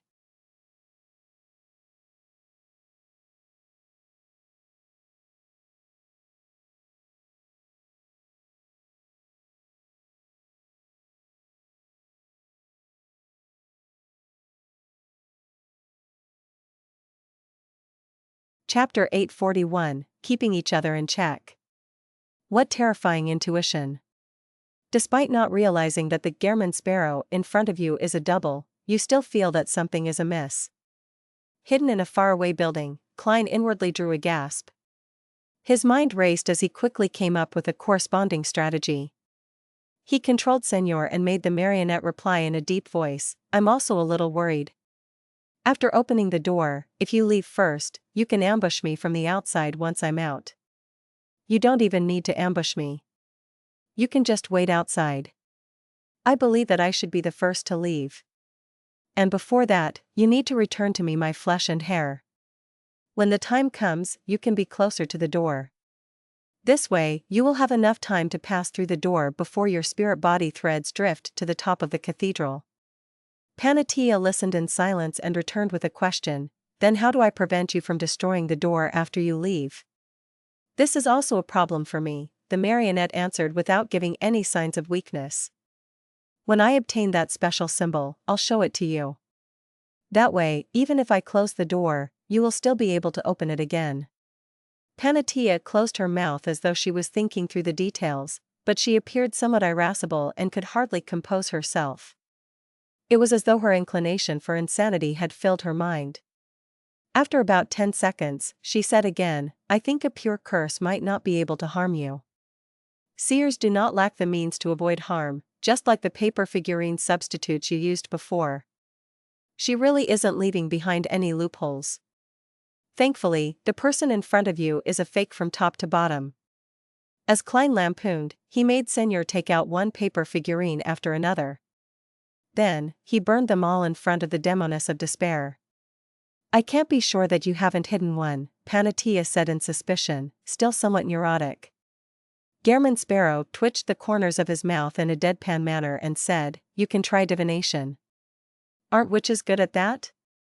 Panatia smiled impatiently and said, the spirit world cannot be communicated within here, and my spirituality. She didn't finish her sentence as the look in her eyes turned somewhat dangerous. Klein knew what the demoness of despair was getting at. Her spirituality had been corrupted due to half a year of eating. It was somewhat chaotic and crazy, making it give unreliable answers, especially against a beyonder that was best at divination. The two reached a stalemate, momentarily unable to resolve the problem of trusting one another. At this moment, on the roof to the left, a hoarse and muffled voice sounded. "I can be your witness." Gairman Sparrow and Panatia turned their heads at the same time and looked over. Mr. A's figure grew out from the shadows as he wore a blood-red hooded robe. "How will you bear witness?" Klein made Senior ask. Mr. A pulled down his hood and said with a deep chuckle, "I'll use flesh and blood magic to drill into your body and control your condition. Once you stop controlling the spirit body threads, or if you try to use paper figurine substitutes, I'll immediately give a warning or attempt to stop you. Once that door you speak of opens, I'll leave your body and pass through the door before my spirit body threads are affected." "Do you think Gairman Sparrow is an idiot?" Klein made his marionette curl his lips. "Based on what I know, rose bishops can hide in the bodies of others, but the host will immediately die once they leave. No, using that method is to evade investigations, therefore, there's a need to fuse with the host's flesh and blood. But there's no need to do so in this situation. I'll silently wait inside your stomach," Mr. A explained in detail. "No, it's not my stomach. It's in your stomach." Klein made Gairman Sparrow take out a gold coin and pretend to attempt a divination. This crazy adventurer muttered under his breath as the gold coin in between his fingers was flipped.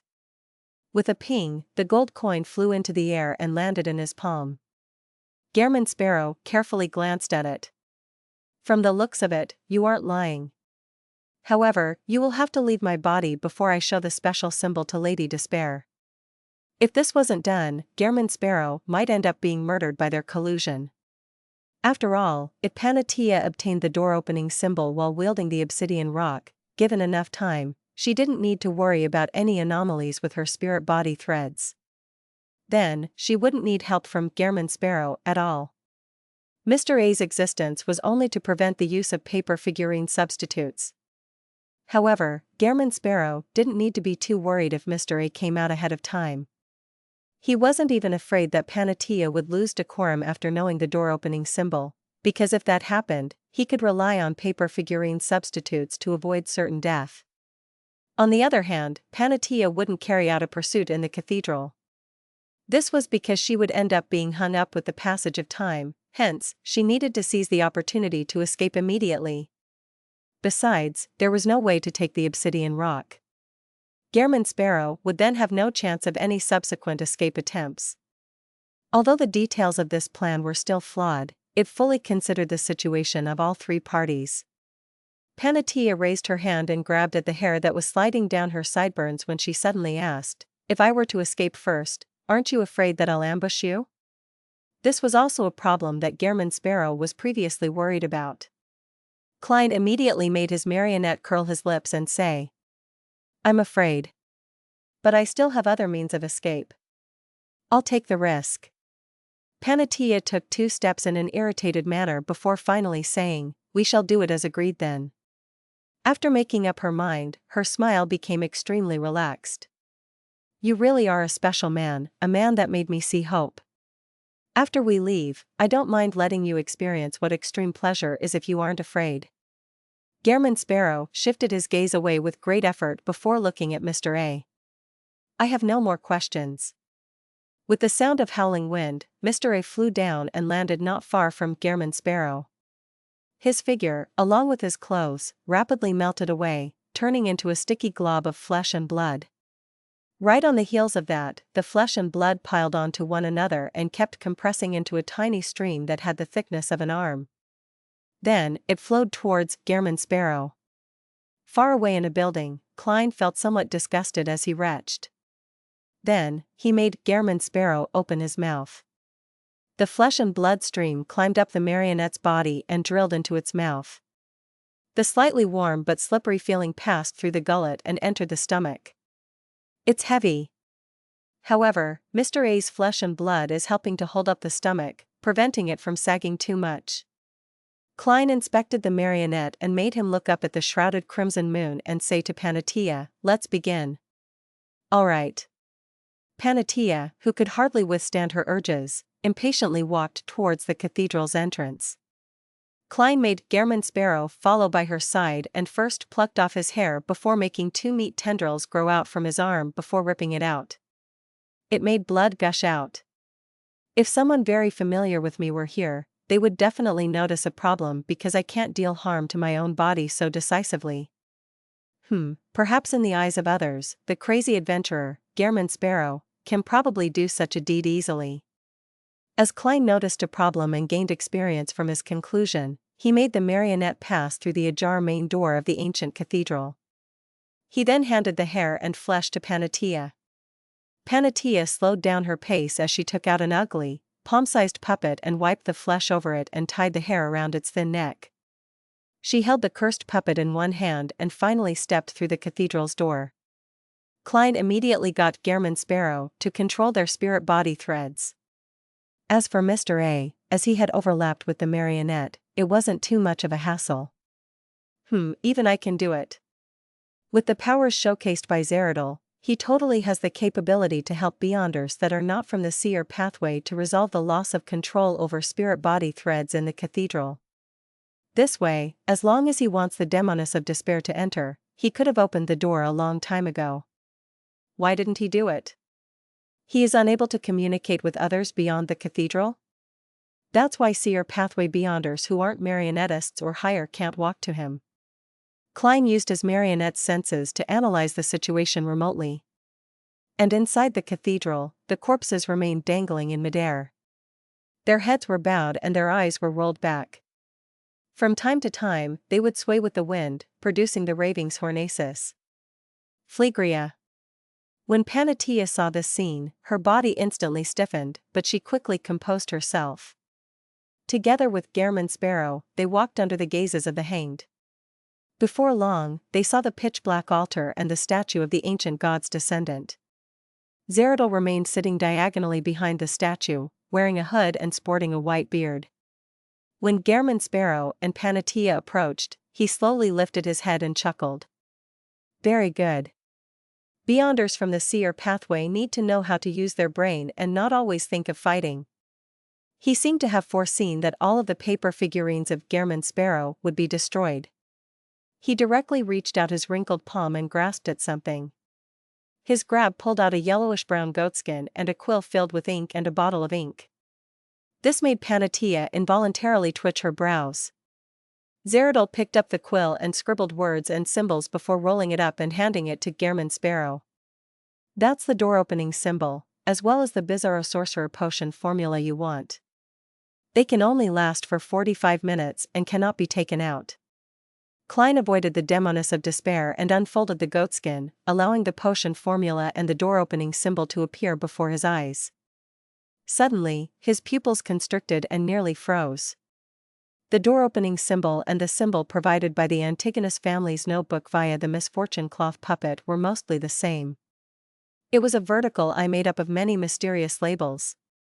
However, there were tiny differences in the details. A crescent pattern had switched spots with a dotted line label.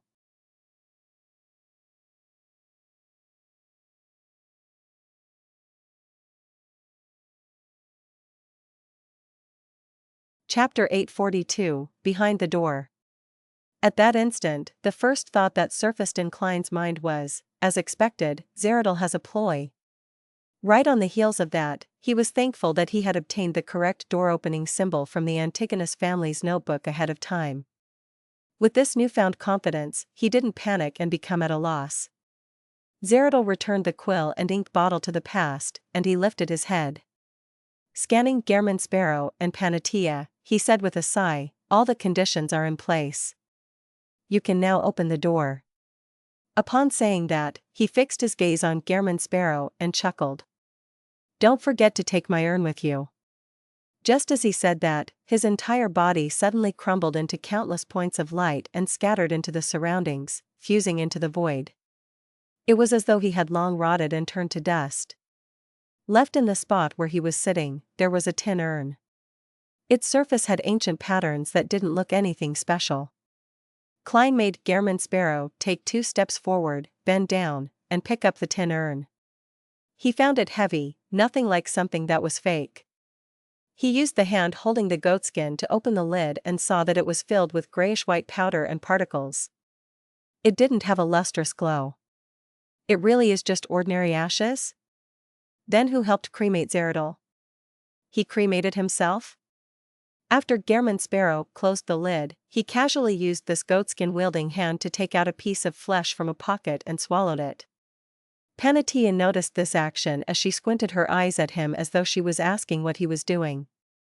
Klein stuffed the fish into the marionette's mouth as he deliberately adjusted his breathing and said, "I'm a little nervous. I'm not sure if this door-opening symbol works." Panatia had already confirmed that he was eating ordinary fish meat. Although it looked somewhat disgusting, the half-crazy her had lacked the patience to make a further distinction. She moved her gaze away and looked at the urn and smiled. "If it's useless, we can share it. I'll have 1 scoop a day, and it will last a very long time. This demonist's mental state is really abnormal." Klein silently sighed. Passing by the eraser angel statue suspected to be the mother of the sky, Gehrman Sparrow came in front of the wall. Then, he turned his body to the side and pointed to the inset and said to Panatia, "Place that obsidian rock inside." Panatia smiled gorgeously as she said with dull eyes, "Let me see the door-opening symbol first. There's no need to be so wary of me. If I really wanted to harm you, I can immediately give up my marionette, and you wouldn't have the time to escape this cathedral. You'll definitely be hung up. When the time comes, I'll saunter in, pick up the obsidian rock, and open the door to leave. However, the symbol given by Zerdal is really problematic. It's best I find a person to bear the brunt of it." Klein's mind whirred as he made Gehrman Sparrow lift his palm and pat his abdomen while opening his mouth. A blob of indistinct flesh and blood surged out, piling up ahead and turning into the beautiful feminine Mr. A. Upon seeing this scene, Gehrman Sparrow flicked the goatskin and unrolled it. The special symbol was with the Bizarro Sorcerer potion formula as they were reflected in the eyes of Panatia and Mr. A. Panatia's eyes darted about before she smiled coquettishly and said, "Open the door. You leave first." She had confirmed that Gehrman Sparrow was still helping her control her spirit-body threads, so there was plenty of time for her to wait. As she spoke, she threw the ugly puppet stained with blood and tied-up hair at him. "She's also afraid of an accident." As Klein got Gehrman Sparrow to catch the puppet, he watched the demoness of despair take a few steps forward and insert the obsidian rock into the recess. The two fused together perfectly, not leaving any protrusions. The wall rapidly emitted light and gradually turned transparent. It could be seen that the outside was paved in stone slabs. There were walls with holes and clouds floating in midair. As Panatia took a step to the side, Gehrman Sparrow held the puppet, goatskin, and urn in his left hand and reached out his right palm. He then used his finger as a pen and drew the vertical line made up of several secret symbols on the transparent wall. During this process, Klein was in a dilemma. He wasn't sure if he should draw Zerdal's symbol or the Antigonus family's one. Although he believed that Zerdal was problematic and had a scheme, he felt that he had belittled this powerful figure after calming down. If Zerdal's sole purpose was to harm him and everyone else with him, there was no need for him to mention the opening of the door. All he needed to do was wait patiently to achieve his goals. Furthermore, with the gray fog's aura completely severed and screened from Klein by the foggy town, he couldn't figure out why Zerdal would target him. Therefore, his final judgment was that Zerdal's goal was to coax someone into opening the door to allow him to obtain something or escape something. As for whether there was danger after the door opening, that wasn't within his considerations. If scattering the ashes was genuine and rather important, it was likely to be relatively safe after heading out. In short, danger was at every turn. That also meant that Zerdal's door-opening symbol was real, and the probability that it didn't carry any danger was 50%. And on the other hand, the Antigonus family's notebook wasn't necessarily kind-hearted. The scene that Klein had seen from the divinations he did above the gray fog, and the information he obtained from Zerdal, and the fact that Zerdal had lost control and gone mad, he could basically determine that the main peak of the Hornacis mountain range's Antigonus family's treasure might very well be an enticing trap. Then, whether there was any latent risks in the complex picture provided by the notebook, that was something that needed consideration. On the one hand it's a tiger, and on the other hand it's a wolf. It's the ultimate choice of the lesser evil. Also, the Antigonus family's symbol is for entering the treasure trove. It doesn't mean that it can be used to leave. As Klein contemplated, he didn't stop drawing while he quickly approached the part which was different. At this moment, he stole a glance at Panatia and discovered that her eyes had a glint in them as she wore a smile. It felt like she had the urge to try. If she's normal, as a senior instigator, she should be able to control her expressions. Besides, she just saw the door-opening symbol as well. Klein's heart stirred as he let the marionette draw the symbol provided by Zeradol. Soon, the complicated vertical eye was drawn. Pure light enveloped the area as they traversed the patterns and finally gathered together. Amidst a spectacular blast of light, an illusory, double door filled with secrecy appeared on the wall. Due to the push from Gehrman Sparrow, it slowly opened. Behind the door was the ancient stone tiles and hole-ridden walls they had previously seen. Everything was very silent and there were zero abnormalities. At this moment, Panatia's figure suddenly shattered, turning into mirror fragments. At the same time, the lady in a pure white robe appeared in front of Gehrman Sparrow and passed through the door. And in her hand, there was an additional ugly puppet stained with blood, its neck coiled with a strand of hair. As for the one in Gehrman Sparrow's hand, it had degenerated into a piece of glass. In terms of magical illusions, a Demoness of Despair was several times superior to Klein. After Panatia passed through the door first, she half turned around and faced Gehrman Sparrow, revealing a crazy and teasing smile. Black flame soared from her palm as she ignited the puppet. At that moment, it was as though she was saying, "Despair. Plunge into the deepest pit of despair just as hope arrives." Only then did Klein realize that the curse couldn't be diverted or weathered by paper figurine substitutes. Panatia immediately turned around, preparing to depart from the foggy town and the ancient cathedral, afraid that an accident would happen. At that moment, her eyes suddenly froze. Her body crumbled, transforming into one mirror after another. However, she wasn't able to put a distance further than 10 meters between her and the door. In just a second or two, Panatia let out a sharp cry as invisible threads and thick, black hair curled around her, binding her within. Her exterior was covered in black flames as she froze into layers of ice. Suddenly, all of this disintegrated. Demoness of Despair. Panatia's eyes effused clear, deep despair and regret. Her expression rapidly turned stiff as her neck seemed to be held up by an invisible hand. Her entire body rose into the air and hung there, her eyes rolling back bit by bit, but her looks remained immaculate. On the side of the door, Gehrman Sparrow's body had been enveloped in black flames and began melting like wax. As for Mr. A, who had planned on flying through the door, he began retching, vomiting one fresh mushroom after another. His body began to sprout mushrooms as if a drizzle had just passed. Before Gehrman Sparrow lost his vision, the scene behind the door pulled close, presenting an empty foyer. No, it wasn't empty. Hanging in midair were even more corpses. They were of all ages and sexes. Some were dressed exquisitely, others gorgeously, ancient, or casually. These corpses were like the ones hanging in the cathedral. They all floated up as they came and went as though they were acting in a grand musical, accurately reflecting a musical of the daily lives and details a town should have. Klein saw that, behind these hanged corpses, there was a transparent and slimy tentacle. It was covered in complex patterns with secrecy hidden within. It was as though it could drive anyone crazy.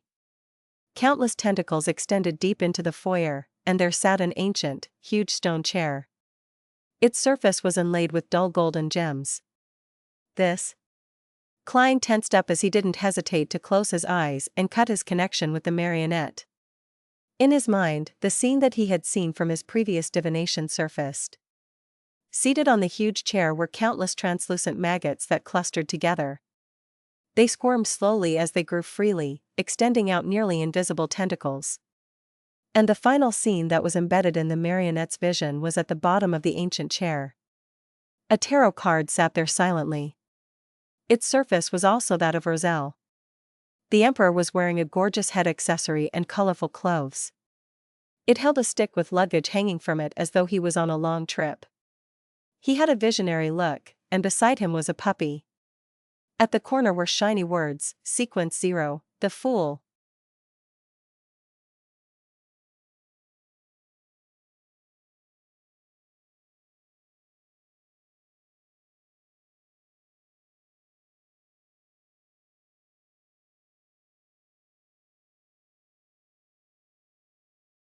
Chapter 843, Magical Mushroom.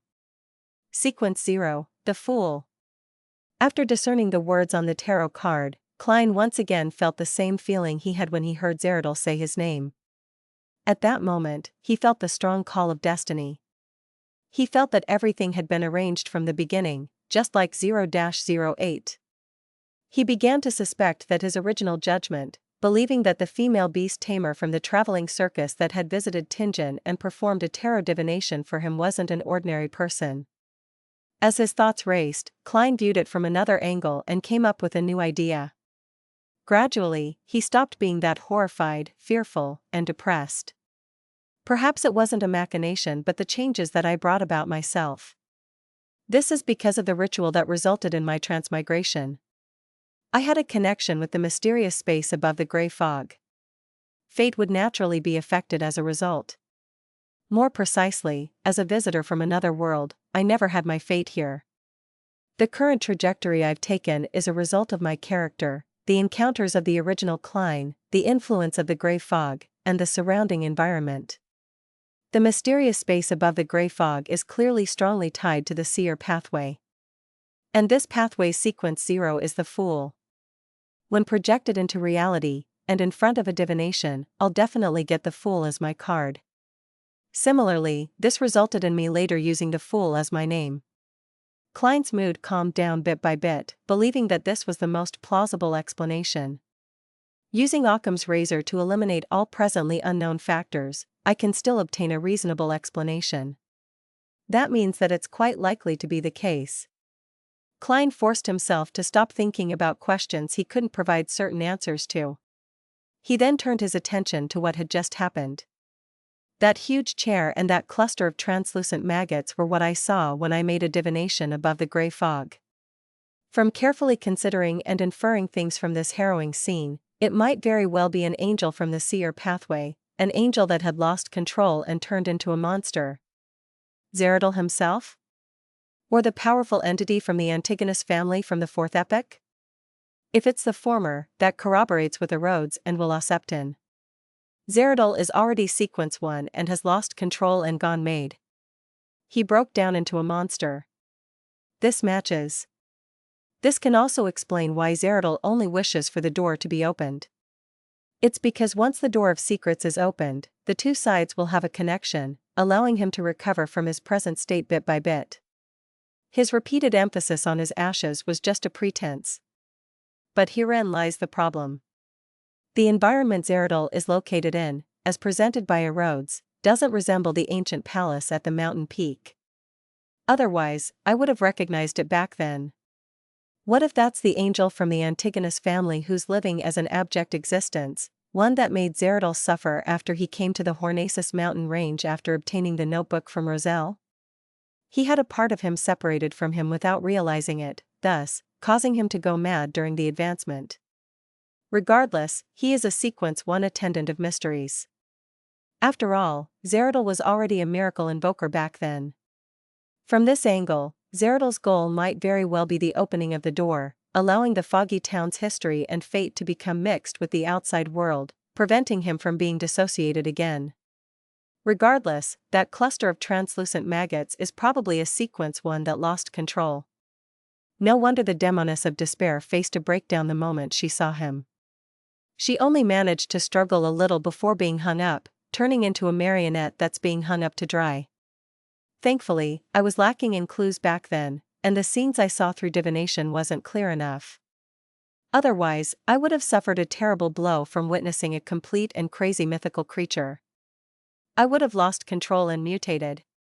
Wait, no matter how strong he is, can he be stronger than the eternal blazing sun and the true creator? Even if a sea or pathway beyonder has a certain resistance against the mysterious space above the gray fog, it would at best make them be at the same level. In other words, as long as I endured the pain, with the prerequisites met, I have one chance of prying on its secrets, and a complete mythical creature's state is mixed in with the relevant knowledge. Who knows, I might be able to get one or two high-sequence formulas, just like how I obtained the unshadowed from the eternal blazing sun back then. At this thought, Klein couldn't help but have a scene surface in his mind. The fool above the gray fog was silently reaching out his thieving hands once again. While reeling in joy, Klein also found it a great pity because, with his present level, strength, and items, he had no way to head to the ancient chair with the translucent maggots and pick up the fool card. To see an item that one desired the most but not being able to obtain it was often painful. Phew. At least I've already obtained the Bizarro Sorcerer Potion formula. In the future, I still have one's chance of prying on its secrets. The risk I took this time wasn't in vain. All the gold pounds I spent and the marionette I lost wasn't in vain either. Zeradol likely wouldn't give a fake formula. To him, there's no need for him to lie to a Sequence 5 Beyonder who might not walk out alive. Besides, if he was lying, he had to be wary of me already knowing the Bizarro Sorcerer Potion formula. The reason why I asked might only be to determine if he was worth trusting. I'll divine this later when I'm back above the gray fog. Klein heaved a sigh of relief, and seeing that there hadn't been any anomalies outside for quite a while, he decided to immediately approach the pitch-black cathedral and observe the changes inside. To him, all the problems that he thought about weren't pressing issues. The pressing issue was to leave the secret world, to leave this foggy town. When he came out of the building he was in, Klein, who was wearing an ancient triangular hat and dark red coat, carefully came to the entrance of the ancient cathedral. He carefully passed through the ajar door and walked in. The corpses that looked and dressed differently were no different from before. They remained hanging in midair, swaying with the wind and producing the ravings of Hornaces. Phlegria. Klein walked under them as his eyes got accustomed to the dim environment, allowing him to see more. The half-demonic wolf and half-human statue was still standing there without any signs of damage. The obsidian rock and the tin urn were behind the statue without any signs of cracking. Klein first heaved a sigh of relief as he began to observe his surroundings when his gaze froze. In a dark corner stood a gigantic mushroom taller than he was. The mushroom's cap had scarlet red like blood with interspersed white patterns. Its body was formed out of similar tiny mushrooms. Their patterns drew out a face, Mr. A's face. However, Mr. A's eyes were blank. It didn't have the glint that one would call human. There were mushrooms growing from both sides of the stem, forming into long arms. And on the left palm was a thin human-skinned glove. Both parties had seemed to fuse as one.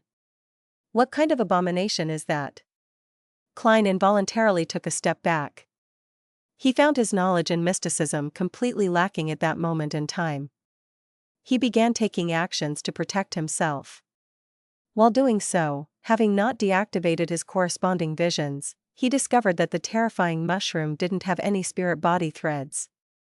It appeared to have long been dead, and its only movements were the results of spasming nerves. Suddenly, Klein had a theory. Mr. A, who had been infested with mushrooms, didn't manage to escape in time and had seen the cluster of translucent maggots. He had seen a complete mythical creature, causing his mind to instantly die as his body collapsed completely. This also resulted in a terrifying mutation. It then merged with Senor, who had disintegrated from the curse, becoming a never-seen-before mushroom monster. Also, creeping hunger has been swallowed. This mushroom is really disgusting. I'll throw Frank into the sea if he ever mentions mushrooms again. Klein's eyes darted around slightly as he subconsciously headed for the obsidian rock. He planned on ignoring the mushroom and first escape.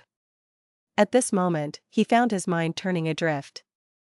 Everything around him seemed to turn into a blur.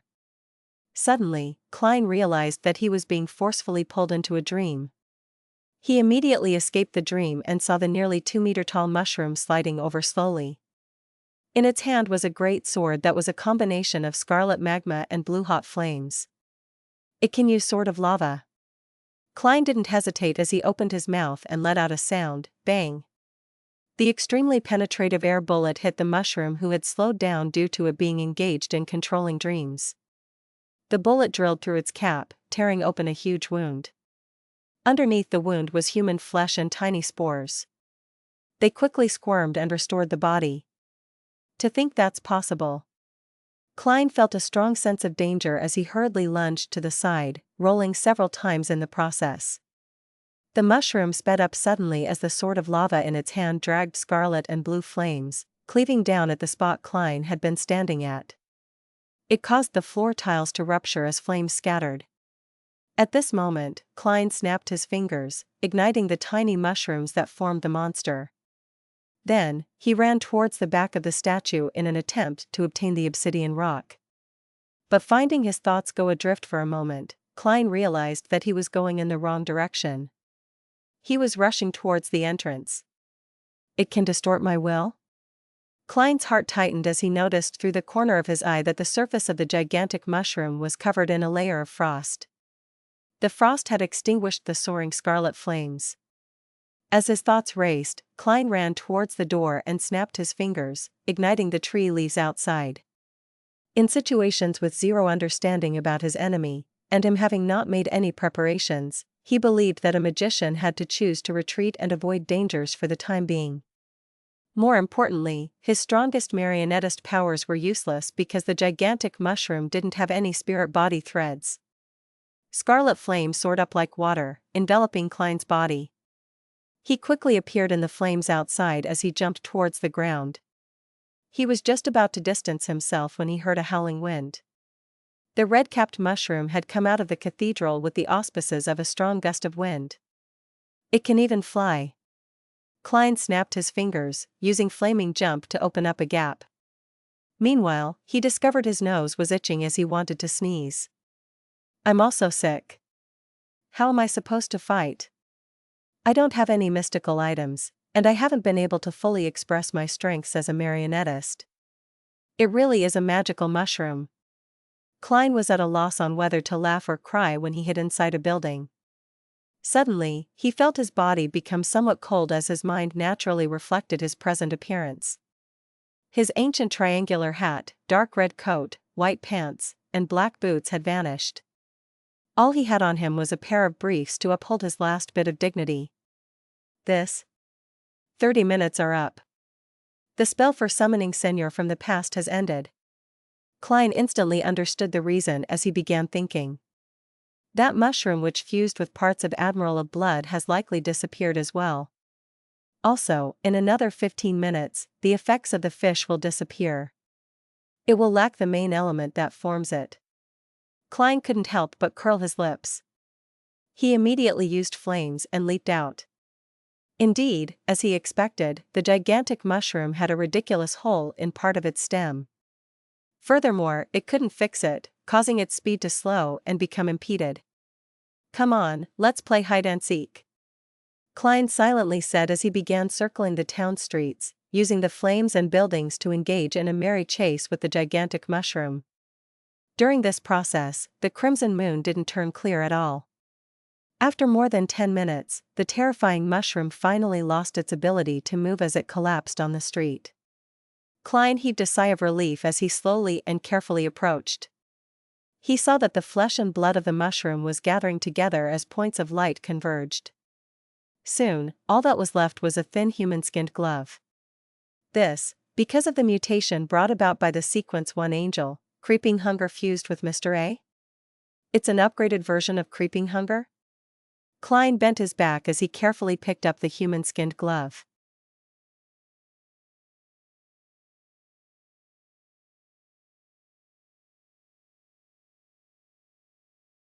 Chapter 844, Which Symbol? The thin human-skinned glove didn't look any different from the past, but Klein didn't dare to be too careless. He used divination to make a crude inspection. Apart from the 5 fingers, the palm and the back of the palm can each graze one more soul. Currently, all 7 spots are filled. It has signs of similar beyonder characteristics fusing together. It also seems to have the powers of flesh and blood magic. The speed of switching souls has sped up significantly. It has to eat a person a day, or else it will eat its owner. Heh, creeping hunger, you are swelling in self-importance again. You need to reflect on yourself above the grey fog later. I'm temporarily unable to obtain any revelations for the rest. After I leave this place, I'll head above the grey fog to make a more accurate divination. Yes, I'm still not sure if there are any other side effects. All I know is that it wouldn't cause me any harm for the time being. Also, Mr. X who was grazed wasn't affected. Travelers traveling and door opening still work. Klein heaved a sigh of relief as he wore the upgraded creeping hunger. Then, he rushed for the cathedral, hoping to leave as soon as possible. During his merry chase with the gigantic mushroom, he hadn't forgotten to cast an illusion on himself to make him wear a trench coat and a top hat. As for the beyonder characteristic that Senor left behind, Klein suspected that it was likely in the hands of Demoness of Despair Panatia. And this demigod was being hung inside the ancient palace, under the watch of the cluster of maggots. Sigh, flesh can be slowly eaten to be stored for the future, but beyonder characteristics will definitely have appeared and taken form after this much time. Even if Demoness of Despair didn't care too much about it and threw it somewhere, in this place that isn't connected to the spirit world and highly restricts divination, I'm unable to quickly locate it. And in this sort of environment, who knows what sorts of anomalies will happen next?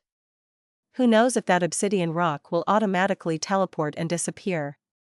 Thus, I need to make every second count and escape as quickly as possible.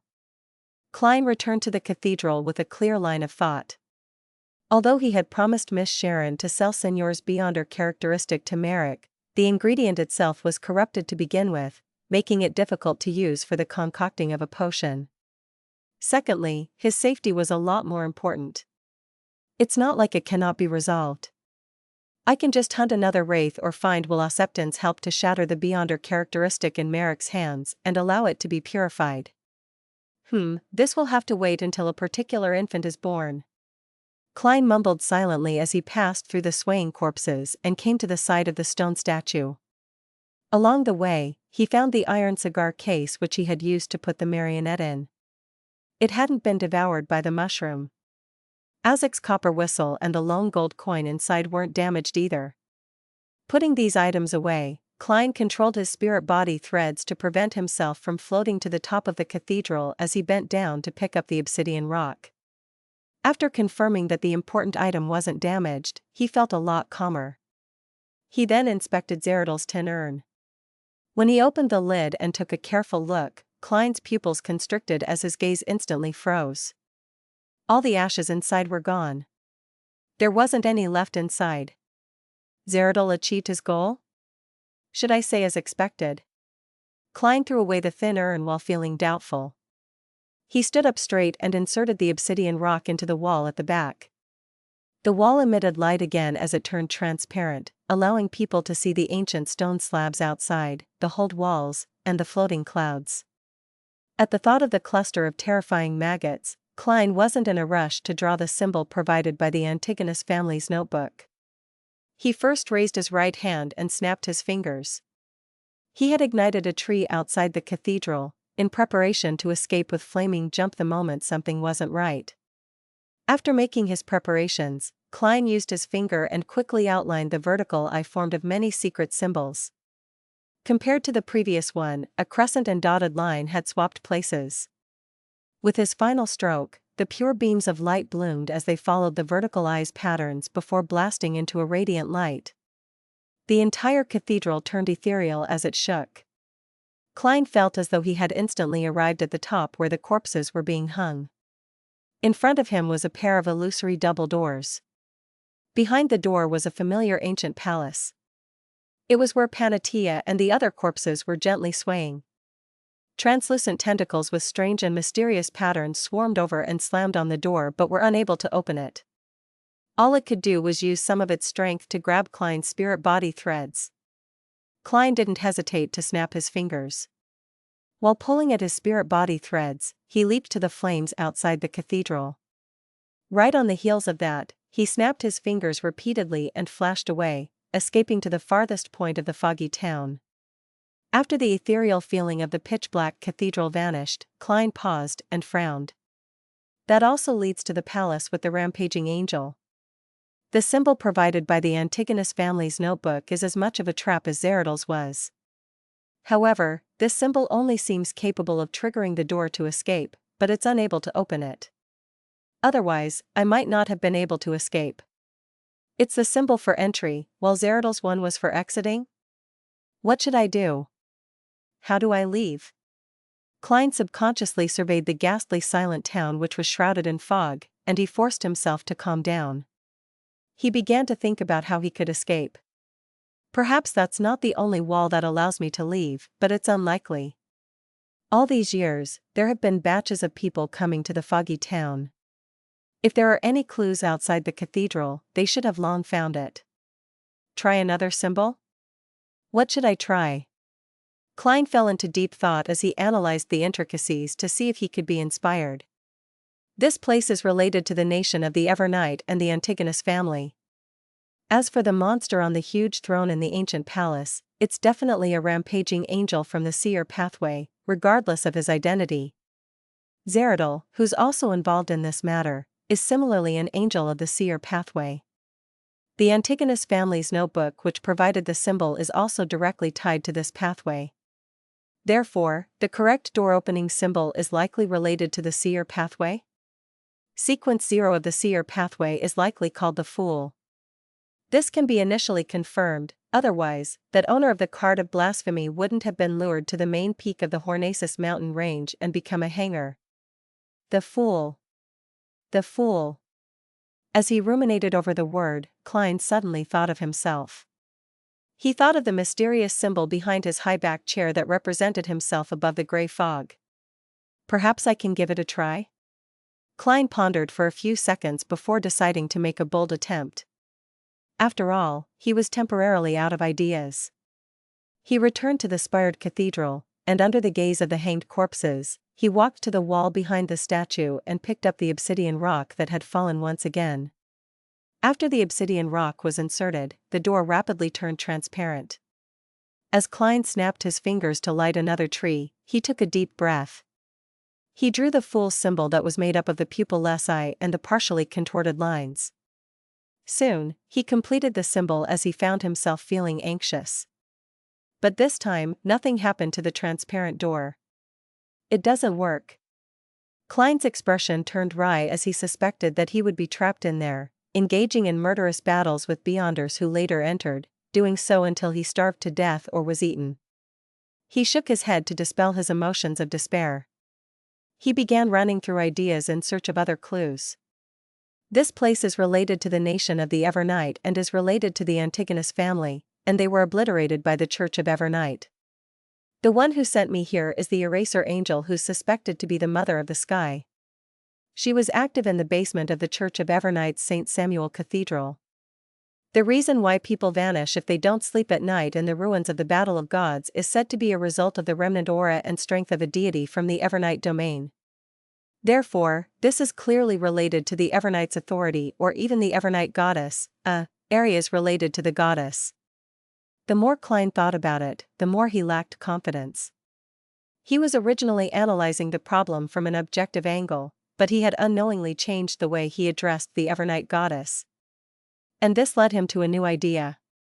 Perhaps I can try the label corresponding to the dark sacred emblem or the symbol that represents the goddess in mysticism? Out of options, Klein exhaled and raised his right hand again, drawing the simplified picture of the dark sacred emblem. Suddenly, the watery scene behind the transparent door shook as a change occurred. Although he could still see the ancient palace and the hole-ridden wall, they were very far away and could only be faintly made out. Behind the door was a bottomless cliff with jagged rocks. It was amidst the clouds in the sky with stars and the crimson moon that hadn't been concealed by the sunlight. It was like some part of a mountaintop. It really works. Klein stared at this scene with a dumbfounded expression as he subconsciously reached out with his palms and pushed the door open. There was a cold breeze outside that produced a howl. Klein was just about to take a step out when he fell into thought and paused. Then, he flipped a gold coin and did a divination. He received a revelation that there was no danger outside. Following that, he drew a crimson moon on his chest in a feigned manner. After doing this, Klein stepped out with his right foot and passed through the illusory door. His vision went dark as he saw an endless night and resplendent stars. Following that, he found himself on a mountaintop. Apart from the unmelted snow, jagged rocks, and morning sunlight, there was nothing. I'm out. I'm safe? Klein didn't observe his surroundings as he directly used creeping hunger to turn transparent as he attempted using traveling. If this succeeded, it would mean that he had escaped the foggy town and returned to the real world. He could then leave the location he was at to avoid any danger. If he were to fail, he would quickly take note of the situation and be wary of any sudden attacks. After a moment, Klein's body turned faint as he vanished from the spot. The colors in front of him saturated as countless, indescribable shadows appeared. He had succeeded in entering the spirit world.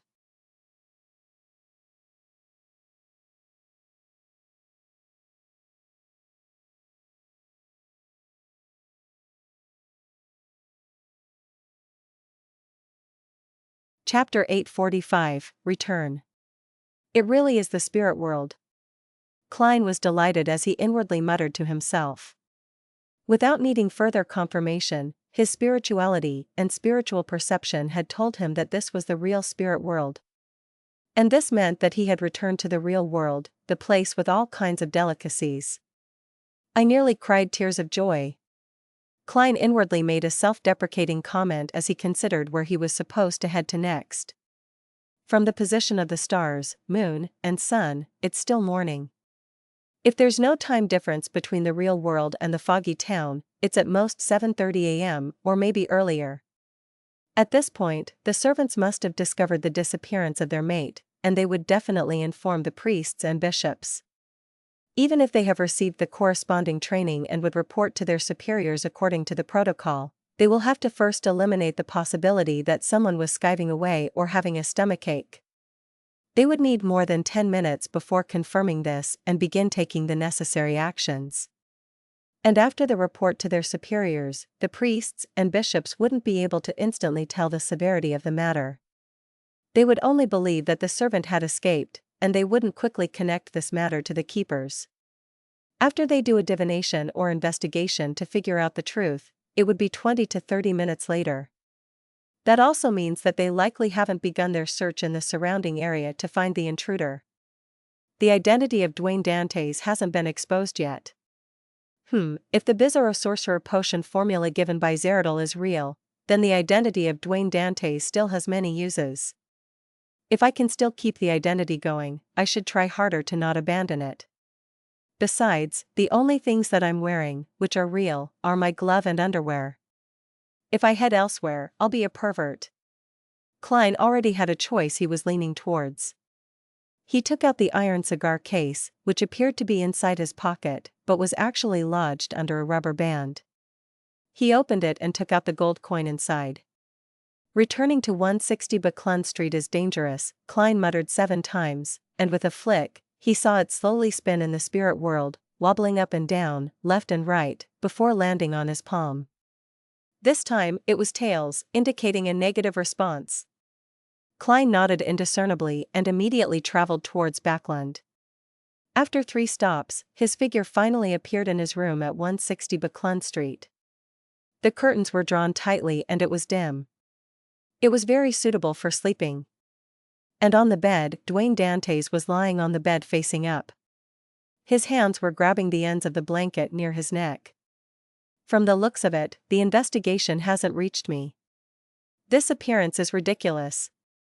Klein secretly heaved a sigh of relief and saw Dwayne Dantes dissipate and turn into a palm-sized mirror. Water ripples appeared on the mirror's surface as silver light bloomed and turned into Loanese text. Exalted Great Master, did you encounter something? Your loyal and humble servant, Rhodes, failed to send you before. It wasn't anything important, Klein answered perfunctorily. This made him confirm that Rhodes was unable to pry into the secrets that happened in the foggy town. After all, this fellow was able to present the environment where the rampaging Zeradol was. It really is related to the authorities of a deity? Klein's mind stirred as he asked, "Did anyone look for me?" "No, no one came to disturb you." The silver on the mirror's surface changed and produced new words. Klein felt truly relieved as he said to Rhodes, "You may leave. I'll summon you again if needed." "All right, Master." "Goodbye, Master." Like before, Rhodes produced a drawing of a hand waving on the mirror. After the aqueous light vanished, the mirror was restored to normal. Klein walked to the bedside and pulled out the pajamas underneath and wore it. Then, he took out candles and other items before entering the bathroom. He set up a sacrificial ritual, preparing to send creeping hunger, Azek's copper whistle, the iron cigar case, and the various mysticism materials above the gray fog to avoid any investigations he might face. After doing all of this, Klein didn't delay and sat at the fool's seat. He conjured the Bizarro Sorcerer's potion formula in front of him. Sequence 4, Bizarro Sorcerer. Main ingredient, Bizarro Bane's main eye, the true soul body of a spirit world plunderer. Supplementary ingredients, 200 milliliters of a Bizarro Bane's blood, 30 grams of a spirit world plunderer, 10 grams of red hair birch bark. 1 segment of golden grapevines, fingernail-sized self-made rubber mask. Advancement ritual, relying on one's strength and strategy, orchestrate a grand performance before many spectators to kill a beyonder creature at the level of a demigod. Then, at the end of the performance, consume the potion. Klein didn't consider what this ritual actually meant. Beneath the potion formula, he wrote a corresponding statement. Following that, he summoned a spirit pendulum from the junk pile. Holding it in his left hand, he began a divination. Before long, Klein opened his eyes and saw the dangling topaz rotating clockwise. This meant that the Bizarro Sorcerer potion formula he had was genuine. Phew. Klein exhaled as he took the opportunity to determine what kind of changes creeping hunger had experienced, as well as what the various negative side effects were. After a dream divination and several direct attempts, he figured out the exact situation in less than 2 minutes. Creeping hunger could now graze 7 souls. During each grazing process, it could obtain 2 or 3 beyonder powers. One of them can be chosen by the wearer. There are currently 8 souls inside creeping hunger. The others completely dissipated from the mutation brought about by the attendant of mysteries. And due to the excessive number of souls, it caused a congestion, making some of the powers unusable. 1 soul needs to be released to restore it back to normal. At present, the first of the 8 souls is barren of corruption, which is Wormtongue Mither. He fused with the beyonder characteristics of the same pathway that Mr. A had grazed. Apart from distortion and bribe, weaken, there's another area of effect beyonder power called corrosion. It can turn the hearts of people within 10 meters dark and greedy, making them make irrational choices. The second is desire Apostle Curtius. He fused with Mr. A's devil and replaced danger premonition, which requires advanced activation before being useful, with sulfur fireball. And language of foulness, slow and sword of lava have been enhanced. Third is traveler, Mr. X Louis Veen. He fused with Mr. A's scribe. While keeping traveling and door opening, it has obtained the beyonder power of record. However, there's a change. It's unable to record ordinary beyonder powers, and it can only be used against targets at the demigod level. The chance of success has been increased. Although it's still very troublesome, 8 times or so would be needed as long as I'm not too unlucky. In addition, it cannot record more than 2 demigod-level beyonder powers, and cannot exceed sequence 3. Fourth is Zombie Mavati. There hasn't been any change. It's still the original zombie strength, ice control and zombie manipulation. Fifth is an unknown demoness of affliction. She can give the user a rather powerful sense of charm. In addition, one's appearance would receive an adjustment to a certain degree. In addition, she can provide an ailment that covers 50 meters. Creatures within that range will slowly be infected, and the effects slowly become severe. In the beginning, it might be oversensitive skin, a cold, or a fever. But 20 to 30 seconds later, it might very well turn into serious illnesses like pneumonia. After 2 or 3 minutes, one can suddenly suffer cardiac arrest or a brain aneurysm. Sixth is an unknown wind blast. There are 3 beyonder powers: short distance flight, dive, and water control. Seventh is an unknown soul assurer with the 2 beyonder powers of forcefully pulling one into a dream and causing a spirit body to sleep. Eighth is an unknown doctor with the 3 beyonder powers of distinguishing the time, treatment of serious ailments, and stitching souls. At the same time, creeping hunger itself has shadow lurking and flesh bomb. Furthermore, it has the chance and strength to barely graze a sequence for saint. It has instantly become so much stronger. As Klein was secretly delighted, he also frowned at the negative side effects. Now, creeping hunger had to eat a living person every day, otherwise it would devour the wearer. At the same time, it would praise the true creator from time to time in the wearer's mind. It would bring about chaotic thoughts and a headache. Apart from those 2, it was also still afraid of mushrooms. No powers could be used if mushrooms appeared within 5 meters of it. To randomly praise the true creator is really troublesome. Same for eating a living person every day. I'll first throw it above the gray fog and let it calm down for a few days. Perhaps there might be some changes. If that really doesn't work, I can only write to Mr. Azek. Klein quickly made up his mind and didn't hesitate to release the soul assurer's soul. He also planned on swapping the windblast and doctor later. The demoness of affliction depended on the circumstances. To the side of the bronze table, the soul assurer's spirit surfaced. But due to the mutation, it couldn't be maintained once it lost its host. It rapidly dissipated. His beyonder characteristic was produced. It was entirely black in color. At its core was pure shimmering light that looked like a night sky with embedded stars. After doing this, Klein didn't hesitate to throw creeping hunger and the other items into the junk pile. He then quickly returned to the real world, ended the ceremony, and cleared up any traces. Following that, he washed his face and brushed his teeth to make Dwayne Dantes look sharp. After leaving the bathroom, Klein, in his pajamas, walked to the door with his usual expression. He pulled open the door and said to his valet outside, "Prepare a set of clothes that's suitable for home wear." "Yes, sir." Richardson didn't ask why as he immediately walked to the wardrobe. Only at this point, with him seeing his servants back, did Klein confirm that he was out of harm's way and had returned back to his normal life.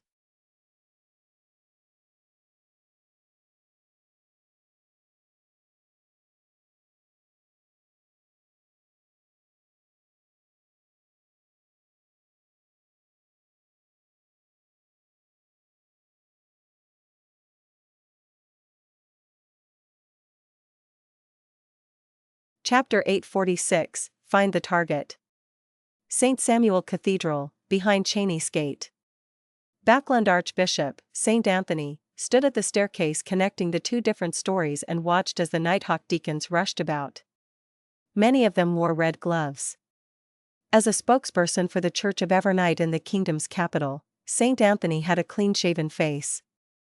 His face didn't betray his mood, and his deep black eyes similarly hid any upheavals he had. But everyone who passed by him would feel their souls tremble as an indescribable sense of horror arose in their hearts.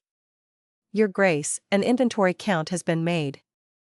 None of the mysticism ingredients are missing, including the potion main ingredients and beyonder characteristics. Your Grace, all the potion formulas are in their original locations. It can be preliminarily determined that no one had gone through them in the last 8 hours. Your Grace, all of the prisoners imprisoned on the first level are accounted for. None of them escaped, nor did anyone pass away.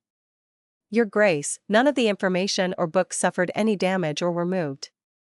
Your Grace, the Grade 2 and Grade 3 sealed artifacts are all present. None of them have been taken away.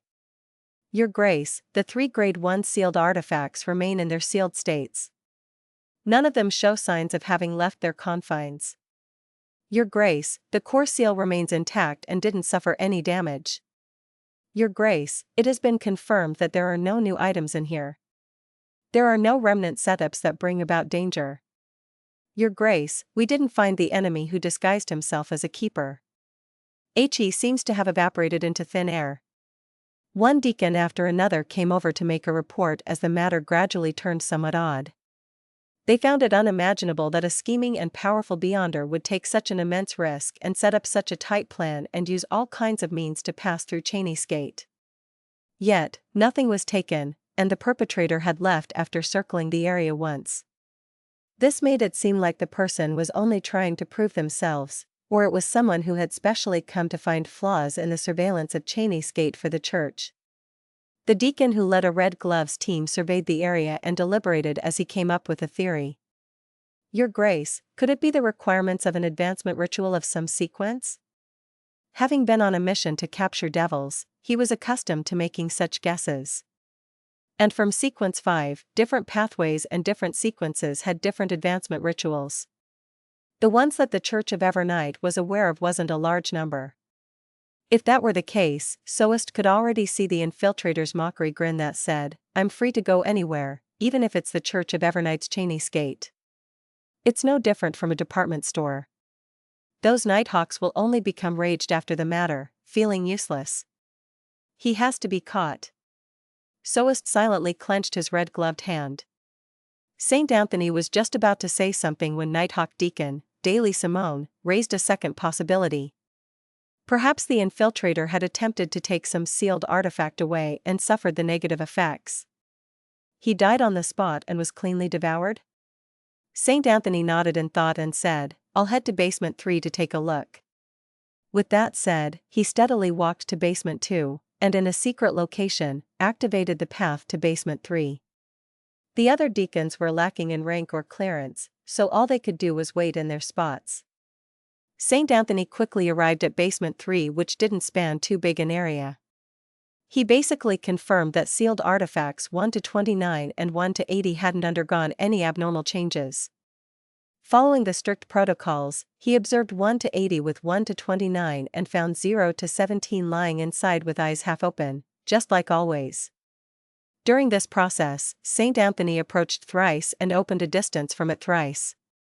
Sometimes, he changed where he stood, and at other times, he cloaked himself in the darkness of the night.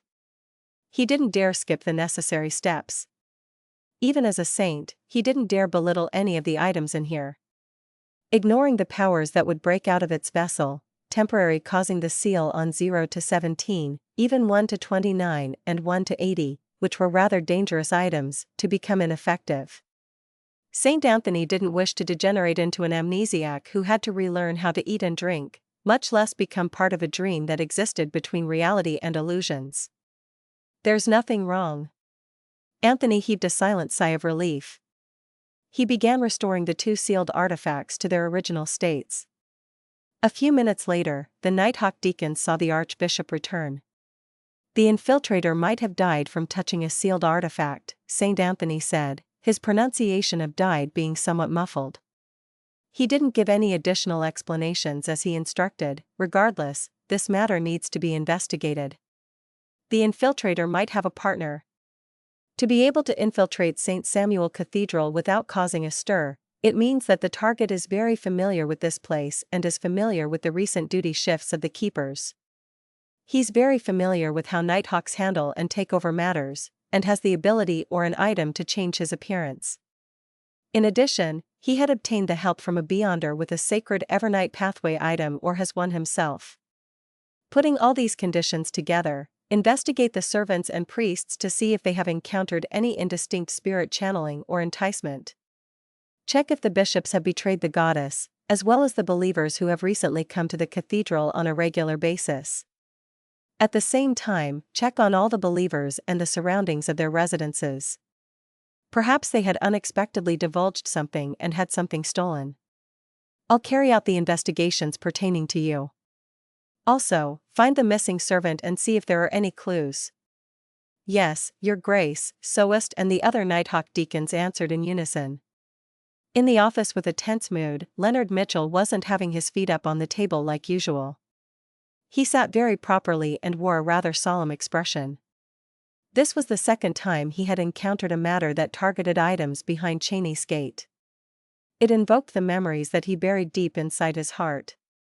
And more importantly, he had encountered the fake keeper before without realizing the problem. If I were a little stronger and had better observation skills, perhaps it might not have. Leonard Mitchell's lips pursed tightly as he looked at the documents in front of him, but he wasn't reading a single word. This continued until his teammates entered. That keeper has awoken. He didn't see the infiltrator and only knew that he encountered the possession ability of a wraith, the red glove that entered said to everyone in the room. How can a wraith move about inside the cathedral? Many red gloves raised the question, but no one had an answer. Perhaps that wraith believes in the goddess. Leonard mumbled inwardly. While no one was paying attention to him in the corner, he suppressed his voice and seemed to mutter, "Old man, didn't you discover anything abnormal back then?" The slightly aged voice sounded in his mind. It's not like I'll observe the outside world all the time, especially when I'm near Cheney's gate. Leonard didn't dare ask further as he joined in the discussion with his teammates. Before long, the Red Gloves team captain, Soest, entered the room and threw a stack of dossiers on the desk. These are the targets we need to investigate. The bishops have provided the names of the believers who have frequently come to the cathedral recently.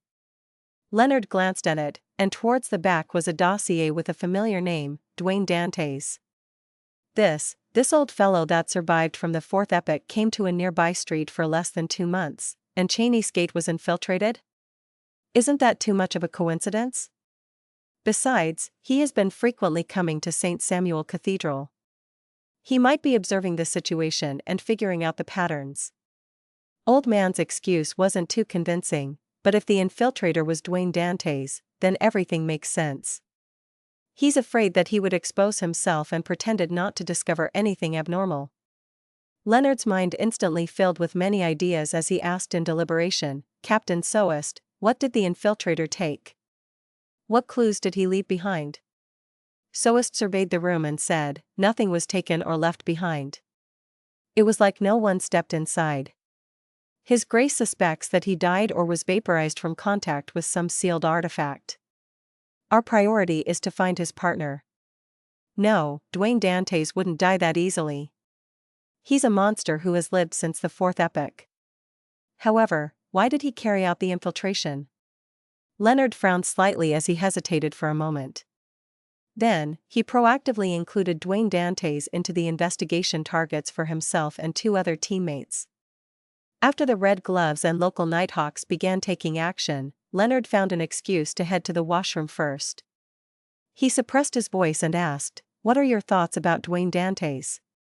He didn't expose his parasite's lie. The elderly voice chuckled and said, "Didn't I tell you? I don't know much about him.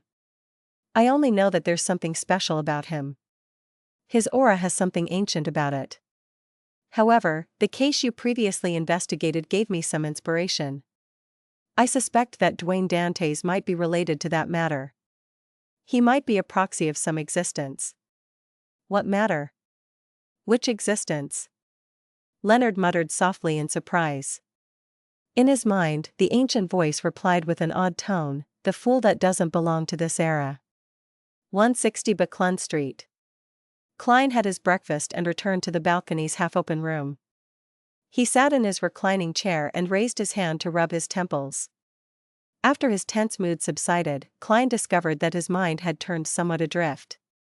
He would often see the hanging corpses in the ancient cathedral, as well as the cluster of translucent maggots that remained unclear in his deepest memories. Illusory voices would seem to constantly echo in his ears, Hornacis. Phlegria. Although I had quickly cut the connection with my marionette, I had suffered some of the effects. My soul has been slightly corrupted.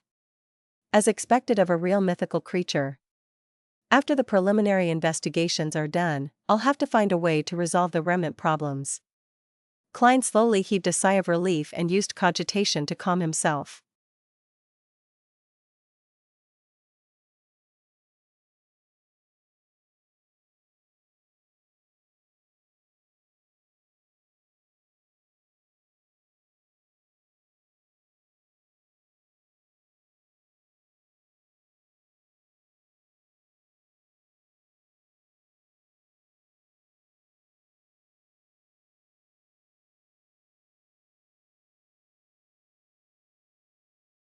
Chapter 847, The Name Hidden in the Dossiers. A carriage passed by Buckland Street as Leonard Mitchell and two Red Gloves teammates discussed the target they were investigating this time, Dwayne Dantes. I still haven't had any direct contact with this gentleman. I've only investigated his servants and neighbors. Cindy, who had long wine-red hair, introduced her findings. For now, it has been confirmed that Dwayne Dantes has acted the same since last night to this morning. He went to his bedroom to sleep at 11 and finished washing up at 7:30 in the morning. At times, he would have some supper and end the day after midnight. At times, he would wake up before 7 and head out for a stroll, but that's not the norm. Another Red Glove, Bob, nodded and said, "From this point of view, there's nothing wrong with Dwayne Dantes." Leonard Mitchell, who sat in a seemingly casual manner, immediately said with a smile, "But the reverse can also be true. According to what we've currently gathered, the missing servant was likely replaced between 11:20 and 11:35 last night. The infiltrator entered Cheney's gate at 6 in the morning, and we discovered the problem at 7:20 a.m. without finding the target. It can thus be said that during the infiltration, Dwayne Dantes was sleeping and lacked an alibi." "What you say makes sense." Cindy glanced at Leonard in surprise. Her impression of this teammate of hers was one who often had a judgment or question that pointed at the core of the problem. However, he seldom described his logic in great detail. He was more like a desultory poet who occasionally had epiphanies. Bob, who had a sharp chin, frowned as he shook his head. If that's the case, everyone on this name list cannot be cleared of suspicion. They were sleeping with no one watching them. Even if they have wives or husbands, they would similarly be sleeping at such times. Also, I don't believe an infiltrator would be so bold. He had already entered Cheney's gate and managed to successfully escape, completing an unimaginable feat, yet, he stays nearby and hasn't abandoned his identity or gone far away. How is this possible? The risk involved cannot be predicted unless he's also planning something else. Or he can't bear to part with certain things, but what can compare with infiltrating Cheney's gate? What can compare with those sealed artifacts, ingredients, and formulas? If I didn't know that Dwayne Dantes was problematic in the first place, I would have come to the same conclusion. Leonard had already thought of an explanation as he crossed his right leg. I'm just saying why we can't so easily strike off Dwayne Dantes from the suspects. Besides, Captain Soest has said it. The infiltrator might have already died behind Cheney's gate. Even if Dwayne Dantes isn't involved, he might very well be an accomplice. Don't you find it too much of a coincidence? He moved in for less than 2 months, and the church encountered something that might never happen in centuries. Besides, he has been visiting St. Samuel Cathedral too frequently. He had ample opportunities to figure out the corresponding situation. Also, during this period of time, there was a strange sewer explosion along Buckland Street. Cindy bunched up her long, wine-red hair and said, "You've convinced me. This should be a target that we put our focus on." Bob pulled at the ends of his left palm's red glove and said, "There are indeed many coincidences. However, coincidences might not be equivalent to problems. Even if Dwayne Dantes goes to the cathedral daily and listens to the bishop's preachings, all he could do is understand the layout and not obtain deeper information, such as when the keepers will head to Cheney's gate and how the handover is done with the Nighthawks. Therefore, he's more likely to be one of the accomplices," Leonard said with a shrug. He similarly didn't understand how Dwayne Dantes would understand the internal protocols of the Nighthawks so well. Cindy echoed, "Regardless, we have to do a deeper investigation. Shall we wait till noon and directly enter Dwayne Dantes' dream to question him?" He has the habit of taking afternoon naps." Leonard raised his right hand and waved it gently. "There's no need to be in such a hurry. It's not like we've never done any routine inspections in the past or entered his dreams, but we didn't discover anything wrong. If there really is nothing wrong with him, we wouldn't gain anything from entering his dream again. If there's a problem with him, the fact that he didn't expose himself back then means he has the means to resist an inquiry during the dream. We will still be fooled by him if we enter his dream again. Therefore, we should monitor him and see what kind of people he interacts with, so as to prevent him from escaping while waiting for Desi's response about this tycoon's true identity. Once we discover any clues, we will request to use a higher-level investigation method than questioning him in dreams. Cindy was once again surprised as she couldn't help but joke, "It's rare to see you analyze the situation so seriously." Furthermore, his thought processes were extremely clear. Leonard fell silent and gave a self-deprecating comment. "Perhaps it's because I've encountered something similar." Instantly, Cindy felt that Leonard's green eyes had turned darker. She didn't speak further. "Let's take turns to monitor Dwayne Dantes. I'll go first." "All right." Leonard nodded and turned to Bob. "Get the case files on the sewer explosion. Let's see if we can discover any problems. I'll head back to read through the corresponding dossiers and see if there are any other abnormalities on this street." After splitting the work, the three red gloves began their work. Leonard returned to St. Samuel Cathedral's basement and obtained the information involving Buckland Street and the cases that the Aurora Order had actively or passively involved themselves in for the past 3 years. The latter was something that sparked off the clue provided by the parasite in him. It gave him an idea. Since the Fool's existence and the corresponding honorific name initially came from the Aurora Order, it means that the Aurora Order was involved in something or had suffered some setbacks. It might be related to the organization that believes in the Fool. After returning to the office, Leonard held back his desultory attitude as he very seriously read through the thick dossiers. In the dossiers related to the Aurora Order, there was the Lenivas case he was most familiar with. This true creator's descent had failed terribly because of some baffling report. A mysterious person had appeared to kill the main criminal. He was suspected to be related to hero bandit Black Emperor. As he targeted evil criminals, he would scatter tarot cards over the target's corpse. That person wasn't able to do it for Desire Apostle Jason Beria only because Leonard had rushed over too quickly. Similarly, Leonard once again saw the name, Sherlock Moriarty, appear in the periphery of the case. Aurora Order's Mr. X was assassinated at the gathering he convened. There were traces of powers at the demigod level left at the scene. At this point in time, Dwayne Dantes had already arrived in Backland. It matches perfectly. Aurora Order's Mr. A and the Demonist sect cooperated to create the Great Smog of Backland. This person vanished as a result. Aurora Order's Mr. A had assassinated the Intis ambassador. Leonard read case after case, but he didn't find anything of use. He rubbed his temples and decided to attack it from a different angle. He began from the cases related to hero bandit Black Emperor. Lenivas case. First murder scene with the tarot cards thrown as a ritual. And the Fool is the beginning of the tarot cards. Capham's case. From the strength and level showcased by hero bandit Black Emperor, he won't and wouldn't mimic others. He similarly scattered tarot cards on the corpse. Desire Apostle Jason Beria. I saw hero bandit Black Emperor with my own eyes, preventing him from scattering the cards in time. Apart from major events and evil criminals, what other connection do these three cases have?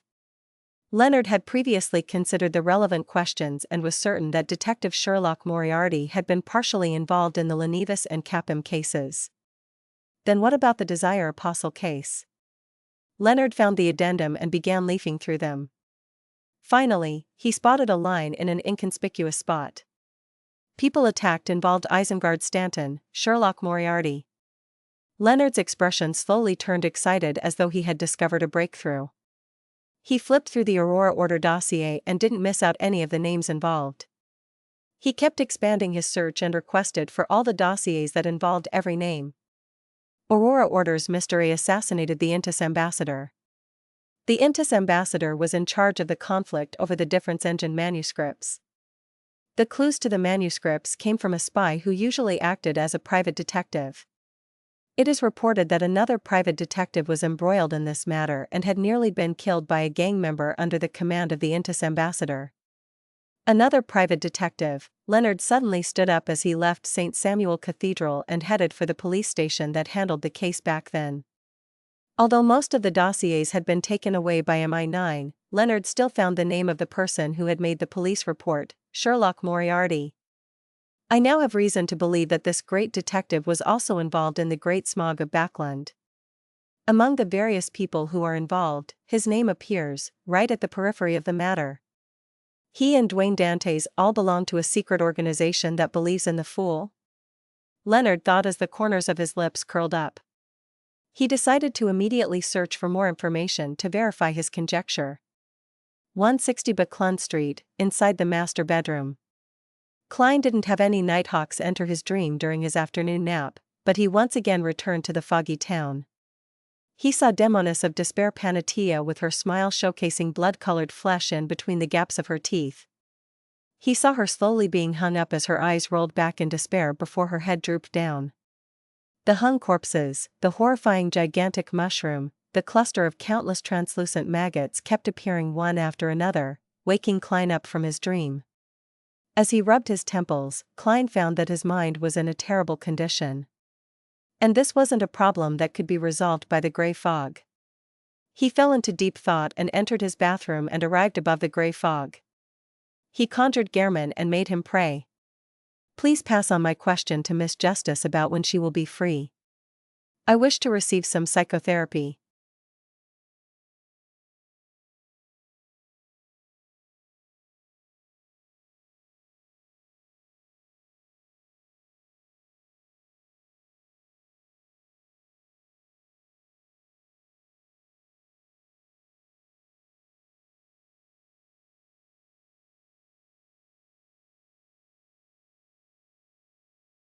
Chapter 848, Getting Caught in the Crossfire. Backland, Empress Borough, inside the Hall family's luxurious mansion. Audrey had just tried on 3 selections of evening gowns today, and she was sitting on a cushioned chair, wondering how they could be matched with her accessories and which one she was more inclined towards. She also pondered over her mother's opinion. At this moment, she suddenly saw an endless grayish-white and a blurry figure watching down at everything from high above appear before her eyes. Immediately after that, she saw another figure.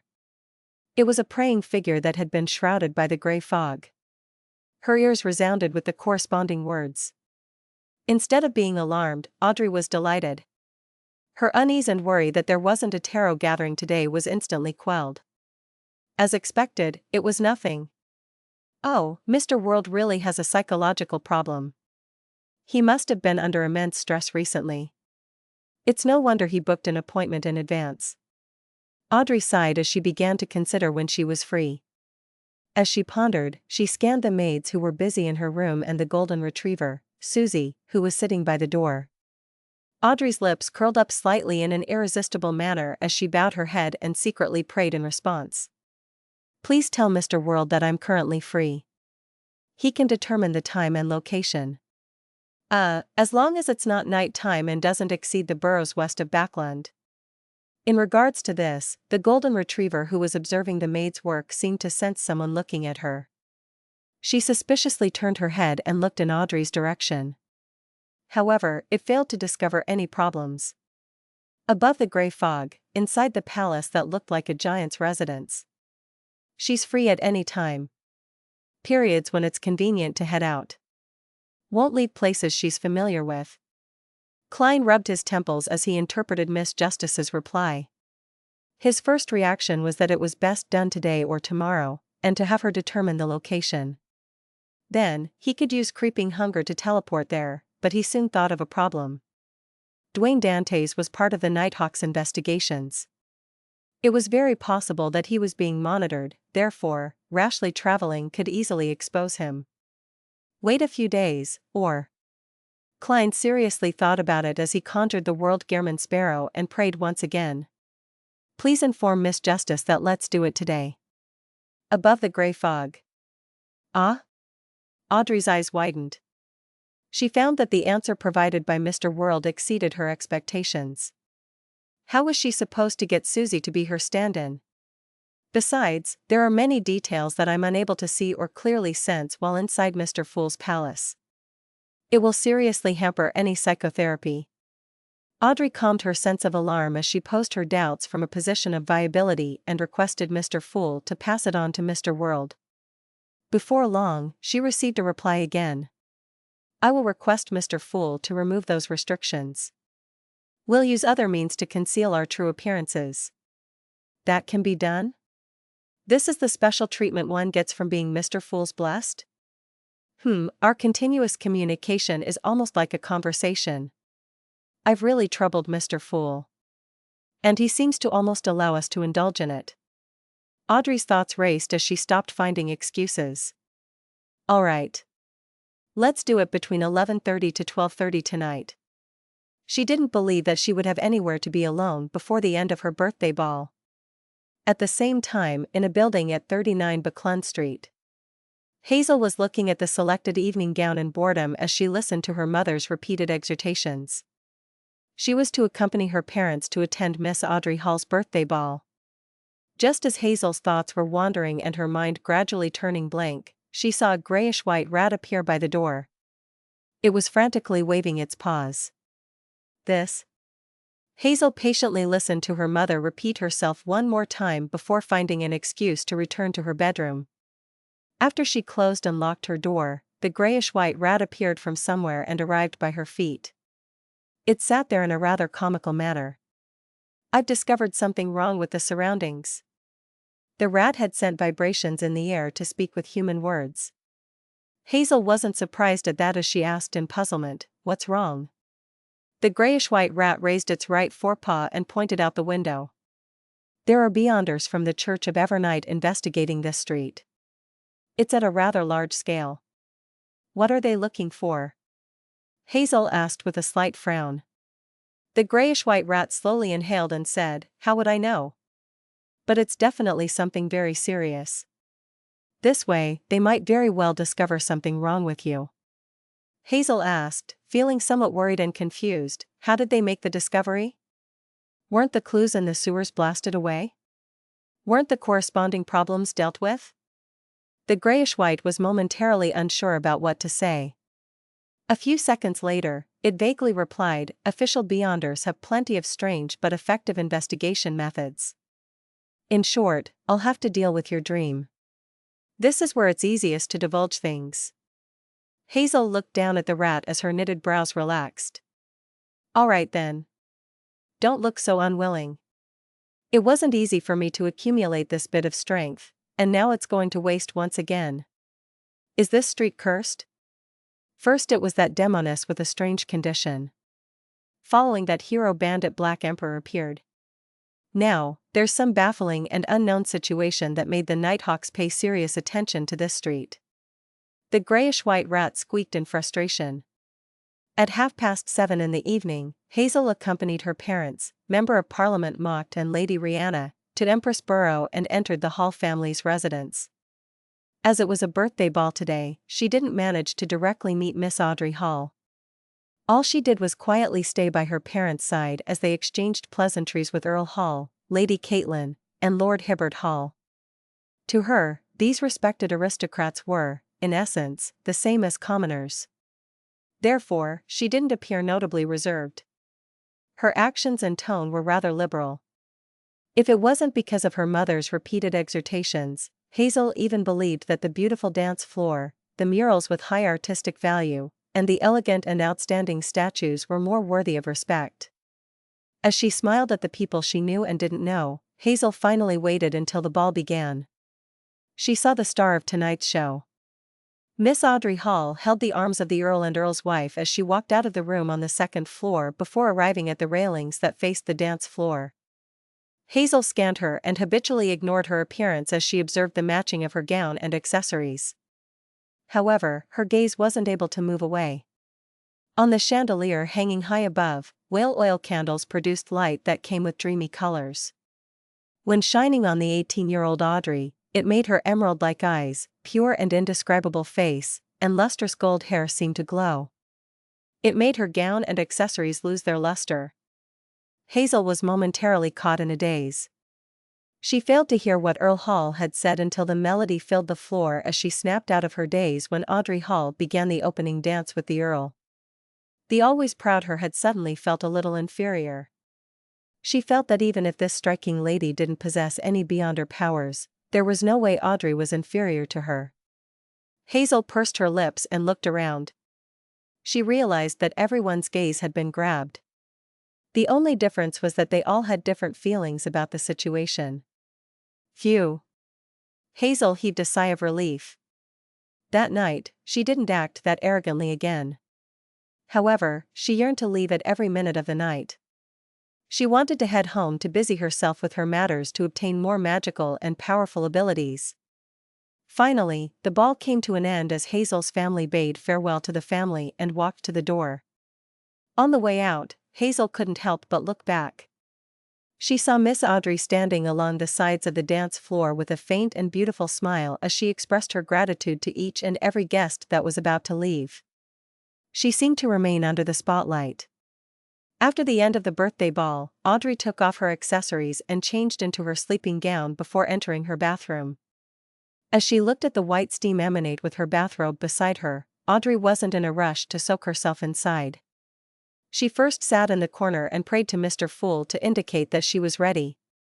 In about 10 seconds, she saw crimson light surge at her like a tidal wave, drowning her. Above the gray fog, Audrey appeared by the side of the long bronze table. This time, she didn't see Mr. Fool, who was enshrouded in gray fog. She discovered an ancient confessional. It was a brown crate that was 1.5 times the height of a person. There were doors on both sides, and a wooden plank separated the area in between them. I thought Mr. World would request Mr. Fool to conjure a wall which we will use to communicate across.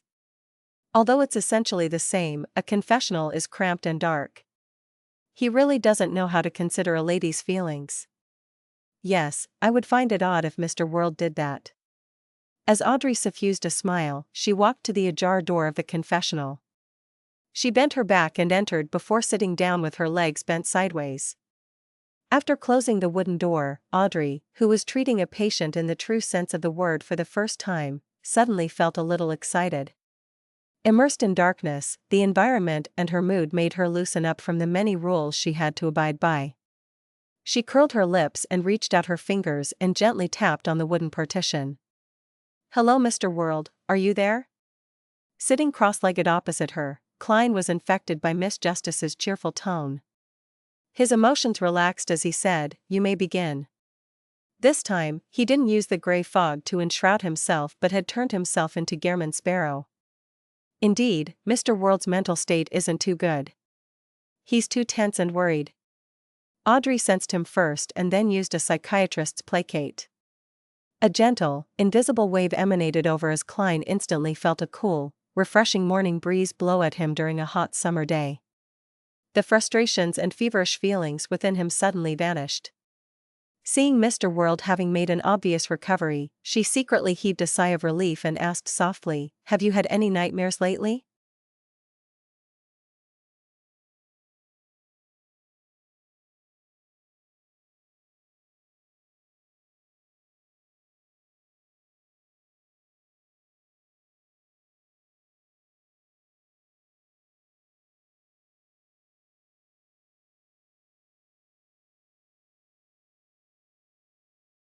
Chapter 849, Consultation Fees.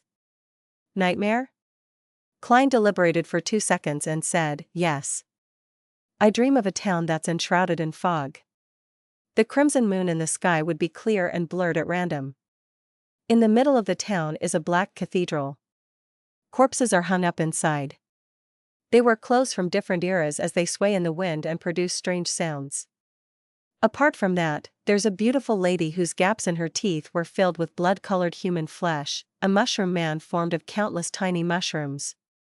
To treat his psychological problems, Klein reconstructed his dream in a rather complete manner. However, he didn't say that he had encountered those things in reality, nor divulge that he knew the beautiful lady's identity and the strange mushroom's origins. At the same time, he hid the existence of the cluster of translucent maggots and Zeridol.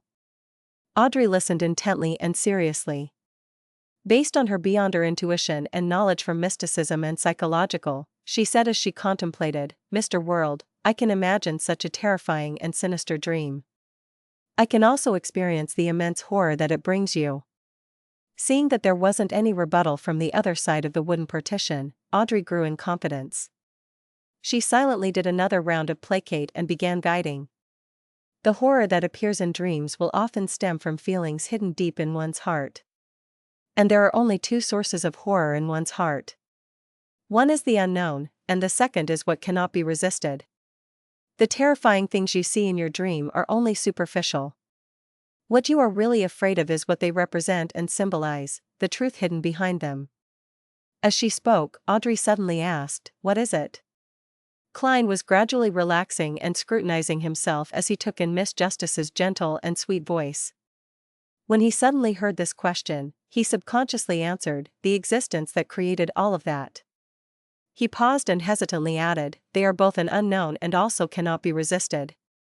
At this point, Klein knew why he was having nightmares, as well as the true reason for his terrible mental state. He instinctively felt horrified over certain matters and instinctively had latent negative emotions. The former included the cluster of translucent maggots and Zeradol's terrifying performance. There was also the eraser angel's baffling actions and the fact that using the dark sacred emblem was the key to opening the door. They separately created a mood of despair that seemed impossible to resist, as well as the feeling of not knowing who was friend or foe, and their ploys. Yes, I'm fearful that the cluster of translucent maggots that's suspected to be a sequence one attendant of mysteries of the seer pathway. I'm fearful of Zeradol who has accomplished an unknown objective by opening the door. I'm fearful of the goddess whose thoughts are an unknown, as well as the eraser angel. Klein slowly exhaled as he admitted his fears. Audrey used placate once again and discovered that Mr. World's tense mind had essentially relaxed. She was delighted as she boldly said, "One of the biggest sources of fear is a lack of confidence. Try recalling if you had any oversight or had committed any mistakes in the related matter. This results in your spirit repeatedly warning you and hinting to you." It eventually transformed into part of the nightmare. Oversight and mistakes. Warning from my spirit. Klein pondered over Miss Justice's words and seriously began organizing the details of the matters that resulted in his horror. Soon, his expression turned heavy, bit by bit, as he discovered a problem. "I swore an oath with the goddess bearing witness via the holy sword. Although I hadn't become a clown, with the gray fog's powers yet to have entered the real world, preventing me from being noticed by special deities, demigods, and spirit world creatures. However, I couldn't fool fate, which would also be beyonders of the monster pathway. And the goddess has another title. She is the Empress of Misfortune and Horror. She wields control over misfortune and is one of the deities in the domain of fate. Therefore, I was noticed from back then?" Klein's heart sank bit by bit as the horror that stemmed from the unknown was greatly alleviated. He didn't reply nor did he wait for Miss Justice to speak again. He switched to asking, "If you will face one or even many difficult-to-challenge enemies, what would you do?" Audrey wasn't annoyed by her patient's question. Instead, she felt that it was a good sign. After some deliberation, she said, "First avoid them and hide. Try harder to improve yourself. What if the time won from avoiding and hiding isn't enough to make you grow to a level that is sufficient enough to face your enemies?" Klein pressed, "What if the gap between the two is difficult to bridge?" Audrey answered him seriously while also consoling him, "Find enough helpers." Helpers? Names suddenly flashed across Klein's mind as his heart felt a lot more settled. He then continued asking, "What if the enemies cannot be resisted even with helpers? What if there are helpers who are plotting something that might be beneficial to you, but they might also bring you harm?" Audrey drew a blank, and after a few seconds of thought, she replied, "You can pray to a deity."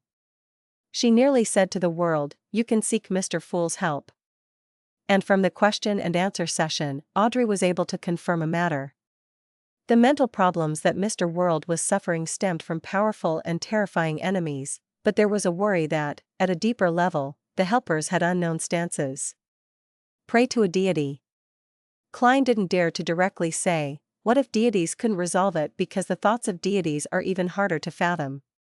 After all, this was the fool's kingdom, and he was a blessed. He organized his words and said, "Deities can only provide help in certain areas." And what if that isn't enough? Audrey originally wanted to say that there was always a way and that good was bound to defeat evil, but she couldn't convince herself of it. She couldn't provide any relevant case studies, so eventually, she pursed her lips and said, "I don't know." In the confessional, it was a still darkness. The two temporarily stopped speaking as they fell into their respective inner struggles. Finally, Audrey broke the silence and looked at the wooden partition. "Regardless, something needs to be done. Work hard at it. You can't just give up like that and not put up a fight." "That's right. At the very least, I still have many secrets and things to rely on." Klein closed his eyes as he leaned on the wooden plank. His thoughts slowly rewound from the most recent events as he was no longer constantly tense and often frustrated. Audrey sensed his change and immediately added a placate. With that, Klein's mental condition was completely restored back to normal. "I feel much better. Thank you for your treatment. What kind of consultation fee do you want?" Klein offered. "Actually, I should be the one thanking you for providing me an opportunity to handle a case." Audrey didn't really wish to collect any fees as she looked at the wooden partition in the darkness. She couldn't help but recall Mr. World's usual gloominess and coldness, as well as his experienced and ruthless demeanor. His mental problems likely also have to do with his personality. Audrey suddenly had an idea as she smiled. "The consultation fee that I charge isn't much at all." "Yeah, wish me happiness." "What's going on?" Klein was momentarily stunned. He nearly forgot he was wearing the facade of Gehrman Sparrow. This was a request he had never heard of before. Klein hesitated for a moment. Finally, he pretended to coldly say with the world's identity, "Since you requested. I wish you happiness." Audrey's smile turned into a beaming smile. "I wish you happiness too. Mr. World, don't always keep everything inside. Smile more and be happier.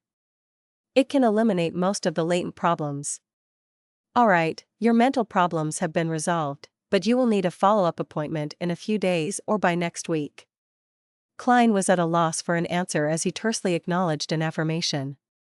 Then, he heard the door on the other side creak open.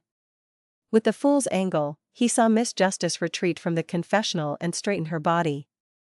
After sending her to the real world, Klein didn't dare stay above the gray fog for too long. He quickly left and got into bed. At that moment, his mental condition had been restored. With his body and mind at ease, he realized something. He had digested quite a bit of his marionettist potion. The progress had surpassed his expectations.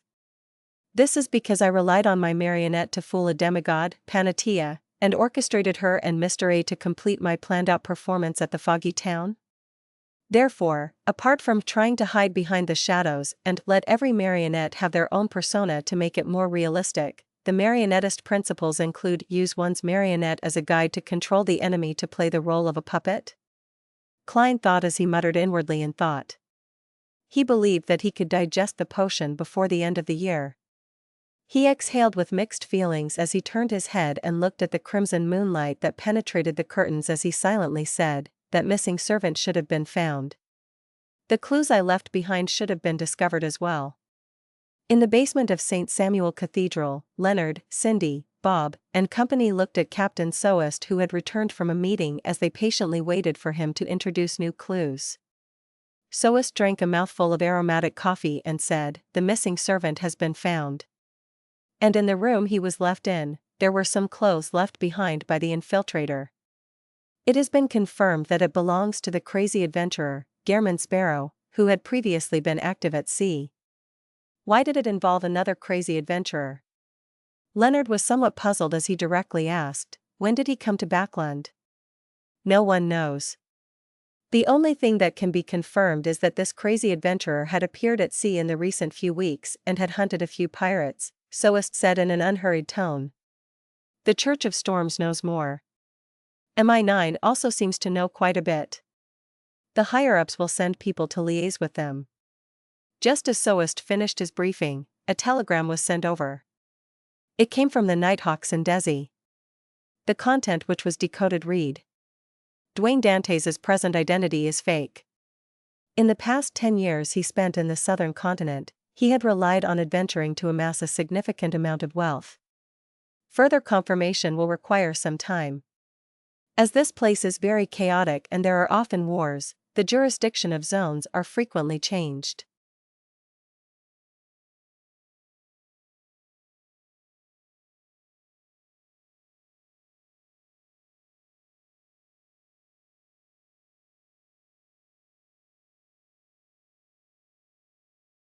Chapter 850, The Devil is in the Details. Sounds like a contrived story.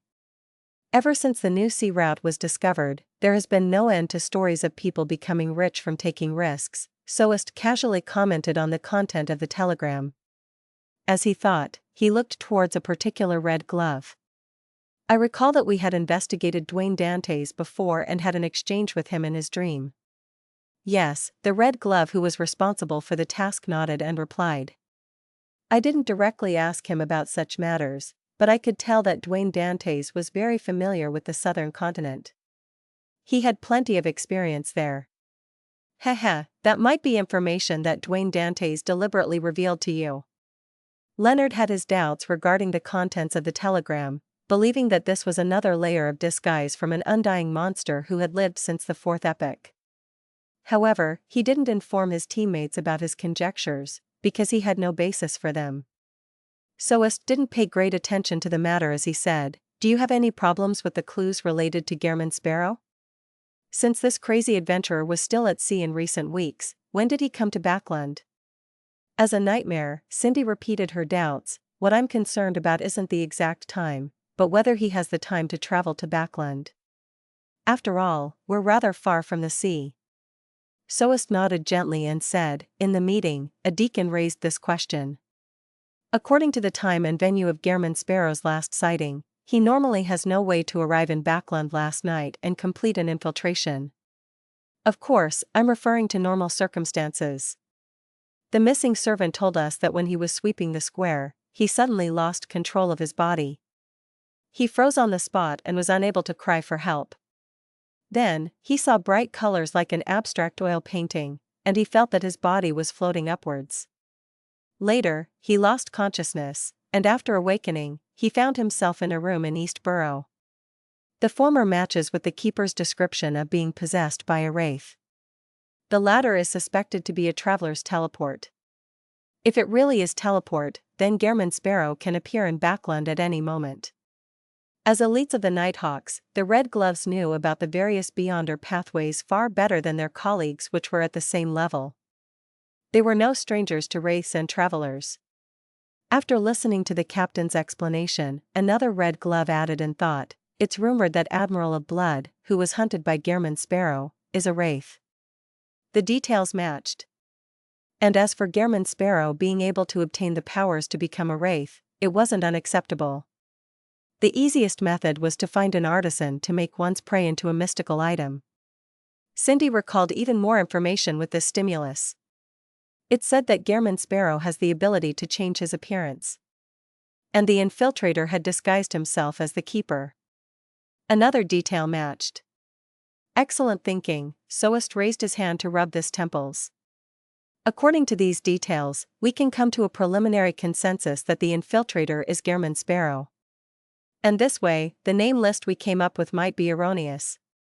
Gehrman Sparrow doesn't need a companion to frequently come to the cathedral to pray to gather information.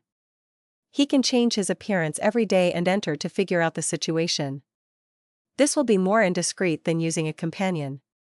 As the largest and most holy church of Evernight Cathedral in Backland, the number of believers that came to St. Samuel Cathedral on a daily basis was too numerous to count. No bishop could remember every unfamiliar face that they once met. That also means that the names we have here are meaningless? Leonard raised his hand to rub his brows, sounding rather desultory. That's somewhat obvious. Our focus now should be on Gehrman Sparrow. The other targets can be placed aside as we perform the most basic level of surveillance. Having said that, Soest clapped and said, "All right, get busy." Leonard didn't have any objections. He happened to hope to find the machinery hive mind, mandated punishers, and MI9 to gather some information. On Tuesday morning, Klein woke up naturally, feeling relaxed and calm. He had the feeling of joyful emotions slowly coming to life, A psychiatrist's beyond her powers are quite useful after all. It really matches the extremely infectious optimism that Miss Justice brings with her. Klein got out of bed and drew the curtains. He leisurely took in the scenery outside and the scattering golden sunlight. He regained his drive and began formulating his plans for the next couple months and even the year. First, get a new marionette. Second, use the identity of Dwayne Dantes and the control over a marionette to orchestrate scripts to expedite the digestion of the potion. Third, during this process, slowly gather the ingredients needed for the Bizarro Sorcerer potion. In that regard, I can ask Little Son about the Bizarro Bane to see if he has any clues. I'll seek Mr. Azek's help regarding the Spirit World Plunderer. After all, the underworld is part of the spirit world. Fourth, I'll continue investigating the Great Smog of Backland and find the true culprit. This includes Ensanguil, as well as the demigod that killed Crazy Captain. There aren't any targets more suitable than them for my advancement ritual. However, I have to be careful of 0-08. I have to constantly keep watch of any intentional coincidences. I'll just dabble in the matter in an ordinary manner and mainly provide support. The dangerous investigations can be handed to Demonastrici. Klein's thought processes slowly became clear. Although he still felt worried and fearful, this no longer affected his mental state and capacity to take action. Retracting his gaze from outside the balcony, Klein walked into the bathroom and washed up. Soon, he opened the door while feeling highly spirited, and he saw his valet, Richardson, and butler, Walter, waiting outside. The gentleman was wearing white gloves as he politely bowed and said, "Good morning, sir. There's only one item on your schedule today. It's to join an event at the East Balham Military Veterans Mess with Member of Parliament Mocked at 3 in the afternoon. He's a new Member of Parliament, so by accepting his invitation, it will also indicate your political inclinations. You still have the opportunity to be hesitant about it." Klein thought for a moment before saying, "There's no need. It's my choice."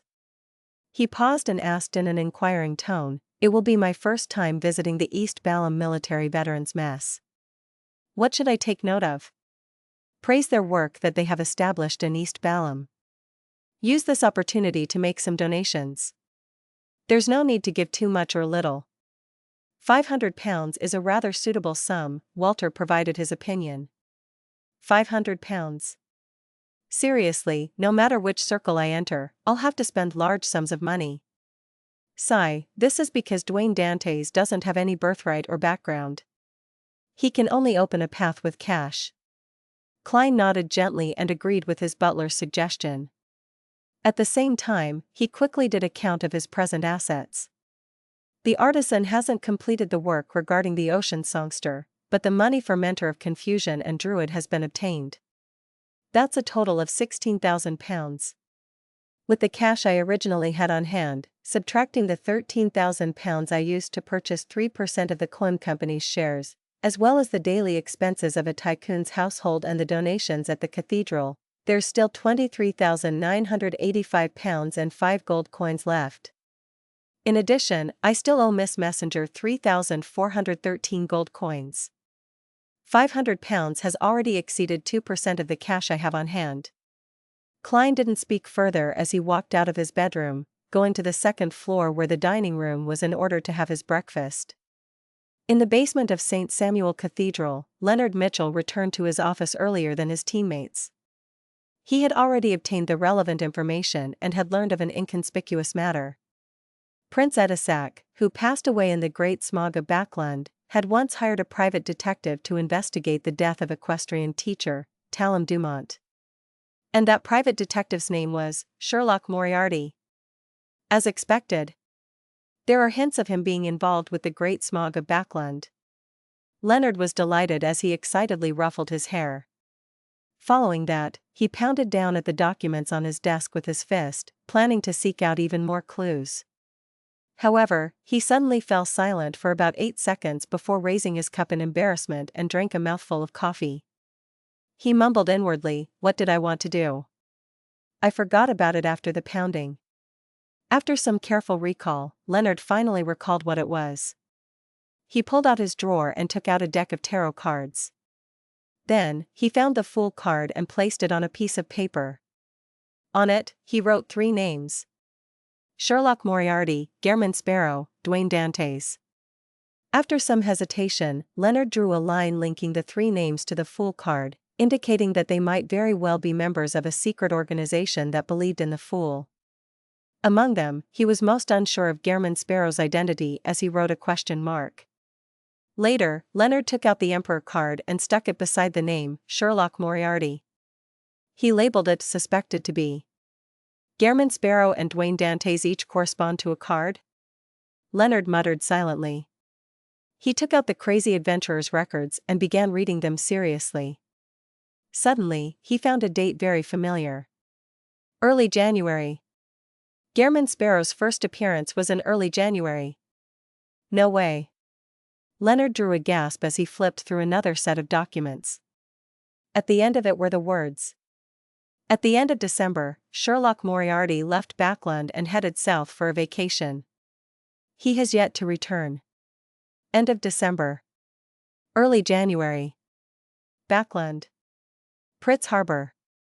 Gehrman Sparrow can change his appearance. No way? Leonard mumbled inwardly as he drew a dotted equality sign between Sherlock Moriarty and Gehrman Sparrow. This great detective is the key. Leonard found Sherlock Moriarty's portrait that he had drawn via a ritual as he carefully looked at it. After considering the point that looks could be changed, he began imagining the detective in different disguises. As he did it, Leonard's gaze froze bit by bit as he couldn't help but frown.